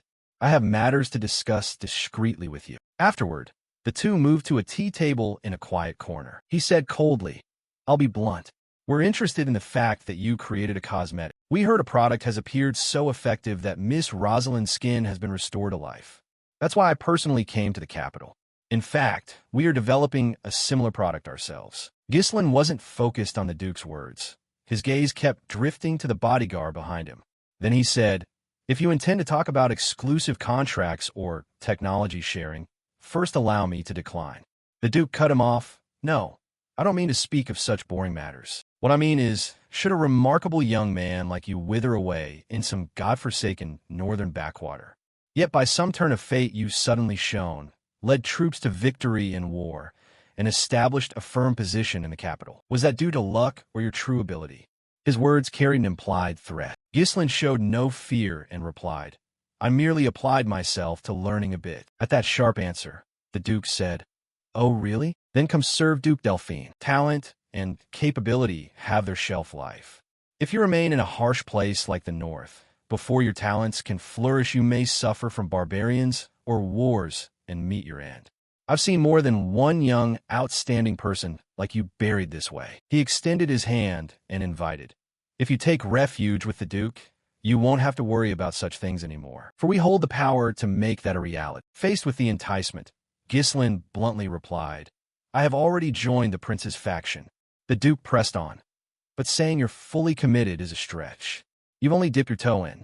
I can grant you a fitting domain in the south, and of course security for your father as well. Even Count Perdium must toil to defend the kingdom from the northern barbarians, right? You can't always just repel them. It's time to live more comfortably." These sweet words were no surprise to Ghislain. He thought angrily, "Of course, he uses that tone again. Although I allied with the prince, opposing the Duke, he still tries to lure me. He wants to sweet-talk me as if joining the Duke guarantees a good outcome, to make me his man. It's merely a scheme to bring this unpredictable variable under their control." Having decided, he said, "The North is far better than you imagine, Your Grace." The Duke did not object. "I'm not asking you to decide now. I'll remain in the capital for a while, so think it over carefully before choosing." Before he could finish, Ghislain interrupted, "I also have a proposal for you, Your Grace. Would the Duke consider joining my side?" A simple offer, but it made Joseph narrow his eyes and take notice. After their negotiation concluded, the two boarded carriages and left the Duke's castle. Inside the carriage, the bodyguard asked, "How do you feel? What was your impression upon meeting that Ghislain in person?" He pondered for a moment and answered, "He has a strange look in his eyes. Makes me want to gouge them out." The bodyguard said, "That man intended to kill you. I sensed the murderous intent in him. He kept probing my strength, perhaps thinking how to overcome me and slay you. He and I nearly engaged in an invisible duel, exchanging moves without end, one attacking, one defending, their gazes never leaving each other for a moment. After exchanging those moves, Ghislain spoke. "Your Grace, would you like to join my side?" Joseph pondered this sudden proposal. He gave a meaningful smile and said, "Call the man who won Marquis Branford's approval." Then he stood, turned to leave, and said, "Pleasure to meet you. If there's a chance, we'll meet again." Ghislain replied coldly, "Yes, I hope to see you again as well." The bodyguard's eyes still hadn't left Ghislain. He returned the cold look and said, "The kingdom's first swordsman, Cain Balzac." Announced, "The kingdom's first swordsman, Cain Balzac." Surprised by the unexpected reply, Joseph pondered and said, Hearing you say that, it seems the rumors about his feats are not empty. In any case, his hold on the north has only slowed, not collapsed. There are still other options. I'll have to warn Desmond clearly. When facing Ghislain, treat him as if confronting a territorial knight commander and plan accordingly. Cain across interrupted. The first swordsman of the north. Consider him as facing a northern first swordsman, not an ordinary knight commander. Back at his residence, inside everyone was urgently hauling goods. Chow called out a reminder. Come on, come on. Gather all the items. Don't leave a single thing missing. If even one coin is embezzled, you'll know what happens. Haha. Are all these supplies from the Marquis's aid? Move all the provisions over here. Scene shifts to Ghislain, who is now speaking with Rosalind. He said, I'm preparing to depart for the north. This left her very surprised, and she asked again, so soon? He nodded in confirmation. Yes, there's still much to be done. Then he glanced at her and stammered. So, as I mentioned before, I'll entrust you with distributing Deneb, up to the 300,000 gold you promised. He looked at her with expectant eyes. She thought for a moment and said, Do you have nothing else to say to me besides money? He was stunned for a few seconds, then replied, Because our relationship is that of patron and ward. She pouted, You're so curt. Then she sighed and said, As your patron, I must learn more about the Baron. Deeper mutual understanding is needed. For example, what goal are you aiming for that makes you live a life of nothing but work? He turned his gaze toward her, then looked away and answered, Nothing special. My goal is simply to eat well and have warm clothes. The offhand answer displeased Rosalind. She said, You're really not honest. If that truly were your goal, you should have joined Duke Delphine's faction as Viscount Joseph suggested, not the prince's. At her question, he fell silent for a few seconds and replied, Because I, as heir of Perdium and Lord of Fenris, have set a goal. To achieve that, I need your strength, but I will not share my burden in a way that forces you to carry it with me. His words left her momentarily stunned. She asked why. Burdens should be shared, so that before she could finish, he reached out and grabbed her slender arm, causing her to start and drop her fan. Then he bent his head and kissed her arm, a kiss that left Rosalind frozen, her face flushed with an indescribable embarrassment. He continued, Because I sincerely wish for your happiness, milady. After offering the blessing, he turned and walked away, leaving Rosalind standing like a statue, lost in thought over his words. He walked on with a face full of contemplation. The Viscount's banquet ended in a pleasant atmosphere. I had refused Raoul's proposal while preserving Marquis Branford's dignity. At the same time, the supplies that were meant for the Brabant domain were rerouted to Fenris and Perdium. Moreover, under Branford's name, the inhabitants of the two domains will receive privileges, such as certain tax exemptions and special treatment. As a result, I gathered over 50,000 subjects from royal domains to migrate to the territory. The dwarf slaves, a valuable labor source, have also been sent to Fenris. Thanks to these measures, no one will dare to look down on our domain as small and poor anymore. However, those bastards coming all the way to the Viscount's place may indicate they're plotting another scheme against us. If we hesitate, we'll be struck down immediately. Duke Delphine, I will kill you and erase every trace you leave from this world. Scene shifts to the Fenris domain. At this moment, a man with both hands manacled and both legs heavily shackled was trudging forward. Behind him, a few others were similarly chained. The man at the back called out, Hey, Galvera, it seems the Lord has returned. Seeing that, Wolf 8 glanced ahead. Inside the town, the people shouted, The Lord has come back. Seeing the crowd gathered densely along the road, Belinda said, My goodness, everyone's come out. Given what he has done, such a welcome is not surprising. Following the people's congratulations came the attention of the prisoners. The prisoners murmured, Everyone seems so excited. Honestly, I've never seen a domain like this. I heard the Lord builds new houses for his tenants. He vows no one will starve, so the people here love him so much. Hearing this, Galveric sighed softly and said, Don't forget, we've been deceived more than once or twice. Aristocrats are still aristocrats. He's just a piece of scum who only knows how to fill his own belly. Recognizing the intent in his words, the two behind asked, Galveric, do you mean we're going ahead with the plan? He pondered and replied, Yes, proceed as planned. Their image fell into Ghislain's view, making him pause in thought for a few seconds. Seeing him like a statue, Belinda gently nudged him and said, What are you doing, young master? You should wave to the people at least once. At her prompting, he raised his hand to wave. Before he finished speaking, Claude displayed a delighted expression. Returning home is truly wonderful. Nothing compares. Now the money piles up. We can take it easy. Before he could finish, Ghislain reminded, Claude, tell Lowell to sort the documents I handed over and bring them to my study. The cold tone startled Claude, who asked, What did you say? You're just back and already starting work? Give people a bit of rest. He replied indifferently. A slave like you? What rest? Resting in the capital is enough. He ordered, Summon a council immediately. Then he and the others gathered in the study and began to discuss matters. He turned to the man beside him. Lowell, is everything all right with Stewart Home runs affairs? Lowell nodded. Yes, my lord. He added, Tell him I'll visit the domain sometime. Then he returned to the main topic, report on recent developments. Lowell looked over the troop lists and said, Regarding domain administration, your subordinate followed your orders before you went to the capital. He asked further, What about construction of the main facilities in the domain? Alfal interjected. On the way here, I glanced around. It seems that while Vanessa and I were away, the road repairs and irrigation works have been completed. Vanessa beside him tapped the deck with her cane, reminding him, Use honorifics. Lowell continued. Also, the workshop and granary are nearly finished. If we put the slaves recently brought from the capital by home run to work, the rest will be completed quickly. Especially, the crop yields are very large. We may no longer need to buy grain from the trade convoy. Belinda asked, How large are we talking? Claude replied confidently. In terms of total harvest, we're on par with Brantford. For yield per unit area, we rank first in the kingdom. Winnie frowned slightly behind him, thinking to herself, Yet you once said absolutely no farming should be done here. Hearing this, Belinda excitedly said, At this rate, our young master will soon become a great lord, and he has the prince's faction backing him. Gillian added, Just as you predicted before, our goal of reviving the domain is gradually becoming reality. Amid everyone's excitement, Ghislain remained lost in thought.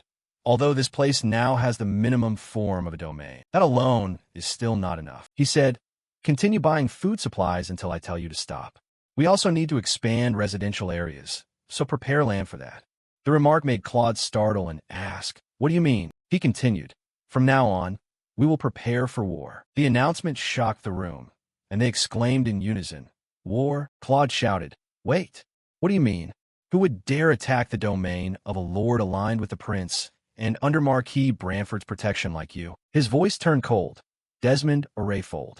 Read those documents first. They looked at the stack of papers Lowell handed over. Claude stammered. The Desmond domain is mobilizing troops and training cavalry on a large scale. They're even recruiting free knights. Trade records show they've been purchasing large quantities of weapons and iron ore. He added, These are investigation reports on Count Desmond's movements before we departed for the capital. The key point is they've been buying a large amount of high-quality iron ore from Count Cabaldi's domain. Gillian stroked his chin. The most important supplies for war are food, soldiers, and weapons. Iron ore is essential for making and repairing arms. But you mean their purchases are far above peacetime levels, right? Chow added. So, in short, war could really break out, correct? Alfal held his head and swore. Damn it! Must we fight that bloody war again?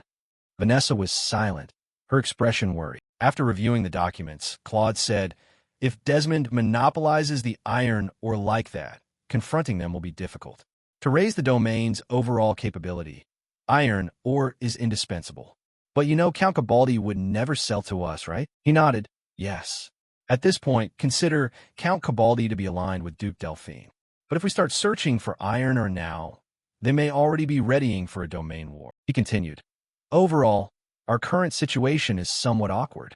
The remark left everyone in contemplative silence. Then he said, Now I'll tell you the upcoming plan. Everyone's eyes turned to him, full of anticipation. He smiled. We will attack Count Cabaldi's domain first. As soon as he finished, the room seemed to quake. Everyone's gazes focused on him. Cut to Count Cabaldi's domain, Cabaldi Castle. He put a grape into his mouth and bit down hard, then spat the seed onto the table, drawing the attention of his counterpart. No, I say, what did you just call him? The North's foremost swordsman. The herald remained calm and said, There has been a report from the Duke about an investigation into the Fenris domain. Lord of Fenris, Gislin Fenris. They say we must face him as if facing the North's foremost swordsman. He is a figure whose next move we cannot predict. You should also prepare for war in advance." These words made Cabaldi ponder for a few seconds. Then he smiled and said, "Why tell me this? You're the one who must go to war, Harold." He repeated, "You're the one who must go to war, Harold." Cabaldi now broke into a mocking smile. "Ha ha ha, what's this? After taking that blow, has your sharpness completely gone? Who would dare attack this place that you tell me I must prepare for war against? Not to mention the deep moat surrounding the city.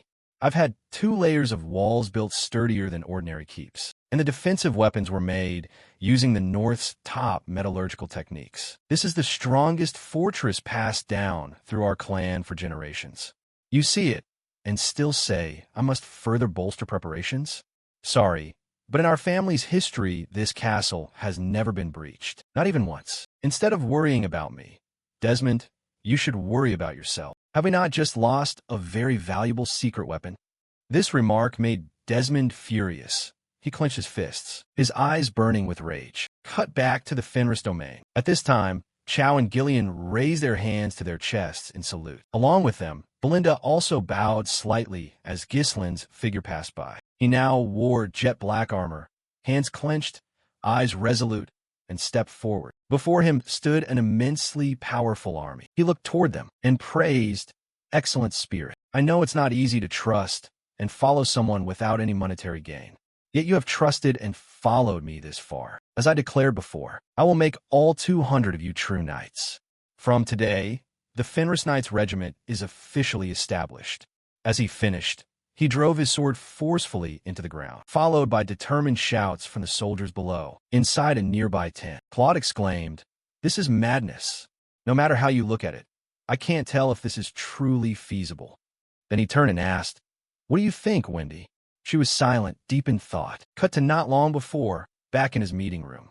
He said, "We will attack Count Cabaldi's domain first." These words left everyone stunned. Claude angrily shouted, "Why are you turning this in that direction? Count Desmond and Cabaldi are pretending to be neutral nobles, but in reality, they've sided with the Duke. They are mere sacrificial pawns. Through them, the Duke can operate freely in the north. Put simply, Cabaldi is also our enemy. Moreover, if we win this war, their iron ore will become ours. This is a perfect opportunity to slow the enemy's growth and accelerate our faction's development." His words brought silence to the room once more. After a moment's thought, Number 5 asked, "So how do you intend to attack them?" Gillian continued, "Cabaldi's armed forces are known to have reached peak standards in the north." Chow nodded in agreement. "That's right. Moreover, aside from other factors, in both numbers and quality, our military strength is insufficient for a domain war." Aware of their concerns, he said, "Therefore, I'll turn all 200 mercenaries we have into mana-capable knights. They say a properly trained knight can wield combat power equivalent to 100 regular soldiers. If we form a knight's regiment of 200, we'd have fighting strength equal to 20,000 troops." This made number 10 beside him very curious. But how? Doesn't it take years for someone to master mana? He didn't answer and instead turned to Vanessa. "Can you bring that out for me?" She nodded. "Yes, my lord." Immediately afterwards, 3 large crates filled with rolls of magical scrolls were displayed before everyone. Seeing that, number 5 said, "Do you mean to use mana to accelerate training? Have you used up all the rune stones we had to create these?" Holding a magic roll, he nodded and confirmed. "Using these, the training method differs somewhat from orthodox paths, but you can quickly cultivate mana. Moreover, I've improved the Perdium family's mana training technique to make it easier to practice. So 1 month will suffice." Belinda narrowed her eyes and said, "Our lord is unilaterally using the family's cultivation method." The lord said nothing, only replied, "Let them learn rather than die from ignorance." His action made Gillian very puzzled. "However, if we only train soldiers, it will be very hard to take Cabaldi Castle. From my memory of entering Count Cabaldi's city when I was a mercenary, there are 2 layers of strong fortifications built on high ground, deep moats surrounding the city, and defensive weapons densely deployed, and so on. In short, thanks to many favorable defensive factors, Cabaldi Castle has never been taken in the clan's history. So if they resolve to hold the city, it will be very difficult for us to use our mercenaries' specialty, troop deployment tactics. Number 5 added, "Do you hear that? We should abandon a preemptive strike. Just focus on blocking Desmond, okay? Even if it's hard, we should try to find iron or elsewhere." Seeing them hesitate, he said, "Want to bet on whether we win or lose?" Provoked, Claude angrily shouted, "No way. Are you going to gamble the domain's fate from now on?" In response to their worries, Ghislain said confidently, "You don't need to worry too much, because I've planned everything." Gordon from below asked in puzzlement, "But to become a knight, you must be able to use mana. I heard even the fastest take years. How can they be made to use mana?" He replied, "As you know, learning the mana cultivation method properly takes at least several years. But I'll help you be able to use mana in just 1 month." This made Gordon extremely puzzled. 1 month? He explained, "I'll teach you in an extremely easy-to-understand way." After that, he and the knights began the training process. At this time, countless knights lay sprawled on the ground, out of breath from exhaustion. At the center, Ghislain was continuously transferring mana into Gordon's body, causing him to cry out in pain. He shouted, "Hang in there. Compressing years of training into 1 month means the burden you bear will be equally great. Through accelerated mana training, you will temporarily feel mana. You must gather the mana particles in the air down into your dantian to form a mana core. Imagine its flow like a spool of thread being wound up." At his words, a small glowing spot formed between Gordon's 2 palms as mana accumulated. This made him extremely excited. He laughed loudly, the sound reverberating across the domain. After finishing, he stepped outside, and Belinda approached to inquire, "You've worked hard, young master." He replied, "All right, take all our people back to the dormitories. We'll need to keep an eye on them for a while. Lowell, from now on we'll make the armor for the Order's knights ourselves." "What happened to those deformed slave boys?" Lowell replied, "Yes, the elf clan hasn't arrived yet, but the home-run crew is already waiting in the domain dormitory." He squinted slightly and asked again, "The dormitory in the domain?" He turned his gaze up to the distant sky, momentarily pensive. Then he muttered, "Looks like the moon won't rise tonight." Outside the domain, at an open patch of land, the ground began to tremble violently. From it, a hand reached up from beneath the earth. Following there were Galveric and a few others. He looked down and told the group, "Everyone move quickly." One of the group asked, "Galveric, are you sure? If we escape this kingdom, will we really be free?" He answered, "I've heard of another realm with a secret autonomous district where deformed slaves gather to live, so we'll certainly be free. Hurry, it's right in front of us." After his words, the whole group froze, trembling as if they had seen something terrifying. Seeing this, he shouted angrily, "What are you waiting for? Move. After all, we've come this far. Are you still clinging to a life of slavery? If you're scared, go away. I'd rather live my life as a pet for the nobles than stay here." But he didn't notice that a figure had appeared behind him. Someone pointed back and cried, "No, not that, behind you." Following the pointing finger, Galveric looked back and discovered Ghislain standing there, present before he had even realized. He said calmly, "You know very well that running will be useless." The group gasped. "Our escape plan. Could he have known all along?" Galveric ground his teeth in anger. "How did you find us so quickly?" He seemed to realize something and said, "Wait, did you come here alone?" He nodded in confirmation. "Just me." Then the whole group of other races turned to each other and whispered anxiously. They then fixed murderous glares on him and threatened, "If you disappear, then we'll be free." Recognizing their intent, he sighed softly and replied, "Let's see. Do whatever you think you can." After he finished administering a beating to the other races, Galveric's body was covered in wounds. He forced himself to stand with labored breaths. He approached and praised, as expected of a dwarf, "Their endurance really is impressive. If word gets out that you tried to escape, slave traders will hunt you down with fiery eyes. Wouldn't it be far better to stay here and work diligently for me?" He ignored those words, laughed loudly, and said, "Ha, you're ridiculous. We'd rather die chasing freedom than be locked up here crafting boring toys for your nobles. If you think we'll obediently work for you, you'd better give up." This resistance was exactly what he wanted. It made the corners of his mouth lift in a pleased smile as he thought to himself, "This stubbornness suits me well. No wonder he's destined to be called a legendary blacksmith of the future." He then made an offer, 10 years. "If you obediently cooperate with me for 10 years, I'll create an autonomous district for the dwarf clan within the domain and free you from slavery. The people behind him were startled and exclaimed, "What did he say? Free us? Is that for real?" Galveric ground his teeth and said, "Nonsense, utterly nonsense. The kingdom's laws designate us as slaves. Do you think a lord from some poor backwater like you has the authority to grant slaves their freedom?" He replied, "Laws are made by people. If you want them changed, you can change them." Someone from the back stepped forward and said, "Galveric, don't forget those rules are backed by the Prince faction. Maybe he actually can do it." These words made Galveric ponder for a moment, and he clenched his hand so tightly it trembled, realizing their intent. He said, "I'm not interested in dull trinkets, technological gadgets, or luxuries. What I want you to make is far more interesting than those things." Galveric asked in confusion, "More interesting?" He lifted his gaze to the high sky and said, "I want to soar through the skies." Scene shifts to 1 month later at Cabaldi Castle. He sat in his chamber, holding the letter Ghislain had sent.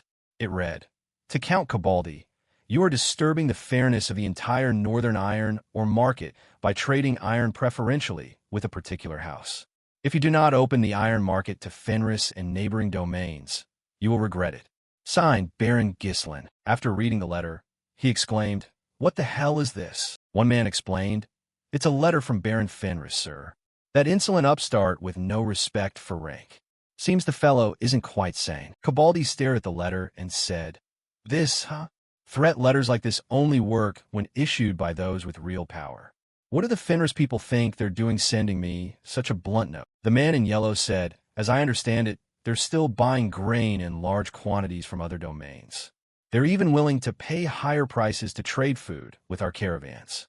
Another added, "It seems they've received a large influx of migrating subjects sent by the prince, which is why food has become so scarce there." The man in green said, "That's why I can't understand why they'd harm themselves like this. Why not hold back a bit? The harvest is coming, prices will drop soon." The brown-haired man replied, "Why bother understanding? That's just how brats are. They act on youthful zeal and do foolish things." Cabaldi held the letter to the candle and burned it, saying coldly, "A fledgling domain, still struggling to survive, suddenly wanting to expand. This outcome is unsurprising, and it's a pity I can't witness your end personally, Ghislain Fenris." Scene shifts to the Branford Viscount's household. He entered his study and took off his cloak, and his eyes suddenly narrowed as if he had noticed something. At that moment, a letter appeared on his desk. This made him pause in thought for a few seconds. He stepped forward and took the letter, opened it, and read. It was Ghislain's letter, which read, "Viscount, advise the nobles of the prince's faction to stockpile enough provisions for 10 years, because a great famine is coming that will shake the entire kingdom." These words made him flinch for a moment. Quickly, dawn broke. Rosalind, rubbing her eyes, entered and asked, "Father, did you call for me? I heard you didn't return to your chamber last night." He was standing with his back turned, staring at the family crest, saying nothing. Then he turned and said, "Rosalind, carry my message to the liegemen and the nobles of the prince's faction. I want to convene an extraordinary meeting immediately. After I send that letter to Viscount Branford, an unprecedented famine will soon sweep the kingdom. The climate will turn harsh and arid. Rivers will run dry. Crops will wither and die. People will starve in droves. And of course, massive chaos will erupt as people fight over food. It'll be a catastrophic anomaly recorded in history." In his study, he fell into deep thought, then murmured to himself, "Now is the time." At Duke Cabaldi's place, he shouted, "Signs of unrest have appeared everywhere. It's certainly a drought. Food prices are still soaring. How can the climate become so abnormal without warning? How the prince's faction nobles already stockpiled food?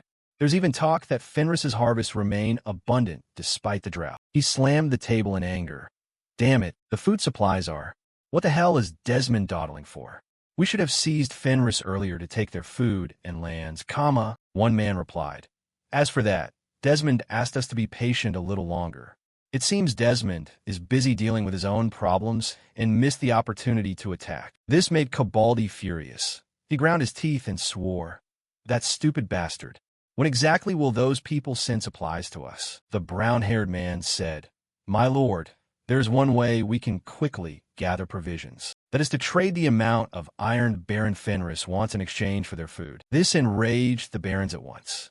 The man in yellow said, "Hey, what did you say?" "Fenris is of the prince's faction. If we give him iron, won't that displease the ducal house?" Another added, "Besides, aid will arrive any moment.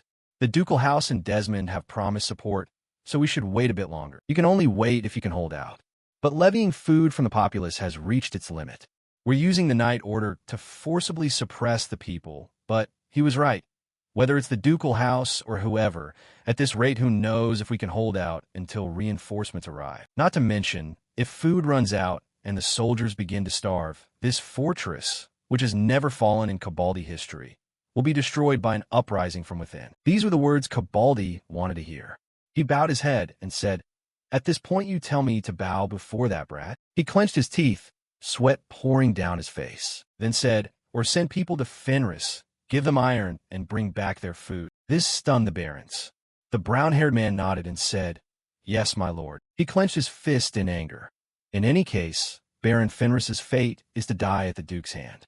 Giving him a bit of iron now won't change that. Besides, whether it's the ducal house or Count Desmond, if they dare make trouble over this, let them try to destroy this place. No one will be able to shake my fortress." Then he pointed at the soldiers. "What are you standing there for? Send men at once, before we all starve." The knight stammered, "That may not be necessary, my lord. Baron Fenris has already brought his army to our gates." Those words left Cabaldi utterly stunned. Sweat poured from him like rain as he stammered, "What?" Outside the domain, Gislin's host had already arrived. Gordon complained, "This armor is heavy. It's awkward everywhere." One replied, "Quiet. The dwarves had to use twice the precious blood python material just to make armor that fits your frame." Gordon puffed out his chest, slapped himself, and said, "Now I can channel mana. Even without much armor, my perfect muscles won't get a scratch." The other man stepped forward and swung his fist hard at the armor, but caused no damage. He advanced, muttering, "Sturdy indeed. Armor made by dwarves is different." He now led the cavalry forward, calling out, "All units, charge!" Behind him were Chow and Gillian, ready for combat. He smiled and shouted, "Fenris Knight order to battle!" Seeing the army advance toward their castle, Cabaldi and the other dukes above looked down in utter fear. One of them cried, "The Fenris army has surrounded us. The water around the castle has dried because of the drought, and now, of all times, this happens. What on earth is that force? Is that the scale a poor baron's domain can muster? Could the prince's faction have reinforced them?" Cabaldi roared angrily, "Stop making a scene. What can they do against our sturdy walls? If we use our superior armaments to defend the fortress, they won't even set foot in its shadow." Below, he looked up and called loudly, "Count Cabaldi, have you read the letter I sent?" He above shouted, "Gislin Fenris, what is the meaning of this action? How dare you bring an army here without warning?" He replied coldly, "I made my intentions clear in the letter. I warned you, if you don't expand iron distribution, you'll regret it." The brown-haired man ground his teeth and said, "You brat, you think that's a legitimate reason to do this?" The silver-haired man snapped, "You think inventing some excuse gives you the right to march into another noble's domain?" Cabaldi threatened, "If you want a proper territorial war, prepare a legitimate cause and officially declare war. I won't entertain anyone who disrespects noble etiquette like—" He below muttered, "Declare war?" Then he pointed back and called, "Gillian." He stepped forward and handed him a bolt. He knocked a bow, preparing to shoot at the ramparts. Seeing this, Cabaldi immediately ordered his men to take positions and brace the defenses. He shouted, "That madman! Shields up, protect the count!" Gillian exclaimed, "That wall is very high." He seemed to have his own plan. He gripped the arrow, guided his horse to lower its center of gravity, then released, shooting the arrow straight ahead. The arrow now streaked toward Cabaldi. It pierced the shield, then went through the head of soldier, and then took off one of Cabaldi's ears. This made him go rigid, his face drained of color. He below declared, "This is my declaration of war." Cut to the capital Cardinia, where an extraordinary meeting was underway in Branford's chamber. Someone said, "Viscount Fenris has sparked a territorial war." The helmeted man said, "Thanks to his advice, we can survive this famine with our store provisions." Yet, the man in black replied, "Why would he start a war at this time?" Branford braced his hands and asked, "On what grounds is he waging war?" Number 2 answered, "Because Count Cabaldi refused to open the iron market to Fenris and the surrounding regions." Through this, we began to discover that Count Cabaldi has almost monopolized iron trade with Desmond's domain. The helmeted man said, "Tisk, if he wants to, he'll always find a pretext to declare war." The man in red continued, "What is there to hesitate about? Before this matter gets worse, we must expel him from the prince's faction." The man in blue nodded in agreement. "Sounds right." Another added, "While we must pour all efforts into recovering from the drought's damage, that fellow only rushes into pointless wars." The white-haired man sneered, "It seems you have a big bias against him." This made the brown-haired man shout angrily, "What?" Seeing matters about to go too far, Rosalind stepped forward and said, "Please, everyone, calm down. What we need to do now is find a solution to resolve this crisis in the north. It's already happened. A pointless quarrel will only waste more time." The brown-haired man snorted coldly. "I'm as calm as can be.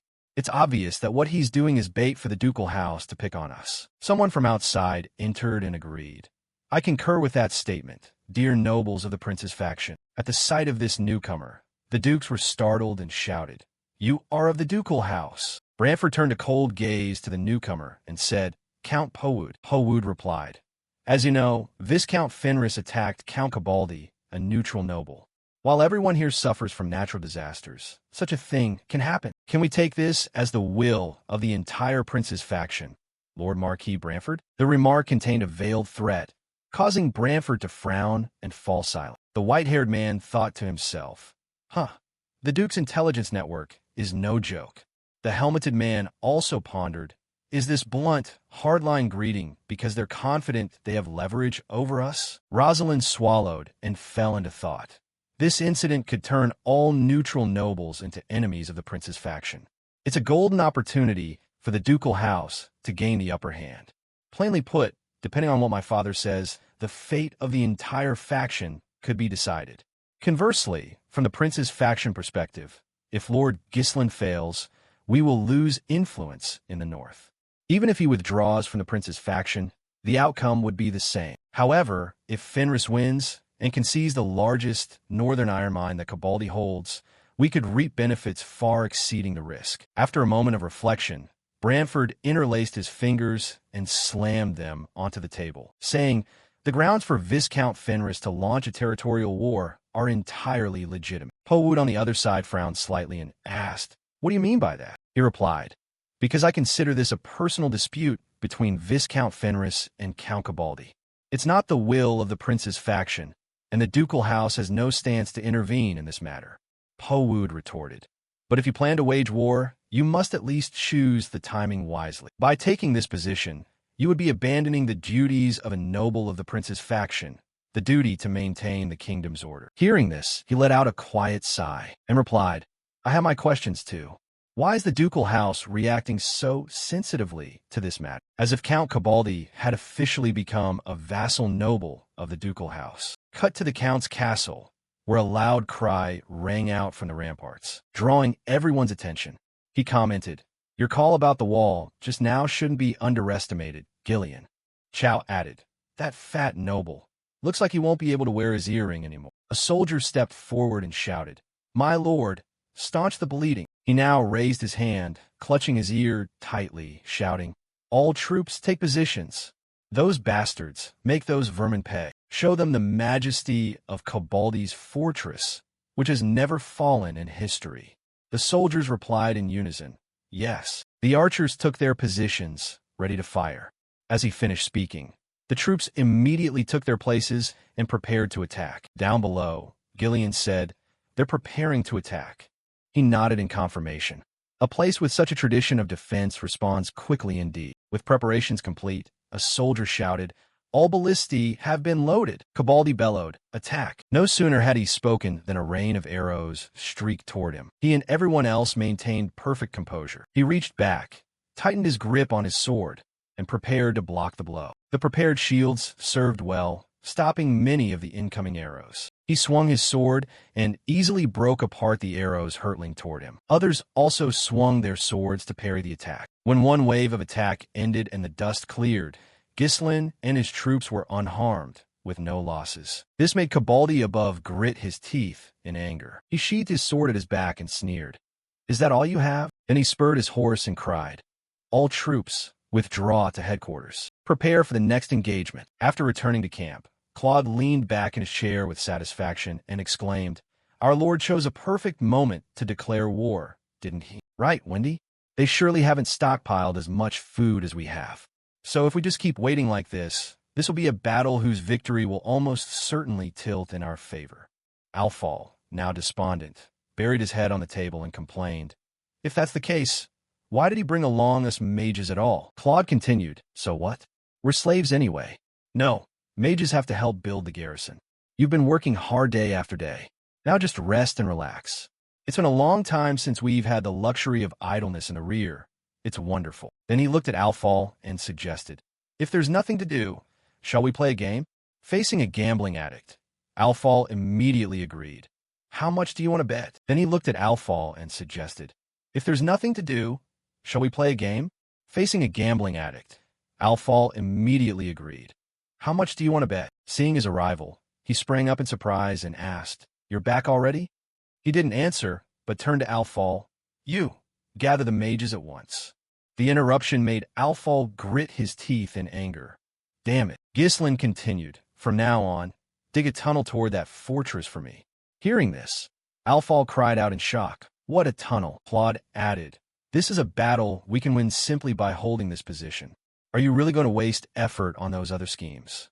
He turned and replied, "I want to end this territorial war before the ducal faction can send aid to Cabaldi, so we are permitted to defend here." He stepped outside, looked toward the fortress before him, and said, "This war will be over sooner than you think." Cut to Cabaldi's fortress. He now shouted in anger, "Fenris, that arrogant bastard. He dared to pierce a hole in the arm of this noble body and then run away like that." One man said, "At first our strength was strong. They couldn't do anything." Another added, "But clearly they know we lack supplies, so they've switched to a delay tactic." Cabaldi ground his teeth in fury and growled, "He intends to wait until we surrender. But behind me stands the ducal house. They cannot abandon the largest northern iron mine we possess, so they will surely send reinforcements. We only need to hold out until then." But then a soldier observed something and reported, "My lord, it seems they are digging a tunnel." The news made Cabaldi start and shout, "What?" He stood up, grabbed his spyglass to observe, and sneered, "How ridiculous! How dare they act so brazenly?" The purple-clad man said, "It seems they plan to breach the fortress via an underground tunnel because a frontal assault is almost impossible." The yellow-clad man added, "Given our foundation, they can only emerge at the south gate." After a few seconds' thought, Cabaldi said, "Jaimon, concentrate the garrison forces toward the south gate." Jaimon brought his hand to his chest and nodded. "Yes, my lord." They began to lay out a plan.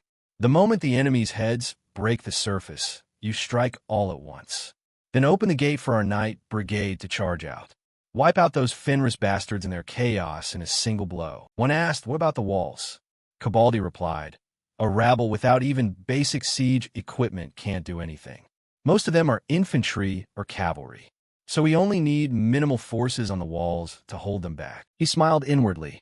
"Viscount Fenris, even though this body of mine was struck by your treacherous blow, those who remain standing in the end will still be me." Cut tonight.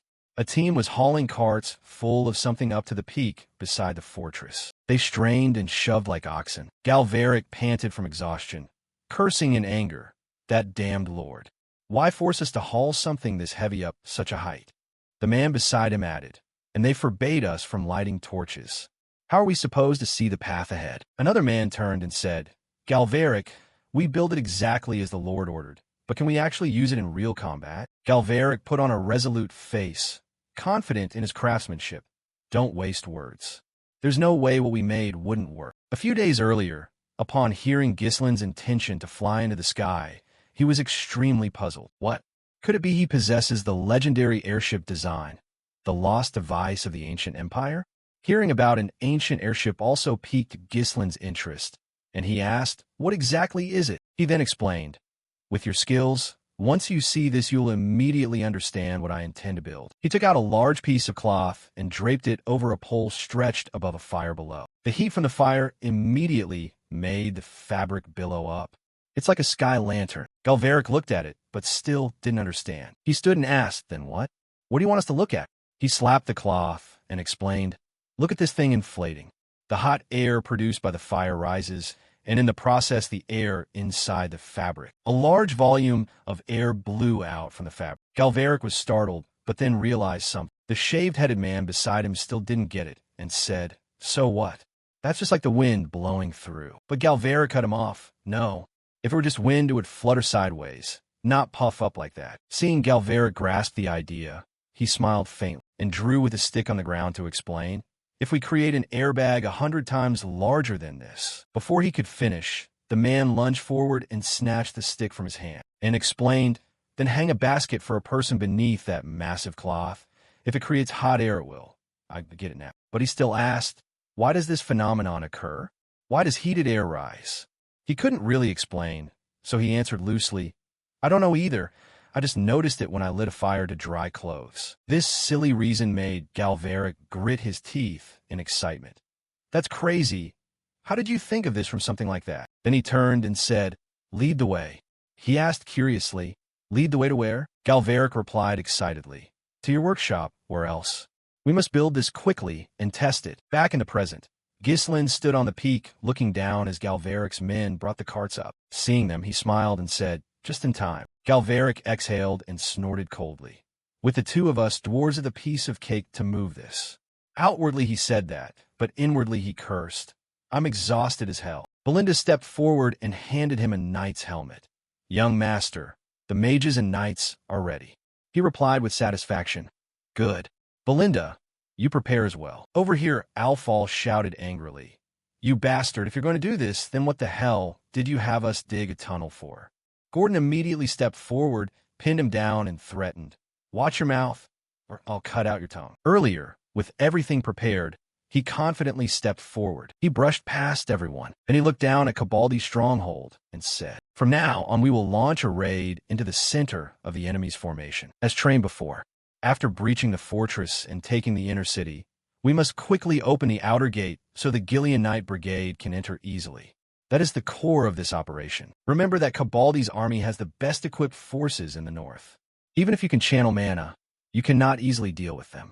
Moreover, the enemies we'll face in the future will be far stronger, beyond any comparison to Cabaldi. So if we can't dominate a battle of this scale, we have no future at all." But then he smiled and encouraged them, "Don't be too worried. We crossed that beast-infested forest that no one had cleared before. We led a territorial campaign with less than half the odds and yet finished in triumph. Now tell me, are our preparations still lacking?" The soldiers shouted in unison.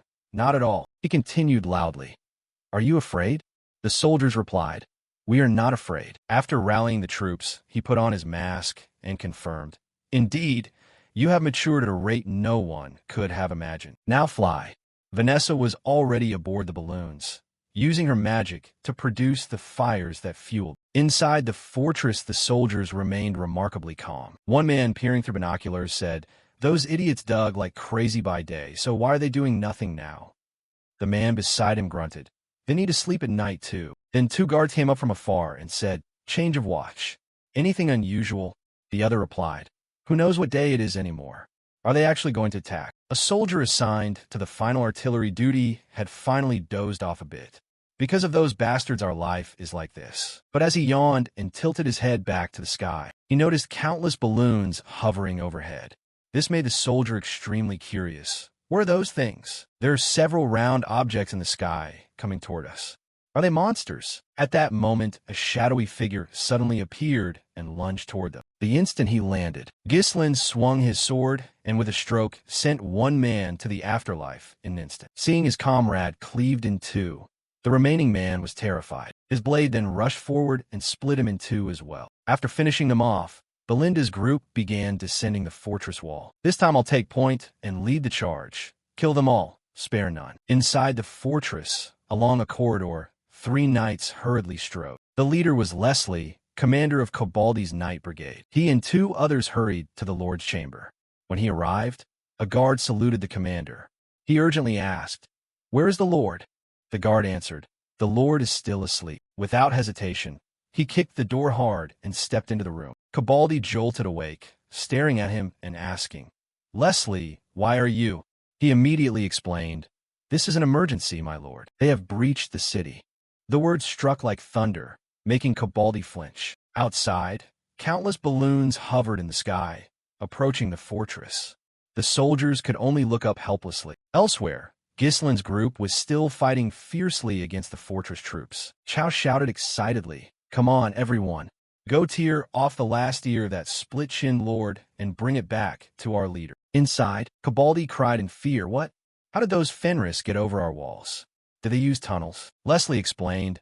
According to the soldiers' report, they rode some unidentified spherical objects and came flying from the sky. This stunned Cabaldi. "Flying? What the hell are you saying, Leslie?" He continued. "How they entered is no longer important. The enemy situation is too strong, and they're capturing the fortress rapidly. We must act immediately." He outlined a plan. "I will go straight to the underground tunnel leading out to the outer city to hold the gate.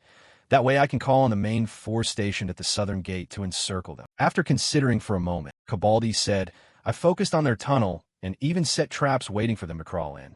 It turns out I was fooled by their diversion tactics." He trembled and exclaimed, "My fortress, never once fallen. Will the bloodline of House Cabaldi end with me?" Seeing the Lord losing his composure, Leslie stepped forward and placed his hands on the Lord's shoulders to steady him. "Please escape with your household through the secret passage first. Then send a plea for reinforcements. I will stay to defend this fortress." His voice dropped. "But if the situation cannot be stabilized, take that man outside." In another corner of the fortress, the soldiers cried out in alarm. "We're being attacked." But how do they get in? Not giving them a chance to defend, Gislin tightened his grip on the sword and surged forward like a gust of wind, delivering sweet, precise cuts that quickly sent 2 soldiers to their graves. The remaining man tried to seize the initiative and lunged with his sword at him. But the skill gap was too great. He easily parried that attack. 3 more men, seemingly from nowhere, ran up shouting, "What are you standing there for? Snap out of it. If you have time to panic, then shoot. There are only a few of them." Then a soldier pointed to the sky and shouted, "Sergeant, up there, up high." At that moment, a balloon in the sky began to wobble, preparing to fall. It immediately crashed violently onto the wall. This somewhat accidental impact killed several soldiers. 2 people disembarked from the balloon, none other than Alfal's men. He shouted angrily, "You stupid muscle pig. I told you you're too heavy to get on." Gordon tiredly replied, "Please, stop cursing me." As the 2 bantered, 2 soldiers ran up from behind swinging their weapons. "Finish them. Kill them." No sooner had they finished speaking than 2 blades, seemingly from nowhere, thrust into their throats, killing the 2 soldiers instantly. They were Gislin's men. He stepped forward and asked, "Are you hurt?" Chow added, "Gordon, you're a knight now, but your actions are no different from before." Hearing the tease, Gordon scratched his head awkwardly and chuckled, "Haha." Then a loud noise erupted from inside the city, drawing the attention of Gislin's 2. The soldiers inside shouted, "Hold the gate. The enemy has penetrated the interior." The troops immediately took up positions to fight.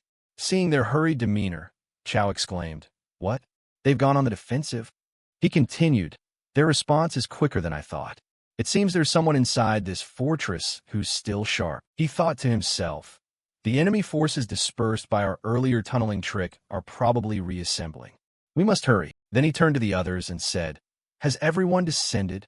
The soldiers answered in unison, "Yes." He began assigning tasks. "Chow, you block the troops on the wall and destroy all their siege weapons.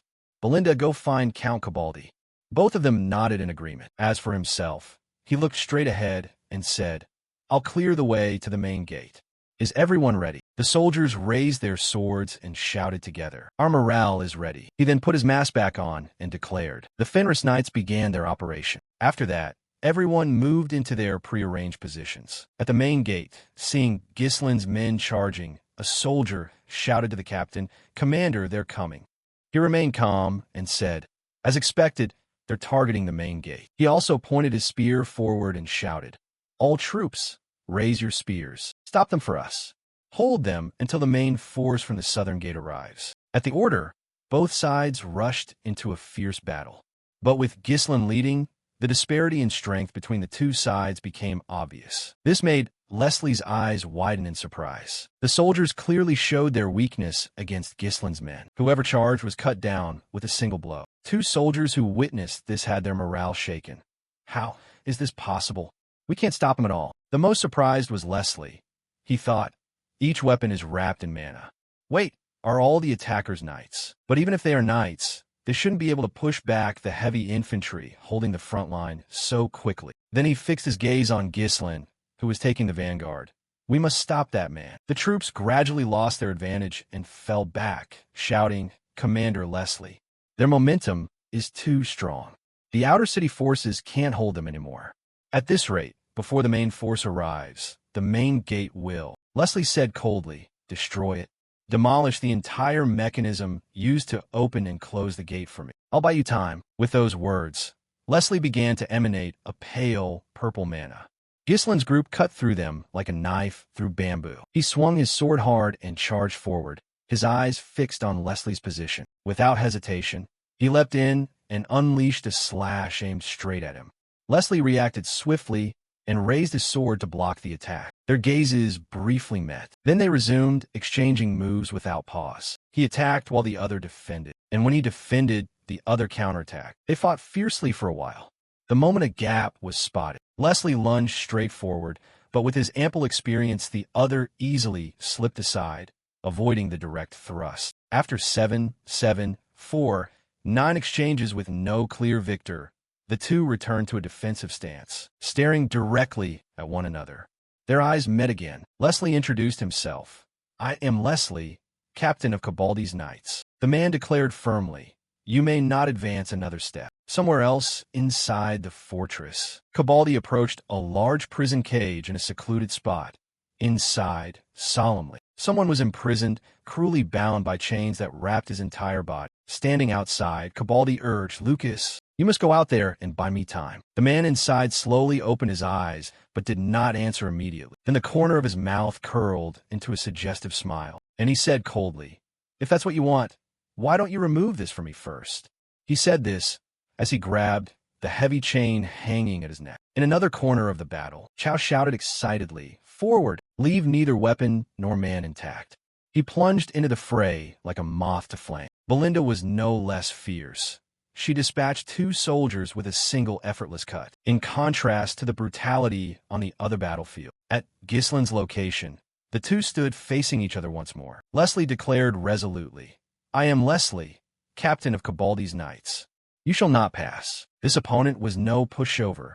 His eyes narrowed slightly. His hands tightened on the sword, and he advanced. In an instant, he sprang forward with great force, closing the distance to his opponent. To Leslie's astonishment, he unleashed a flurry of slashes, and the two exchanged blows once more. And they traded blows again and again. This time, it seemed the man had fallen to a disadvantage, only able to defend while he was relentlessly pressed by the other's assault. Both focused intensely, their gazes filled with killing intent. They exchanged another 300 strikes. The instant he found an opening, he drew a horizontal cut across the man's face, splitting the man's mask cleanly in two. Before the man could comprehend the situation, he rushed in and landed several more blows at the man's face. But the man quickly raised his shield to block them. Each of his strikes hit the man like a sledgehammer, forcing him to step back several paces. Seeing him fall to a disadvantage, the soldiers behind cried out, Captain Leslie. Another shouted a reprimand. You idiot, if you still have the strength for meddling, then stop the enemy in front of you. After that assault, Leslie glanced down at his dented shield and thought, that force is terrifying. At this rate my arm won't hold up, but it's still not enough to overcome me. He surely knew that too. If the fight dragged on, our main force would soon surround him. He didn't block the direct blows, but deflected attacks to maintain proper distance, aiming for gaps between strikes to seize the advantage. The moment he lost his calm and struck hastily, that would be the moment he died. Since he could only defend, Ghislain closed in and taunted, Is this all you can do? Before the man could answer, Ghislain thrust his sword at his face. The man snapped his head back to avoid the direct stab. Having read his fighting pattern, Ghislain didn't hesitate this time. He struck the man's face with a powerful elbow, eliciting a pained cry. Refusing to yield, the man lunged his sword straight at Ghislain. But his speed was too slow. Ghislain slammed into the ground, causing a dust burst, then flipped to evade. While still suspended in midair, he casually swung his sword and delivered a clean, precise cut. severing the man's left arm decisively. He landed lightly and praised. Not bad. While the man was still stunned, Ghislain charged again, this time delivering a finishing slash across the waist, leaving Leslie's expression drained of color. He couldn't believe what he was seeing. Right? Count Desmond had once said, "Consider yourself facing the North's top swordsman, Ghislain Fenris." As the man's body collapsed to the ground, the knights on both sides ceased fighting. His soldiers stammered, "Captain." On Ghislain's side, his troops seemed bolstered and exclaimed, "He's all together now." "Indeed, it's him." He turned to the men and said, "All forces, press the advantage. Open the main gate." At his order, the soldiers surged forward full of vigor, shouting, "Kill." On the other side, Leslie slowly forced himself upright and, struggling, said, "Baron Fenris, though I don't want to, things will not go the way you think." No sooner had he finished than a soldier turned and reported, "My lord, the gate won't open. The mechanism has been completely destroyed. At this rate, we can't open the main gate." He then turned and praised. "He can think after all." He explained, "Look over there, Cabaldi's main force is approaching. No matter how strong you are, if surrounded by overwhelming numbers, you have nowhere to turn. As long as we hold the last gate, victory will belong to our Cabaldi." As he finished speaking, outside, Cabaldi's reinforcements had arrived in enormous numbers. Gordon worriedly asked, "What do we do now?" Another man replied, "We're knights. If you're tough, charge in." He fell silent for a few seconds. Then he winked at everyone, noting that their mana was depleted and they were all exhausted. In this state, they couldn't fight the onrushing enemy. Saying that, he walked alone toward the gate. Much to Gordon's surprise, he placed his arm on the city gate. With his other hand, he tightened his grip on the sword, thinking to himself, "If it's only for a moment, perhaps I can use it. All of you fall back, away from me now." In this era, the title master was no longer strictly a rank, but almost an honorific, since there were no standards defining a master's level. A mana sword skill was considered the standard for a knight, and he began to channel the mana in his body, concentrating the mana that had been spreading in all directions into the sword, compressing it tightly to its limit. The moment the mana was compressed, a powerful aura radiated from him, pushing the soldiers back. Gordon raised a hand to shield his eyes and exclaimed, "It's blinding." Lying on the ground watching, Leslie thought to herself, the legends of the ancient empire passed down to the knights. Even among those who had trained their mana to the extreme, the decisive condition for being recognized as a master. The light on his sword grew ever more intense. A look of determination appeared in his eyes. Then he swung his sword decisively straight at the gate. A soldier behind shouted, "Surround those Fenris scum. Deal with the intruder in Cabaldi who entered without permission." Just as they were about to ambush him, Gillian's troop had broken through the gate, charging in to confront them. At the front was a very brave warhorse that slammed its hooves hard into the face of the soldier's leader. Then it let out a proud neigh. He was slightly out of breath and turned to Gillian. "Why did you bring it?" The man smiled and replied, "It followed of its own accord." On this side, Leslie's soldiers cried out, "The gate has been split in two. What on earth is happening?" A soldier shouted, "Commander Jamon, retreat, fall back, withdraw into the city." He then went to his warhorse, mounted it, and shouted, "All troops, charge! Leave not a single one alive." Elsewhere, Belinda was facing a monster. Her breathing grew rapid as she fixed a serious gaze on her opponent. He took slow, deliberate steps toward her, his expression still cold, and said, "What is your connection to the Dark Knights?" Ghislain's army surged forward like a storm. This caused Cabaldi's soldiers to cry out in fear, "Retreat! Fall back! Quickly retreat! We're doomed!" Chow, now leading the troops, shouted excitedly, "You have nowhere to run. We've taken the inner city." Ghislain turned back and said to everyone, "No prisoners. Kill them all." Then suddenly his eyes narrowed slightly. A pain radiated from his chest, making his breathing somewhat difficult. He thought to himself, "At my current level, casting Aura Blade is still a bit beyond me. I used only one mana potion, and I'm already exhausted. It will be hard to fight for long." Seeing him suddenly stop, Chow stepped forward and asked, "What's wrong, Commander? You've already tired from using only a little strength." Gillian approached to report, "The suppression of the enemy's main force has been completed, my lord." Hearing the good news, he praised both.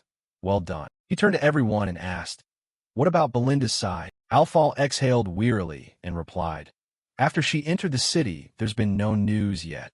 Chow smiled and added, That sister of hers is too slow. Contrary to their confidence, Ghislain felt some worry inside, though he did not speak it aloud, and ordered, Gillian, there must be a secret exit somewhere in the city for escape. And I don't think the Count of Cobaldi could have gone far.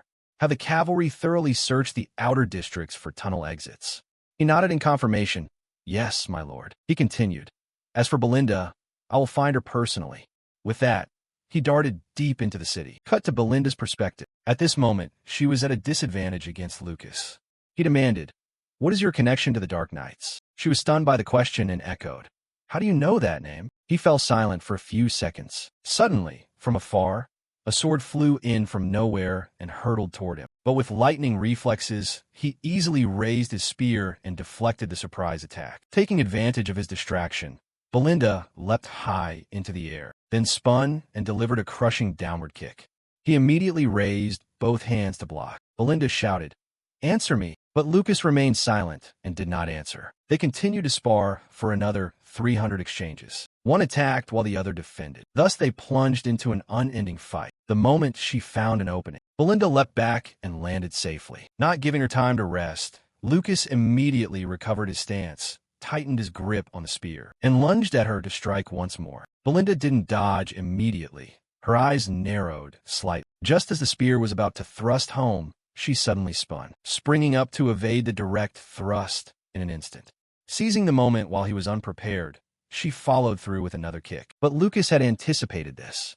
He drew the spear back and raised it above his head to block the attack, then asked, How would I know that name? He spun his spear and knocked her leg away. In an instant, Belinda was at a disadvantage. He leaned in and whispered, There's no big reason. You just look like an ex of mine. The teasing remark made Belinda grit her teeth and curse. What the hell are you talking about? He continued, The outcome of this battle isn't really my business. But I can't just abandon my role either. So if you keep charging in, then don't blame me for the consequences. As soon as his words ended, the spear's blade pressed against her throat. Then suddenly, something flew in from afar, right in front of the two of them. Lucas's eyes narrowed in surprise. The newcomer was Ghislain.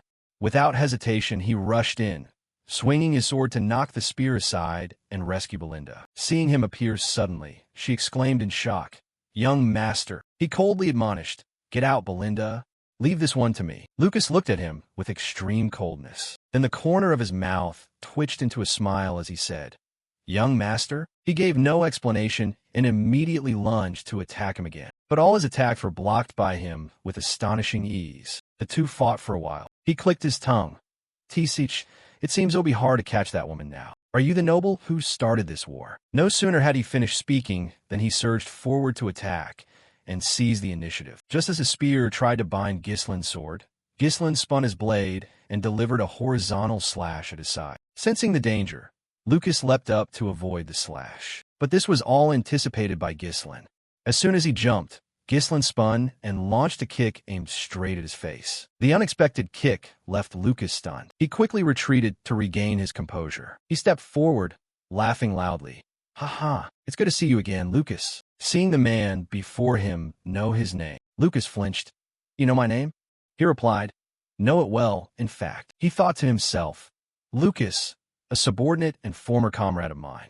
I wondered where you were hiding, and it turns out you were stuck in a place like this. Lucas wiped the blood from the corner of his mouth and said irritably, You annoy me. Your fighting style isn't that of a noble, I know.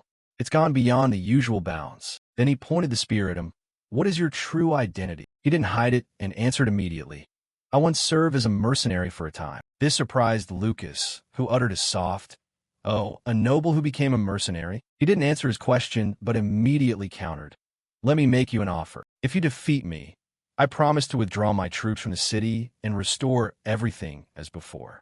But if I defeat you, you will come under my banner. The offer left Lucas stunned for a few seconds. He then wondered, Why are you suddenly spouting such nonsense? This is a battle you already have victory in hand.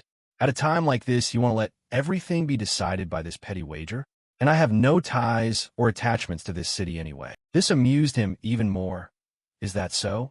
Then by all means come serve under me. He curled his lip and smiled. That won't do. I'm worth too much for that. His eyes narrowed slightly as he said coldly. That's why I proposed a wager. Bet this city and your price. In my eyes, Lucas, you're worth more than this city. He stared at him thoughtfully, then said, bet the entire spoils of this damned battle as my price. Countless proposals have been offered, but not knowing who his opponent really was made Lucas very curious. What is your name, after all? He slowly removed the hat from his head and said, Lord of Fenris, Ghislain Fenris. As he finished speaking, he also took off the iron helmet from his head and confidently said, I am the one whom you will serve from now on as your master. His confident expression amused Lucas greatly. You look terrible. Seems your life force is nearly drained. His breathing was a little hurried now, but he tried to sound calm. Consider it a minor limitation of mine to balance power with. These words caused the corner of Lucas's mouth to curl with contempt. Is that so? Many have wanted that, so I'll indulge you.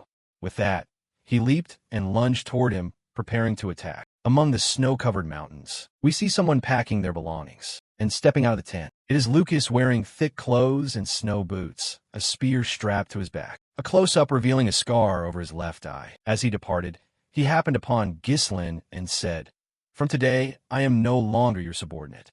Do you understand? 10 years have passed since Moriana was recognized. The contract has expired. This was a memory from Ghislain's past life. Ghislain sighed and replied, So soon? Has the time come? You won't renew? Lucas answered sharply as he brushed past him. Spare me. Ghislain sighed, smiled faintly, and asked, Is it because of her? Lucas replied, Please don't misunderstand me. I can't let my life be swallowed by your wars. Ghislain accepted. All right, go find your precious woman then. Like my path of vengeance, you have your own road. Lucas stopped, then turned to Ghislain with a smile and said, But I promise you one thing. If the captain is in danger, I will come and help you no matter what. Back in the present, the two were still fighting fiercely. Ghislain wielded a greatsword while Lucas fought with a spear. Ghislain swung, and Lucas parried.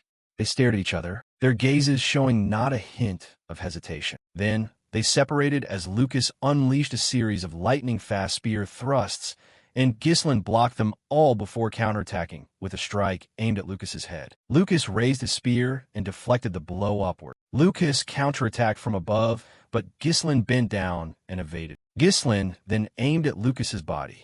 Lucas dodged, leaping into the air using his spear as a pivot. They locked eyes again, and at the same moment, each struck the other's weapon. Lucas was still midair, rolled, and landed into a ready stance. Lucas remarked, impressed, You looked pale a moment ago, like you were about to faint. Ghislain replied, breathless, I can't lose the wager I'm about to win. Hearing that, Lucas broke into a wide smile. Ha ha ha, sorry, but I absolutely have to win this fight. I won't let you win. If I were under your command, it'd be nothing but trouble. He prepared a final strike. A blue aura enveloped his hand, and mana coated his weapon. Observing him, Ghislain was surprised. This amount of mana. Just as I thought, you were quite strong even before meeting me. Ghislain explained that in his previous life, Lucas had lost the Moriana right of mercenaries and had to serve under him for 10 years. As the right hand of the mercenary king, he was a problem solver who always completed tasks excellent. Yet even Lucas couldn't find the lover he'd pursued his whole life. On the day Ghislain fell into Aiden's trap, Lucas kept his promise. He rushed in to save him and died for it. Ghislain sighed and smiled softly. He tossed his sword to the ground with confidence. Lucas was surprised to see the blade fall. He lunged at Ghislain with everything he had left. Ghislain said determinedly, This time I won't let that happen again. Lucas thrust straight in with his spear. Ghislain ducked low, but still tore a piece of his clothes. Lucas pulled back to attack again, but Ghislain evaded and leapt into the air, hooking Lucas's neck with his leg, executing a Mysterio-style grapple move V, and slammed him to the ground using his momentum and body weight.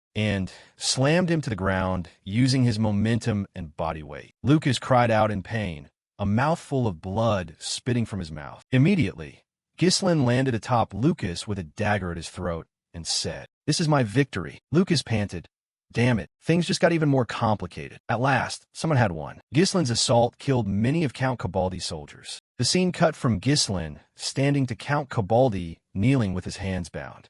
Cabaldi Castle burned behind him. Gillian, Cal, and Belinda stood with Ghislain. Count Cabaldi gasped, Leslie, my knights, my fortress, something that has never fallen even once before. It's collapsed, all of it collapsed. Ghislain spoke his full name, Am Armstrong Duran Cabaldi. Immediately, the Count flinched. Gislin's eyes flashed as he said, "No fortress in this world is impregnable." Count Cabaldi was stunned, stared for a moment, then shouted, "So you attacked this place not out of simple greed. What, then, is your true purpose?" Gislin answered, "I have many aims, one of which is to kill you." "You want to kill me? You think you and your father will be safe? Even if you have the royal faction behind you, they will never protect you. If you kill me, an uncontrollable catastrophe will occur. Maybe out there this isn't widely known, but behind me." Before he could finish, Gislin cut him off. "You're talking about the Ducal Delphine family, aren't you?" Count Cabaldi was shocked. Gislin continued, "I know. The ducal family is recruiting neutral nobles like you and annexing the northern territories. They support Counts Desmond and Rayfold, who will be at the center of the northern campaign, supplying iron ore to reinforce weapons, and even red mage towers to strike the royal faction at the opportune moment. All of it is intended to ignite a civil war in the kingdom of Lithuania." Count Cabaldi was overwhelmed. "Already know? This man knows everything. Who exactly are you? How do you know all of this?" Then he continued, "If you knew all this, then things could be much quicker. I will give you one last chance. I promise to cede half our iron ore production for 20 years, and I will personally tell Duke Delphine of your talent. Join the ducal house, and you and your father will enjoy eternal peace under the Duke's banner with little effort." Rage showed in the veins on Gislin's face. Count Cabaldi pressed on, "Then wouldn't saving me be better for you? Right?" But he never knew those were his final words. Something pierced Count Cabaldi in an instant. Gislin said as he sheathed his sword, "I have no intention of joining you." The Count's body was split in two, as Gislin walked away and declared, "You will all die by my hand." Blood gushed from the Count, and a corpse thudded onto the cold ground. The scene cut to Desmond, who sat with a dove on his hand. He read the battlefield report and trembled at what was written inside it. He crumpled the paper and slammed his fist on the chair in a rage. "You say he slipped in during that brief lapse?" As the ducal family said, they follow a methodical preparation and planning even if it takes time. And what was the result?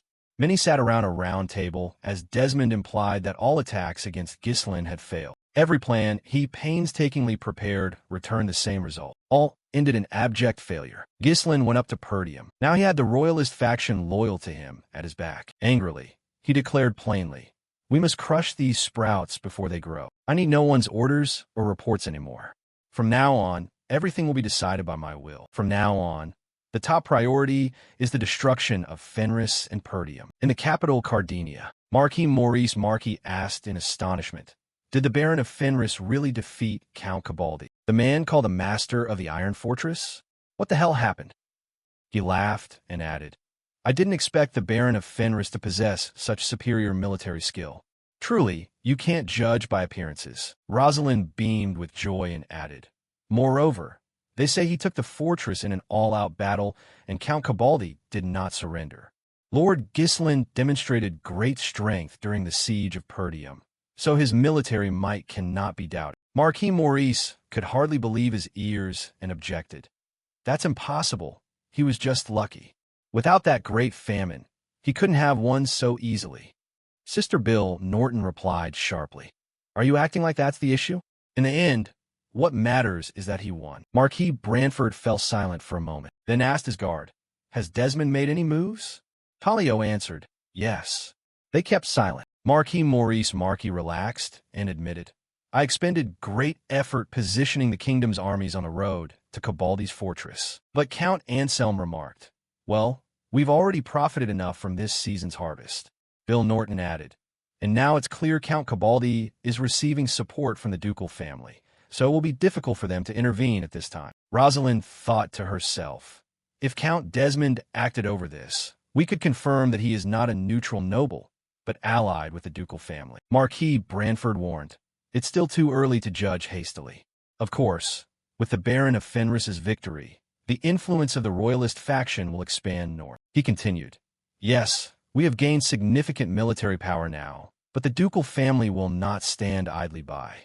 So none of you should ever let your guard down." He rose from his seat and concluded, "Then we will end today's meeting here." Count Anselm, after a moment, said, "The Marquis never changes. This is a great victory after a long wait. At least he should smile." Isn't that coldness what has allowed him to lead the royalist faction until now? Marquis Branford ignored them, and as he left the room said to Rosalind, "Let's go." She replied, "Yes, father," but her eyes widened as she looked at him. Then she blushed. She had likely noticed that her father was pleased. Meanwhile, in the northern kingdom of Lithuania, near Cabaldi's fortress, 3 armored knights galloped toward Gislin at full speed. A girl rode behind one of the soldiers. A soldier called, "Captain Max," and the girl startled. He asked, "Doesn't this place seem too quiet for a war zone?" Captain Max answered, "Well, perhaps the Fenris army has been defeated already." The girl worried. "Then what will become of our mission?" "Lord Muriel and Marquis Branford asked us to rescue a man called the Baron of Fenris. If we return empty-handed, I won't be able to face the 2 ladies." Max waved his hand. "They're our royal allies, but why worry needlessly? What can we do if the fault lies with the Baron of Fenris? He started a reckless war and couldn't hold out." The girl disliked his tone, but Max continued, "We're mercenaries. We work for money, so don't worry too much." Another soldier spotted something ahead and told them to look. They were astonished to see that all the houses remained intact. As they neared the fortress, they saw Gordon calling the townspeople to line up. "There's enough food being distributed, so don't push. The new lord will ensure you aren't hungry for a while, so come and claim your share." Lowell waited at a table with contracts and handed them out. Here are the contracts all the miners must sign." The townspeople were surprised, bursting into joy as they received the packages. Some wept with relief and cried out, "A new lord shows such mercy. Have the hellish days, when everything was taken from us, finally ended? Perhaps forced labor will be over." The scene shifted to Galveric and the dwarves hauling lumber, where Galveric teased Alphonse. "Hey kid, you're too weak. Can you even carry a proper log?" Alphonse, exhausted, struggled and snapped, "You damned dwarves! I'm not a laborer. I'm a mage." Meanwhile, 3 soldiers and the nuns saw every mercenary in Gislin's camp busy moving all the materials needed for the temporary shelter here. "If you don't hurry, the Lord will be angry." Captain Max asked in surprise, "What's going on here? Has the war actually ended?" The nun was equally astonished. Suddenly someone shouted, "Count Cabaldi, how much booty have you hidden?" The nun turned and saw Claude.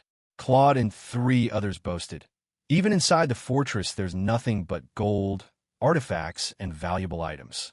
Obsessed with money, Claude was ecstatic and sang, "And in the armory there are elite weapons and a stockpile of iron ore." The nun, shocked, asked, "Are they saying that's Count Cabaldi's spoils?"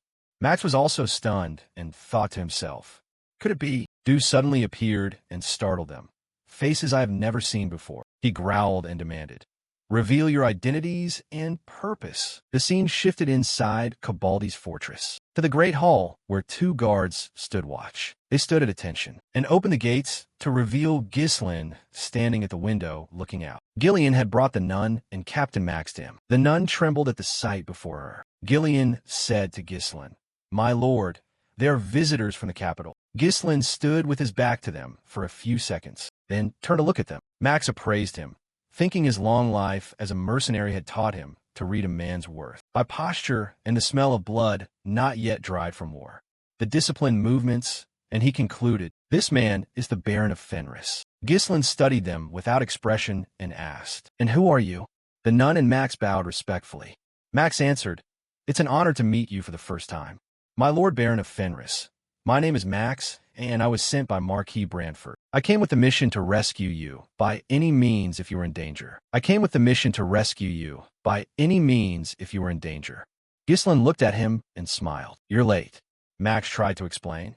"We rushed here as fast as possible, prioritizing the mission, but we didn't expect the battle to end so quickly." Truly the rising star of the royalist faction. Gislin interrupted, "So where do you intend to go now?" Max began to tremble because he wanted to leave. Gislin explained, "The war just ended and we're short on hands, so you'll have to work a bit." Max objected, "But this has nothing to do with our mission." Gislin replied, "I was in danger and you don't intend to help me?" Max had no words to rebut, began sweating, and thought, "We arrived and the war was over. What are we to do?" Gislin placed a hand on his shoulder and said, "If later clients send you to ask about you, I won't know what to say. Wouldn't it be better for both sides if we helped each other? Wouldn't it be better for both sides if we helped each other?" "Yes, I understand." The nun called Max's name. Ghislaine took notice and asked, "You're a nun?" She answered, "Yes. My name is Piotha, and I serve the holy Lady Wana, the goddess of beauty and fertility. I was sent on a special mission because Lady Countess Muriel is our order's patron." Ghislaine murmured, "Goddess Wana? I recall that's an order that shuns the battlefield and impurity. There are hardly any priests in the northern region, at most in Rayfold. For that reason, Gillian had to remain in Rayfold to tend to his daughter. The holy power of priests is a precious thing." He smiled. "This comes at the right time." Then Ghislaine bowed slightly and said, "Nun, you have endured much hardship along this rough road." She replied, "Oh no, no need for such ceremony." Ghislaine ordered Belinda, "Take the nun to the site immediately." Belinda, and when he took the nun by the hands and led her away, as she protested, "I did not come here to work." Belinda replied, "There are many wretched people who need your holy power, nun. This way, please." Gillian approached Ghislaine and remarked, "A nun, quite an unexpected advantage." Ghislaine answered, "Indeed, I did not expect the royalists to mobilize the church. With this I can act more freely." Then he ordered, "And now bring that man here." The scene shifted to Chow, who was being beaten by someone. It was Lucas. The mercenaries could not believe their eyes and cried out, "Captain Chow has been defeated." Lucas stepped forward and taunted, "You are the right hand of your master?" "I don't see that to be the case." Unable to endure Lucas's provocations and haughty smile, Chow lunged again like a beast baited to attack. Unable to stand Lucas's taunts and mocking smile, Chow lunged forward like an enraged beast. He gritted his teeth, ignoring all reason, letting only fury guide him. Seeing Chow charge so recklessly, the corner of Lucas's mouth curled up, his malicious pleasure obvious. Finally, the foolish fish bit the hook. He lowered his center, ready to punish that stupid outburst. But just as they were a breath apart, a large dark figure suddenly stepped between them. Gillian stood like an iron wall, blocking them. The abrupt halt made the whole training yard freeze. The knights who had been cheering, eager for blood, fell silent at once. Chow exhaled in fury, his voice hoarse from anger and the frustration of being stopped mid-blow. "Why did you stop me?" But Gillian remained there, calm as a mountain, unmoved by the young knight's rage.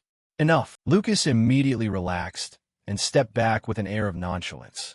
Not missing the chance to taunt, he glanced at Chow and said sarcastically, "So the real authority here is him." That mockery was like a detonator. Powerlessness made his anger burn like an animal trapped in a cage, rising hotter and hotter. "Let me go. The match isn't over." But Gillian's patience had run out. With a single neat motion, he twisted Chow's arm and delivered a straight punch to his chest. The blow landed like a sledgehammer, sending Chow flying and tumbling across the dust-strewn ground. Blood spurted from his mouth as he tried to sit up.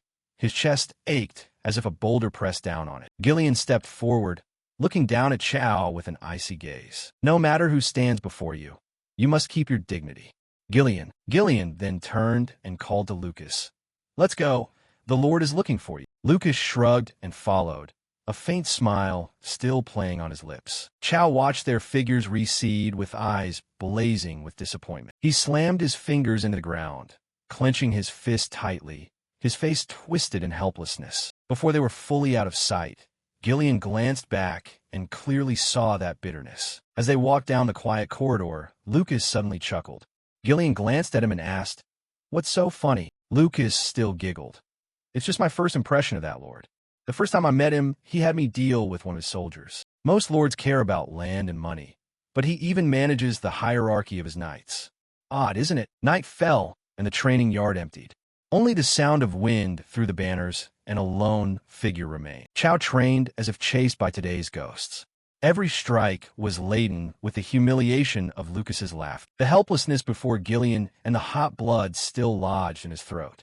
Everything repeated in his mind, gnawing at him without cease. A movement behind him made Chow spin instinctively and swing his sword straight at the newcomer. A sharp clash rang out. His blade was neatly stopped by the black scabbard of Ghislaine. He didn't even draw his sword back. His eyes were as sharp as if seeing through every thought. "I heard you even lost to that new recruit." But Ghislaine paid no mind to that attitude. His face actually showed satisfaction. Ghislaine slipped his hand into his cloak, took out a small object, and tossed it toward Chow. Chow's reflexes were still sharp enough to catch it. It was a leather-bound notebook, The writing inside entirely handwritten. I've adjusted the mana cultivation methods and sword techniques to suit you. Study them carefully. Chow was about to show his attitude, but when he opened the notebook and skimmed the pages, the moonlight illuminating the meticulous entries stunned him. Intricate diagrams, meridian pathways, and profound theories far beyond what he had learned. Chow's eyes widened, his doubt vanished without a trace, and shame flooded him, making him mutter awkwardly, "This should have been given to that new captain over there." "Why me?" Ghislain replied nonchalantly. "If you don't need it, give it back." No, I'll keep it." Ghislain lowered his hand, sighed softly, then said bluntly, "The reason you lost is simple. Your foundation is too weak. Experience and instinct both have their limits." After saying that, he turned his back and melted into the darkness. Chow called after him, his pride, once arrogant, suddenly shattered. "My lord," he bowed deeply, his voice trembling. "Thank you, sir." "Truly." Ghislain simply smiled. "Rest. See you tomorrow." Time moved quickly in the north. A month after the war ended, the land seemed reborn. After annexing the Cabaldi domain, we underwent rapid territorial expansion and stabilization. They reclaimed Cabaldi's assets and those of its vassals to refill the exhausted treasury, and distributed food to soothe people who had endured the fires of war. Seized the largest iron mine in the north to boost production and arm the army. Fenris transformed from a poor land into a force no one dared underestimate. In the council chamber, Ghislain and his close aides sat around the table, the atmosphere thick with victory. "Thanks to everyone, Fenris will no longer be underestimated." As usual, Claude slammed the table. "Of course, if we take Perdium as well, a third of the north belongs to us. In population and military strength, we rival anyone. If Desmond or Amon want to fight, let them come." Ghislain sighed and glanced at Wendy. Immediately, Wendy tugged an invisible thread on her finger.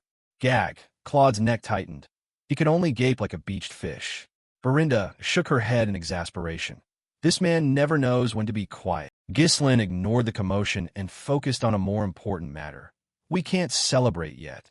The threat remains." When Wendy released the thread, Claude choked and clutched his reddened throat. "Can I have even one season of peace?" Vanessa timidly stood and said, "My lord, our mages are exhausted. They say they can't bear it anymore." Ghislain blinked. "They're slaves." The cold remark left Vanessa speechless and pale, but Ghislain smiled softly. "Don't worry, we have priests." In a makeshift infirmary, prayers rang out like judgment. Pio placed her hands on Alfal, and sacred light spread. "In the name of the goddess Wana, rise." No, don't heal me anymore." Alfal sprang up and grabbed her robe, tears and snot streaming. "Please don't heal me anymore. I don't want to work anymore." But the knights held him like a goat. "Lie still and receive treatment." Pio panicked. "Goddess, use holy power to restore the exhausted, so they can keep working, please. When will my lord let me go home?" Suddenly Ghislain's voice sounded behind her, making her startle. "Priestess." Ghislain observed for a moment and said, "Your holy power has increased." Pio widened her eyes and looked at her hands. "Really?" Ghislain pondered. "Unlike mana, holy power cannot be trained. Only the blessed can possess it. And Pio is clearly not an ordinary priestess. Don't you feel uneasy here?" Pio stammered. "Not really, but when will I be allowed to return to the church?" Ghislain's gentle smile froze her. "You may go back now." Pio nearly fell to her knees in gratitude. "The Fenris domain has received countless aid from you, so I wish to offer a small gift in return." At the same time, in the capital Cadenia, news of Fenris's victory spread everywhere. Taverns and streets buzzed with rumors. Ghislain stormed and broke the city gate. He cleaved the gate with sword chi. Some scoffed, others believed it outright. But the name Fenris was on everyone's lips. Upon seeing her, Ghislain's face, usually as cold as ice, suddenly softened. Seeing her, Ghislain's face, normally ice-cold, softened. "My lady, have you been well lately?" Rosalind blushed and replied, "As long as you return safely, that's enough." Ghislain bowed in thanks. "Those you sent helped us greatly." Rosalind smiled in return. "Hearing you say that makes me very happy." Ghislain bowed in thanks. "Those you sent helped us greatly." Rosalind smiled in return. "Hearing you say that makes me very happy. My first delegation's trip is over." Fenris is indeed a livable place, but mentally it was truly exhausting. From behind, someone stepped forward and reported, "My lord, Marquis Branford awaits you." He turned to Rosalind and stood closer than necessary. "May I see you alone sometime?" Rosalind blinked, her face flushing to her ears. Of course. In the royal faction's council chamber, the atmosphere was entirely different, tense and heavy. Marquis Branford, seated at the head of the table, said coldly, "You are late." Ghislaine bowed with proper decorum. "I was delayed because stabilizing the domain took longer than expected." The Marquis frowned in displeasure. How dare he be late in these circumstances? A judge nearby chuckled and gently reminded him, "Mind your bearing." The Marquis signaled for silence, then looked at Ghislaine with a blade-sharp gaze. "I told you. All your actions reflect on my honor. If you had failed against Cabaldi, the royal faction and I would have been disgraced." The Duke would seize the opportunity to gain the upper hand. He leaned toward Ghislaine. "Do not think I will tolerate your presumptions merely because I am your patron," he ordered. "Present the full account of that battle. Try to convince me." The council room fell utterly silent. Time seemed to stop. Ghislaine spoke calmly. "I would never fight a battle I could not win. I saw an opportunity and acted." He paused, his gaze unwavering. "I am not here to recount the past. I am here to discuss the next steps for the future." Marquis Branford was slightly surprised by that frankness. Ghislaine sat, and, in a steady voice, as if prepared his whole life for this moment, "I beg you to appoint me commander of the northern armies." The moment Ghislaine finished, the council's atmosphere suddenly grew heavy and suffocating. Count Ansbury and a senior official nearby felt their throats tighten, their eyes wide with shock. Even the supreme commander, a man hardened by discipline and experience, could not contain his surprise and emotion. His composure cracked, his mouth hung open. What? Because of Ghislaine's sudden and nearly impossible request. The Marquis's expression hardened into shards of cold ice. He stared at the young man before him, searching for any hint of jest and finding none. Then their fierce gazes met, locked in a silent battle of wills. Breaking the silence, the Marquis rose from his lavish chair and called the young man by name, Ghislaine Fenris. He walked slowly, hands clasped behind his back, and said, "Since you arrived, the royal faction has changed." The Marquis could also feel a new wind blowing through the royal faction, a wind of rupture, of shifting power. With unshaken pride, Ghislaine told the Marquis, "I will become the wind at your back." The Marquis continued, his voice lowering, "Commander of the Northern Armies is a meaningless title in peacetime, a sheathed sword, but it is a position of great power in war." Seriously, Marquis Branford halted and asked Ghislaine, "Are you asking me to entrust such great power to an unpredictable man like you?" With a confident tone, without a moment's hesitation, Ghislaine replied, "Yes." The Latania army is organized into 4 corps, and regional commanders are pre-selected to prepare strategies for different scenarios. As Marquis Branford said, the title is merely symbolic in peacetime, but in war, it becomes an entirely different matter, because it grants the authority to summon all the lords in the region. Ghislaine then bowed respectfully. "I know the seat of commander of the northern armies remains vacant. If someone must occupy it, please let that person be me." After hearing Ghislaine's declaration, the Marquis pondered for a moment, and the room fell into silence. The Marquis studied the young man, weighing risks and rewards. Then he sat back, leaning into his chair. "Why is that seat empty? If it's merely filling a position, anyone could take it. It's not a seat to be granted simply because someone asks." Ghislaine had prepared for this. He cut to the heart of the current political crisis. The ducal family has influence over the commanders in the south and west, doesn't it? This surprised the Marquis. His brow twitched slightly. He had not expected Ghislaine to be so aware of the board. This took the Marquis aback. His brow twitched. He had not expected Ghislaine to perceive the situation so clearly. As the Marquis knew, once the balance collapses, restoring it becomes much more difficult. Now that the royal faction holds the advantage, this is the moment to consolidate power by any means necessary, strong enough to suppress even a civil war incited by the ducal family. Hearing the word civil war from Ghislaine, the atmosphere in the room shattered. The nobles present grew anxious and shocked. Mention of civil war agitated them all. It was the nightmare they had silently feared but refused to voice. as if they all knew where the kingdom was heading because of the ducal family's ambitions. Now, thanks to Gislin's reminder, it had become more real. Although the nobles present were shocked and trembling, the Marquis remained calm. With a subtle smile lingering on his lips, he asked Gislin, "How dare you toy with me?" The Marquis then leaned back. His decision had been made. He said he would soon present the promotion proposal for Gislin to the royal court. Gislin felt joyful and relieved to hear the Marquis. However, politics was not simple. The Marquis continued, "To become commander, you must be an earl. That is the kingdom's law. And to grant you a higher title and greater power would shame your father. So the ennoblement of the Earl of Perdium will also need to proceed." The Marquis immediately produced a sheet of paper and wrote the order. The scratching of the quill sounded loud in the silent room. But there was a condition. Hearing that there was a condition surprised the entire room. "A condition?" Marquis Branford said. "A request for assistance has come from the shadowy mountains of the Turian kingdom." He looked at Gislin expectantly. "You will go there." Hearing the Turian kingdom, memories surged within Gislin. His mind drifted back to a time of war. The Turian kingdom, the land of knights, a nation whose territory is mostly the Shadow Mountains, a harsh, unforgiving place where powerful monsters constantly poured down from the peaks. Because of that relentless threat, the people value strength and combat skill above all. Their culture is forged in battle, and their knights are among the strongest on the continent. Gislin once hunted and trained there. He knew how brutal the place was. If they needed outside hunters to deal with the monsters, then something serious had happened. A catastrophe. The Marquis cut off Gislin's thoughts and said, "It seems they are struggling to prepare for this year's monster waves. For someone like you, who flew over the walls and split a fortress gate with sword chi, that's nothing." Gislin was surprised to realize the Marquis knew every detail of his recent feats. The Marquis's information network was frightening. Gislin regained his composure and said, "I understand."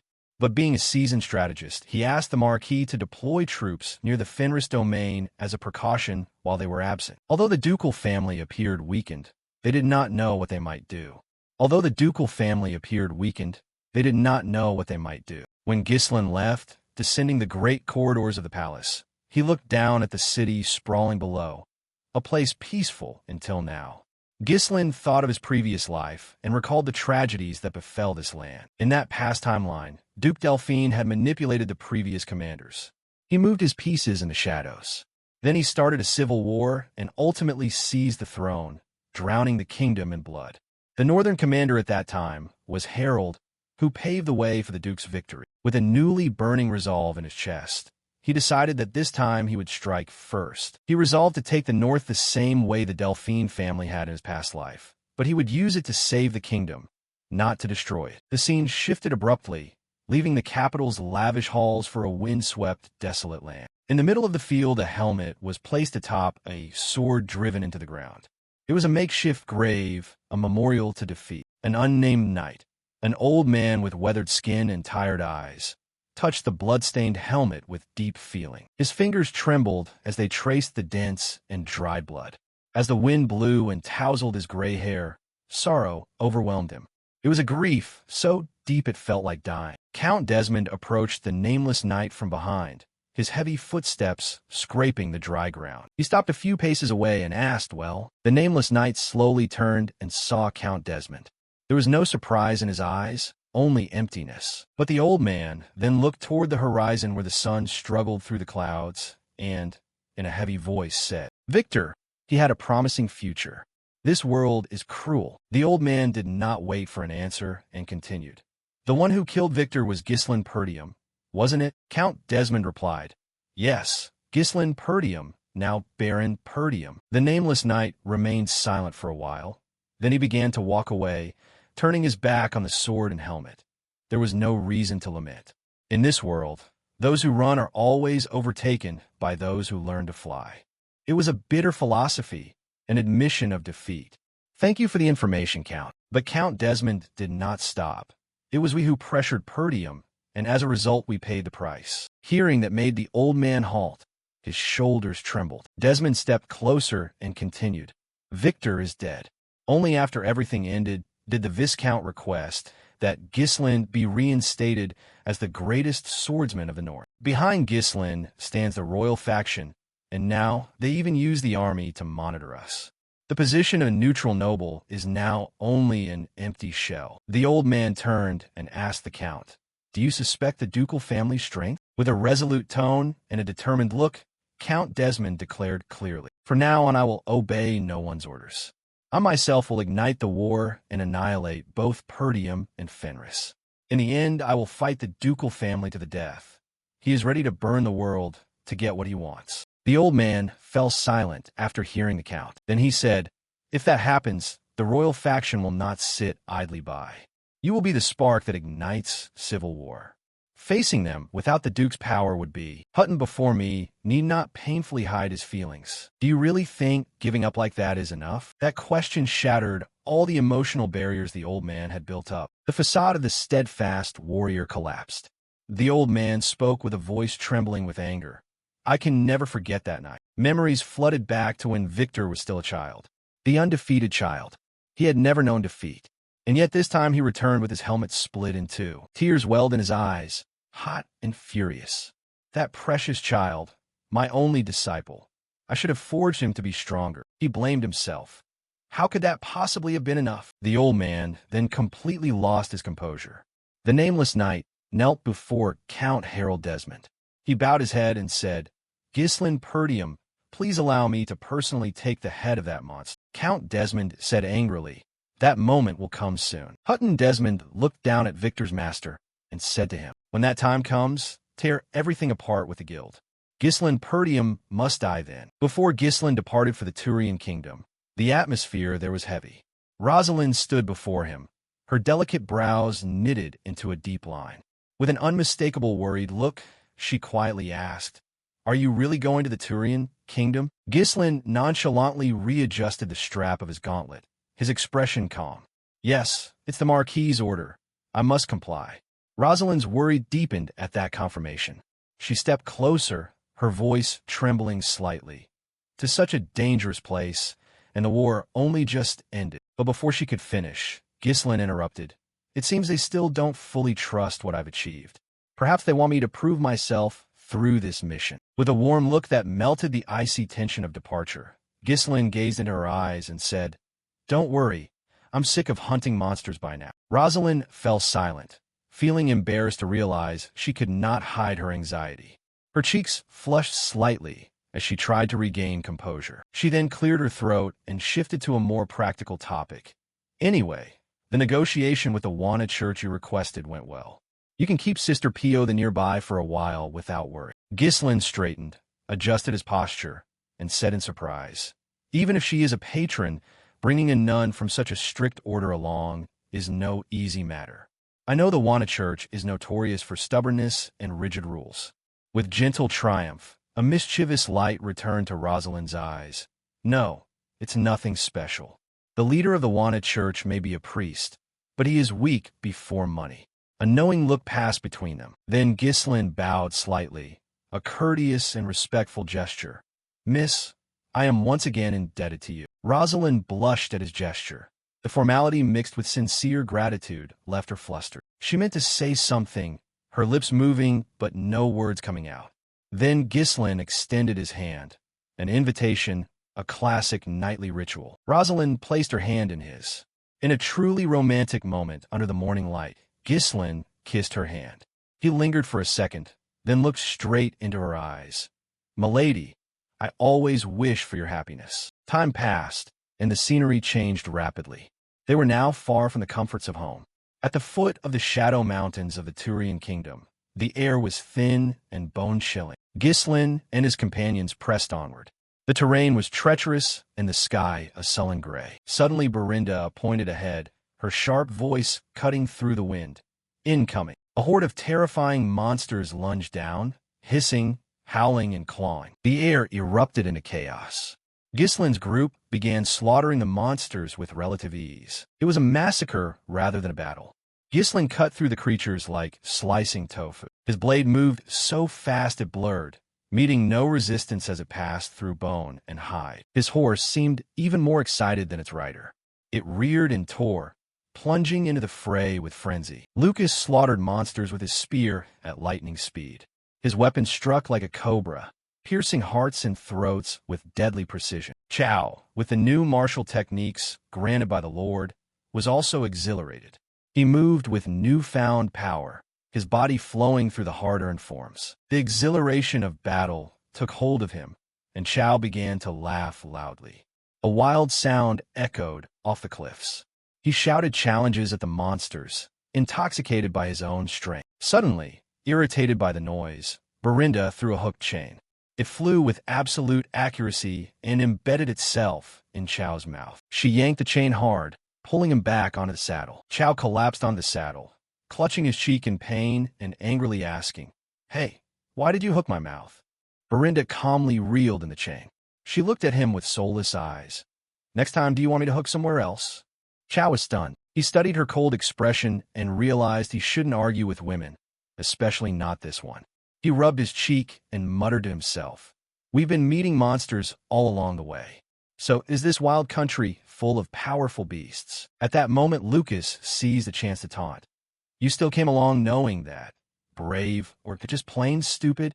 Chow's face flushed.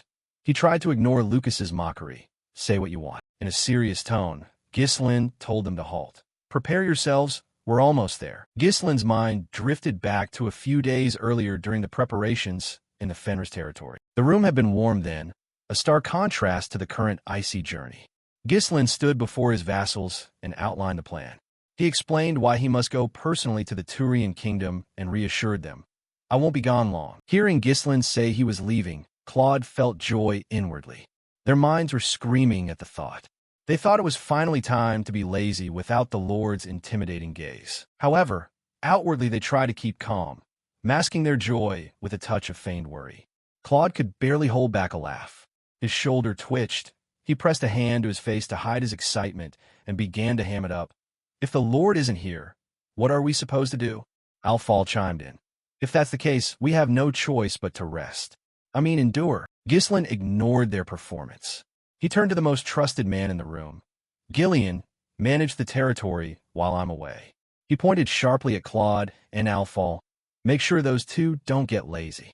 The joy immediately vanished from their faces. Gillian nodded ruefully. "I understand." Ghislain continued, his face darkening.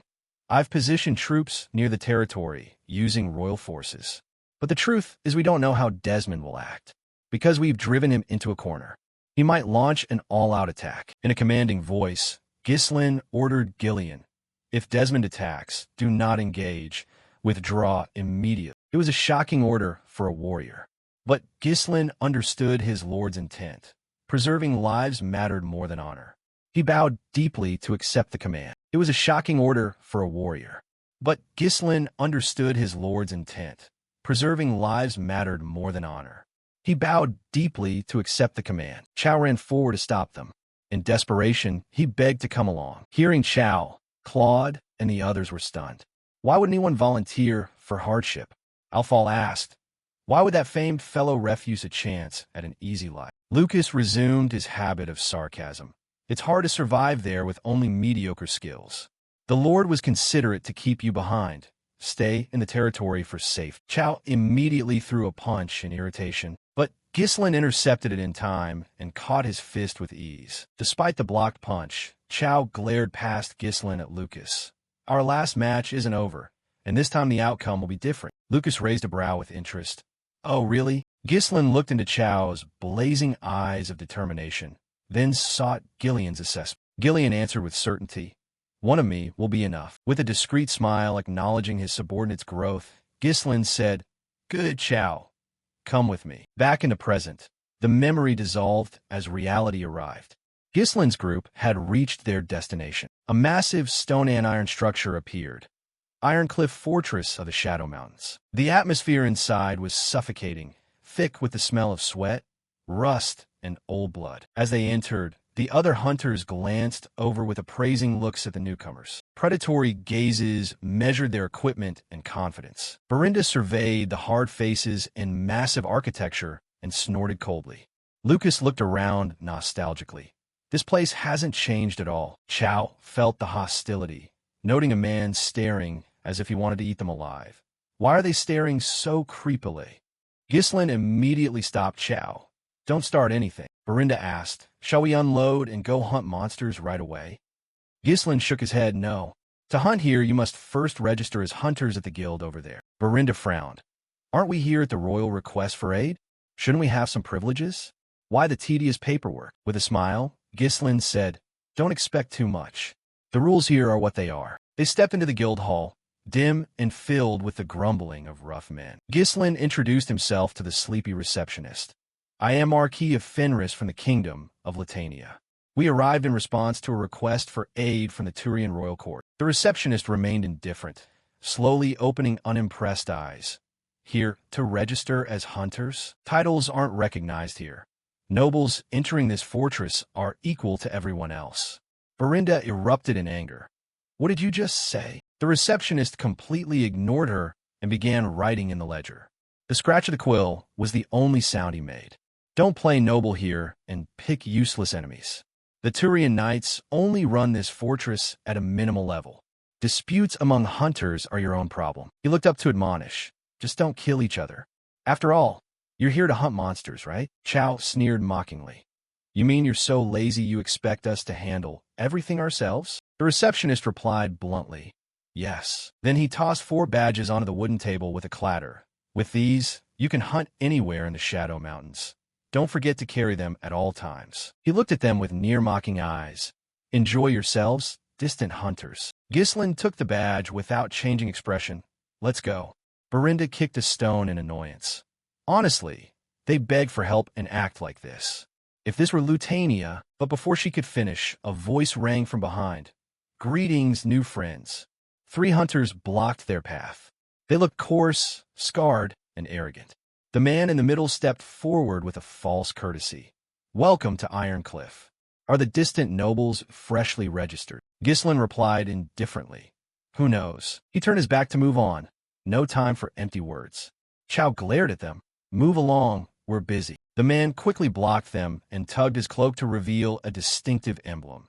Doncard, the Lord of Ironcliff. Under his protection, I belong to the council that protects hunters' interests. Chow sighed. Everywhere you go, there's some idiot playing king, huh? He surveyed the man head to toe. So what? We're new, what's the problem? The man pointed to the guild hall. The royal knights don't intervene, so we hunters must cooperate to keep order. That's why we help newcomers adapt. He lowered his voice to a whisper. Just pay a small guild fee, and you'll be left to hunt without being troubled. Lucas looked to his lord and waited for instruction. Verinda narrowed her eyes. You dare extort us? Ghislain stood still for a moment, then turned to Chow.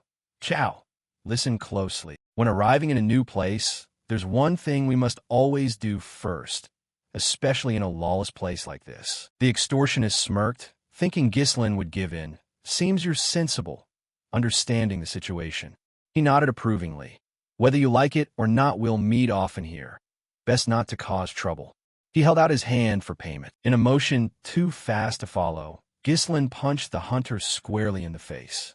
A sickening, dry crack echoed. The blow sent the man flying backward, crashing into a pile of grime and knocking him unconscious before he hit the ground. The other 2 stood frozen in terror. Ghislain casually brushed his hand and looked at Chow, concluding his lesson. A fist always comes before words. The strong are justice. The 2 hunters who had accompanied the fallen man, previously smug, immediately drew their weapons. Oh, what an idiot. I gave you a chance to be under Doncard's protection, and you went and dug your own grave. But Ghislain's reaction was instantaneous. He drew 2 hidden daggers from the sheath strapped to his thigh. The blades whistled through the air, aimed at the enemy's vital points with absolute precision. Belinda and Chow attacked in unison before the enemies could reach Ghislain. The brawl erupted loud and wild. Tables were overturned. The snap of splintering would fill the room. Watching the furnishings be wrecked, the Turian knight at the reception could no longer remain silent. He rose, his armor clinking, and spoke. Enough of this. Are you going to pay for the damage? Belinda eyed the knight with contempt. I thought you said you wouldn't intervene. Meanwhile, Chow was starting to catch the group's rhythm. A cunning smile crossed his face as he looked at the ruined pile and then back at Ghislain. Now I see why the captain said that. Meaning stop petty antics and prove one's place here by strength, right?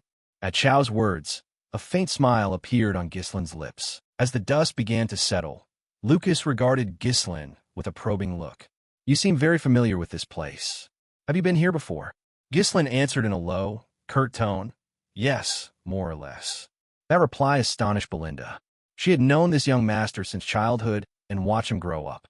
In all those years, she had never seen Gislin leave the Perdium domain. After Lucas's question, Gislin let his mind wander into memories of a past life. He recalled that the most remarkable figure among the 7 strongest on the continent once dwelt in the kingdom of Tyrion. That legendary person was a milestone in his past experiences. Thus, it was natural he knew this place better than anyone in the room. Tension returned as the hunter Gislin had punched earlier began to stir. He slowly rose with trembling, painful movements. His face was now unrecognizable, the arrogant features from before replaced by swelling and blood. You bastards, don't you even realize what you've done? You dared to lay a hand on me, His Majesty Donkard, the lord of this place. Before the hunter could finish his threat, Chow casually landed another punch on his face. Mocking, Chow asked, what nonsense is he spouting? Captain, what should we do next? No need to waste time on this trash. Once they know who's on top, they'll flock to our side. Gislin turned to the remaining hunters and said, tell your lord this.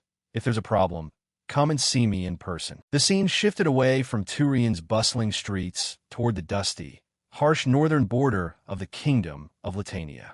The air was thick with smoke from burning thatch and the screams of the dying. The leader of the Sori Baram tribe ordered, begin the season of reaping the enemy's heads. Warriors, enjoy this moment of glory. They swept through the village like a plague, burning homes and slaughtering civilians who had no hope of defense. Later, at the Sori Baram camp, the atmosphere filled with a grotesque celebration. The coarse men drank and caroused. The pungent smell of fermented grain liquor mixed with sweat and the tang of iron. They laughed loudly, sharing tales of their raids. One asked another, did you see that guy over there? He begged for his life, just because he lost an arm. The story was met with roaring laughter. Another savage said, that's because you're weak. You idiot, just cut him cleanly. No need to watch that humiliating scene. Let's see if you can still spout those words once you hit the ground.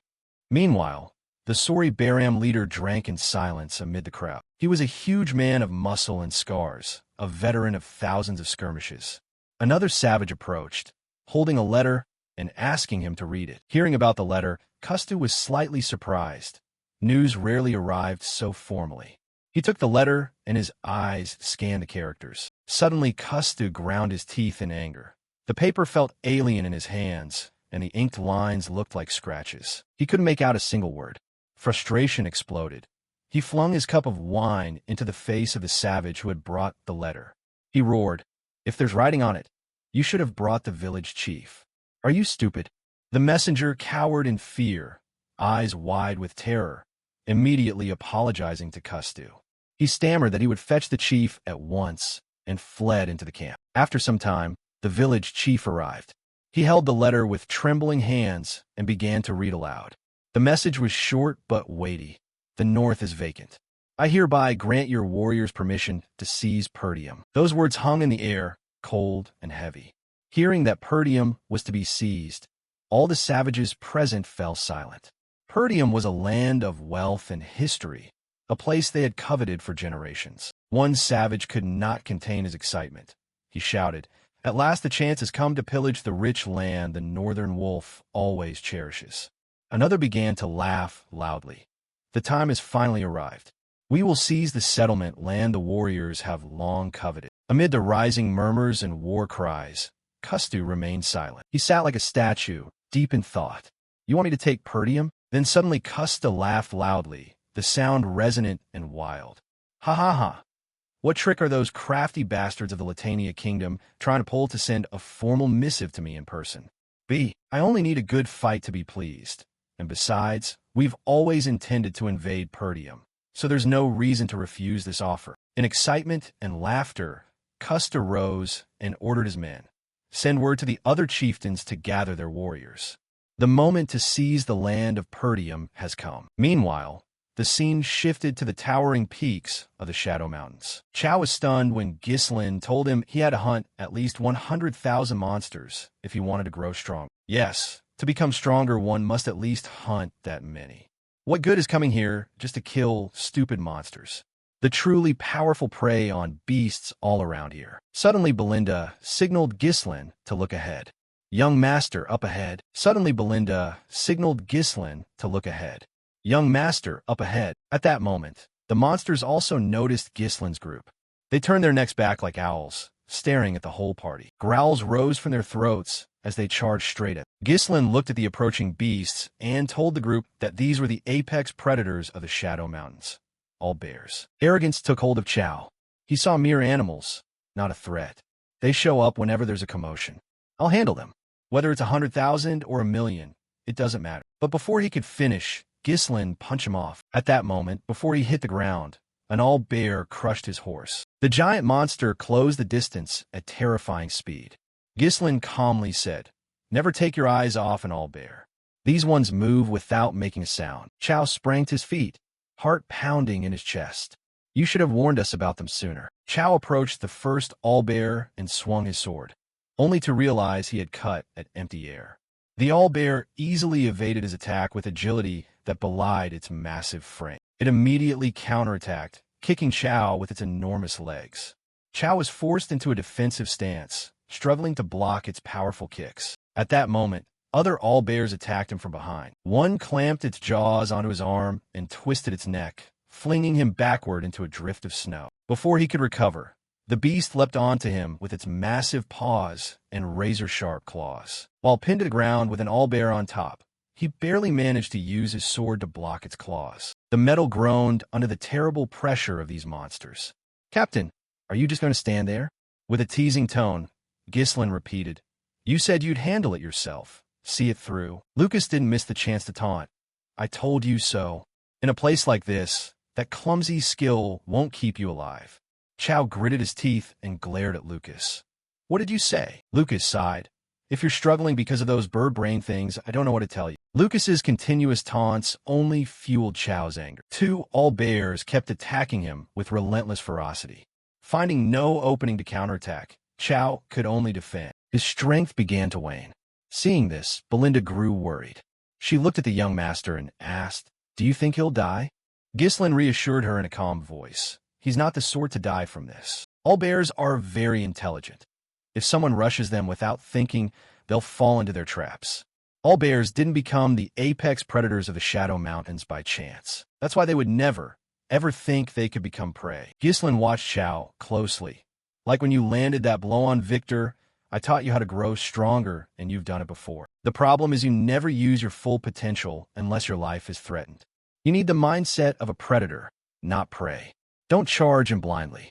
Wait for the moment the killing blow is certain and make that instinct your own." In a sudden explosive movement, Chow severed one of the all-bear's legs. As the beast staggered, he followed with another slash, cutting its throat and ending it instantly. Seeing this, Belinda, Lucas, and even the remaining all-bear were stunned. The remaining all-bear, seeing its companion fall, immediately lunged toward Chow. The remaining all-bear, seeing its companion fall, immediately lunged toward Chow. Exhausted but triumphant, Chow said arrogantly, "You worthless beasts dare face me?" Seeing Chow push past his limits and apply the lesson, a satisfied smile appeared on Ghislain's face. Word of the group's feats began to spread. In a nearby fortress, local hunters worried and whispered. They were professional mountain hunters, but had never seen anything like this. They asked each other, "Do you see them?" For people slaughtered so many monsters the area is almost wiped clean, and not a single one died. At this rate, there won't even be monster materials left for us to sell. Hearing they even dared touch Don Card's men, this won't end well. Oh really? Then within 10 days they'll all be dead, because that man will handle it personally. Before long, Don Card arrived at the hunting grounds with his men. He looked over the landscape ahead, but instead of the usual roaming beasts, he saw carcasses strewn across the snow. No monsters left alive in the vicinity. Don Card took a deep breath. The cold air filled his chest. I was going to let them slide since the scuffle with my men was a minor dispute. But now they dare on my table, holding his massive weapon. The metal gleamed dimly in the light. Doncard said in a chillingly cold voice, "Prepare yourselves, hunters. It's time to hunt." After the battle, Gislin's group stood amid a battlefield littered with monster corpses piled like small mounds. Chow nonchalantly observed and remarked, "Well, we got a fair amount, didn't we?" He turned to remind the cleaners, "Hey, you lot, clean up quickly before more monsters come. If even one material goes missing, I won't let slide." The men hurriedly replied in fear, "Ah, yes, of course, sir." Lucas spoke up, "Stop pressuring them all the time, or you'll get stabbed in the back." Chow only snorted coldly in response. Tell them to try if they can." Lucas spoke up, "Stop pressuring them all the time, or you'll get stabbed in the back." Chow only snorted coldly in response. Tell them to try if they can. "Any fellow who dares show his face will feel the pressure anyway." Gislin silently observed the whole scene, his gaze reflecting contemplation. Chow turned and asked, "Lord, what are you going to do with all this? The monster materials piled in the warehouse are already plenty. Now, there's even more." Gislin decided, "We should split it and send some back to the Fenris domain and to Cabaldi. These materials don't exist in Latania, so the dwarf clan will love them."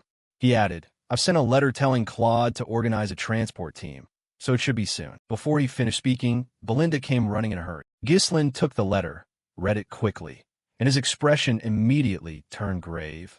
"My father sent a letter saying, Perdium is under attack." At the fortress, a rain of arrows fell relentlessly, mingled with the fierce shouts of the garrison. Castillo barked the order, "Shoot!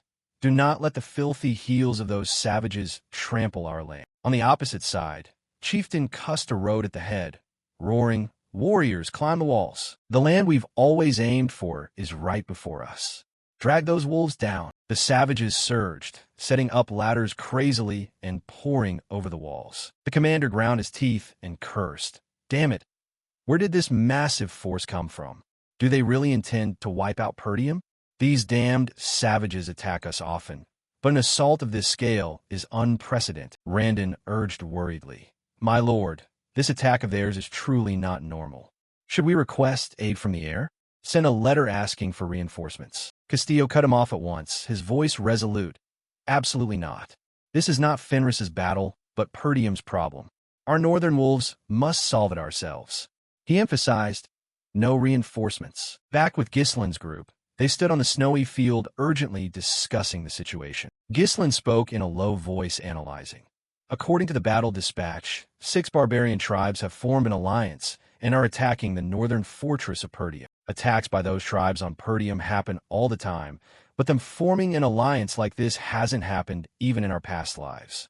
He frowned and thought, "And my father is ordering me to send half of Fenris's forces to Perdium?" Gislin continued reasoning, "My father isn't the sort to send a battle dispatch for petty matters like this. Although if 6 tribes truly allied, it wouldn't be impossible." But his gaze sharpened. "Something's not right." Belinda asked anxiously, "Young master, what will you do?" Chow grumbled, "We've only just loosened up a bit." Gislin ordered decisively, "For now, withdraw today. The truth behind this battle dispatch hasn't been clarified, so return to the lodgings and we'll decide." Suddenly, he sensed danger spreading nearby. The group immediately leapt into the air, evading a volley of arrows and ranged attacks. A group of assassins wielding hammers and axes appeared unexpectedly, quickly surrounding them. Gislin drew his sword to parry a heavy hammer blow. A fierce battle erupted against the white snow. He bent to dodge a deadly strike from behind. Belinda, Chow, and Lucas struck back in unison, quickly dispatching the surrounding attackers. Suddenly, a giant hand appeared, gripping a massive stone pillar. Doncard manifested, swinging the pillar down onto the ground with tremendous force. Snow and earth exploded outward, obscuring vision. Belinda cried out in alarm. "Young master!" Gislin remained standing firm, his sword radiating a cold aura. "All of you, fall back behind me." The two forces clashed, producing a massive explosion. As the snow dust cleared, the massive figure of Doncard emerged, his eyes full of contempt. "It seems you prepared quite thoroughly before coming here, didn't you?" Chow shouted. "You bastards, who are you?" Doncard replied coldly. "Just now is a good chance for you to leave in peace. Too bad you missed it." Surely I don't need to explain why I came here in person, do I? Ghislain responded calmly, but sharply. Indeed, because I told your lackey to tell you to come find me yourself. I didn't expect you to actually come, like a dog. Donkard sneered. Ah, so you're the idiot playing king and general here? Chow added. But I heard the rule here is to limit killing, right? Being hailed as king doesn't put you above the law. He replied insincerely. Of course rules are important, and I never said I would kill you. His smile turned vicious. However, we're in the Liangsheng Shadow Mountains. Here, 1 or 2 people dying every day is not unusual. You know that well. Chow muttered, putting on airs, huh? Donkard asked. Who is the leader here? As Chow was about to speak, Ghislain tapped his shoulder. This man. He is also the one who will become the future lord of Ironcliff. Donkard scoffed coldly. Huh, isn't it you? Ghislain replied nonchalantly. Unfortunately, I have an urgent matter now. Chow understood and smiled slightly. He swung his weapon. Go handle your business first, Lord. I'll deal with that bastard myself. Ghislain called. Let's go, Lucas, Belinda. Before leaving, he added, Don't die, okay? The assassin snarled and rushed forward to block them. Those bastards dare. Who gave you permission to retreat on your own? Chow tightened his grip on his weapon. With a single clean slash, 2 assassins fell into pools of blood. Don't look away. Your opponents are me. Donkard laughed coldly. Such confidence. Fine, indulge him. At your command. The assassins surged forward all at once. Chow watched calmly, spun to block a sneak attack, then countered decisively. He was like a feral beast in the encirclement. One by one they fell. Donkard suddenly leapt down, swinging the stone pillar to strike. Chow continuously dodged, using all his agility to cope. Ka. Red hair, you're actually not bad fighting alone. Why not come under my banner? I'll give you a generous reward. If it were us, we'd work together perfect. Chow straightened, his gaze unwavering. How can a wolf serve under a pig? With a defiant smile, he declared, From today, I will be the king of this place. It began with the mountain forest buried in pure white snow, so silent it was suffocating, as if all of nature held its breath before the coming storm. Suddenly, a series of violent explosions rang out through the snowy woods. Blinding beams of light tore through the cold mist. Against the pristine snow, warriors charged into each other in a brutal clash. Each strike carried a cold, killing intent as fierce as the blizzard. Chow appeared in a battle-ready stance, directly facing a gigantic enemy, radiating a dangerous aura. Donka swung the enormous stone pillar like a real weapon. Each swing produced violent impacts that made the ground tremble. Chow gritted his teeth under the heavy pressure. Damn, it really blocks the view. Who uses a pillar like a shield? He leapt nimbly to dodge the powerful horizontal sweep. Immediately after, the pillar slammed in the ground, creating a huge shock that sent snow spraying everywhere. A massive collision hurled Chow away. His body skidded across the icy snow. A massive collision hurled Chow away. His body skidded across the icy snow. Despite the pain, Chow forced himself up, quickly regaining his balance to prepare for the next counterattack. Gasping, he assessed the situation inwardly. A body like a pig, but so agile. He carries that heavy pillar and fights with such brute force, yet shows no openings. One hit, and I'm done. If I can't counter, what can I do? Donka spun, swinging the pillar hard, generating a fierce gust of wind. With one strike, a nearby ancient tree shattered into pieces, splinters flying across the chaotic battlefield. Watching closely, Chow was shocked to realize his opponent's true intention. The tree. He knew I'd dodge, so he set it up on purpose. Using the wreckage to his advantage, Donka continued to press Chow into a corner with no escape. He curled his lips in a contemptuous smile. I've met many like you, as many as the monsters I've hunted. He continued with a mocking tone. A bunch of shrimp thinking there's some big shot. You're pathetic. Chow was trapped between the tree trunk and Donka's pillar. A heavy blow landed.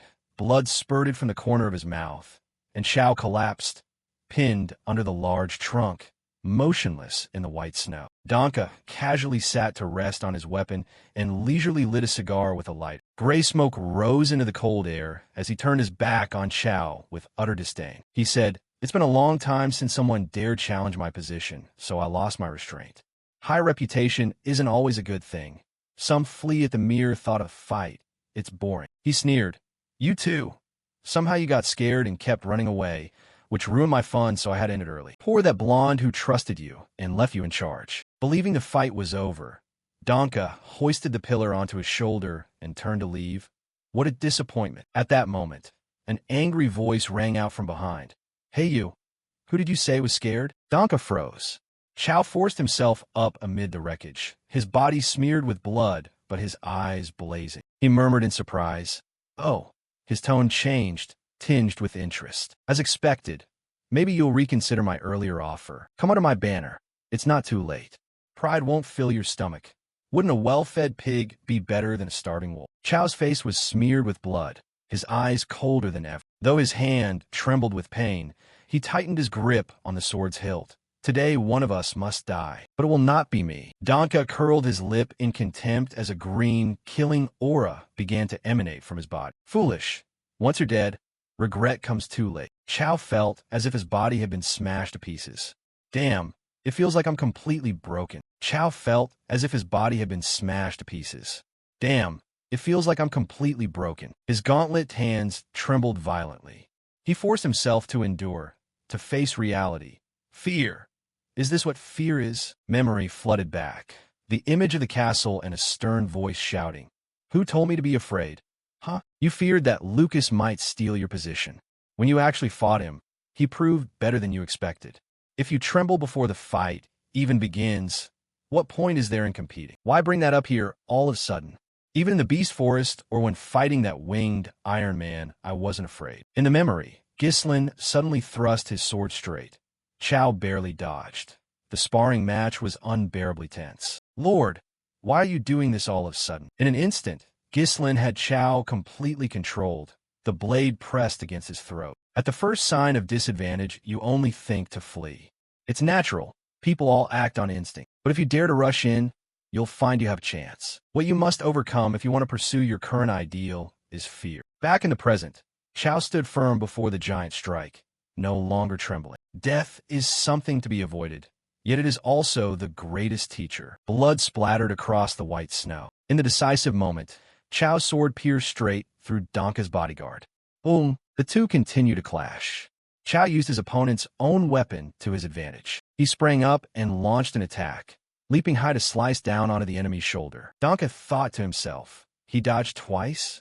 That's not by chance. This redhead, he's growing right in the middle of battle? Me, the king of Iron Cliff, defeated by some brat like this? That bastard Chow evaded like a dancer on the snow. Donka, swinging chaotically, roared, "What trick have you been hiding?" Chow replied calmly, "It's nothing special. I'm simply no longer afraid." Before losing consciousness completely, Donka could only cry out, "Impossible." Donka's head came off his shoulders. The battle closed in silence. The scene cut to distant snow-capped mountains. Ghislain's three-person group was galloping through the forest. They were being watched through binoculars by strangers. He reported, "Intelligence officer, it seems they are on the move over there." Yes, it's definitely the Marquis group. Though their numbers are down by one, it shouldn't be a major issue. Send word to Count Desmond immediately. Tell him that Marquis Fenris is acting according to our plan. Ghislain's cold gaze closed the matter, signaling that fierce events still awaited ahead. The battlefield at the northern fortress Perdium trembled in a sea of flames. A thick, suffocating air of death hung as the enemy's encirclement tightened. Amid piercing screams and the sharp stench of fresh blood, the enemy surged like a flood, giving the defenders not a single moment's rest. Blood spilled, heads fell. The northern warriors strained to hold back in despair, their breaths ragged under suffocating pressure. Amid the blazing chaos, Lord Castello appeared with a face taut with fury. Though his body was weary, his eyes were keen and blazing with a valiant fighting will as he threw himself into reducing the enemy ranks. Those bastards are just flesh and bone scarecrows. Don't be afraid. Yet reality was harsher than the rallying cry. Fatigue showed in every muscle. Our forces had reached their limit while the enemy seemed endless. A soldier screamed in pain. Do these dogs never rest? Please be reasonable and leave.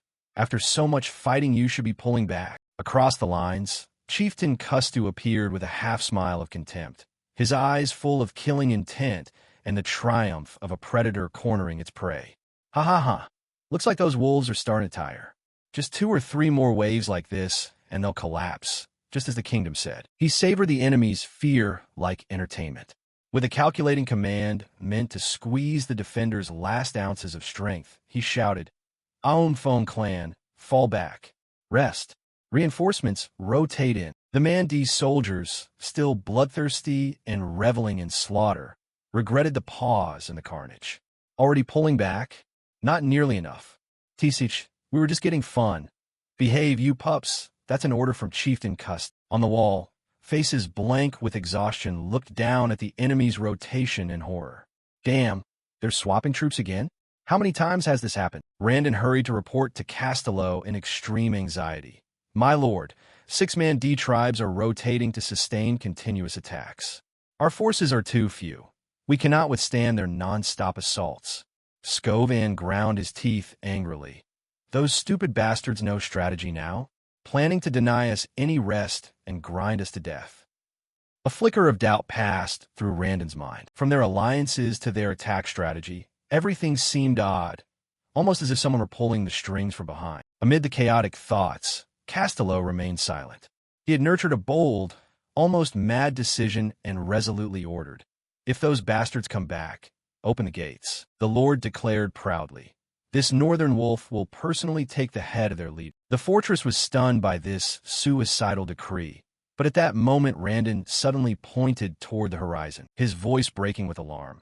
My lord, look over there. From afar, a cloud of dust rolled up, tearing through the northern mist. A strange cavalry force was charging in at terrifying speed. Castello narrowed his eyes to observe. Leading the force was a mysterious knight in gleaming white armor, radiating a bone-chilling, killing aura. With them were Belinda and Lucas. They calmly surveyed the chaotic battlefield. Those filthy Mandi have gathered here like ants. The pact among the 6-man D tribes must be real, after all. The white-armored knight ordered coldly.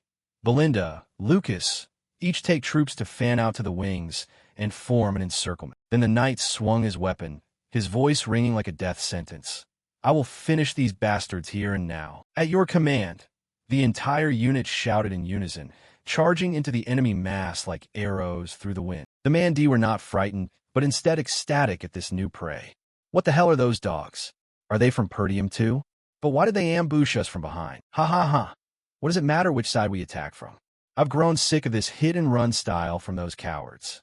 Now that things have turned out like this, it's only to our advantage. But his smile quickly died out as the white-armored knight darted into the heart of the encirclement. The Mandi roared, Kill them all.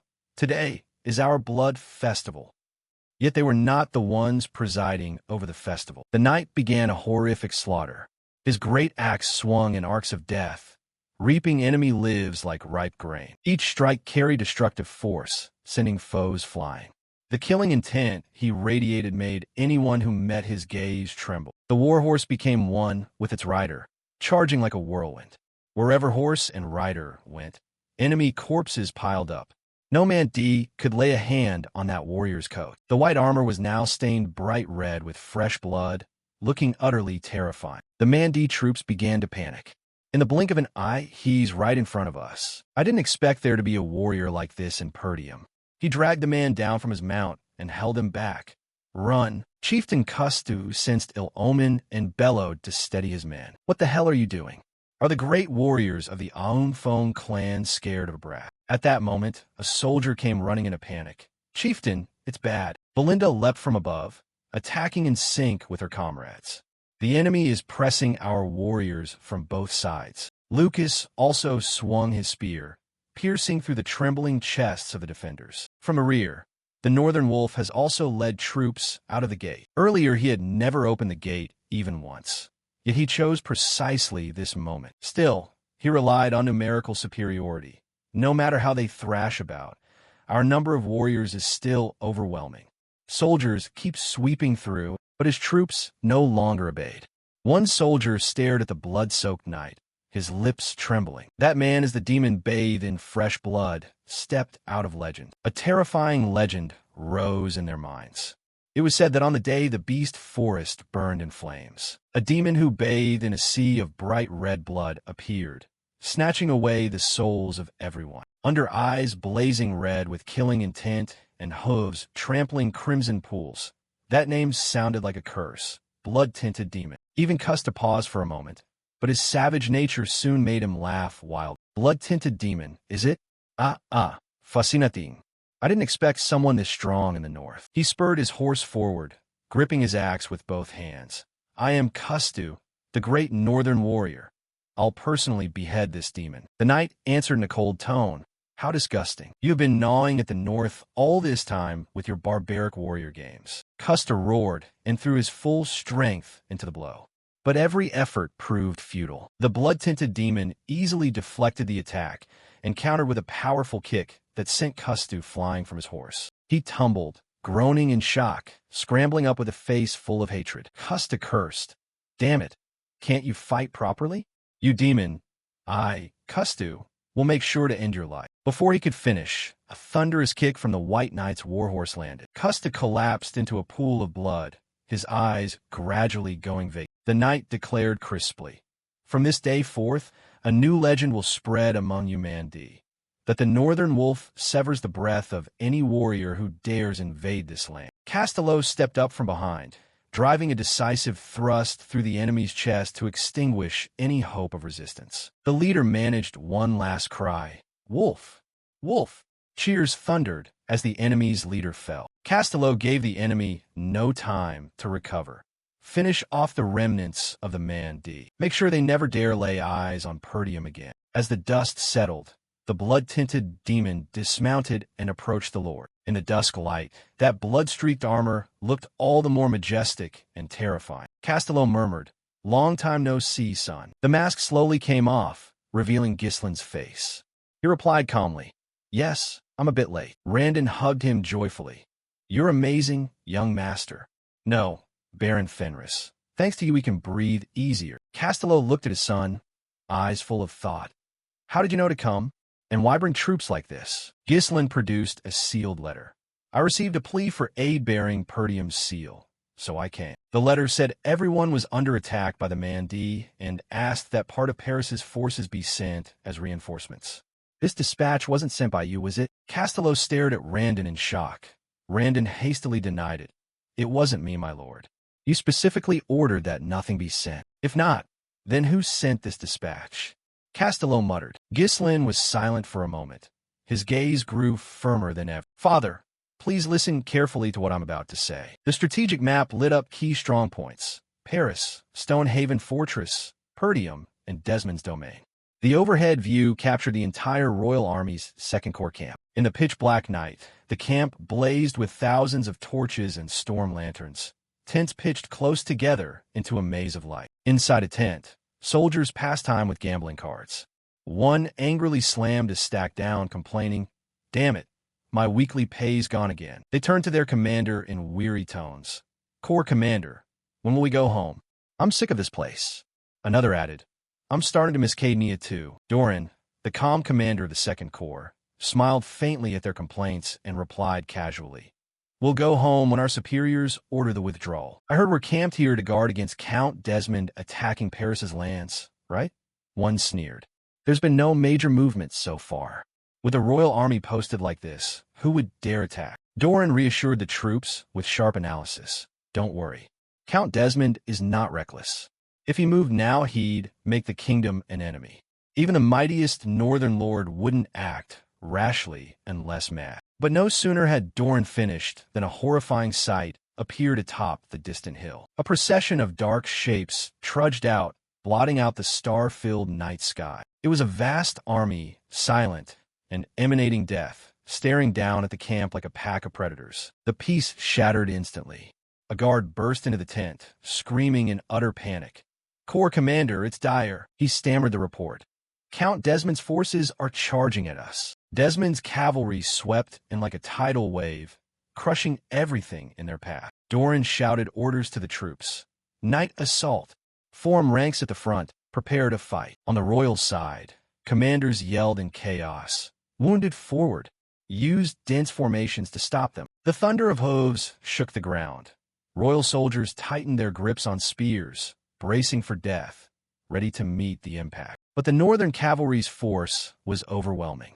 Their vanguard swung a glittering blade, shattering the defensive barrier and hurling unlucky soldiers into the air. The battlefield turned into a slaughterhouse, armor stained red as Desmond's men mercilessly butchered those in their way. The Second Corps' formation collapsed.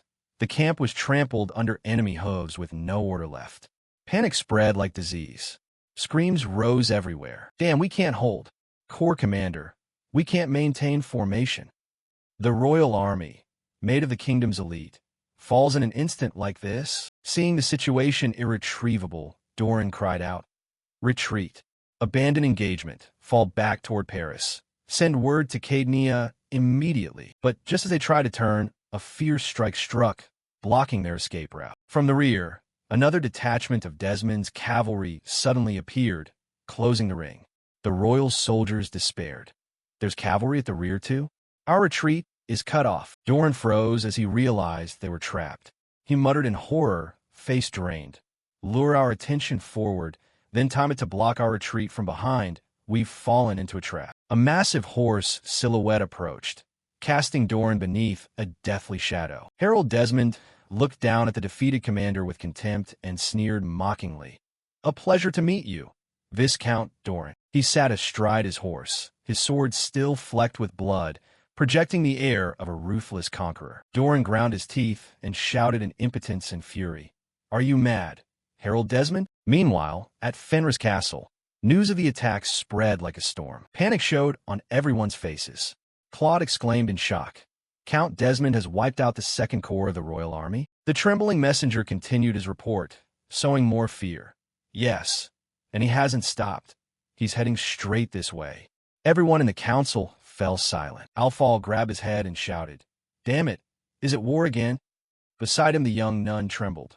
"War?" An official turned to Claude and asked, "Steward, what will you do now?" The Lord ordered that if Count Desmond attacks, destroy key facilities and move supplies and troops into Inner Paris. Gillian pondered, face grave. Now is the time to act on his instructions. Alfal shouted, urging everyone to flee. "What are you still doing here? Pack up and get out. This place is finished." Godin and Galveric looked on with open contempt at Alfal's cowardly behavior. Vanessa remained standing, gripping her staff tightly, her face calm yet resolved. Alfal shouted, "You lot, the greatest lord of the North is marching to kill us. Why are you just sitting there? Pack your things now." "Yes, yes, understood." Suddenly a voice cut through Alfal's clamor. "No." Vanessa opened her eyes, gaze sharp. "I will use magic to stop the enemy at all costs." Her declaration stunned Alfal and those around her. The merchant stammered in protest. "What nonsense are you talking about? Staying here is a sure death." Vanessa replied immediately. "If we leave, won't everything we've built be taken by the enemy?" Alfal tried to explain. "I didn't mean abandon this place forever. I mean we must survive first. With the Lord's temperament, he'll surely find a way to reclaim this place later." But Vanessa's voice rang with conviction. "All this time, we've achieved the impossible. So if we throw ourselves into the fight, we can stop them." Galveric stepped forward, his deep, warm voice supporting. "From the forges and key facilities that the WF clan and the Mage Corps have built, order was established through the efforts of the knights, and even the vassals have found new lives. This is where the Lord's dreams are kept." Before the sight of the magnificent castle, Vanessa strode forward, her skirt billowing, and affirmed once more, "Therefore, I will protect it." The nun watched her with eyes full of emotion and admiration. Claude approached Vanessa, face grave. "Miss Vanessa, if you really intend to stay, I will inform you of critically important information. Desmond's army, by reported numbers alone, is 30,000 strong with 8 siege towers and 12 catapults. In addition, Count Desmond has his own sorcerer. As far as we know, that sorcerer is level 6. The news of a level 6 sorcerer left Alfal gaping in horror. Level 6. Even Vanessa showed a flicker of worry. Gillian continued analyzing bleakly. Paris's forces are currently partly dispersed in Perdium. So if the siege begins, don't speak of a week, probably not even 3 days we could hold. Our city will fall before the Lord can return." Vanessa hesitated, while Gillian's gauntlet hand clenched, trembling as he suppressed his emotions. He stood, turned his back to everyone, and spoke in a hoarse voice. The Lord's orders are absolute. Take supplies and evacuate. Pausing briefly, he added, I will stay. Vanessa widened her eyes in surprise. Claude frowned at Gillian as if he were mad. Did you not hear what I just said? Gillian explained calmly. I did, but if we hold at Stonehaven Fortress, the gateway to Cabaldi, we can slow Desmond's advance. It seems that in life, Baron Cabaldi was quite wary of Desmond. He clenched his hands, voice full of faith. The Lord will surely arrive in time. I will stay to buy time until then. The Waff blacksmiths also stepped forward, grinning broadly. We'll make as many improved pieces of equipment as we can. There won't be much time to rest after this. Seeing that, Godin couldn't remain idle either. He stepped up. I will stay as well. Alfal cried out in alarm. Godin! Other soldiers gripped their weapons with resolve. If we tuck tail and run now, what will the High Leader say? Better to fight and die than be mocked as cowards forever. The spirit spread through the room. Countless hands raised weapons. I will stay too. We worked hard to get here.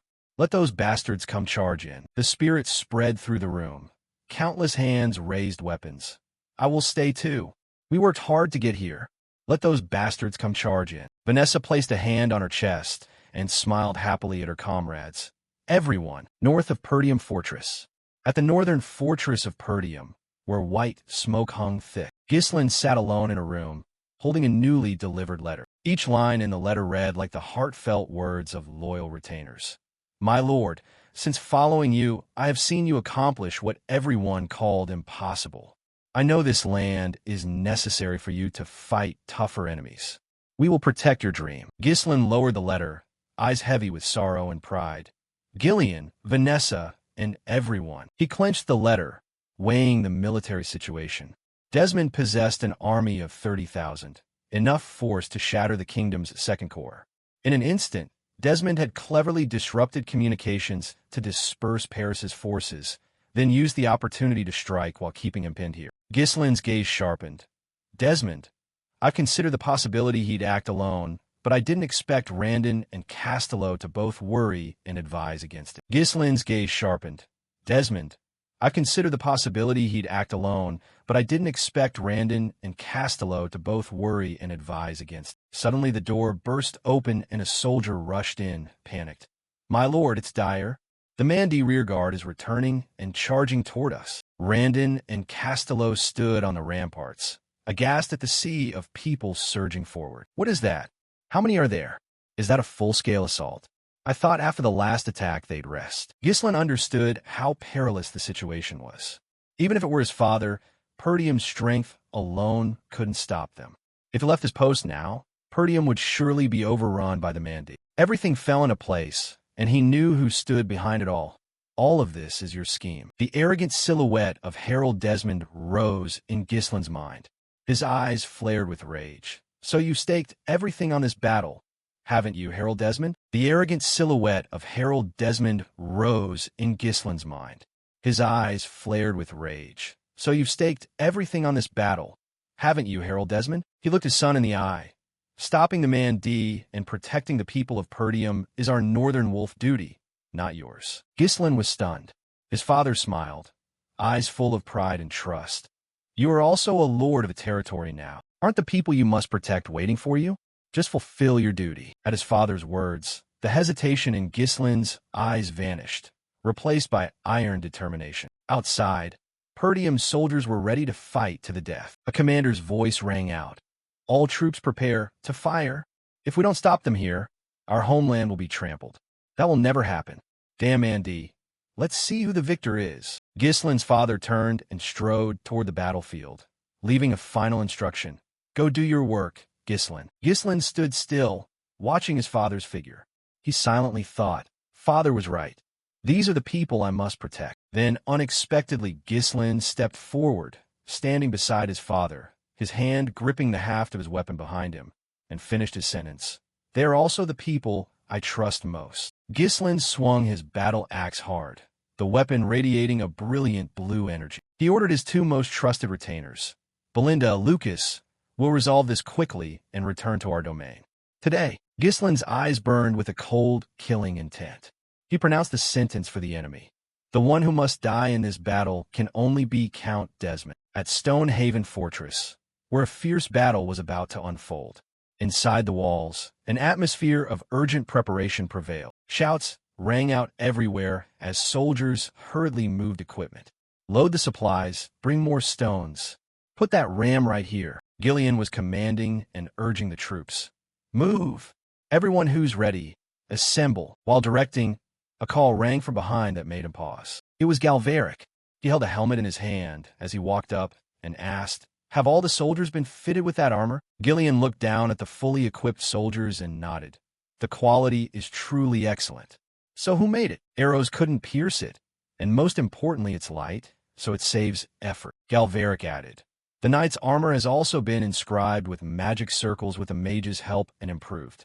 Just channel mana in, and it can temporarily boost spell power. The sight of the knight's armor glowing with magic circles. Hearing this, Gillian turned to his old friend, voice low. Galveric, you're a precious talent. Are you really okay staying here? Galveric was silent for a moment, then sneered with a crooked smile. At least I won't die, since the kingdom is full of nobles who'd like to have our clan. He tilted his face to the sky, eyes steady. If we're destined to live as slaves anyway, betting our lives on the freedom the Lord promised in 10 years might be better. Galveric handed Gillian the helmet.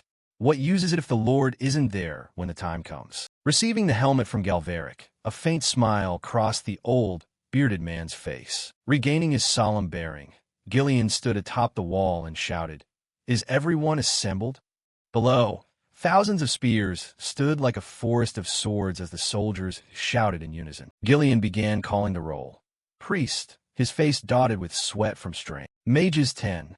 Vanessa stood tall holding her staff. Beside her, Alfal trembled as he adjusted his spectacles. Knights 100.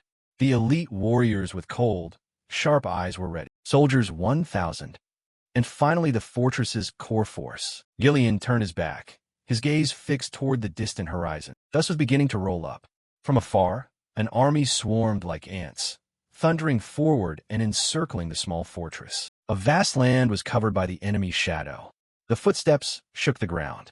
Gillian squinted and estimated 30,000. The enemy was fully equipped with massive siege engines. At the front rode gleaming armored knights.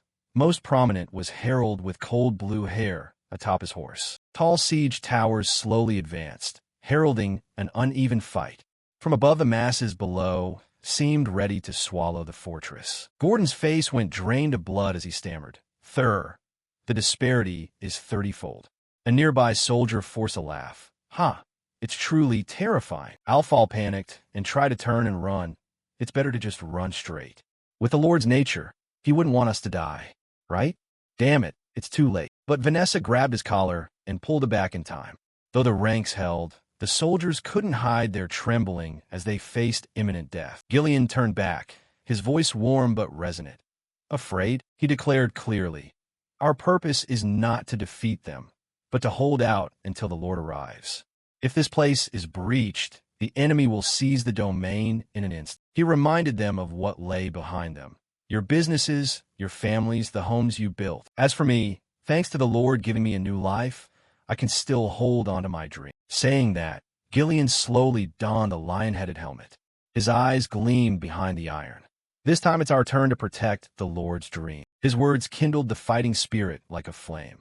Fear vanished, replaced by a resolve to hold fast. Vanessa clenched her hand as well, her gaze more determined than ever. From the opposing side, Harold coldly watched the fortress. A knight reported to Harold, "Count, all the trebuchets are loaded." Harold did not turn, merely called softly, "Willow." At once, a magic staff was slammed into the ground with a dry, sharp sound. Willow, Count Desmond's personal mage and a master of 6 circles, answered respectfully.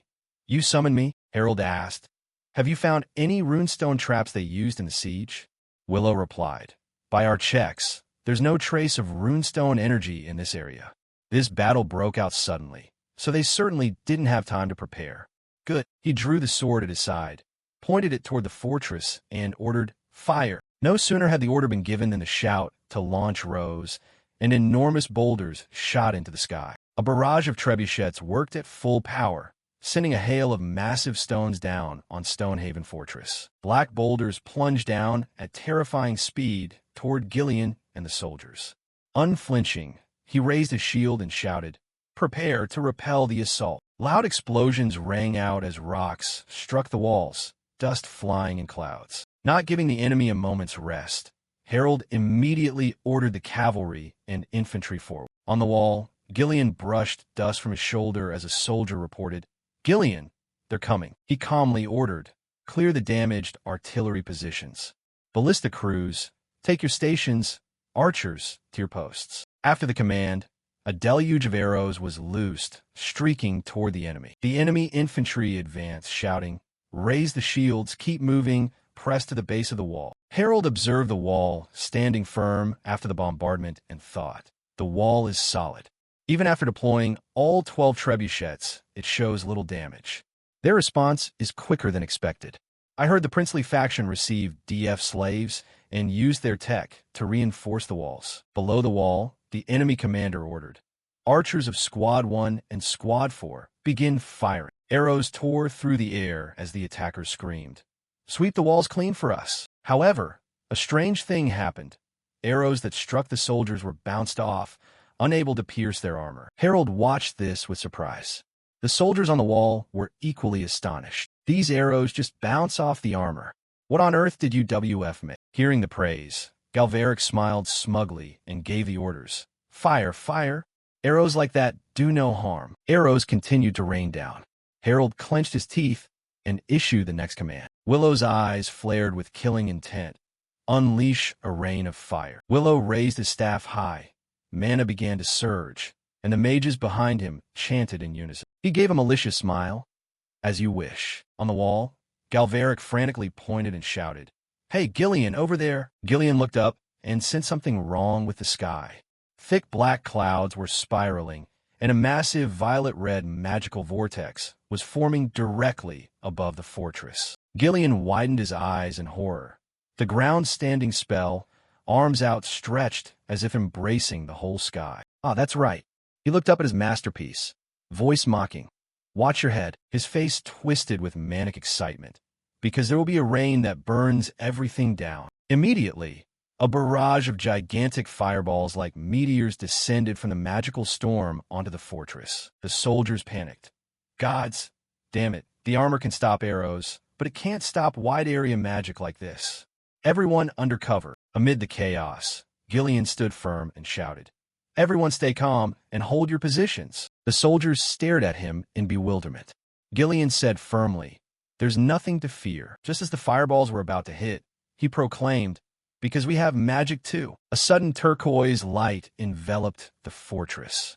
It was Vanessa, standing with her staff raised, concentrating all her will to cast a protective spell. She cried out, "Wind shield!" A vast blue protective membrane erupted from the fortress, forming a sturdy dome that halted the downpour of crimson fire. The savage flames were stopped by the shield and couldn't reach the ground. Vanessa gritted her teeth, pouring all her mana into the defense. Her eyes shone with determination. In an instant, the firestorm was scattered, and the sky cleared as if nothing had happened. Gillian looked up at the clear sky and smiled with satisfaction beneath his helmet. The soldiers were all astonished, unable to believe the power they had just witnessed. On the ground, Willow was sweating profusely, his face drained. That spell. Willow realized the caster was the mage who had wiped out Galata's forces back then. On the wall, Vanessa panted, clutching her chest from exhaustion. Alfal groaned, "Damn it. We have to rely on mana reserves again." Vanessa warned, "Alfal, don't lose focus. Prepare for the next assault." Seeing the attack fail, the commanding knight turned to Harold and asked, "Count, please give the next direct." But Harold was silent. "Count." The knight called again when he saw his lord dazed. Harold's mind was piecing everything together. The trebuchet barrage had been largely stopped by the DF-reinforced wall, and arrows were deflected by the armor. Magic with magic. He realized the enemy had prepared thoroughly for every contingency. He blamed himself. We crushed Fenris' forces. Even with Fergus gone, there's still no opening to exploit. A battle was underway before orders from the Duke could be arranged, and alliances with the princely faction weren't in place. I've been too impatient all this time. unlike myself. Suddenly a cold smile appeared on his lips. That's fate, he thought. Harold tightened his grip on the pommel. If we don't act now, we may never break their position. How fortunate. He turned to the commanding knight and ordered, no more probing. Launch a full attack. The knight asked in surprise. You mean? Harold ground out each word. Rally the entire army. His eyes glowed with cruel intent. Wipe that fortress off the map right now. Now the battle truly began. Harold spurred his warhorse and led the legion, drawing his command sword and pointing toward the darkened sky. He roared, all troops advance. The war cry shook the earth in response to the commander. Thousands of warriors surged forward in unison, their sole target the massive fortress looming over the stronghold. At that moment, dense black volleys of arrows began to fall as if to blot out the sky. Above the walls, the defenders frantically loaded the giant ballistae. The officers' urgings cut through the twang of bowstrings. Fire, fire! At the foot of the wall, the attackers huddled behind steel shields, trying to hold firm against the metallic storm sweeping over them. We must hold them off as long as possible. Suddenly, a soldier pointed frantically at the sky, his shout breaking with fear. Hey, up there! From afar, blazing boulders hurled by the trebuchets tore through the air. Amid the debris and smoke, a trembling soldier asked, the trebuchets on fire. Dwarf, can armor even stop that? Galveric barked angrily. You fools get back. Without hesitation, Gillian appeared like a guardian spirit. He swung his massive battle axe in an arc that sliced the air, deflecting the incoming fire boulder. Without hesitation, Gillian appeared like a guardian spirit. He swung his massive battle axe in an arc that sliced the air, deflecting the incoming fire boulder. In another corner, as Alfal trembled on his crutch amid the hail of arrows, Vanessa cast a spell to fling the charging boulder away to protect the cowardly comrade. Watch yourself, you craven rooster. You're alive, truly befitting knights. But the joy was short-lived as massive mobile siege towers loomed close to the walls. The siege towers are right upon us. They're using numbers to press us. Gillian, his helm shaped like a proud white lion's head, raised his voice to steady the garrison. Do not fear. Trust your comrades and hold your ground. Fenris Knight Brigade, to your positions. He tightened his grip on his weapon, a fiery aura surrounding his muscular frame as he prepared for close combat. His determined gaze fixed on the tide of men surging like a flood. The initial assault would be brutal, and this battle would be the first gear to decide the campaign's outcome. Like a fierce beast unleashed, Gillian charged straight into the enemy formation. Each swing of his axe cleaved swathes of foes in two. He fought tirelessly, breath ragged but his power undiminished. Whoosh! The overwhelming force of the White Lion kept enemies from closing in. The unlucky were hurled off the battlements. Watching that horrific scene from below, the attackers began to panic. What's happening up there? The only answer they received was the enormous axe blade crashing down without mercy. Gillian stood towering amid a sea of blood like a god of war. His eyes blazed beneath the helm, causing enemies to tremble and halt. Seizing the moment, he ordered a full counterattack. Kill them all. Don't let any of them set a foot on the wall. From afar, Harold watched coldly, his gaze fixed on the general rampaging above. White-furred master, he remarked to his subordinate with calmness. These knights are skilled. If we use only regular troops, it will likely take a long time. Immediately, he deployed his ace unit, Twin Radiance Knight Brigade. Understood, came the thunderous reply. Harold issued cold directives. Dismount and join the infantry ranks, ascend the siege towers, and drive the enemy knights back. One company will assist the battering ram unit, while the siege towers apply pressure on the wall, attack the main gate. He turned to the murmuring mage. Willow, maintain mana accumulation so you can deploy wide-area magic at any moment. At your command. Finally, he called his right-hand man, Hutton. Harold drew his razor-sharp sword and pointed it straight at the fortress. A deadly glint flashed in his eyes. That white-furred master annoys me. Kill him. The grizzled, bearded warrior snorted with excitement and spurred his horse forward. I've been waiting for your orders, my lord. While the battlefield ran red in the capital Cadonia, the atmosphere in the council chamber was suffocating with tension. Count Fowd stood sweating under the tremendous pressure from the princely faction figures. Branford sat solemnly, frowning at Powood. What is the reason? Howood stammered evasively. What do you mean? Branford threw the report onto the table, his voice hardening. Count Desmond has wiped out our second corps and attacked the Marquis, who just joined the Crown Prince's faction. A unilateral decision, without so much as an excuse. Is all this the will of the Delphine ducal family? Howood hastily denied it. That's absurd. I understand your highness's feelings, but how is a neutral count like Desmond related to us? Rosalind cut off the clumsy excuse with a razor look. Don't play dumb. The post-war investigation by Cavandy revealed that Count Desmond and the ducal family acted together. Do you think I would mobilize the Second Corps without cause? Mays added the cold warning. Choose your words. The price for crossing the Royal Army is not small. Howood ground his teeth bitterly. He hadn't expected them to show such open displeasure. He silently cursed the man who had cornered him. Viscount Rowell, you dared saddle me with this mess? He lowered his voice to soothe them. Please remain calm. Nobles of the Crown Prince's faction, the one responsible for all this is Count Desmond personally, not the ducal family. We vow that our house will not intervene in this matter. We will never clamp the vice on Baron Fenris. Branford remained unmoved. The same faction, yet pretending ignorance? And now you shirk responsibility. Howood tried to threaten subtly. We didn't intervene in Count Cabaldy's affair last time either, did we? Like then, your highness would be wise to stay out of this war. Fowd's face contorted with anger at the other's stubbornness. You're making things more complicated. Fowd's face contorted with anger at the other's stubbornness. You're making things more complicated. It's just a misunderstanding. We don't want war, so we said we won't intervene. Is that so? But I can no longer ignore your schemes. Tolio commanded sternly. Arrest this man at once and detain all the ducal nobles present in the capital. Howood went pale. What? Despite Howood's screams and struggles as the guards restrained him. Wait, what's this? I am a spokesperson for the ducal house. By convention, you are supposed to guarantee my safety. Branford turned to Morris and asked, Morris, among the duchy's territories, which has the weakest military presence? Morris answered, the places we can take quickest are Baron Harrington in the north and Baron Colin. We could occupy them today. Good. The moment Baron Fenris is defeated, seize those two territories.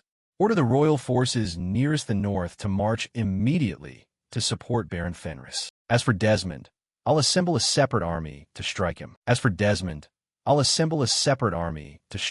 A piercing shout rang out. The twin Radiance Knights have breached the inner wall, but there stood Gordon waiting with a giant war mace. Come in, you bastards. Bring that flathead here, and I'll smash it flat. Gordon. A thundering collision erupted between Gordon and the twin Radiance Knights. A mighty blow forced Gordon to exclaim, Huh! As the enemy's blade nearly found its mark, Gillian appeared in time and deflected the foe's weapon, saving his comrade.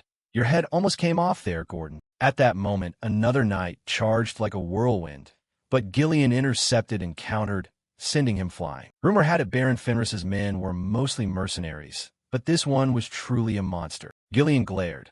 You are? Hutton stood proudly, drawing his sword and naming himself commander of the twin Radiance Knights. State your name, you white-maned beast. Gillian replied arrogantly. My name is of no value to anyone. Hutton laughed excitedly at that arrogance. You truly are like a monster. You truly are like a monster. The two battlefield beasts charged each other, producing an explosion that rocked the air. The battlefield was engulfed in fire and screams.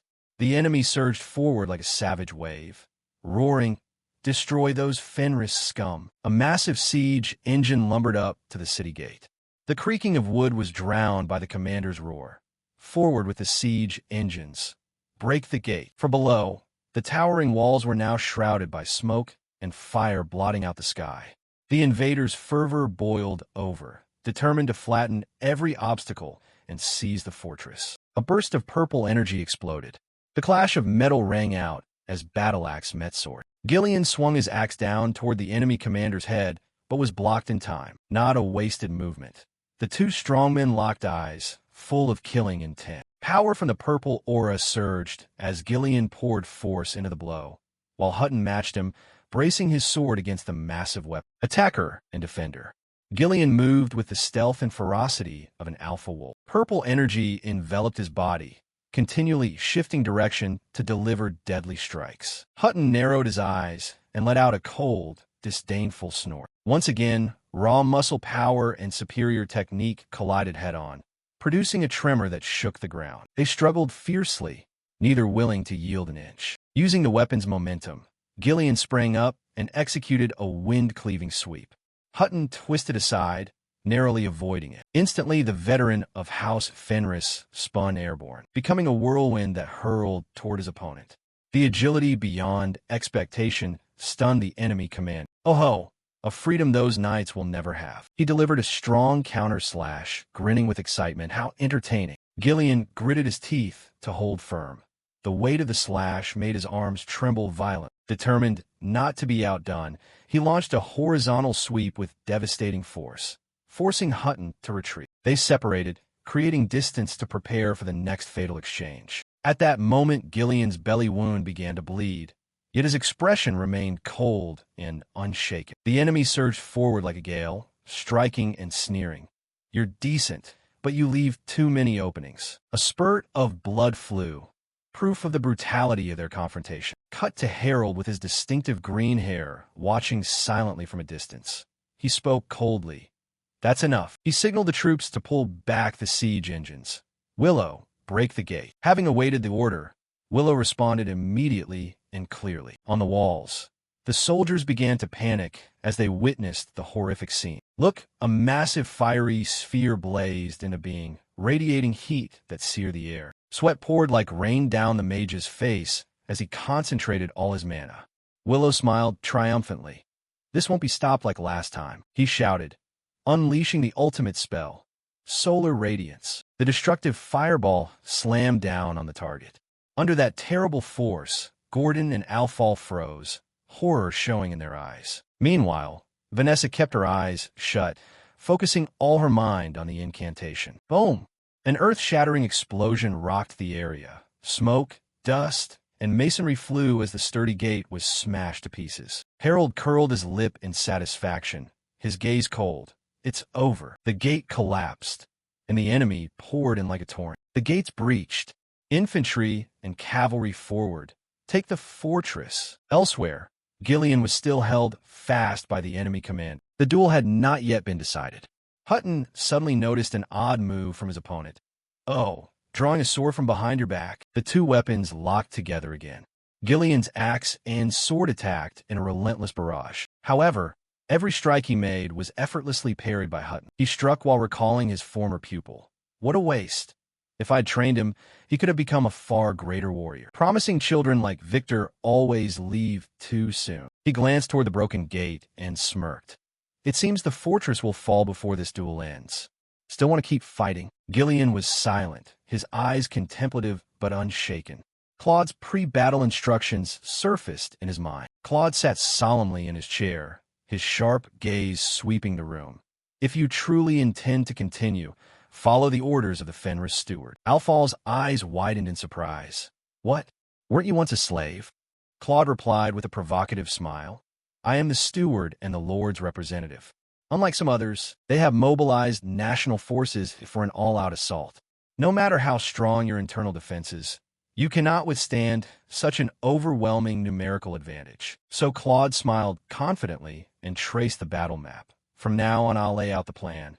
The campaign begins as soon as the wall is breached. The battle visuals shifted to gray-white as Claude pointed to the escape route. Soldiers and mages, the moment the enemy climbs the walls, withdraw as quickly as possible through the rear gate. Fighting to the death is pointless. The knights will draw their attention briefly, then retreat on Gillian's signal. Back in the present, Gillian suddenly spoke, making Hutton pause. Victor was your disciple? He grinned provocatively. A mediocre man who knows no fear dared to challenge his lord and died young. As his master, you are probably no better. Hutton's eyes widened and he roared in fury. You bastard! How dare you? Before he could finish, Gillian lunged forward and grabbed the other's collar. Smack!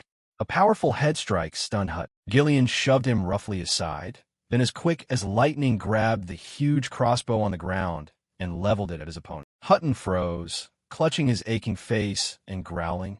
Humph! With tricks like that, you won't pull one over me. But Gillian's target was not him. He turned the crossbow, and pulled the trigger aimed at the bell tower. The arrow sliced through the air. The bell rang out, signaling the coordinated retreat. Our troops immediately executed the planned maneuver. Gillian cast one last defiant look at the enemy, then leapt from the wall and vanished into the smoke. Hutton snorted as he watched. Humph, cowering before the enemy. You are unworthy of the title knight. But then a sense of unease washed over him. He looked down at the courtyard below, which should have been a blood-soaked battlefield, and found no one. The fortress was eerily empty. A frantic soldier ran up to report to the commander. They've all retreated from the midst of battle. Should we pursue? Hutton frowned. His instincts warned him something was wrong. He recalled the furious resistance moments earlier. Despite clear disadvantage, they were ready to die defending this place. The gate had just been breached, yet they abandoned it far too easily. A thought flashed through his mind, and he shouted, "Could it be a trap? The remnants of House Fenris are fleeing through the back gate? How dare they cause me such trouble? Pursue them en masse. Let no one escape." At the far end of the retreat route, Gillian was covering the rear. Opposite the fleeing Fenris troops stood Vanessa in her pure white gown, motionless. Alone, she faced an entire pursuing army, hands gripping her staff as an eerie purple power radiated around her. Amid the chaotic battlefield, Vanessa tightened her hold on the staff and focused her mana.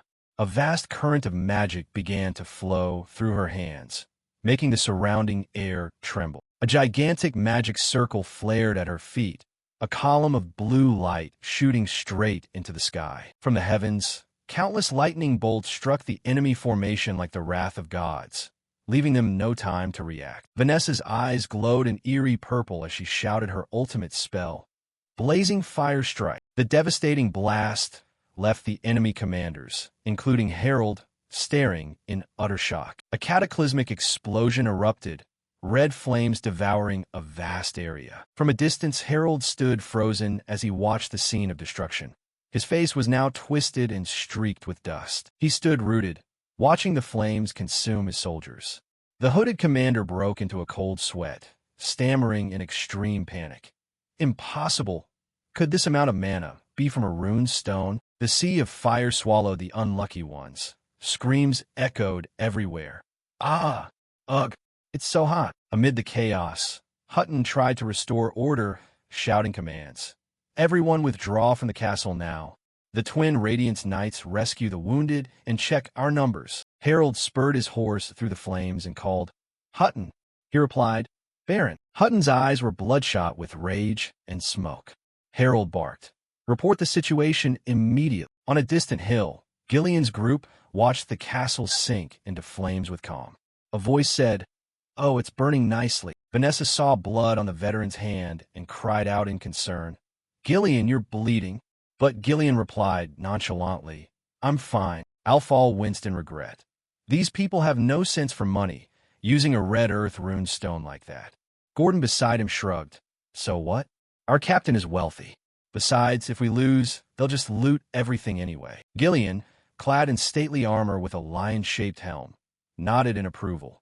Claude's strategy was truly excellent. He turned to his soldiers and called out, "Is everyone all right?" They answered back with a loud cheer. "Yes." Staring at the flames consuming the castle, Gillian mused, "They'll pursue us soon enough." Without hesitation, he gave the decisive order, "Withdraw to Rendezvous Point 2. In another scene, the Mandy commander rode wearily across a field littered with corpses. The Mandy warrior's face was smeared with blood, his breath heavy after relentless battles. Suddenly, a shadow streaked in and a razor-sharp axe descended toward his head. The clash of metal rang out as the Mandy commander raised his weapon to block the killing blow. Immediately, he was swept into a whirlwind of strikes from Ghislain, forced to parry continuously to stay alive. Ghislain swung his axe in a sweeping arc, man and mount moving as one. His horse also reared and kicked hard, delivering a fatal blow to the enemy mount. The enemy fell heavily to the ground, but still scrambled back up. The man D snarled at Ghislain, weapon raised, unable to hide his fury. He shouted, "Do you know no limit? Red Demon, you fight even more wildly than our warriors." He tried to persuade Ghislain, "Red Demon, if you have any reason left, lower your weapon and hear me out. I am Waroka. In the name of the tribes, I propose a ceasefire." Waroka pointed to the scattered corpses, Look around. Wherever your eyes fall, you see wretched souls crushed into disgusting heaps of flesh. We acted only on Chief Custa's orders. Now he's dead. Is there any reason left to keep slaughtering? The plea was met with terrifying silence and a cold glint from behind Gislin's helm. Memories from a past life surged in Gislin's mind. Waroka, the Mandi general, had aided the manor in that life in exchange for a portion of the barren land Perdium. Of those simple-minded Mandi, he was the most sensible. Waroka still struggled to hope for peace. Stop this senseless massacre. My warriors and yours have sacrificed enough, haven't they? I promise we will no longer attack the northern forts. But the response was cold and brutal. Gislin lunged forward, the axe tearing through the air. Tired of stalling yet? A thunderous strike descended, cleaving down toward Waroka. A cold voice rang out from behind the steel. What peaceful war exists in this world? Waroka collapsed, muttering a curse. This demon. Gislin's eyes blazed, a chilling stare. Meanwhile, Gillian was still leading his troops in retreat from the pursuit. Suddenly, a desperate shout rose from behind. Captain Gillian, to the rear! From afar, the enemy had caught up with them. Hutton reported, Baron, the cowardly rats have finally shown themselves. Harold ordered, attack. All forces advance. If not now, there will never be another chance to defeat House Fenris. Alfal glanced back in horror. So fast? Even after such heavy losses, they still caught up with us. Gillian calculated. He understood how precarious the situation was. There was still some distance to the rendezvous point. Without hesitation, he spurred his horse and turned. We've reached the limit, he shouted. You ride to the rendezvous point first. I and the knights will form a defensive line to buy time. Everyone froze. What? They turned their horses to face the tide of enemies rolling in. Before them stood tens of thousands of troops. One knight exclaimed, Wow, that crowd really took a hit? Even if 30,000 was halved, 15,000 remained. Still an overwhelming numerical gap. Even facing death, they kept their spirits and taunted each other. Honestly, those flat-helm fellows are not to be trifled with. Not only do they have strength, but their technique is as solid as a fortress wall. Cough, cough, scare now? Then give back that pile of useless muscles, and I'll tattle to the big captain. A cocky smile spread across Gordon's face. Damn. At this point, try to take down as many as you can. The captain will avenge us. Gillian tightened his grip on his weapon and growled in agreement. Indeed, our master will never forgive anyone who dares attack. He raised his battle axe high, the rallying cry echoing over land and sky. Fenris family's cavalry, prepare to fight. The whole force answered with a battle cry, charging forward like two torrents of steel colliding. The Fenris cavalry plunged straight into the enemy lines without hesitation. The cry for House Fenris rang out amid the harsh clang of metal. The battlefield instantly became a gigantic meat grinder where blood and steel mingled. Gillian swung his weapon in a sweeping arc. Each strike carried terrifying force, knocking aside every enemy in his path. The knights fought and shouted, Scum!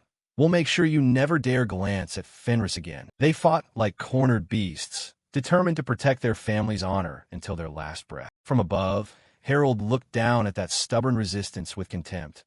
Oomph. Knowing you can't escape, you choose to fight to the end? He swung his sword pointing at Gillian and ordered, Vanguard mages, advance. A volley of blazing fireballs was launched, hurtling toward the knights. Sensing danger, the knights yelled warnings to one another. Magic attack. Charge in. Try your luck. Our armor was crafted with dwarf engineering. Magic attack. Charge in. Try your luck.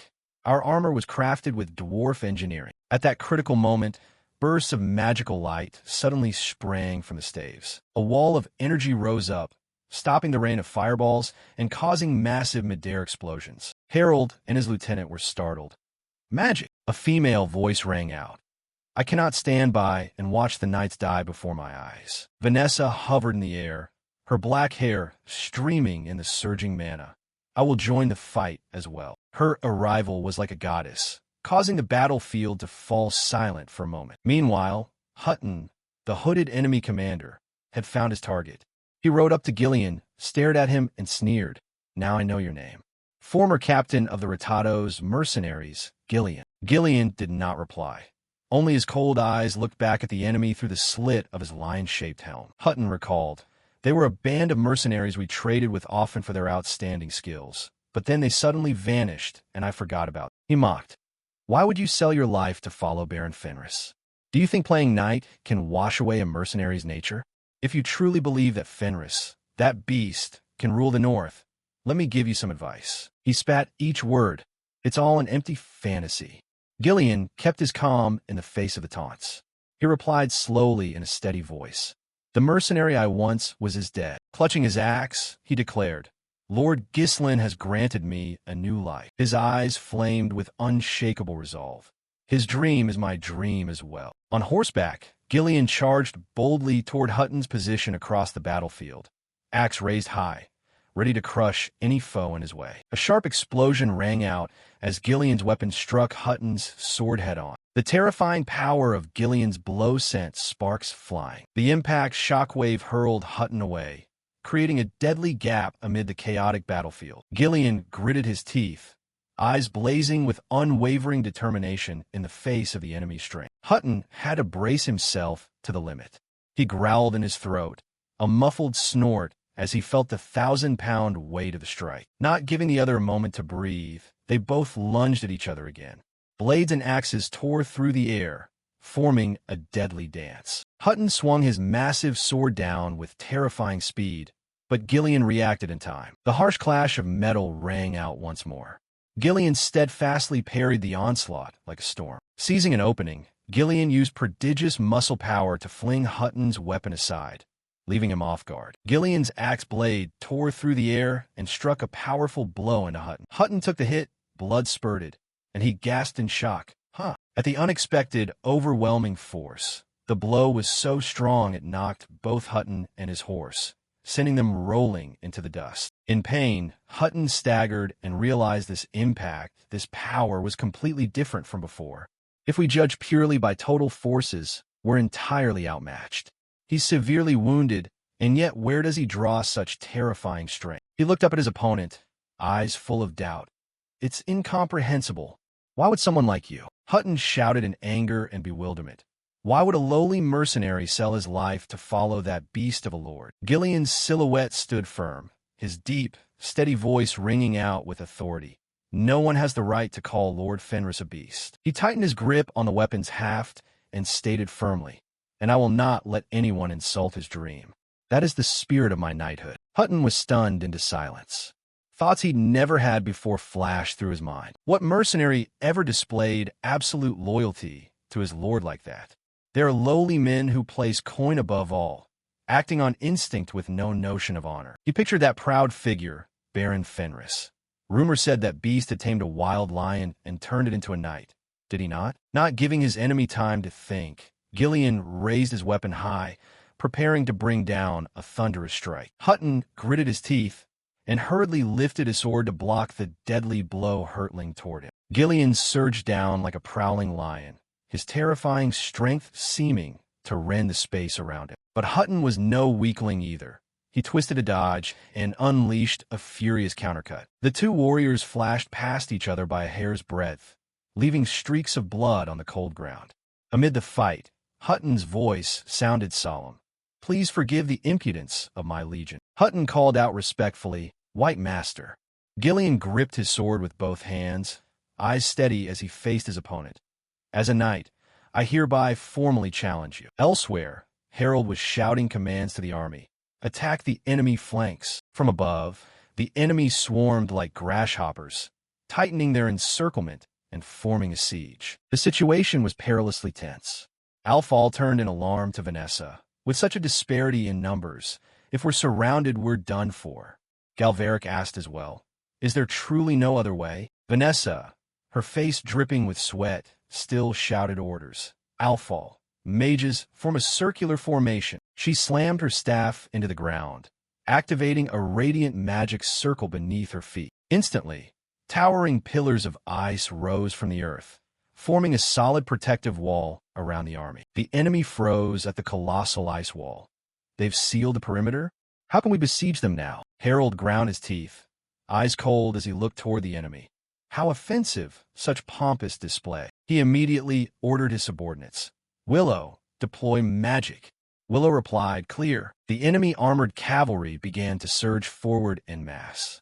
The second company of the Twin Radiance Knights broke through from the front. Priority: eliminate the mages first. Gordon and the other knights bravely raced out to block them. Not on our watch. Hold them back. The battlefield descended into chaos with the clash of swords and spears and screams that filled the sky. Gillian's knights fought tenaciously, repelling wave after wave of enemy assaults. But against overwhelming force, they gradually faltered under the enemy's numerical advantage. Vanessa stood before the ranks, facing the charging pack of mounted beasts like Storm. She strained every muscle and shouted to unleash the next spell. From her, a volley of lightning bolts shot into the enemy formation, thunderous spear. After the powerful strike, Vanessa collapsed exhausted, breathing heavily. Alfal, fighting while turning back, shouted, Vanessa, if you keep using such mana-draining magic, you'll die. Hey, are you all right? Vanessa trembled and clenched her hands, eyes still resolute. Never mind me. Focus on those knights for now. Suddenly, Vanessa's pupils contracted. She saw a terrifying energy gap. On the other side, Gillian also sensed something abnormal amid the tense battle. Mage Willow was channeling power to form a gigantic, blazing orb of energy in the sky. The fireball's destructive heat was terrifying to behold. Is it the magic that shattered the gate? Damn it. If that hits, even ice walls or anything else will vaporize. Even Gillian was sweating profusely at that annihilating power. Taking advantage of Gillian's distraction, Hutton launched a heavy blow that forced him to step back. KH. Hutton roared, pressing Gillian back into the fight. Weren't you the one who wanted to duel me? The enemy mage laughed, triumphant beneath the blinding magic light. Mage of Fenris, thanks to you, I have been enlightened. No matter how exceptional you are, once you pick the wrong side, you'll end up nothing but ashes. His face contorted in madness. It's over. Gillian bellowed an earth-shattering roar, concentrating all his strength into a decisive strike. He gathered force and flung Hutton far away, then drew a sword from his back and hurled it forward. The blade tore through the air at unimaginable speed. From Gillian's sword tip, a sharp wave of sword chi shot straight toward the floating mage. The mage's eyes widened in horror as the sword chi hurtled before him. The wave pierced his body, severing the mana stream and sending him plummeting to the ground. The uncontrolled energy orb exploded in the sky, creating a deadly fireworks display that nevertheless did not harm the troops below. The blinding light suddenly died away, leaving the night sky silent. Harold stared up at the sky in astonishment, unable to believe his eyes. Gordon and the soldiers cheered in joy. We're alive. Captain Gillian just delivered a killing blow. Tears welled in Vanessa's eyes as she silently thanked Captain Gillian. Despite unleashing his full power, Gillian did not forget his duty. He shouted to reassure the troops. Hold the circular formation. Hold your positions. But at that moment, a cold voice sounded behind him. What a futile act. A razor-sharp blade thrust through Gillian's chest from behind, blood spraying everywhere. Vanessa went pale, her face drained of color in horror. Hutton leaned close to his opponent's ear, whispering mercilessly, "This is the price you pay for letting your guard down in a sacred duel." Gillian clenched his teeth, his eyes flaring one last time even as life began to slip away. He mustered strength to shove Hutton away, then swung his axe in an arc to put distance between them. Giving his opponent no chance, Hutton pressed on with brutal slashes. Gillian tried to force himself up to parry, but utterly exhausted, he was completely overwhelmed. Another mortal blow fell, tearing through the old general's sturdy armor as bright blood stained the plating. Hutton looked down at his defeated foe with a hint of regret. I didn't want it to end this way either, but circumstances leave no choice. What can be done? Battlefields never unfold the way we imagine.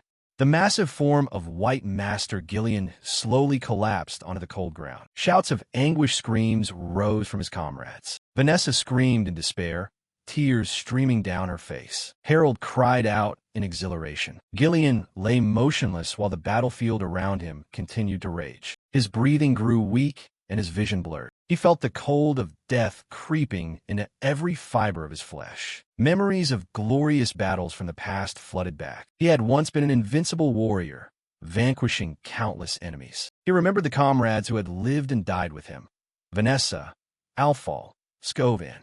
Like, in his mind, rang his final words. This is the end. The image of his young lord appeared clearly in his mind.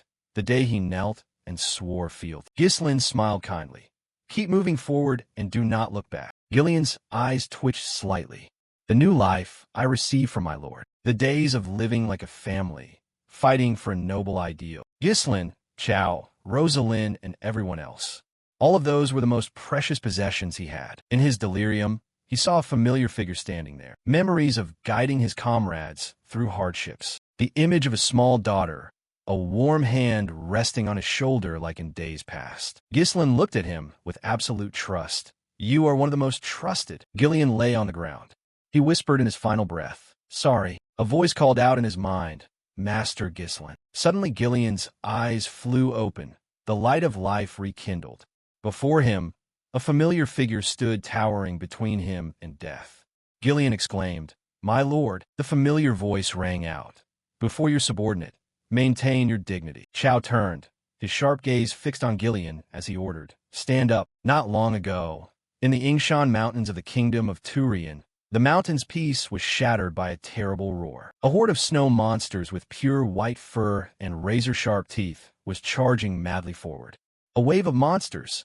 Monster wave. A soldier panicked in fear at the sheer number of monsters. From the towering battlements, thousands of arrows were loosed like a downpour, embedding in the bodies of the monsters trying to climb up. The situation was dire. The soldiers cried out in panic.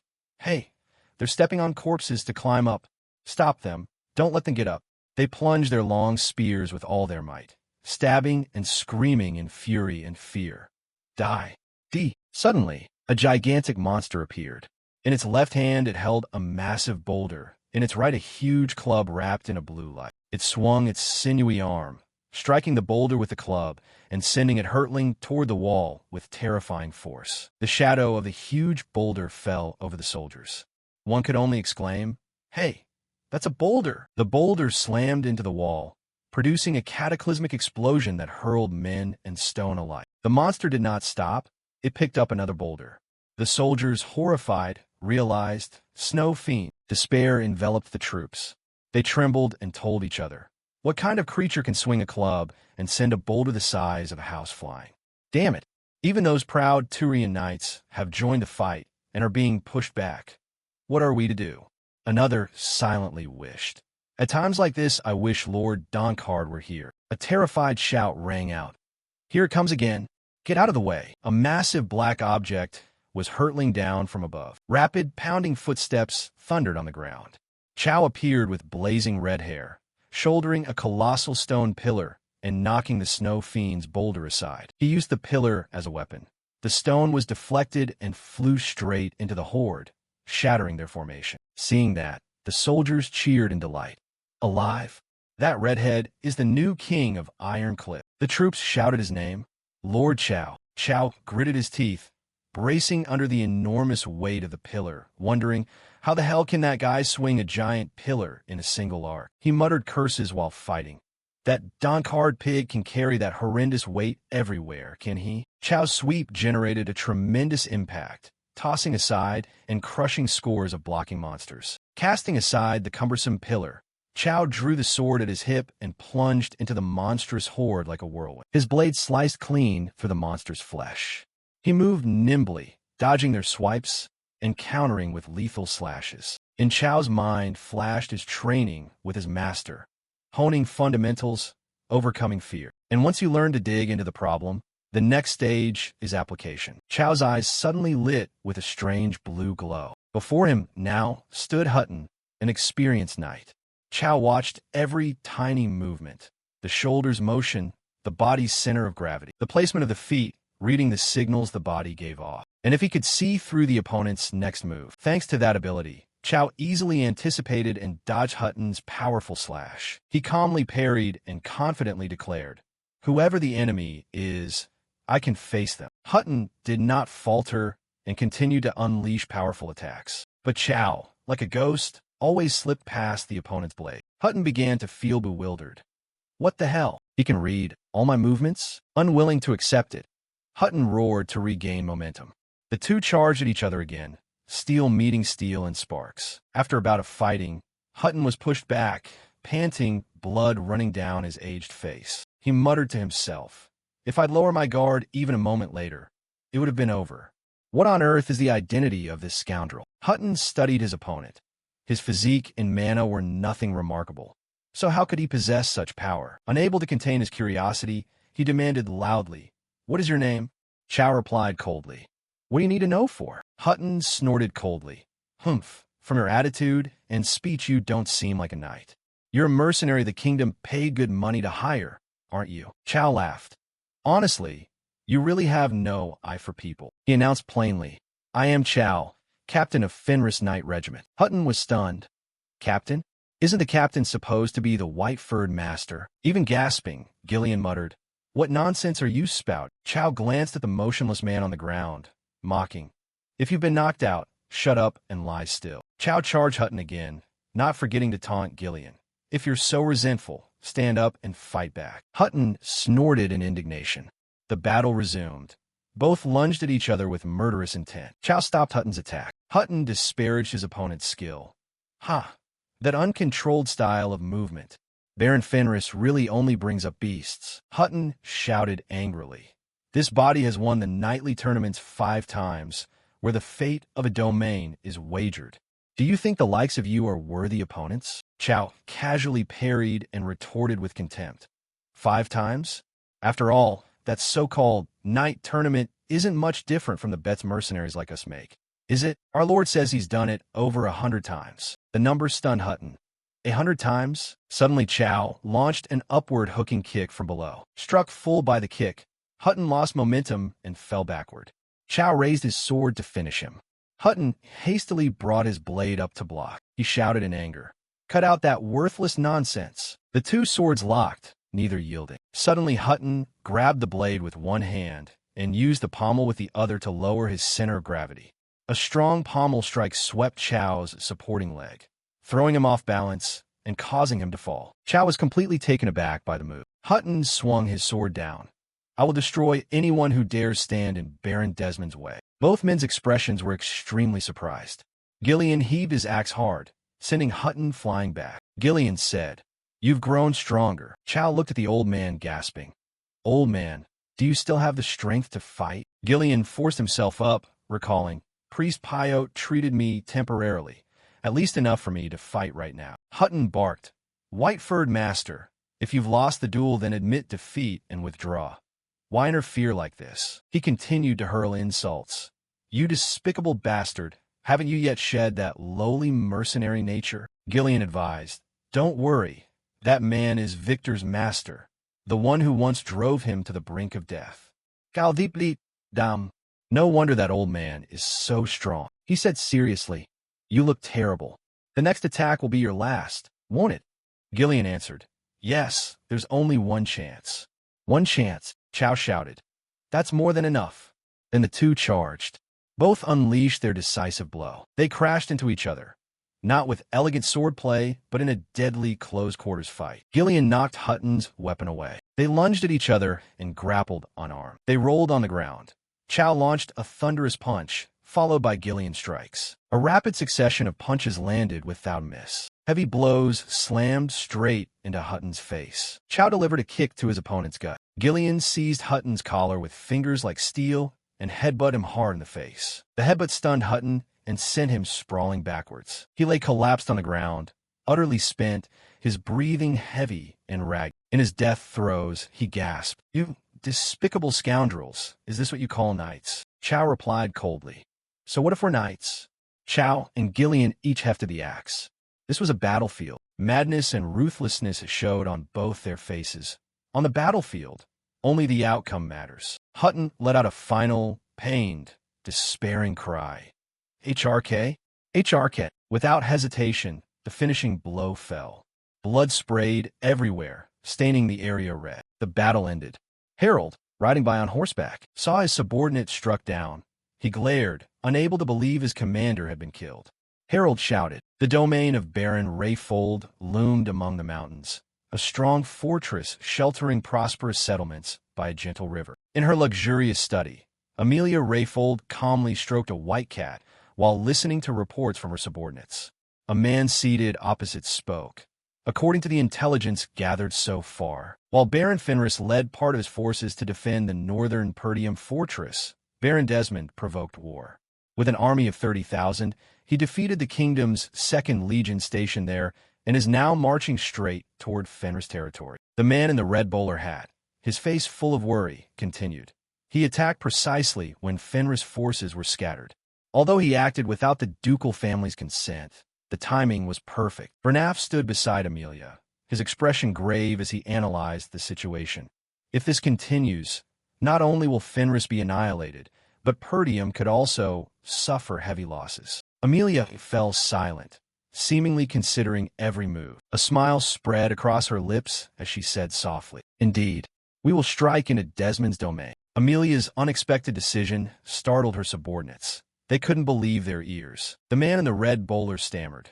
Desmond's territory is currently undefended due to the absence of his main forces. But what about afterwards? Byrne frowned, warning of potential risks. If we do that, we must be prepared for an all-out war with the most powerful lord in the north. But Amelia remained unshaken, her red eyes alight with resolve. It would be foolish not to act now. Amelia continued, laying bare the complex political situation.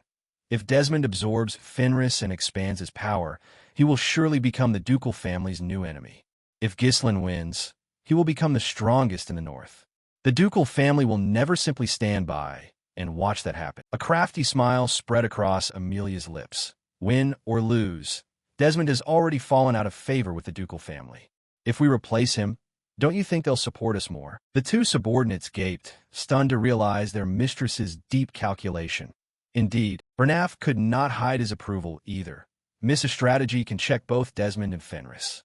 Whoever wins, it's a brilliant move that yields benefits. Wasting no time, Amelia ordered, "Bernaf, prepare the troops.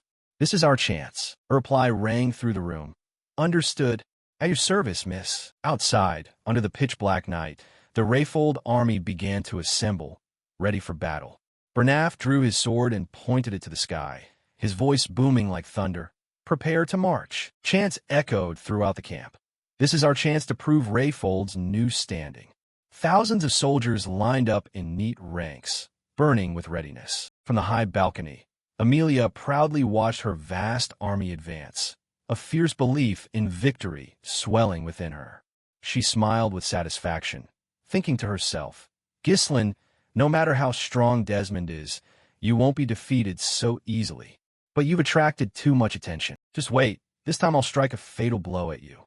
A close-up of Amelia's face revealed a malicious smile. Suddenly, a voice called from behind, "Long time no see, miss." Amelia started and turned. A hooded woman stood there as if she'd been there all along. Amelia gasped, eyes wide with shock. Belinda, hooded and with dangerous red eyes exposed, said, "If it's Miss Amelia, she certainly wouldn't miss this opportunity." Just as predicted, as quick as lightning, Belinda lunged forward, pressing a sharp needle to Amelia's throat. Everything unfolded, just as he had said. Amelia broke out in a cold sweat, her voice faltering. "That voice! You're Ghislain's maid, aren't you? Why are you here?" Belinda signaled silence. "This is a message from Baron Fenris." Her tone repeated each word evenly. "You'd best not act recklessly." Belinda's gaze drilled into Amelia. She continued, "We will have to adjust the plan, miss." Meanwhile, the fighting on the battlefield raged fiercely. The clash of weapons rang out. A giant axe drove through sturdy armor, ending Hutton's life. Even the twin Radiance Knight, Kor, stood stunned at this outcome. Harold, his face drenched in sweat, watched in horror as Hutton was felled. "Huh!" He shouted and spurred his horse like a whirlwind, charging straight for Chow and Gillian. He swung his weapon, preparing to avenge his fallen subordinate. Chow, also breathing hard and exhausted, said, "Is that Desmond? He's coming." He turned and urged, "Prepare to fight, old man." But Gillian could no longer stand. His body collapsed. "So be it." Chow's face hardened.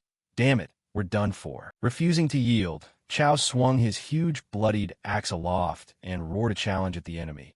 "If you want some, come and get it." He bravely charged into the enemy ranks and declared loudly, "I am Chow, commander of the Cerberus Mercenary Legion, king of Iron Cliff, and captain of Fenris Knight Regiment. From afar, a black-armored knight coolly raised his bow.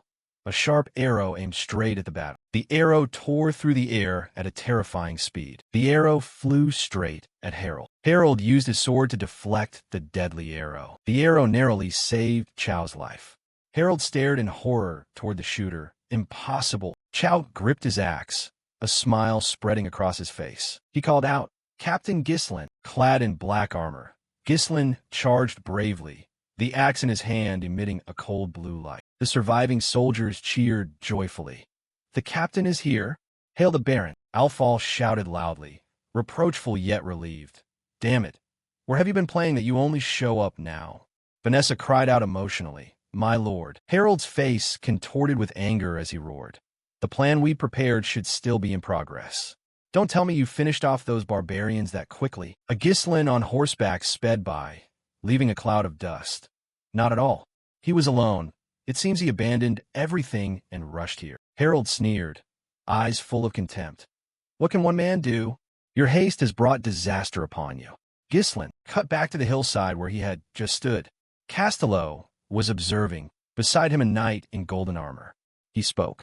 "Are you sure you can make that claim?" The golden-armored knight replied, clearly. "In this battle, part of the kingdom's command will be assigned to the Fenris and Perdium houses. That is a message from Marquis Bramford." Castello nodded and offered sincere thanks. "Many thanks to you," Randon beside Castello said. "It seems we didn't arrive too late after all." Castello replied, "Indeed. Leave Desmond to Ghislain. We'll sweep away these small fry." Castello drew his sword and ordered, "Knights, draw your blades." Thousands of blue-armored knights drew their swords in unison. Cries echoed across the land, "For Fenris!" With that shout, the brave army surged forward like a flood. The enemy troops panicked, screaming, "An army is coming from all sides. What the hell are these damned forces? They're filling the entire hilltop." Harold widened his eyes in terror and watched. Those armors belonged to Perdium and even the kingdom's forces. The prince's faction has intervened. He ground his teeth and cursed in helplessness. "Useless scoundrels of the ducal house." In a frenzy, Harold lunged forward, shouting a challenge. "Fine, come and get me." Ghislain plowed straight into the enemy ranks. The twin Radiance Knights told one another, "The target is only Baron Fenris." They yelled, "If we kill that man, victory will be ours." Ghislain spurred his horse into the crowd. "Fight on. Massier, firstly for Gillian." A volley of spears aimed straight at Ghislain. His warhorse, like a true warrior, leaped powerfully into the air, aiding its master's assault. One by one, the knights were struck. Each swing of the axe unleashed tremendous force, sweeping away every obstacle. At last Ghislain closed in on Harold. Ghislain's cold eyes drilled into his foe as he shouted, "Harold Desmond." Harold was no less fierce, his face twisted with rage. The two valiant warriors lunged at each other. Their weapons collided in an explosive burst of terrifying force that shook the ground. With overwhelming force, Ghislain struck Harold, knocking him off his horse. Harold tumbled to the ground, his face slamming hard into the dirt. He coughed up a mouthful of blood and groaned in pain. Ugh. Ghislain did not stop, riding his horse past Harold. From afar, Chow shouted, "Over here! Here, right here!" Ghislain's warhorse slid perfectly, lifting Chow, Gillian, and the priest onto its back. A scream rang out. Harold scrambled to his feet. Ghislain stood tall, weapon at the ready. In the distance were the people being carried away by the warhorse. The two archenemies stared each other down, the air tense to the breaking point. Harold gritted his teeth and hissed each word. "You bastard." Harold recalled the losses Ghislain had inflicted on him. "You destroyed the plan I painstakingly prepared for years. Even my loyal knights Hutton and Victor have fallen because of you." He screamed in utter hatred. "You've stuck your nose into everything time and again. You never did things my way until the last moment.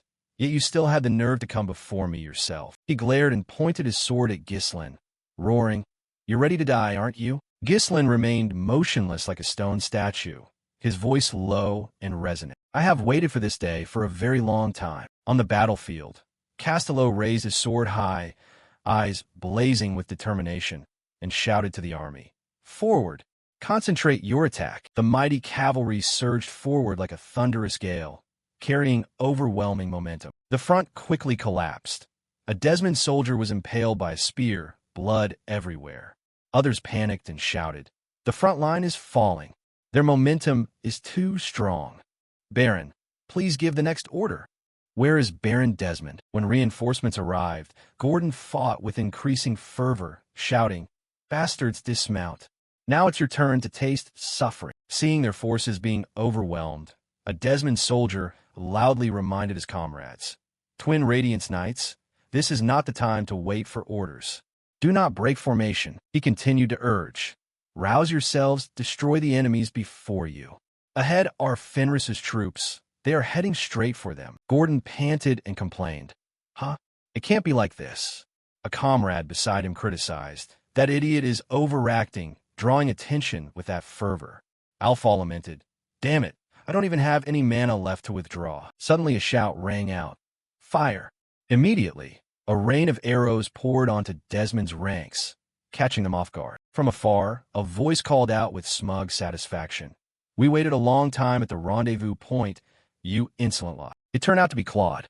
He appeared gallantly on horseback, leading a reinforcement force. Claude's arrival boosted our troops' morale. Claude shouted orders. "All units begin action and keep shouting.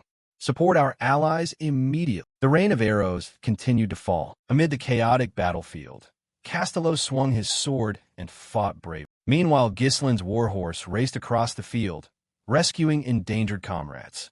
Blood and stray arrows flew everywhere. Cut to the battle between Gislin and Harold. The two charged at each other, the clash of weapons ringing harshly. With a powerful swing, Gislin used the haft of his axe to block. Harold spun and swung his arm back.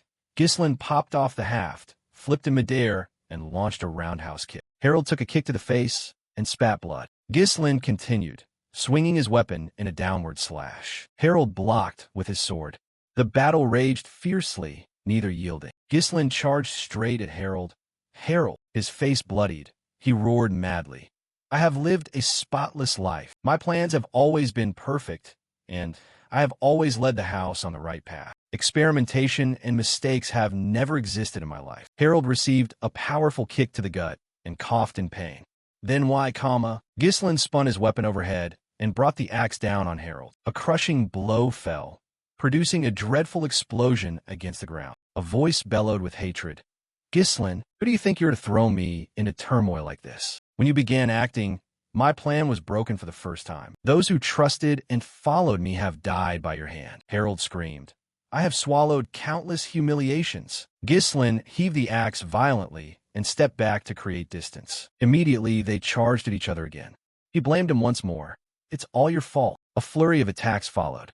Harold frantically repeated, "It's your fault." A powerful slash came down. The blade ripped through the air toward Gislin. The force of the strike caused another shockwave explosion. The two warriors faced each other after the strike. Gislin murmured, "This power, he's concentrating everything into his core and burning his very life away." Harold stood still, focusing mana.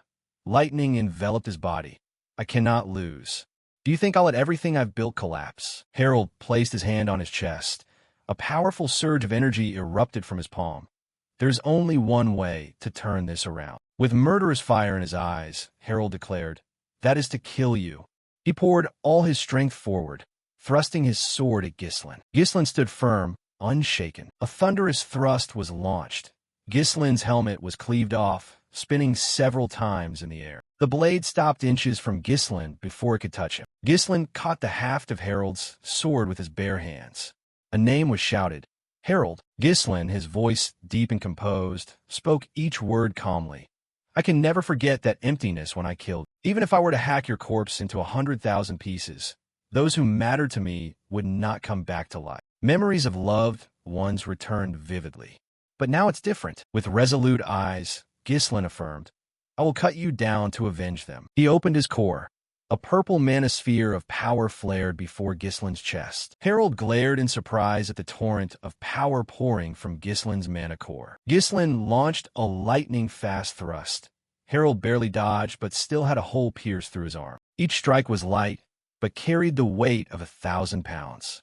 Harold struggled to hold his defense. They closed in on each other. With one hand, he used the axe haft to block the blade, while the sword hand easily drove a hole into Harold's abdomen. Harold's eyes bulged at the deadly blow. Harold, in pain, gritted his teeth and swung his sword stubbornly, only to take another slash to the body. Gislin's gaze was cold and hollow. In his hand, the sword swung toward the enemy before him. An arm was severed, flying high into the air as blood gushed everywhere. Harold stood in tatters, one hand severed. In excruciating pain, Harold lamented, "At that moment, I should have aimed at you instead of your sister. I should have crushed you from the start." But it was too late. Gislin drove his weapon through Harold's body. Scene change. A pair of hands grasping a serpent-headed staff appears. In the lavish study, a voice said, "Silence." It was Duke Joseph. He looked at the two and said, "It seems everyone is very worried. Are you so shocked that Baron Desmond has ignited a raid?" One of them replied, anxiously, "This is clearly an insult to the ducal office. Because of this we have caused great displeasure to the crown, and I hear that all nobles allied with the duchy in the capital have been imprisoned." Joseph interrupted, "If you are panicking over such a trivial variable. Recently Baron Desmond has not been performing as he used to. I can imagine how discontented he must be." Harold's large silhouette appeared. Now he is merely a man who has lived a life of perfection, trying to erase a stain from his history. I can fully understand that feeling. He looked at them with contempt. "If you cannot even comprehend a man's inner drive, are you worthy to be advisors to Her Highness Delphine?" The other hurried to explain, "Of course we do not doubt that Baron Desmond will conquer the north. We only worry about what comes after. Once Desmond secures the north, will he still obey the duchy's orders?" Joseph smiled with a malicious curl. "Humph. When civil war begins, whether he wants to or not, he will obey orders." The room sank into tense silence. Kaban Jiak, standing behind, spoke up. "What do you think will happen if Baron Desmond is defeated?" The question made Joseph glance over. One man rejected it. "Impossible. Mobilize an army of 30,000 and still fail to defeat House Fenris with only a few thousand troops." Joseph asked coldly, "Does that worry you?" Kay and Jiak replied as before. "Gislin is not such an easy opponent." His eyes were icy. "If by chance Desmond is truly defeated by Gislin, what I fear most is the sight returning to the battlefield, blood pouring onto the ground. Harold, wounded all over, standing opposite Gislin." Kay and Jiak's warning echoed. Desmond unleashing that power at the last moment. Harold's face contorted. His eyes went black with yellow irises, and his whole body exuded an utterly evil black aura. Gislin stabbed through Harold. The thrust produced an explosion of dark energy and fierce flames erupting behind him. Harold now radiated a strange dark power. Despite being pierced, his hand still clutched the blade. Suddenly, there was a cracking sound. Then Gislin's blade was snapped to pieces by Harold with his bare hands right before him. Gislin jumped back in shock at the terrible power Harold was unleashing. He quickly leaped backward to keep a safe distance. Staring at the broken sword in his hand, Gislin thought, "Breaking a mana-forged blade with bare hands? Desmond, that power is..." Harold now began to unleash his true power. A black orb of energy formed before his chest, surrounded by dense dark aura. Harold, his face scarred, said, "I did not want to use the house's power in a situation like this, but it's better than dying defeated by you." Having spoken, Harold stripped off the cumbersome pieces of his armor. He straightened, muscles bulging.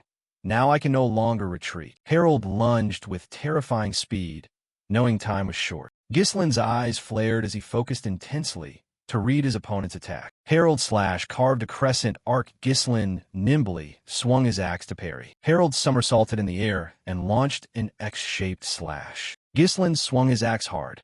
The battle was ferocious. They continuously traded moves. Gislin and Harold crashed into each other like two beasts. Their weapons met with sharp, clashing sounds. Harold's face was cold as he said, "It's useless." Gislin channeled his strength into a powerful slash toward Harold, producing a gigantic X-shaped gust. However, Harold easily slipped aside to evade the attack with grace. Gislin continued his advance, but Harold only needed a light flick of his sword to deflect the incoming strike. Harold spun, swinging his sword gently to redirect Gislin's attack. They slid past each other. Suddenly, Harold vanished and reappeared right behind Gislin. He whispered in his ear, Every strike, every movement of yours. I see them all. Having said that, Harold delivered a horizontal slash. Ghislain sensed the danger and leaped back. Despite his quick reaction, he was still hit in the chest. Red fluid sprayed from the wound. Ghislain responded with a kick, spinning 360 degrees, but Harold countered by leaning back. Harold answered with an arcing kick. Ghislain used the axe half to block it. After the exchange, both pulled back to regain distance. Ghislain panted, his face slick with sweat and blood. Damn, every attack is being parried. My strikes can't keep up with his defense. Harold charged like a savage beast, roaring, "Before this power, whatever you do is pointless." Ghislain gritted his teeth, concentrated, and raised his weapon.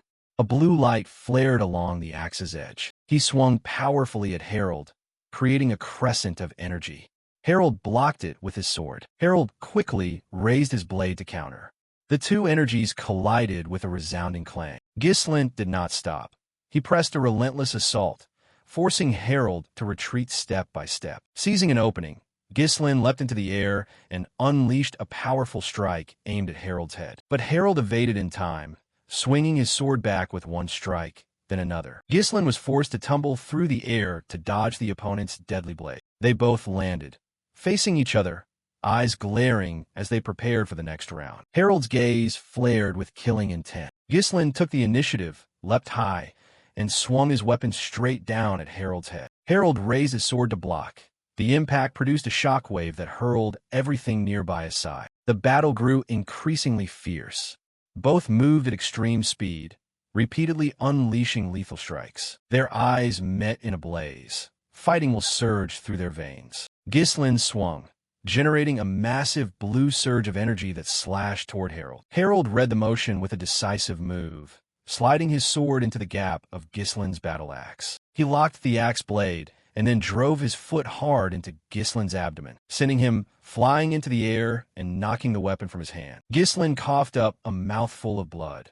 His body seemed drained of strength after the relentless assault. Seeing his opponent vulnerable, Harold charged like an arrow, raising his gleaming sword and roaring, "Your end has come, Ghislain Fenris." Witnessing that horrific sight, those nearby were frightened, hearts pounding and legs trembling. Lucas, one of the onlookers, hurriedly drew his sword from its sheath and hurled it toward Ghislain. "My lord, catch!" Just as Harold's divine blade was about to reach Ghislain, the sword arrived in his hand. Ghislain reached out to catch it and slammed a strike into the ground, creating a terrifying explosion. Earth and rock were torn up. Cut to. Cain, arms crossed, said, "The most worrying thing is that Desmond unleashed that power at the last moment." Joseph, sitting beside him, frowned. "Is that power obtained by bargaining with him?" Cain continued analyzing. "Even if it's a half-baked technique, the result is enough to surpass one's limits." In an instant, in the lavish room, the two continued to discuss. Joseph said, "If Desmond has activated that power," Cain replied, "Ghislain will certainly struggle to cope." But a red gleam flashed in Cain's eyes as he posited, "One thing is suspicious. Why is Ghislain's mana nature so similar to that power?" Back on the battlefield, the weapon Lucas gave Ghislain had blocked Harold's full power slash. Harold gritted his teeth, his face twisted in anger. It was blocked? The attack I poured all my power in. Ghislain thought, what a tremendous force. Even after releasing 3 cores, I still couldn't withstand the strength. The last time I killed you, I split you in 2 with 1 strike, so I didn't notice. Memories surged. Ghislain recalled, "I've encountered a few who used such power before. When Vanessa went mad, she used a similar kind of mana. My enemies are still many, and some are even stronger than you. If the current level of power is still insufficient." Ghislain concentrated intensely. His body emitted a brilliant magenta light. "Then I'll just ascend 1 more level." The light at his chest grew ever more blinding. Ghislain swung his sword straight at Harold. Harold jumped back to avoid the blow. Small blue mana spheres hovered in the air. Ghislain said, "If the mana attribute you emit is the same as mine." He closed his eyes and focused on absorbing that mana. "Then this amount of power is already enough for me to create a new core, fuse into an even larger vessel to encompass the 3 containers." Ghislain channeled his power. The 3 mana cores within his body began merging into a larger core, emitting a radiant blue light to absorb the backlash from the power explosion, something my past self could never endure. Drops of mana condensed and fell into a larger reservoir, signaling that a new power had just been awakened. Fourth core release. Ghislain strode forward with imposing momentum, his whole body enveloped in a blazing golden sphere of light. The aura he radiated made the surrounding space tremble. Harold stood opposite, unable to believe his eyes. His face contorted with terror as he stammered, "Impossible." Cold sweat poured from him as if he were bathing. Harold muttered in despair. "This light could it be?" Ghislain's voice rang out cold and authoritative. "Earlier you said you could see through all my attacks, didn't you?" Ghislain raised his blazing sword high, the light dazzling like a miniature sun. "Then open your eyes wide and watch closely." With that, Ghislain rushed forward so quickly he left blurred after-images behind. In the blink of an eye, he closed in on Harold and delivered a killing slash. The blade was right before Harold, so sudden he had no time to react. Ghislain sliced across Harold's body with a downward cut. A razor-sharp line of the sword slashed down Harold's face. Cain thought to himself, if Desmond unleashed that power and still couldn't kill Ghislain. Cold sweat streamed down his cheeks. He couldn't hide his fear. "I can't help but worry to what realm Ghislain has ultimately awakened that power." Ghislain's face was cold and expressionless. In the capital Caednia, a bustling and magnificent city ringed by sturdy walls. At that moment, Marquis Morris Markari couldn't hide his astonishment. Eyes wide, mouth agape, sweating profusely as he exclaimed, "The North's #1 swordsman? Did I hear that wrong? That person, Baron Fenris, is the North's #1 swordsman." The voice of the knight in golden armor confirmed, "Yes, it's certainly true. The Fenris Knights possess power and loyalty surpassing even the twin Radiance Knights. His personal mage is no less capable than Willow, a 6th-order sorceress, and his individual combat ability has reached a master level. Baron Ghislain Fenris possesses strength entirely worthy of that position." Hearing this, Rosalind couldn't hide her worry and hurriedly asked, "So Lord Ghislain is safe, right?" The knight replied, "Yes, he is currently clearing the battlefield and preparing to march immediately to seize Desmond's domain." Hearing that, Marquis Morris Markari felt as if doused with cold water, his face contorting. "Seize Desmond's domain as well?" Contrary to the Marquis's anger, blogger Norton appeared quite pleased. "Haha, the reputation is well-deserved." Count Ellsberg spoke up. From now on, calling Fenris the strongest in the North would not be an exaggeration. Marquis Morris Markari remained jealous and resentful. "Isn't this development too rapid? We should have found a way to restrain him, shouldn't we?" Rosalind frowned and stared at the Marquis. "What do you mean by that?" Marquis Morris Markari set a stern face, clenching his hands as he analyzed. "No, he's always been stubborn, acting on his own. If we let him become the Grand Lord of the North, how could we control him? What the royal faction needs is to have him balance power in the North, not to let him rise to dominate a realm like this." Tolio nodded in agreement. "The commander's point is reasonable. Marquis, could you reconsider adjusting the plan to favor the princely faction?" However, Branford, who had been silently listening, spoke up to reject it. "That is impossible," he continued, his gaze sweeping across everyone in the room. "Baron Fenris will be the core force in confronting the ducal families. Those trivial matters can be dealt with later. Our enemy is the ducal houses." With a sharp look, Branford ordered decisively, "No one is to lay a hand on Baron Fenris under any circumstances." Bylock Norton remained calm and offered reassurance. "Don't worry too much. This time Baron Fenris didn't win by his own strength alone. The victory was thanks to support from the Royal Army and the Perdium forces." Count Ellsberg also soothed. "You're absolutely right. Without Marquis Markari's royal troops, they could never have won." Hearing the flattery, Marquis Morris Markari couldn't hide his self-satisfaction. "That's obvious. Naturally, it was thanks to my army." The tense meeting finally drew to a close. Branford's voice rang out evenly. "Then this meeting is adjourned. Disperse." After everyone departed, Branford called out, "Tolio?" Tolio promptly replied, "Yes, my lord." Branford's tone was icy. "Bring Count Ford here." Suddenly released, Count Ford wiped sweat from his brow, thinking to himself, "My release must mean Baron Fenris has won." Suddenly released, Count Ford wiped sweat from his brow, thinking to himself, my release must mean Baron Fenris has won. Branford sat imposingly in his chair and coldly announced, you may go, Count Ford. The nobles from the other ducal houses will also be released soon. Be more careful from now on. Don't let such shameful incidents happen again. Count Ford remained silent. After a long moment, he finally spoke. Marquis, you have made a mistake. Count Desmond is dead. The kingdom's balance has collapsed. Now civil war is unavoidable. Branford raised an eyebrow. I don't understand what you're implying.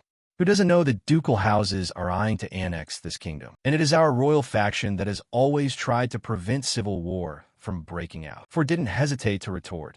It's not the royal faction that's restraining civil war, but the ducal houses. Branford, annoyed, how dare you speak nonsense? Ford's impertinent mouth dug in deeper. The king has long been bedridden and become your puppet. Is there anything in this kingdom that doesn't now obey the Marquis's orders? Branford could not contain himself any longer. He roared in anger, eyes blazing. How dare you? Shut your mouth this instant. Despite the threat, Count Ford still boldly warned. Have you forgotten what Duke Delphin is like? We truly only want to avoid civil war. Count Ford was let out, but he managed to leave one final warning echoing through the vast chamber. Now the kingdom will be bathed in blood. The door closed, restoring silence to the room. Branford sat in thought, lost in endless reverie. He quietly mentioned a name, Delphine. Memories surged, taking Branford back to his youthful days. A familiar voice called, Branford. It was Delphine, an old friend sitting beside him on the balcony, eyes fixed on the distance. In a world of men, do politics and power really mean that much? Delphine continued, his voice tinged with melancholy. In the end, as time passes, everything will turn to dust. Young Branford turned to his friend, puzzled. Why are you suddenly talking nonsense? That's precisely why it's all the more important, especially for those who stand in positions like ours, because the course of countless lives is determined by our decisions and actions. Delphine did not reply, only silently watched the ants crawling on the tiled floor. After a while he spoke in a steady voice. For those who cannot live forever, what use are such things? Suddenly a boot came down hard, crushing the poor little creatures. Delphine turned to look at Branford, his gaze cold. Branford. Delphine's words echoed in Branford's memory. I want to see farther. Branford sighed softly and murmured, Delphine, it's been a long time since we last met, hasn't it? Scene shift to Duke Delphine's domain. Eclipse Castle rose majestically under the enchanted night sky. Inside the castle, Joseph and Cain hurried along the corridor under summons. Joseph turned to Cain, his tones slightly probing. Is Duke Delphine enraged? Cain replied, It seems so, although you entrusted everything to him. This time he seems determined to set things right. Hearing this, Joseph fell silent, sweat beginning to bead on his brow. Noting Joseph's unease, Cain said, Calm down. This isn't like you at all. Joseph snorted. Humph. Let's end this pointless talk here. The two stopped before a large, intricately carved door. Cain said, We're at the main hall. Creak. The door slowly opened. Inside the main hall, an atmosphere of solemn silence prevailed. On the throne set at the highest point, a figure sat with their back turned. It was Duke Delphine, the powerful ruler of this land. A close view from behind the throne revealed long white hair, cascading down. Joseph and Cain hurried forward, dropped to one knee on the red carpet, and bowed respectfully. Hail, your grace. Duke Delphine remained motionless and silent. Then a cold, authoritative voice broke the silence. Desmond is dead? Joseph lowered his head and reported tremblingly. Yes, he fell to Baron Ghislain Fenris. Delphine repeated the name. Ghislain? It's a name I've been hearing a lot lately. Seems his strength is no small matter, huh? Joseph hurriedly said, Forgive me. It was my mistake to have underestimated his ability. Ignoring Joseph's apology, Delphine called Cain's name, Cain. Cain immediately answered, Yes, your grace. I've heard you witnessed Ghislain with your own eyes. How skilled is he? Cain honestly assessed. It seems there is no longer anyone in the north who can match him. If we slacken for any longer, surely no one will be left to oppose him. Hearing that, Duke Delphine lightly tapped his long, sharp fingers on the armrest and called, Raoul. He tapped his fingers with pleasure. I know well the delight of anticipation. That's why I let you handle things yourself. and kept waiting. A blood red eye flared open in the darkness. He gritted his teeth. But now I'm beginning to feel a bit bloodthirsty. A murderous aura surged and filled the room, making both Joseph and Cain feel suffocated, sweat pouring like rain. Delphin coldly reproached. Has your thinking still not changed? Joseph trembled and stammered. Haste only brings disaster. Your Grace, Delphin said. You have lost both Desmond and the North, haven't you? Joseph hurriedly replied. I have contacted them, Joseph shouted, trying to squeeze out a last bit of hope. They said they'll send people to help. I'll have everything wrapped up before your thirst grows worse. Certainly, sweat now drenched Joseph's forehead, his face drained of color. Delphin coldly remarked. You remain stubborn about petty matters. Haven't changed a bit, have you? If that's what you say, I'll wait a little longer. However, time is no longer as plentiful as before. As if a huge weight had been lifted, Joseph cried out, Yes, Your Grace. Delphin waved his hand. If there's nothing more to report, withdraw. Cain, you withdraw as well. Cain hesitated. But Your Grace, a vein of black air surrounded the chair. Delphin concluded, I want to be alone. Cain could only obey in silence. He bowed his head in a final salute. With your permission, I take my leave. The vast chamber sank back into dreadful silence, leaving only Duke Delphin on the cold throne. Footsteps echoed, breaking the silence. Footsteps echoed, breaking the silence. The man asked, Shall we proceed immediately? Delphin replied coldly, No. Monitor the situation a bit longer. He named the man, Aiden. Aiden bowed slightly and answered, At your command, Duke. Exhausted and collapsed after long battles, Ghislain now rested in bed, his face contorted, sweat pouring as if he had been bathed, his breathing still unsteady.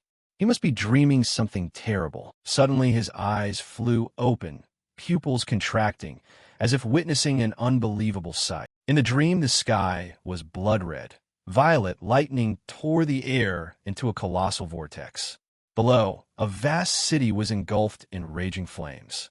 Wails of despair echoed everywhere. He saw himself floating in the air, surrounded by a vast army of monsters beneath a sky of deadly light. Ghislain's sweat continued to flow, his face taut with tension. He wondered, is this a memory from a past life? It's a nightmare. The deep red sky and mysterious fissures appeared across the continent. The strange creatures that emerged from them overturned the world. The image of a gigantic monster standing amid ranks of smaller beasts. He remembered holding a great sword, and that it was then that the seven strongest on the continent, including himself, truly began to act. A blue light surrounded him. His expression grew thoughtful. He clutched his head in confusion and wondered, why? Why am I seeing this now? Cold sweat still fell. His eyes shone with extreme tension.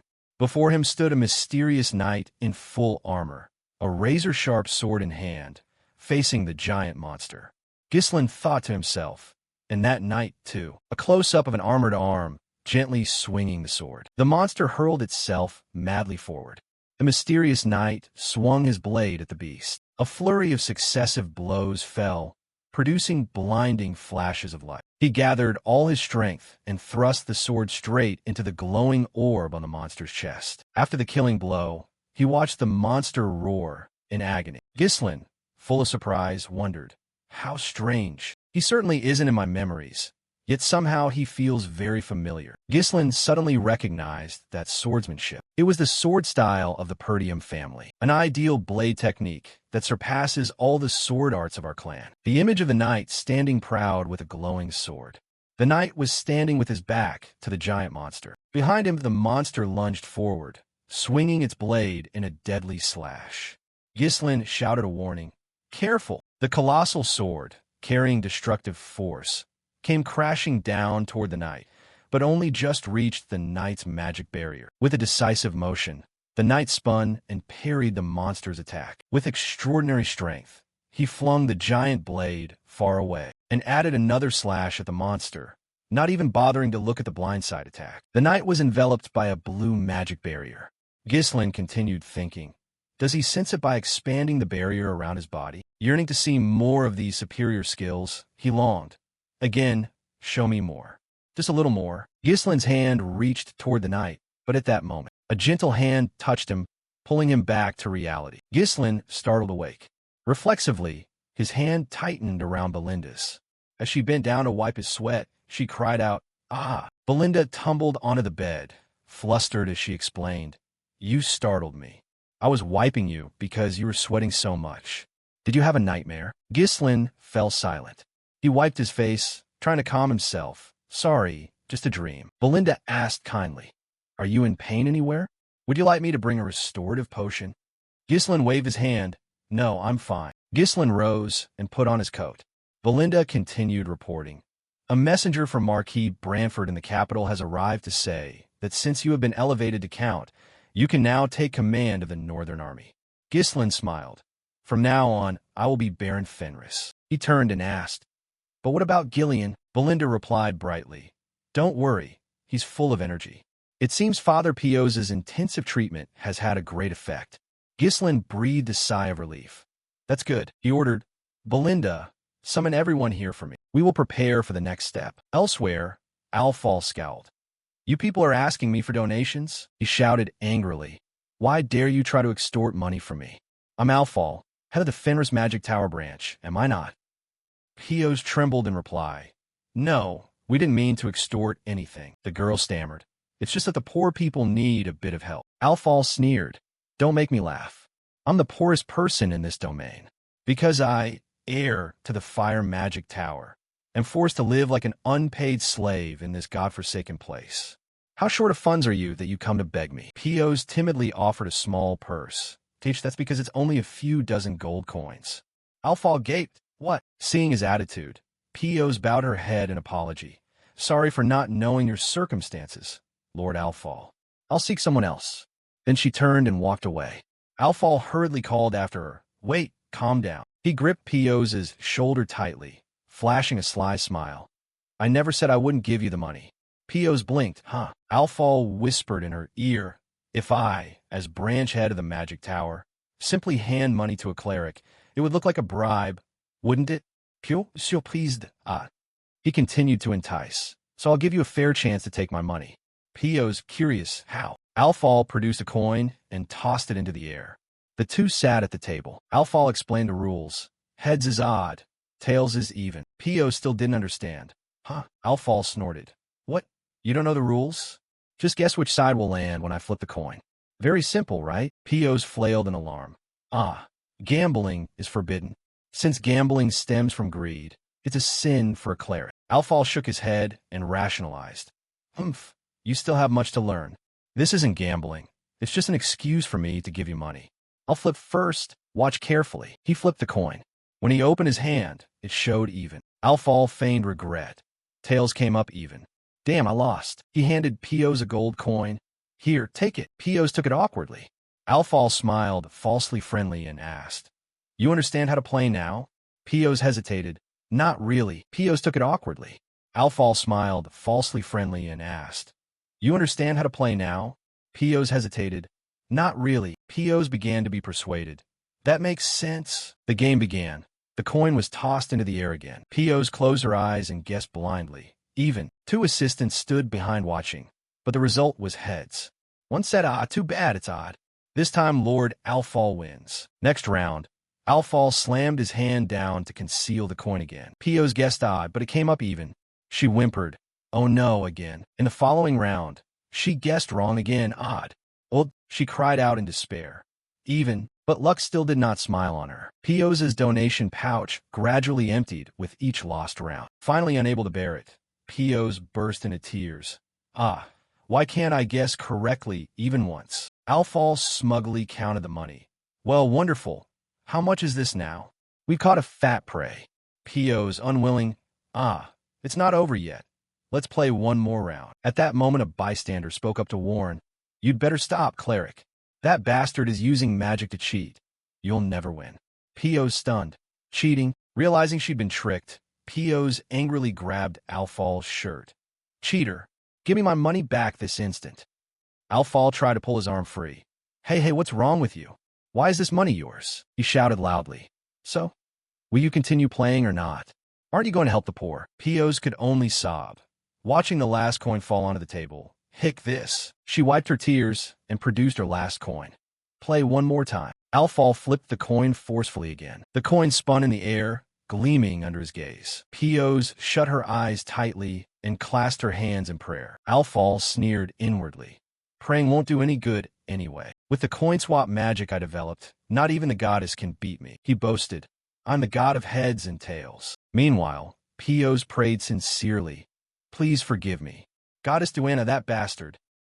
Because of my own foolishness, I have fallen into a mire of sin. Tears running down her cheeks, she begged, Beautiful and almighty Duana, please help me win. Suddenly, a blinding beam of light descended from the sky. The light enveloped the tower, leaving those nearby astonished. Inside, Pios hovered in midair, her whole body radiating brilliantly like a deity. Alfal fell backward in shock. Onlookers gaped. What is that? A column of light. Alfal stammered. I've seen this in books. Is this the moment when a saint chosen by the goddess receives a divine revelation? Pios closed her eyes to receive the goddess's power. Alfal broke out in a cold sweat, unable to believe his eyes. Why? The goddess is intervening in a coin flip game. Pios's voice rang out with authority. She opened her shining eyes and commanded coldly, Open your hand. She looked at Alfal, her expression stern, and ordered, Open your hand. Alfal gritted his teeth, panic welling up inside him. Swap magic. The light in his eyes suddenly flickered and vanished. Alfal felt a knot of confusion in his chest. Why didn't it work? He looked up at Pios, wondering if his magic was being repelled by divine power. Alfal gritted his teeth and hissed, No way. Is it just because she's a goddess? Well, I've already lost my chance to be the successor. I might as well have a little fun here. He opened his mouth wide and shouted, At the very least, let me enjoy this much. Both of them stood there, staring each other down with extreme tension. Just then, Gordon opened the door and walked in.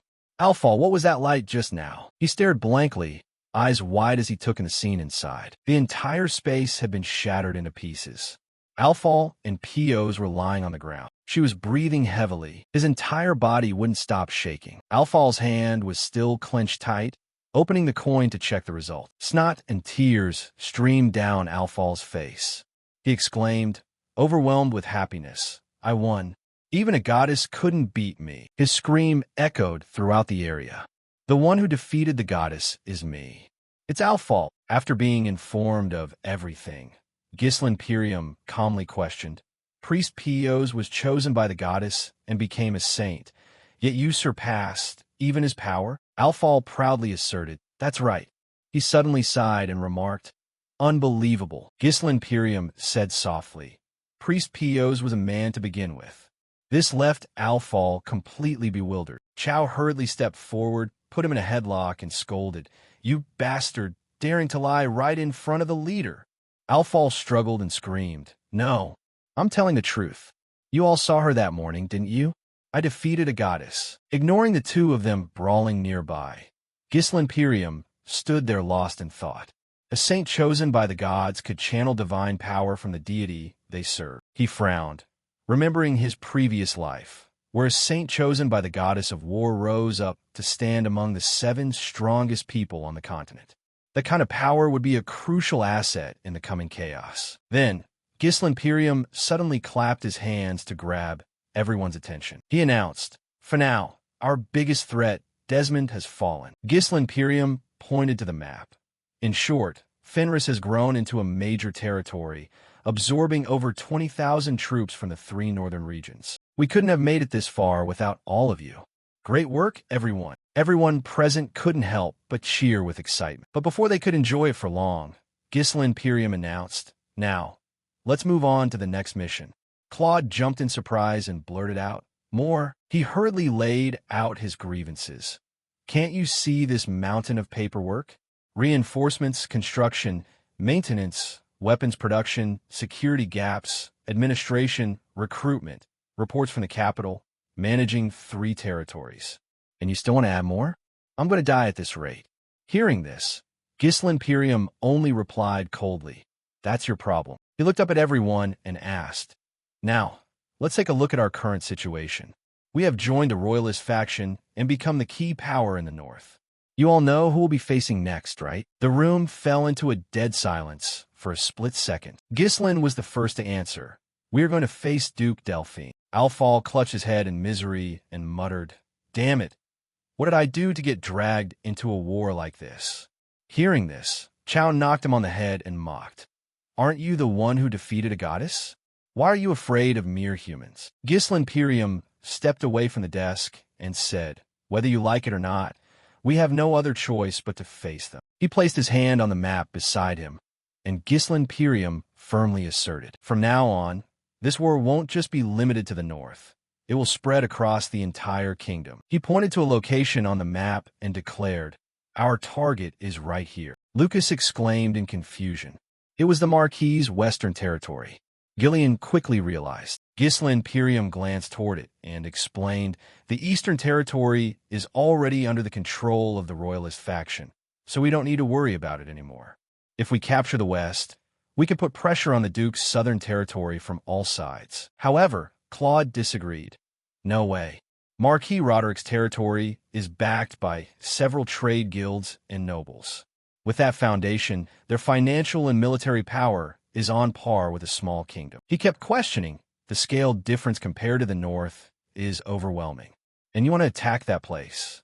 Ghislain Pirium calmly retorted, "I never said we would attack immediately, but we should prepare with that goal in mind." Chow asked in bewilderment, "Are we not ready yet?" He didn't hesitate for a second, asserting, "Not yet. I realized that very clearly during the last battle.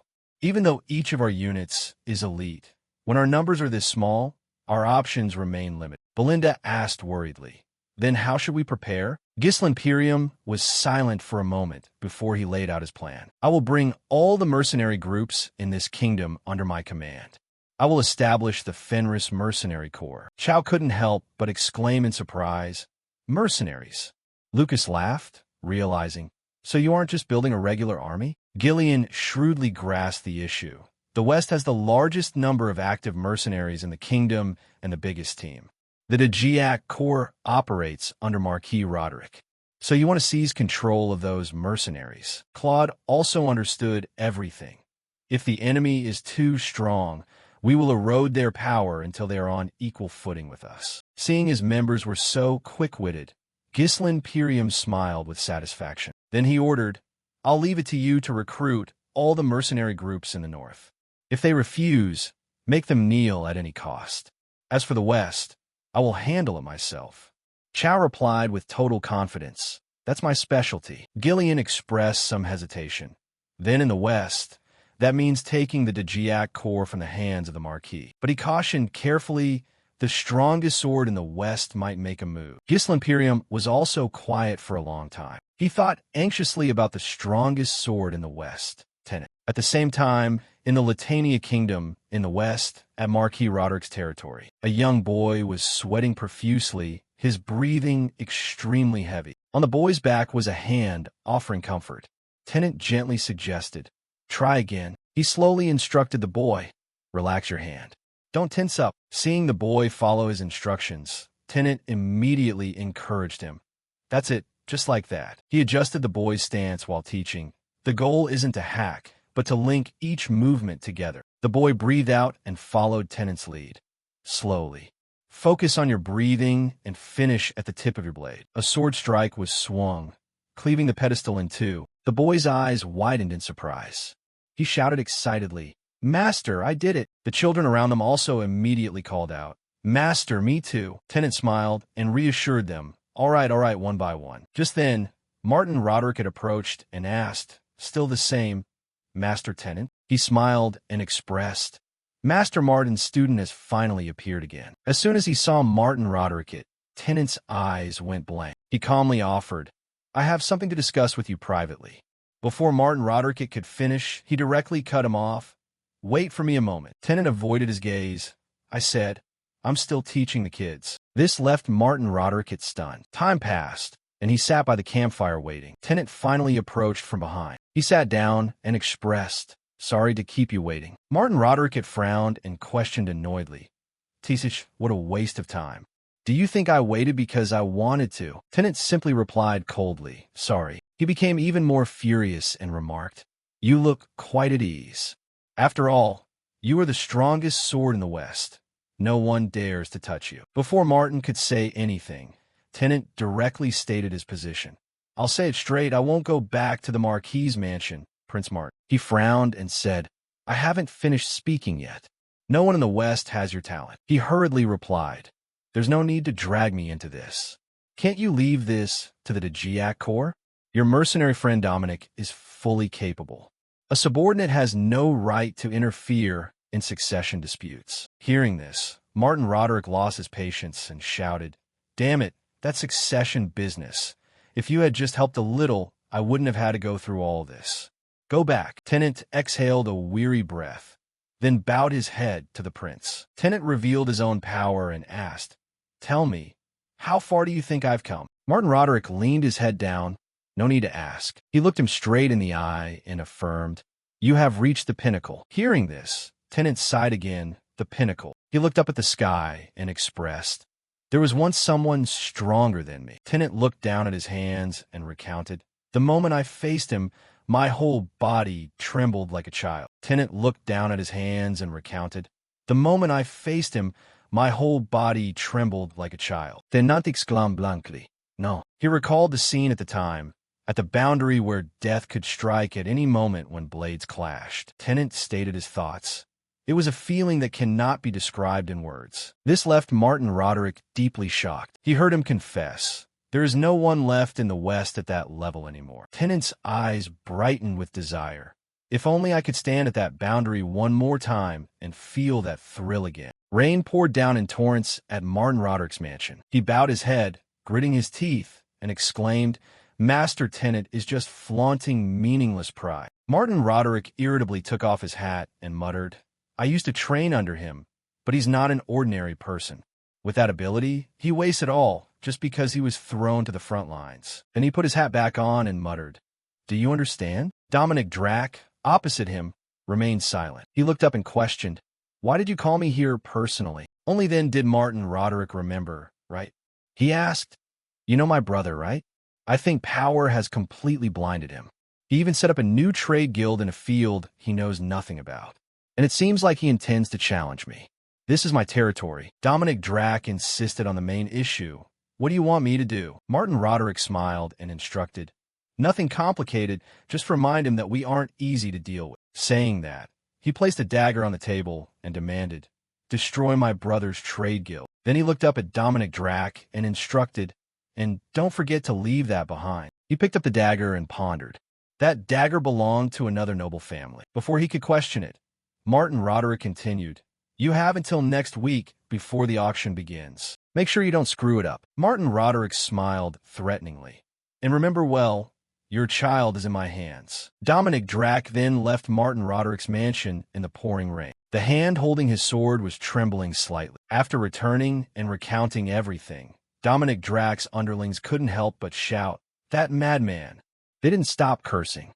It's not some other noble family, but his own brother's trade guild, and he wants to wipe it out completely? How long is he going to use Master Dominic's child to threaten us? Isn't he turning our Drac mercenary group into fuel for his succession war? Everyone kept shouting, big brother, I've had enough. Let me go slit that bastard Martin's throat right now. Just standing by and watching is driving us crazy. After leveling that brat's mansion into rubble, Dominic Drac coldly commanded, silence. Unless you know where the children are, shut your mouths. As soon as he finished speaking, everyone went quiet. The blonde girl behind him exclaimed, damn it, I can't stand this situation anymore. She said calmly, what's the point of being the largest mercenary group in the kingdom? In the end, we're just dogs listening to orders from that brat Roderick. This struck a nerve with one of them. So he shouted what? She stated coldly, the trade guild stolen by Archduke Roderick is backed by him, so it's not easy to break in. Ordering us to raid, it is no different from sending us to our deaths. The blonde girl said as if it were nothing. In the end, we'll still follow the captain's orders. She looked at Dominic Drac's back and asserted, but if this continues, we'll die without ever escaping the shadow of young Master Martin. These words were so true that he couldn't say a thing. The guy in the hat exclaimed, I should have gone north earlier. The bald guy immediately reminded him, watch your mouth. Why bring that up now? It's all in the past. he stated his thoughts. If we had gone north sooner, I heard things are flourishing under the famous Count Fenris. The bald guy immediately spoke up. I also heard that he treats mercenaries extremely well. Even the Sobo mercenary group, which used to be a thorn in his side, finally submitted to Fenris. They kept talking, and there was also White Pump, the legendary commander of Ratatosk. They kept talking, and there was also White Pump, the legendary commander of Ratatosk. His eyes sparkled as he remarked, "If we meet again, I'm afraid it will only be on the battlefield." Suddenly, someone ran in from outside to report. "Commander, there is someone outside." Everyone became rowdy. "Who? A guest? Who will be coming at this hour?" The person replied. "He says he's a messenger from Count Fenris." Immediately after, Ghislain also entered and introduced himself. "I am Gillian, former commander of the Ratatosk mercenary group, currently second in command under Fenris." Seeing him made Dominic Drac stunned. Gillian, the legendary White Pump. Gillian seriously opened up. "Commander of the Drac group, Dominic Drac, someone needs to see you. Follow me." The two left in the pouring rain. A while later, both arrived at a dilapidated shack. Gillian reached out and opened the door. Inside sat Ghislain Pyrium by a fire. After Dominic Drac entered, he followed. Gillian reported, "I have brought him here." "Sir." Ghislain Pyrium was still silent. Ghislain Pyrium began, "Apologies for summoning you like this. Sit down." Dominic Drac silently judged that he was too young. Then he blurted out in confusion, "Is it this person? Are you really Count Fenris?" Ghislain Pyrium calmly affirmed, "Yes, I am Count Ghislain Fenris." Dominic Drac glanced at Gillian standing behind him, thinking that normally he wouldn't believe it. But the person behind him was definitely White Pump. If that person obeyed him, so he sat down opposite him. "All right, let's assume it's true. What do you want from me?" Ghislain Pyrium was silent for a long time. Then he suddenly offered, "I want the Drac mercenary group to submit to my command." This startled Dominic Drac. He frowned and questioned, "This is too absurd. I heard Fenris has already taken in the strongest mercenary groups in the kingdom. Why would the great Northern Lord want a mercenary group in the West?" Ghislain Pyrium calmly expressed, "I need the network you have built because I intend to bring all the mercenary groups in the kingdom under my command." He made an offer. "Come to Fenris." He made an offer. "Come to Fenris." His eyes dropped as if he were deep in thought. Martin Roderick's face, when threatening him, appeared in his mind. Dominic Drac sighed and exclaimed, "This is hard to believe." Then he responded, "Thank you for your offer, but I must refuse." Dominic Drac stood up to leave and explained, "The West has its own constraints, so even if you are the great Northern Lord." Before he could finish, Ghislain Pyrium cut him off. "Your family is being held hostage, right?" His wide, shocked eyes answered the question. Ghislain Pyrium took off his hood and expressed, "I will solve that for you." He proudly asserted, "I will free you from the Marquis Roderick family." He proudly asserted, "I will free you from the Marquis Roderick family." Just like that, everything was agreed upon. Ghislain Pyrium and his subordinates sat at an observation deck gathering the situation. Lucas couldn't help but exclaim, "This place is so luxurious. Is this young Master Roderick's mansion?" Belinda replied tiredly, "Why does every new mission we take turn into this kind of chaotic situation?" Lucas laughed and teased, "A northern commander just wandering around like this doesn't seem right." Ghislain Pyrium turned to ask, "You've been reckless enough." "Belinda, did you bring that? Can you give it to me right now?" Belinda asked blankly, "Yes, but why do you need it right now?" Then Ghislain Pyrium gave instructions. "The three of you go secure Dominic's family first." Belinda asked in surprise, "What? We aren't infiltrating together." Ghislain Pyrium smiled and explained, "I will enter through the main gate." Then he truly walked into the main gate of Martin Roderick's mansion. He was inside holding a lion's head. Martin Roderick glanced up and said, "I was suspicious when you appeared alone without servants, but now I believe it. You really are Count Fenris." He questioned, "So what?" Martin Roderick looked him over, probing. "Did you come here to buy the Drac mercenary group?" he asked with some confusion. "You snuck in the middle of the night just for a mercenary group?" Ghislain Pyrium replied nonchalantly, "I didn't come for a group. I came for a blade worth using." Hearing this, Martin Roderick felt annoyed and asserted, "That blade is already mine." Ghislain Pyrium seriously asked back, "So do you intend to buy him?" These words of his made him annoyed and scolded, How bold. Right then, Gislimperium threw a heavy bag onto the table. He opened it, and the light inside was enough to dazzle everyone. Martin Roderick looked down and assessed silently. That alone was enough to buy 1 or 2 small cities. He sneered. So you want me to sell the Drac Mercenary Group for just that much? Gislimperium stated calmly. If it's still not enough, I can add more. Back home, I have so much wealth there's no room left to store it. Hearing this, Martin Roderick could only speechless ask, Do you understand what I'm doing right now? He answered briefly, a succession war. He asked in surprise, So you investigated, and yet you still want me to sell my entire force at such a critical moment? Martin Roderick darkened his face and questioned, Do I look like a fool to you? Gislimperium proudly retorted, You are not a fool. You are just narrow-minded, he seriously affirmed. In the middle of a succession war, you are obsessed with holding onto a single mercenary group. Even the Archduke's heir considers you easy prey. Martin Roderick was furious and opened his eyes wide. He drew his sword, stood up, and shouted, You brat, are you seeking your own death? He bluntly questioned Gislimperium. Have you lost your mind? In contrast to that impulsiveness, he only smiled gently. Gislimperium kicked the table up to block Martin Roderick's strike. This left him stunned. His vision was obscured, and while swinging his sword to cleave the table in two, Martin Roderick shouted, What a cowardly move. But behind the table at that moment, Gislimperium was no longer standing there. He immediately darted his sharp gaze to the soldiers outside, rushing in to check the situation. Young master, what just happened? This is no longer a mere quarrel between nobles. It turned out that Gislimperium's sword had been at Martin Roderick's throat for some time. He said coldly, probing, as the young master of the Roderick family, the rulers of the West, Do you really think this behavior is appropriate? He gnashed his teeth in fury and questioned, You bastard, what exactly do you want?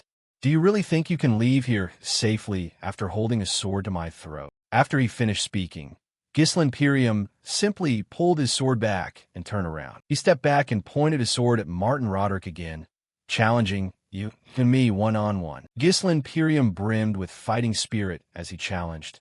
I, Gislin Fenris, Count Fenris, officially challenged young Master Martin Roderick to a territorial duel. The soldiers behind Martin Roderick were completely panicked. A territorial duel. Even he felt a bit wary at this moment. Don't be ridiculous. I have no reason to play by your rules. I'll slaughter both you and your knights right here. Gislimperium smiled slightly and countered. Aren't honor and legitimacy the most important things to a noble? We aren't some common bandits, are we? This was a direct slap in the face to Martin Roderick. He glared and shouted, Do you dare insult me? Seeing this, he let out a sigh of relief, knowing Martin Roderick had fallen for the trap. Gislimperium made a proposal. Fine, I'll grant your wish. If you can land even a single scratch on me, you win. I will cancel everything, including the runic stones. After a pause, he added to the deal. But if I win, I will take the Drac Mercenary Group and all of your hostages. After hearing this, Martin Roderick let out a cold snort. The soldiers behind him also shouted loudly. You've got a lot of nerve. What should we do? Young master, should we arrest him right now? Martin Roderick exhaled and muttered, Gislin Fenris. I heard rumors that you went crazy back in Imperium days. It seems those weren't just empty rumors. A flash of madness appeared in his eyes as he asserted, Just one scratch is enough, right? Those are your own words. You decided to seal your own fate. Just like that, the two stepped out onto the arena floor under the heavy rain. The space was silent, as a life-or-death duel was about to unfold. The referee looked toward Martin Roderick and called out, Young Master Martin Roderick. The referee looked toward Martin Roderick and called out, Young Master Martin Roderick. The referee began the procedures. In the name of the Order of Knights, swear that this duel will be conducted fairly and honorably, and that both parties will bear no grudges regardless of the outcome. Gislimperium replied nonchalantly, I swear. Martin Roderick's expression darkened. He suddenly called out, Soldiers! Those behind him hurriedly replied, Yes, young master. Martin Roderick gave the order. If anything happens to me, kill him at any cost. Gislimperium, not at all surprised, remarked, I knew you'd say that. He smiled mockingly. That's exactly why your strength only reaches that level. You fell into the trap, even with the cheapest of taunts. Martin Roderick flared up with rage and roared, "Shut your mouth." At the same time, he swung his sword directly at him. No matter how Martin Roderick attacked, Gisli Imperium easily dodged. He did a backflip in midair to land behind him. Gisli Imperium easily swung his sword to parry the downward strike. Martin Roderick had to jump backward to create distance. Then he lunged straight at him to stab. A series of decisive sword strikes were continuously unleashed by Martin Roderick. Finally, he had Gisli Imperium cornered. Seeing this, he swung his sword in a low sweep. Martin Roderick hurriedly leaped high. He kicked off the door, using the momentum to spring back with the intention of attacking from behind. "This is your end." He easily swung his sword over his head to neutralize the strike. Gisli Imperium nonchalantly swung his arm and rested his sword on his shoulder. Witnessing this scene, Martin Roderick could only widen his eyes in astonishment. He blocked it.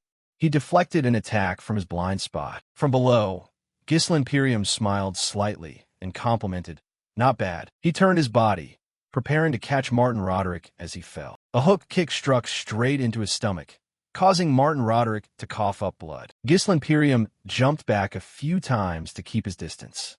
He challenged wearily, "Come on." Gisli Imperium beckoned with his hand to challenge him. Martin Roderick staggered to stabilize himself and raised his voice, "Enjoy this moment while you can. You'll regret this soon enough." He gritted his teeth, breathing heavily, and said, "There is one thing you don't know. I learned swordsmanship from the very best sword in the West, Master Tenet." Gisli Imperium's eyes paused slightly. He raised his sword to block that frontal strike. Martin Roderick's eyes were filled with the determination to destroy Gisli Imperium. He unleashed a technique while muttering to himself. A secret skill passed down directly from his master.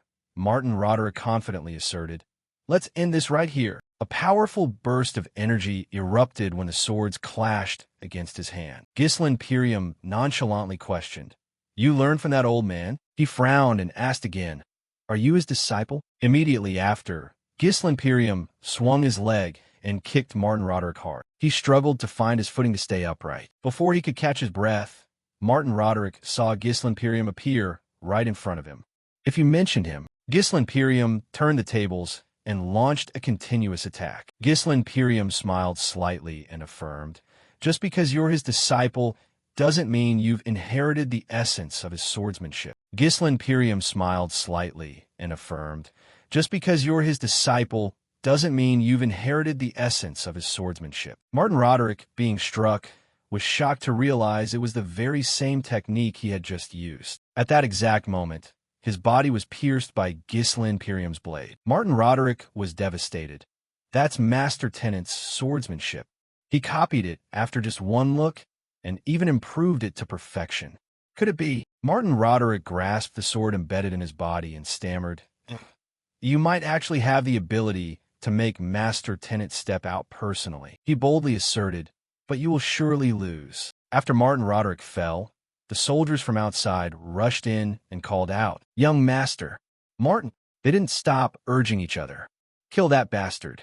Avenge the young master." Gisli Imperium only replied coldly, "Just as I predicted." Right after he finished speaking, a group of people appeared, standing in front of Gisli Imperium. He boldly asserted, "You are all too weak." A brutal fight ensued in the heavy rain. Right after he finished speaking, a group of people appeared, standing in front of Gisli Imperium.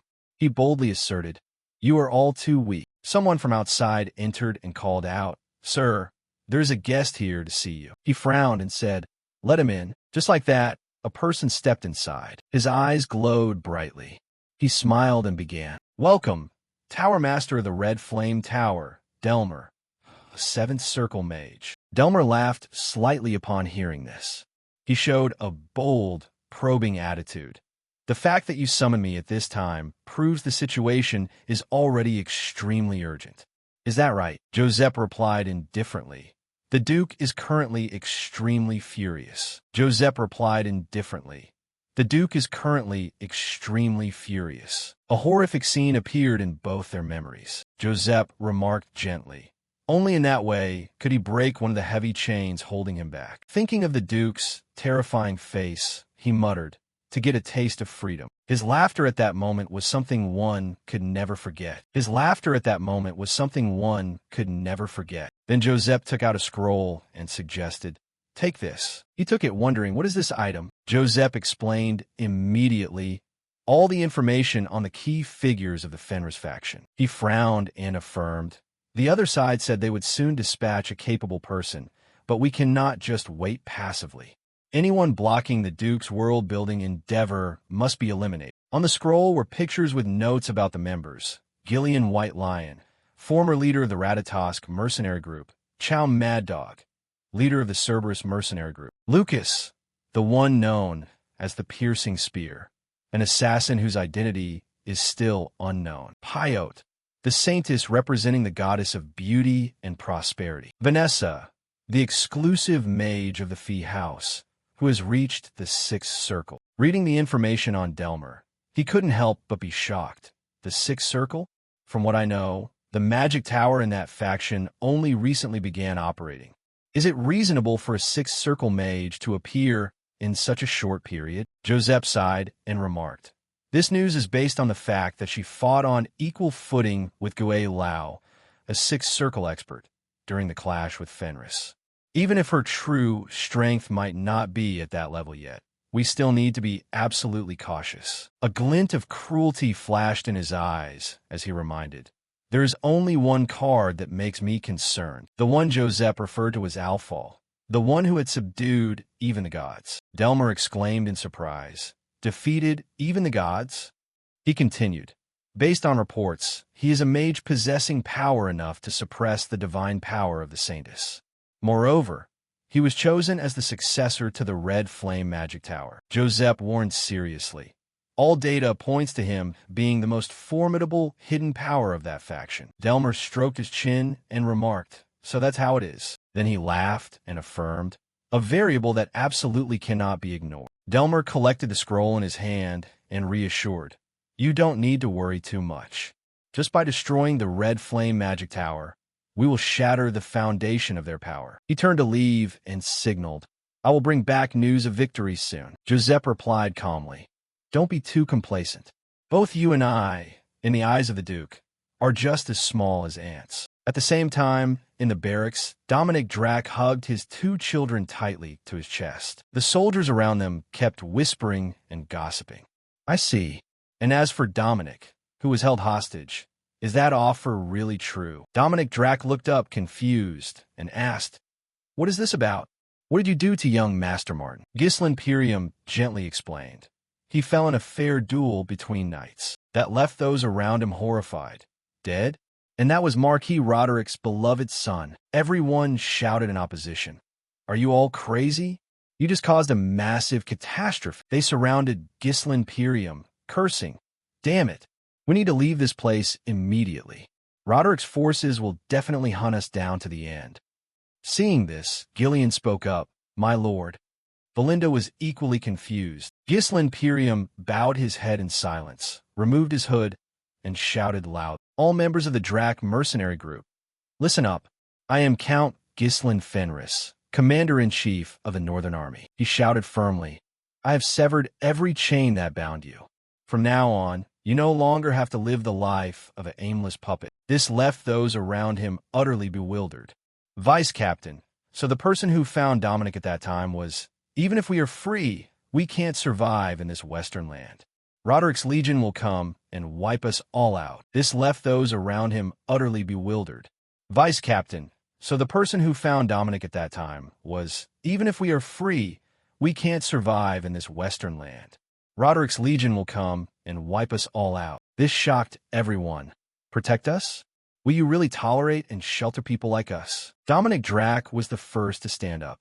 He expressed, "From this moment on, how should we act?" Ghislain Pyrium was extremely satisfied with this. He began, "Follow me." He drew the sword from his waist. Ghislain Pyrium pointed his sword at the sky and asserted, "I will not hide, and I will never turn my back and run. I will always be the one standing at the forefront to lead you. Fight with me right there on the front lines." Dominic Drac was deeply moved by his words. He immediately knelt to show his respect. Dominic Drac shouted to prove his stance, "We are willing to commit. I, Dominic Drac, leader of the Drac Mercenary Group, swear to always stand shoulder to shoulder with Count Fenris on the most brutal battlefields. Ghislain Pyrium gently placed his sword on his shoulder, feeling extremely satisfied. So I have subdued one of the most powerful forces in the West. He smiled and affirmed, now I will entrust you with a heavy responsibility. Then Ghislain Pyrium and everyone went back inside the tent. He pointed to the map and ordered, Lucas, lead the mercenary group back first to build the base at Fenris. By now, Chow and Belinda should have completed their missions as well. Dominic, proceed with Ghislain to annex all the remaining mercenary groups in the West. Ghislain Pyrium turned to look at Dominic Drac and suggested, you understand this land best, so for those who are stubborn, just use force to subdue them. He exclaimed in confusion. That's a truly harsh approach. Lucas asked with some confusion, what? Aren't you returning with us? Ghislain Pyrium explained immediately, no, I have an important matter that can only be done right now. He turned to designate, Belinda, come with me to the south. She exclaimed in confusion, to the south? Lucas asked, isn't that the territory of Duke Delphine's family? Belinda widened her eyes in panic and exclaimed, furthermore, young Master Martin has perished. The Rodericks definitely won't let this go. Why choose to go south at such a sensitive time? Ghislain Pyrium replied calmly, that is indeed true, but they won't be able to mobilize immediately. This is the result of a duel of honor between knights. So in terms of logic, I am completely legitimate. I will return here within the next week. Just like that, Ghislain Pyrium and Belinda headed south together. The door behind them slammed shut. All around was a scene of desolation. Belinda couldn't help but remark, this place is truly strangely quiet. Ghislain Pyrium glanced over and explained, there are rumors that the lord of this region just faced a major incident, so all the people are living in a state of extreme vigilance. She exclaimed in surprise, an incident? Ghislain Pyrium expressed, but to me, this is a good opportunity. Belinda quickly understood, nudged him, and said, you're trying to look mysterious again. If there's something to say, just say it plainly. There's only the two of us here anyway. Ghislain Pyrium replied silently. I am in need of a new source of power, he asserted, a key figure belonging to Duke Delphine's family. Eloise, the Seventh Circle Illusion Master. Ghislain Pyrium expressed his thoughts. With mind-manipulating magic to create illusions that deceive the senses, Eloise has the ability to blanket the entire battlefield with this type of spell. His eyes darkened as he muttered, if my soldiers start slaughtering each other because they mistake their allies for enemies. His eyes darkened as he muttered, if my soldiers start slaughtering each other because they mistake their allies for enemies. She heard Ghislain Pyrium lay out the plan. The way to counter him was right here. As soon as they saw the two, the guards ordered loudly, stop right there. Ahead is the territory of Lord Mowbray's castle. If you have no official business, please turn back. Belinda replied calmly, this is a baron from the east. Go report that we have come to resolve Lord Mowbray's problem. This directly shook the guards. A problem? She explained once again that it was about the young Lord Mowbray. Ignoring Mowbray, Ghislain Pyrium said nonchalantly, introduce me as a mage specializing in cleansing and exorcism. At the same time, at Count Mowbray's large watchtower, he was climbing the stairs. His expression was extremely serious. The guard saw him and greeted Count Mowbray. He asked how his son's situation was currently. The guard reported, still no changes, absolutely no signs of progress. So Count Mowbray suggested, let me check personally. In front of him was a pitch-black room. Count Mowbray slowly entered inside. Before him now was the body of his son, Edwin Mowbray. Suddenly, he saw Edwin Mowbray's mouth curl up. Inside his body was a dark spirit. It rushed in front of Count Mowbray and scolded, Count Mowbray, you cold-hearted bastard. Don't you feel sorry for letting your son live like this? It glared and ordered him, hurry, remove these chains. The soldiers behind hurriedly stepped forward to remind, Lord, please step back. He exhaled a sad breath and exclaimed, how pathetic. Your mind must be so weak to allow a petty demon like that. Edwin Mowbray immediately fought back. All of this is because of you. Because you never treated me like a human being. It didn't stop cursing in his ear. Everything, everything is your fault. Your fault. It's all because of you, all you're doing. Count Mowbray negotiated very calmly with the dark spirit. I will find you another body and will let you go in any way you want. So can you leave my son's body? It grinned and laughed maliciously a few times. Then the dark spirit stated directly, I cannot leave. It tilted its head and explained, because the owner of this body himself wants it. These words left Count Mowbray deeply shocked. He couldn't believe it and stammered. He wants it so? Edwin Mowbray gritted his teeth in anger. He thought that neither divine power nor magic could touch that demon. He had even secretly brought in a black mage captured from another territory to treat him. He asked wearily if there was truly no way to remove that demon. Finally, Count Mowbray had to leave the tower dejectedly. The guard saw him and hurriedly reported, My lord, a noble from the east has arrived and wishes to see you. But Count Mowbray left coldly, ordering, send him away. I don't want to see anyone right now.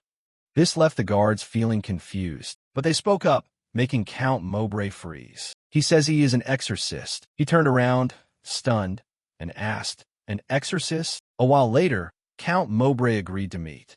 Ghislain Pyrium hid his identity and introduced himself. I am Baron Dudley from the East. He made an extremely attractive proposal. I heard your son has fallen into madness. Would you allow me to treat him? Count Mowbray questioned seriously. You claim to be an exorcist, yet you say treat? What exactly are you implying? Ghislain Pyrium's eyes glowed. He smiled and asked back, When someone becomes insane, people often say they are possessed by evil spirits, don't they? Count Mowbray clutched his head in pain, thinking, so he came here because he already knew everything. And I had ordered everyone to keep this a secret. He questioned, Where did you hear that? Ghislain Pyrium avoided the issue. That's not important.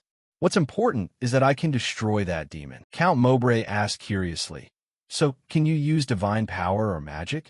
He asserted directly, No, but I am very clear on these symptoms. Then Ghislain Pyrium described, The eyes will turn pitch black, and an aura will begin to pour out, emitting dark energy. These words of his left Count Mowbray stunned. He knows the symptoms clearly. He immediately jumped up and shouted, So you know what that thing actually is? He explained simply, It is an existence I have had a long-standing vendetta against. I'm only tracking its traces because of that. I cannot say more than that. Ghislain Pyrium stopped for a moment and asked, Will you allow me to treat him? Count Mowbray stood stunned for a long time. He regained his composure and asked, What do you want in exchange? Ghislain Pyrium replied calmly, If I succeed in the treatment, I will tell you then. It certainly won't be anything too difficult for you. My lord, the two began to discuss. How long do you think it will take? A few days. The exorcism ritual is extremely exhausting and dangerous. What do you need? I don't need anything other than the exorcism tools I brought along. Count Mowbray pressed his lips together as if deep in thought. Finally, he made up his mind and responded, Very well, you may try. Count Mowbray's eyes turned cold and threatening. But if you fail, you won't be leaving here in one piece. Ghislain Pyrium replied very confidently, I understand that clearly. He turned to leave and instructed, No one is allowed into the tower. Only I and my maid will enter to destroy the demon. Please ensure that is certain. If any error occurs, your son's life will be in jeopardy. Then Ghislain Pyrium and Belinda went up the tower. Again, the pitch-black gate. Inside was the body of Edwin Mowbray, locked tight. The dark spirit whispered, You, who are you? Ghislain Pyrium walked inside nonchalantly and replied calmly, The one who has come to treat you. The dark spirit laughed loudly. Treat me? A priest? It's useless. The dark spirit laughed loudly. Treat me? A priest? It's useless. It fought back, asserting, I am an entity far more noble, one against whom divine power has no effect. The dark spirit expressed arrogantly, Regardless of the ritual you perform, it is all meaningless. Right after it finished speaking, it was met with a punch straight to the middle of its face, spraying blood. Edwin Mowbray's body was flung backward, slamming hard against the wall. The dark spirit groaned in pain incessantly. It was completely bewildered. How can a soul like me feel pain from a human's attack? Belinda remarked gently, You're tougher than I thought. Gislimperium quickly realized and smiled. It seems you are using dark energy to protect the host body. She added fuel to the fire. Then these few punches won't be enough to kill you. Then he ordered her, Belinda, hand over the tools. Belinda replied blankly, yes. The dark spirit screamed in a panic. You bastard. What the hell are you trying to do? He continued his threats. This body belongs to Count Mowbray's son. Do you really think you'll get out of here alive after doing this to him? Gislimperium replied nonchalantly.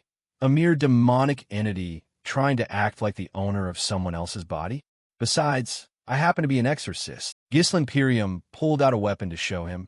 Here, this is a crucifix. Seeing the item, the dark spirit cursed in a panic. Damn it. The crucifix struck hard against his right cheek. This was followed by another blow to the left cheek.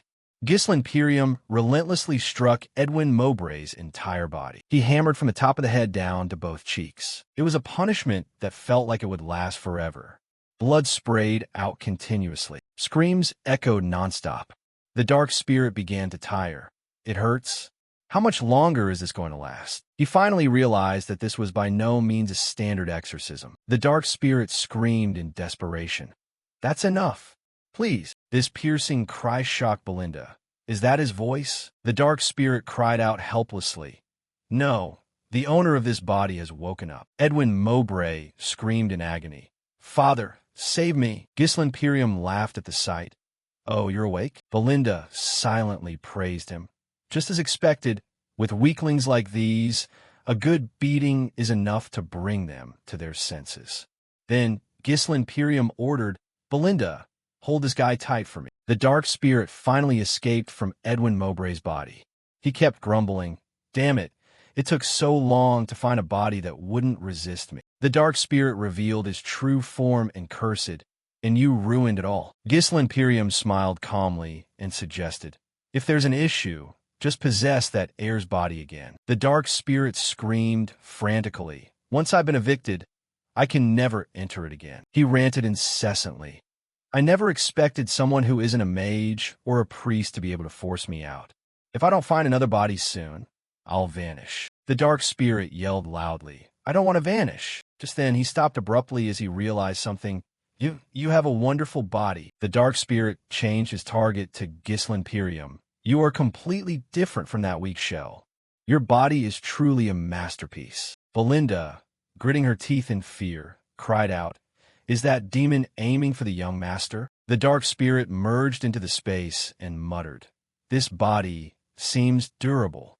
I'll make better use of it than you ever could. Finally, he transformed again. By borrowing the form of the strongest person in my memory, I will force you to kneel and submit. He shouted for emphasis. I will force you to kneel and submit. Gislimperium was somewhat startled by the sight before him. That was the dark spirit having manifested as the kingdom's strongest swordsman, Cain Balzac. The dark spirit drew the sword from his back and challenged. I will use all the power I've absorbed so far to make you kneel. He held two swords straight toward Gislimperium. Having said that, the dark spirit leaped forward and commanded, give me that body. Gislimperium quickly drew his own sword as well. He easily parried the first strike from the dark spirit, and then Gislimperium swung his arm hard, knocking the spirit's sword away. The dark spirit spun to dodge Gislimperium's decisive slash. The two engaged in an endless display of swordsmanship. Gislimperium leaped high and struck down, only for the dark spirit to block. He laughed excitedly and exclaimed, amazing.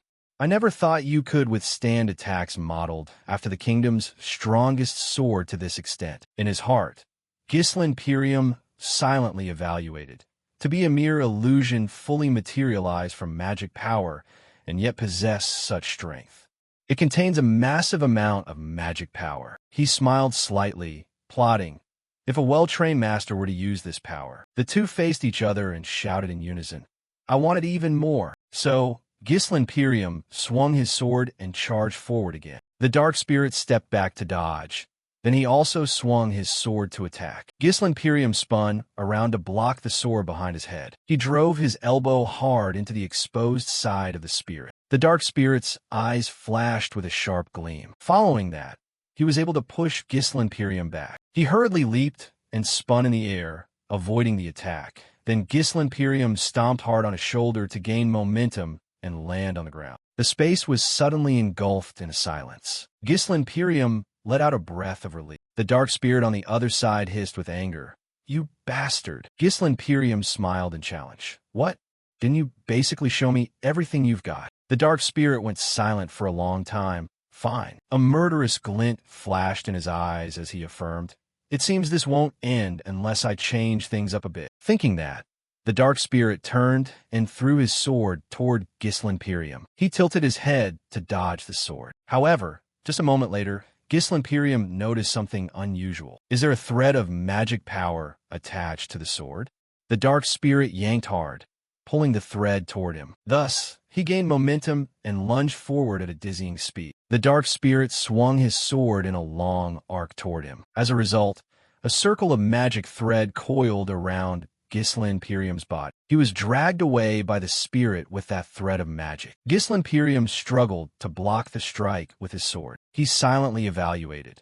This bastard can freely manipulate threads of magic. Maintaining magic power in such thin, precise thread form requires tremendous concentration. Not to mention that in a life-or-death battle, it's truly a waste of ability. Normally, I wouldn't use it unless absolutely necessary. Then he made up his mind.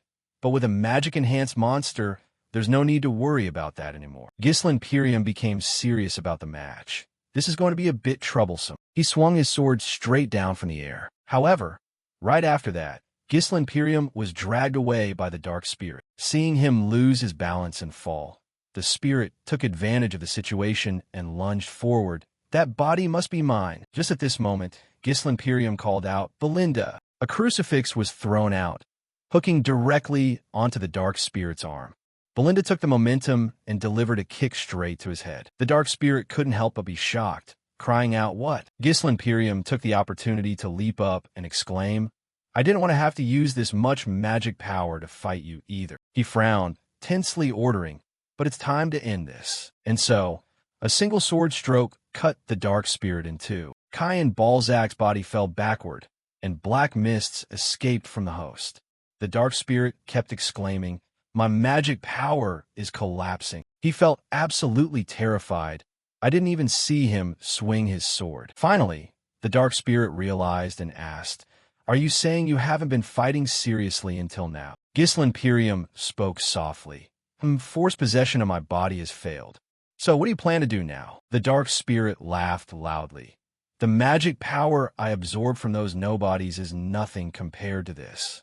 This is a rare chance to take over such a powerful body, yet I have to vanish like this." Hearing this, Gislinperium smiled slightly. He made a deal with the dark spirit. "I'll make you an offer. Come into my body and reside there." This shocked him beyond measure. "What?" Belinda was equally confused.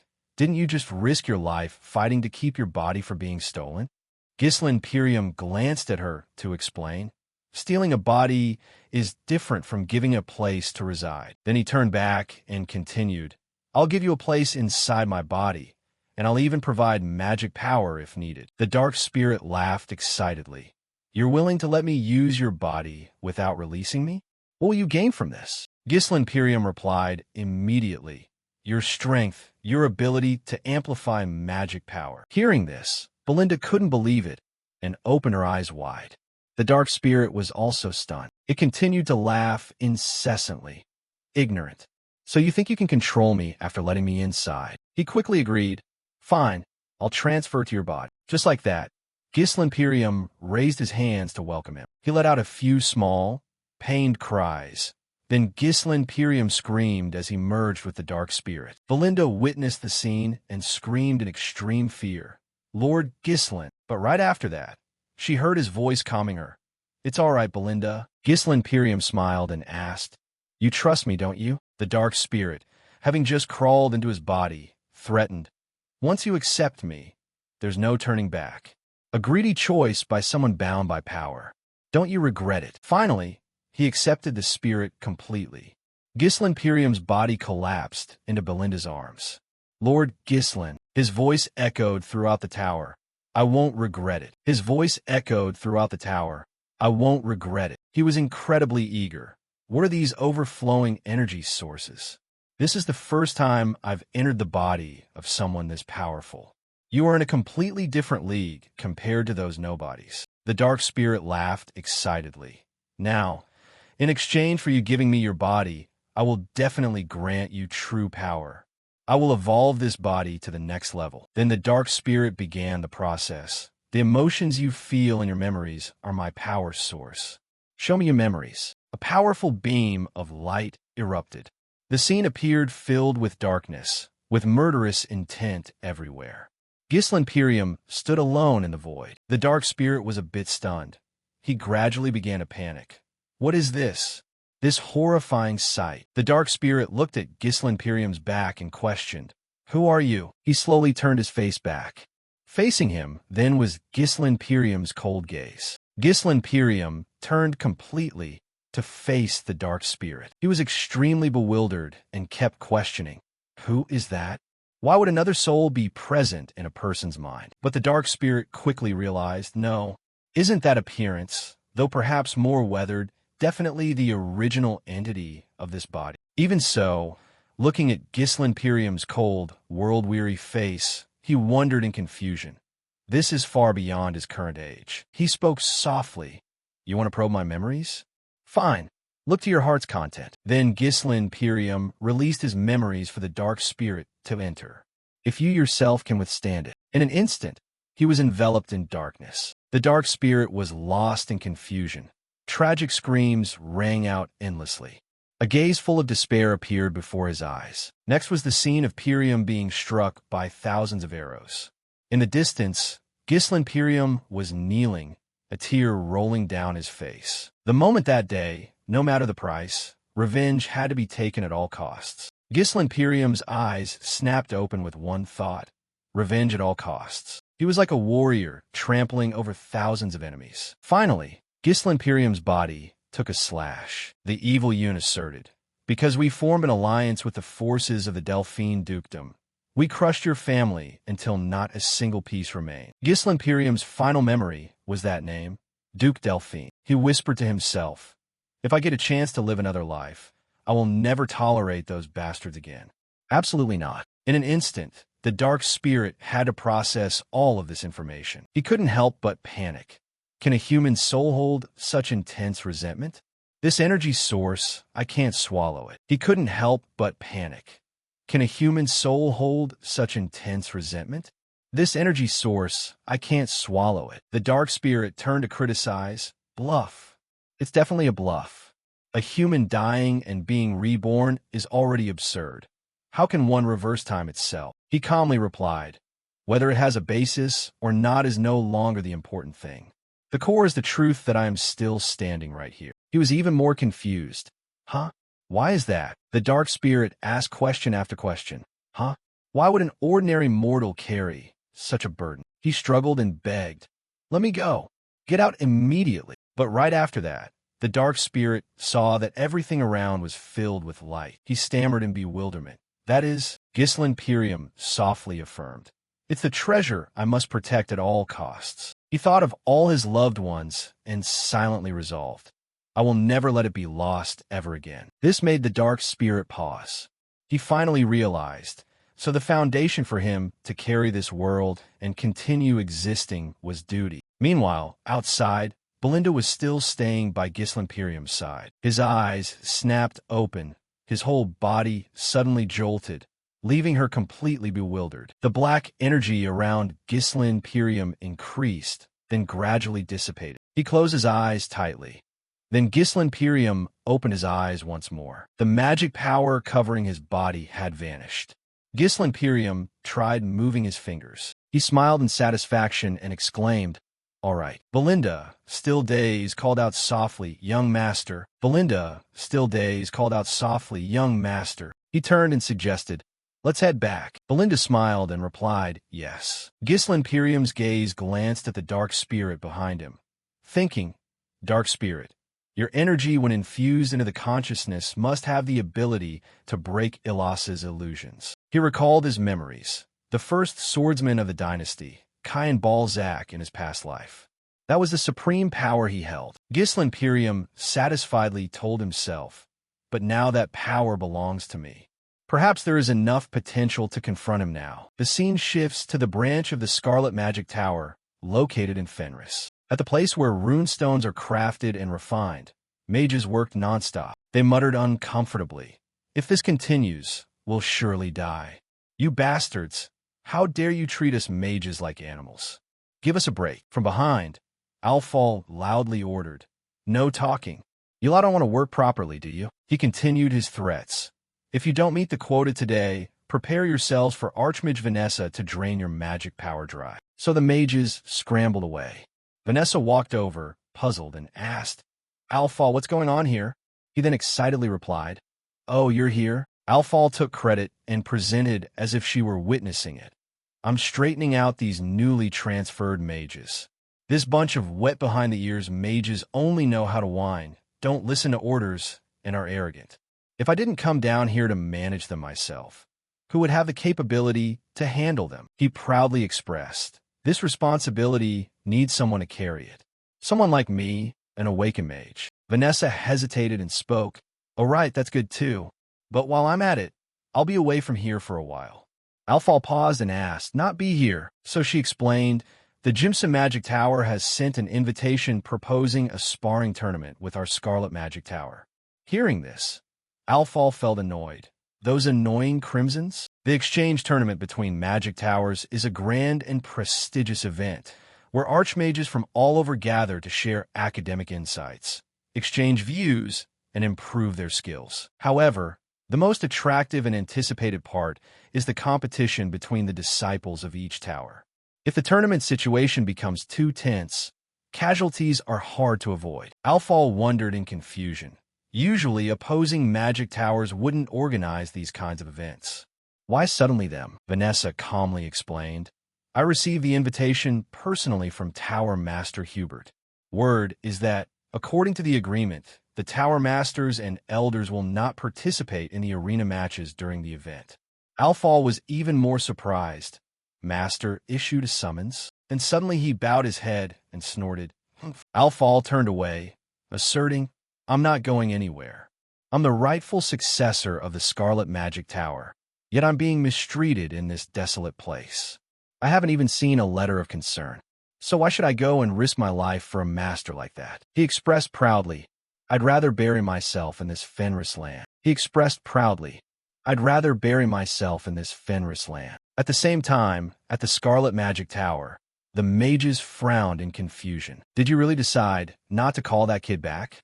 Even if he's incompetent and useless, he still holds the title of our Magic Tower's heir." Hubert shouted in annoyance. "Alfal, that guy is still stuck at round 3, right? What is this? Being sent on a long expedition. Has he accumulated anything useful?"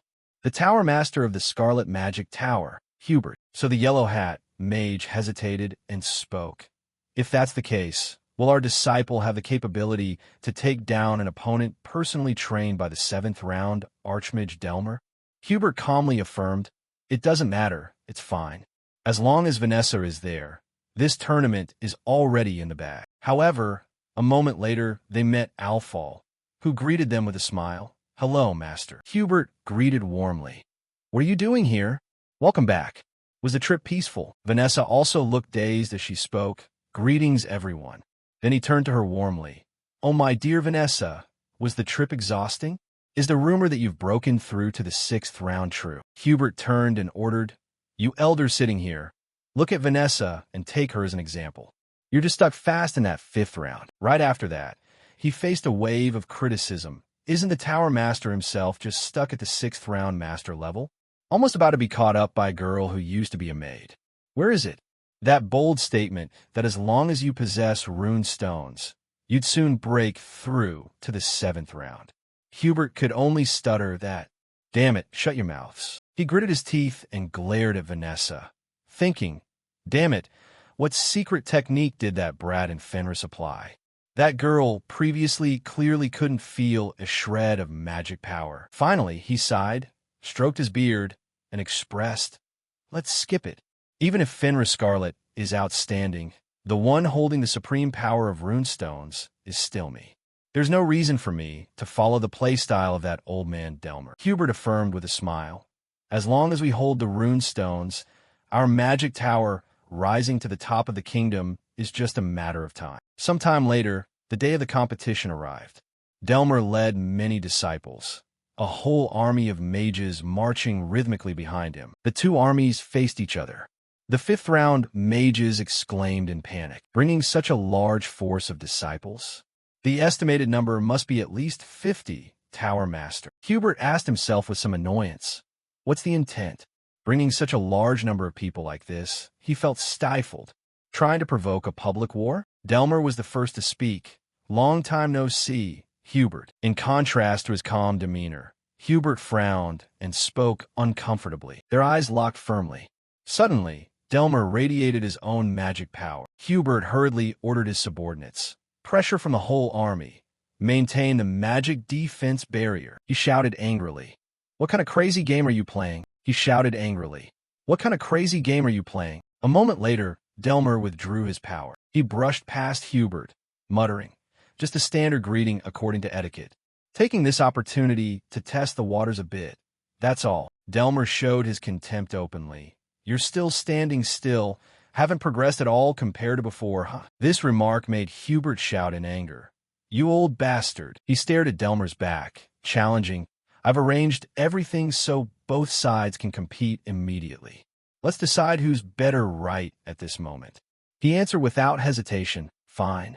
I'll humor you. Delmer's gaze looked elsewhere. That's the girl, isn't it? Vanessa, the sixth round mage. He felt some interest in her. Then Delmer looked at Alfal beside her, the one who conquered the gods. He was currently still bewildered, not knowing what to do. Delmer smirked craftily. Two key figures belonging to the Fenris side. Marvelous. No need for me to trouble myself going there to finish them off. A vice tower master spoke up, cutting through the atmosphere. At this moment, the exchange conference between the magic towers officially began. Kicking off with a showcase of the disciples' abilities, there will be 5 magic duels. I request that each magic tower select the disciples who will compete. Delmer sent his disciple forward. Modi, he replied. As you command, master. After that, it's unclear what old man Delmer said that made Modi suddenly interested. He smirked, then brazenly stepped forward. I understand. The red-hatted mage asked Hubert. It seems to be a 4th-rank mage. The atmosphere is already this tense right from the start. Tower Master, who are we planning to send up? The blue-hatted mage added. We should put forward someone with equivalent ability. Hubert ordered in a stern voice. Ribeiro is at the 2nd-rank mage level, isn't he? Just let that kid fight. Hubert ordered in a stern voice.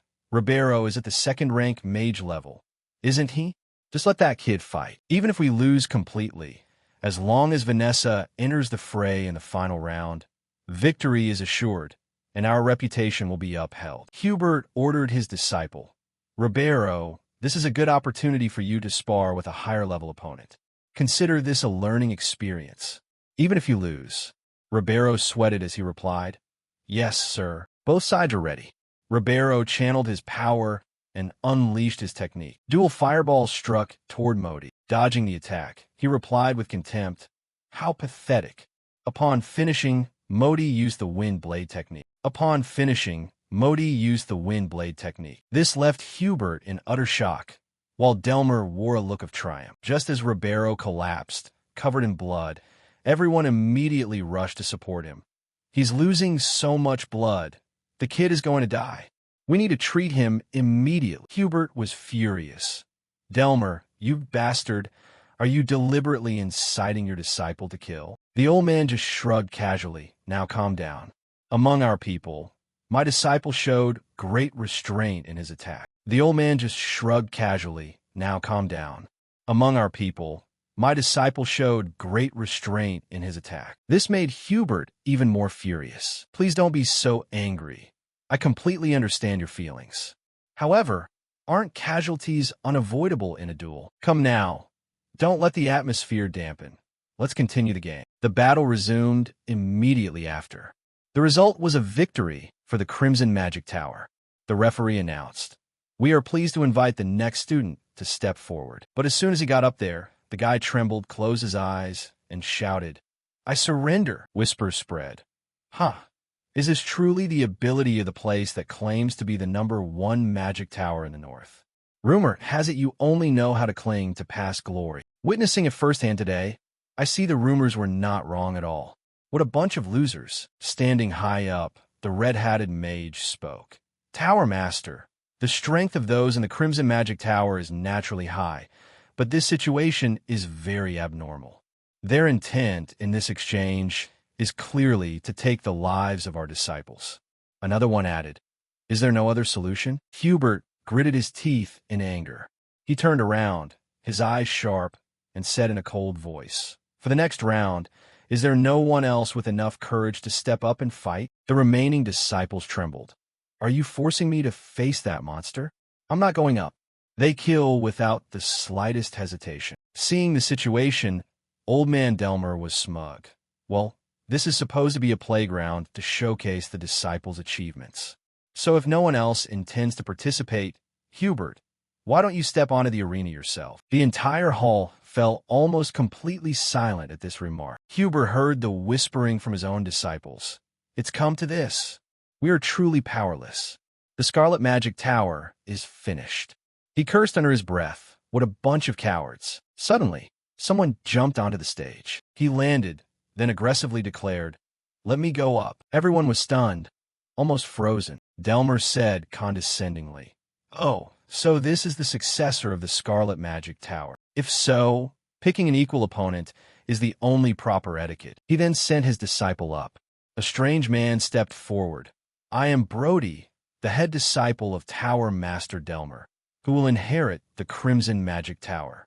It's a pleasure to meet you." The mages were panicked. "He is the successor of the Crimson Magic Tower, a 4th-rank mage." Alfal replied, My name is Alfal." Hubert interrupted, "Wait a second." Then he shouted to inform Alfal, "That guy has reached the 4th-rank mage level. Someone who is only at the 3rd rank. How could they possibly win?" But on the contrary, Alfal was still arrogant. Picking his ears, he replied, "Why sit there and speculate? We haven't even started yet." Hubert was in disbelief. Is this guy crazy? For Magic Masters, rank determines everything. There's no way to win. Vanessa spoke up. "Don't worry too much, Tower Master. Alfal may be an arrogant, whining, unruly, and conceited mage, but his ability is by no means ordinary." Brody asked arrogantly, "As the successor of a prestigious magic tower who has only reached the 3rd rank, aren't you ashamed?" Then he used a sharp gaze to assert, "You are going to lose your life." Alfal stood there proudly.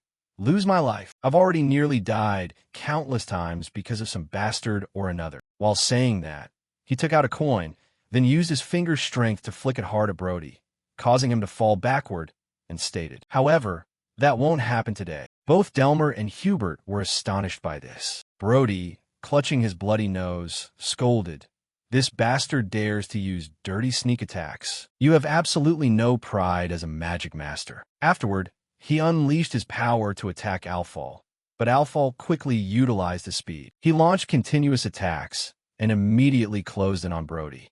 He gasped while dodging. "This bastard, how can his speed be so terrifying?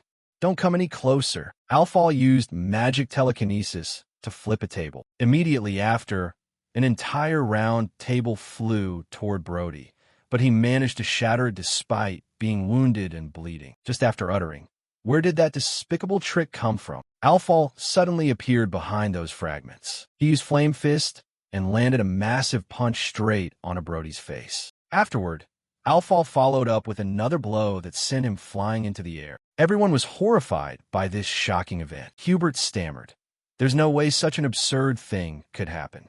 How could he bridge the gap in rank?" That instantaneous magic coordination, it looked as if he skipped chanting entirely.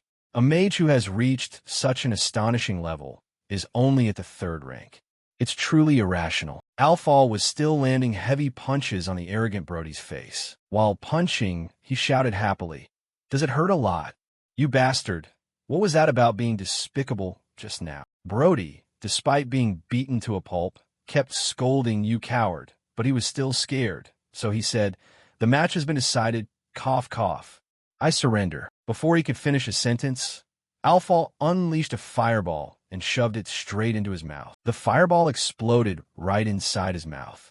That finally satisfies me, brothers. Ha! Brody was now in a near-death state, covered in filth, his face so distorted it was unrecognizable. Alfal stood looking at Brody lying there and spoke. You intend to complain about cowardice and honor, while submitting to defeat in a life-or-death battle. On the battlefield, the only thing that matters is who ends up winning. He rubbed his wrists and cursed right to his face. You brat.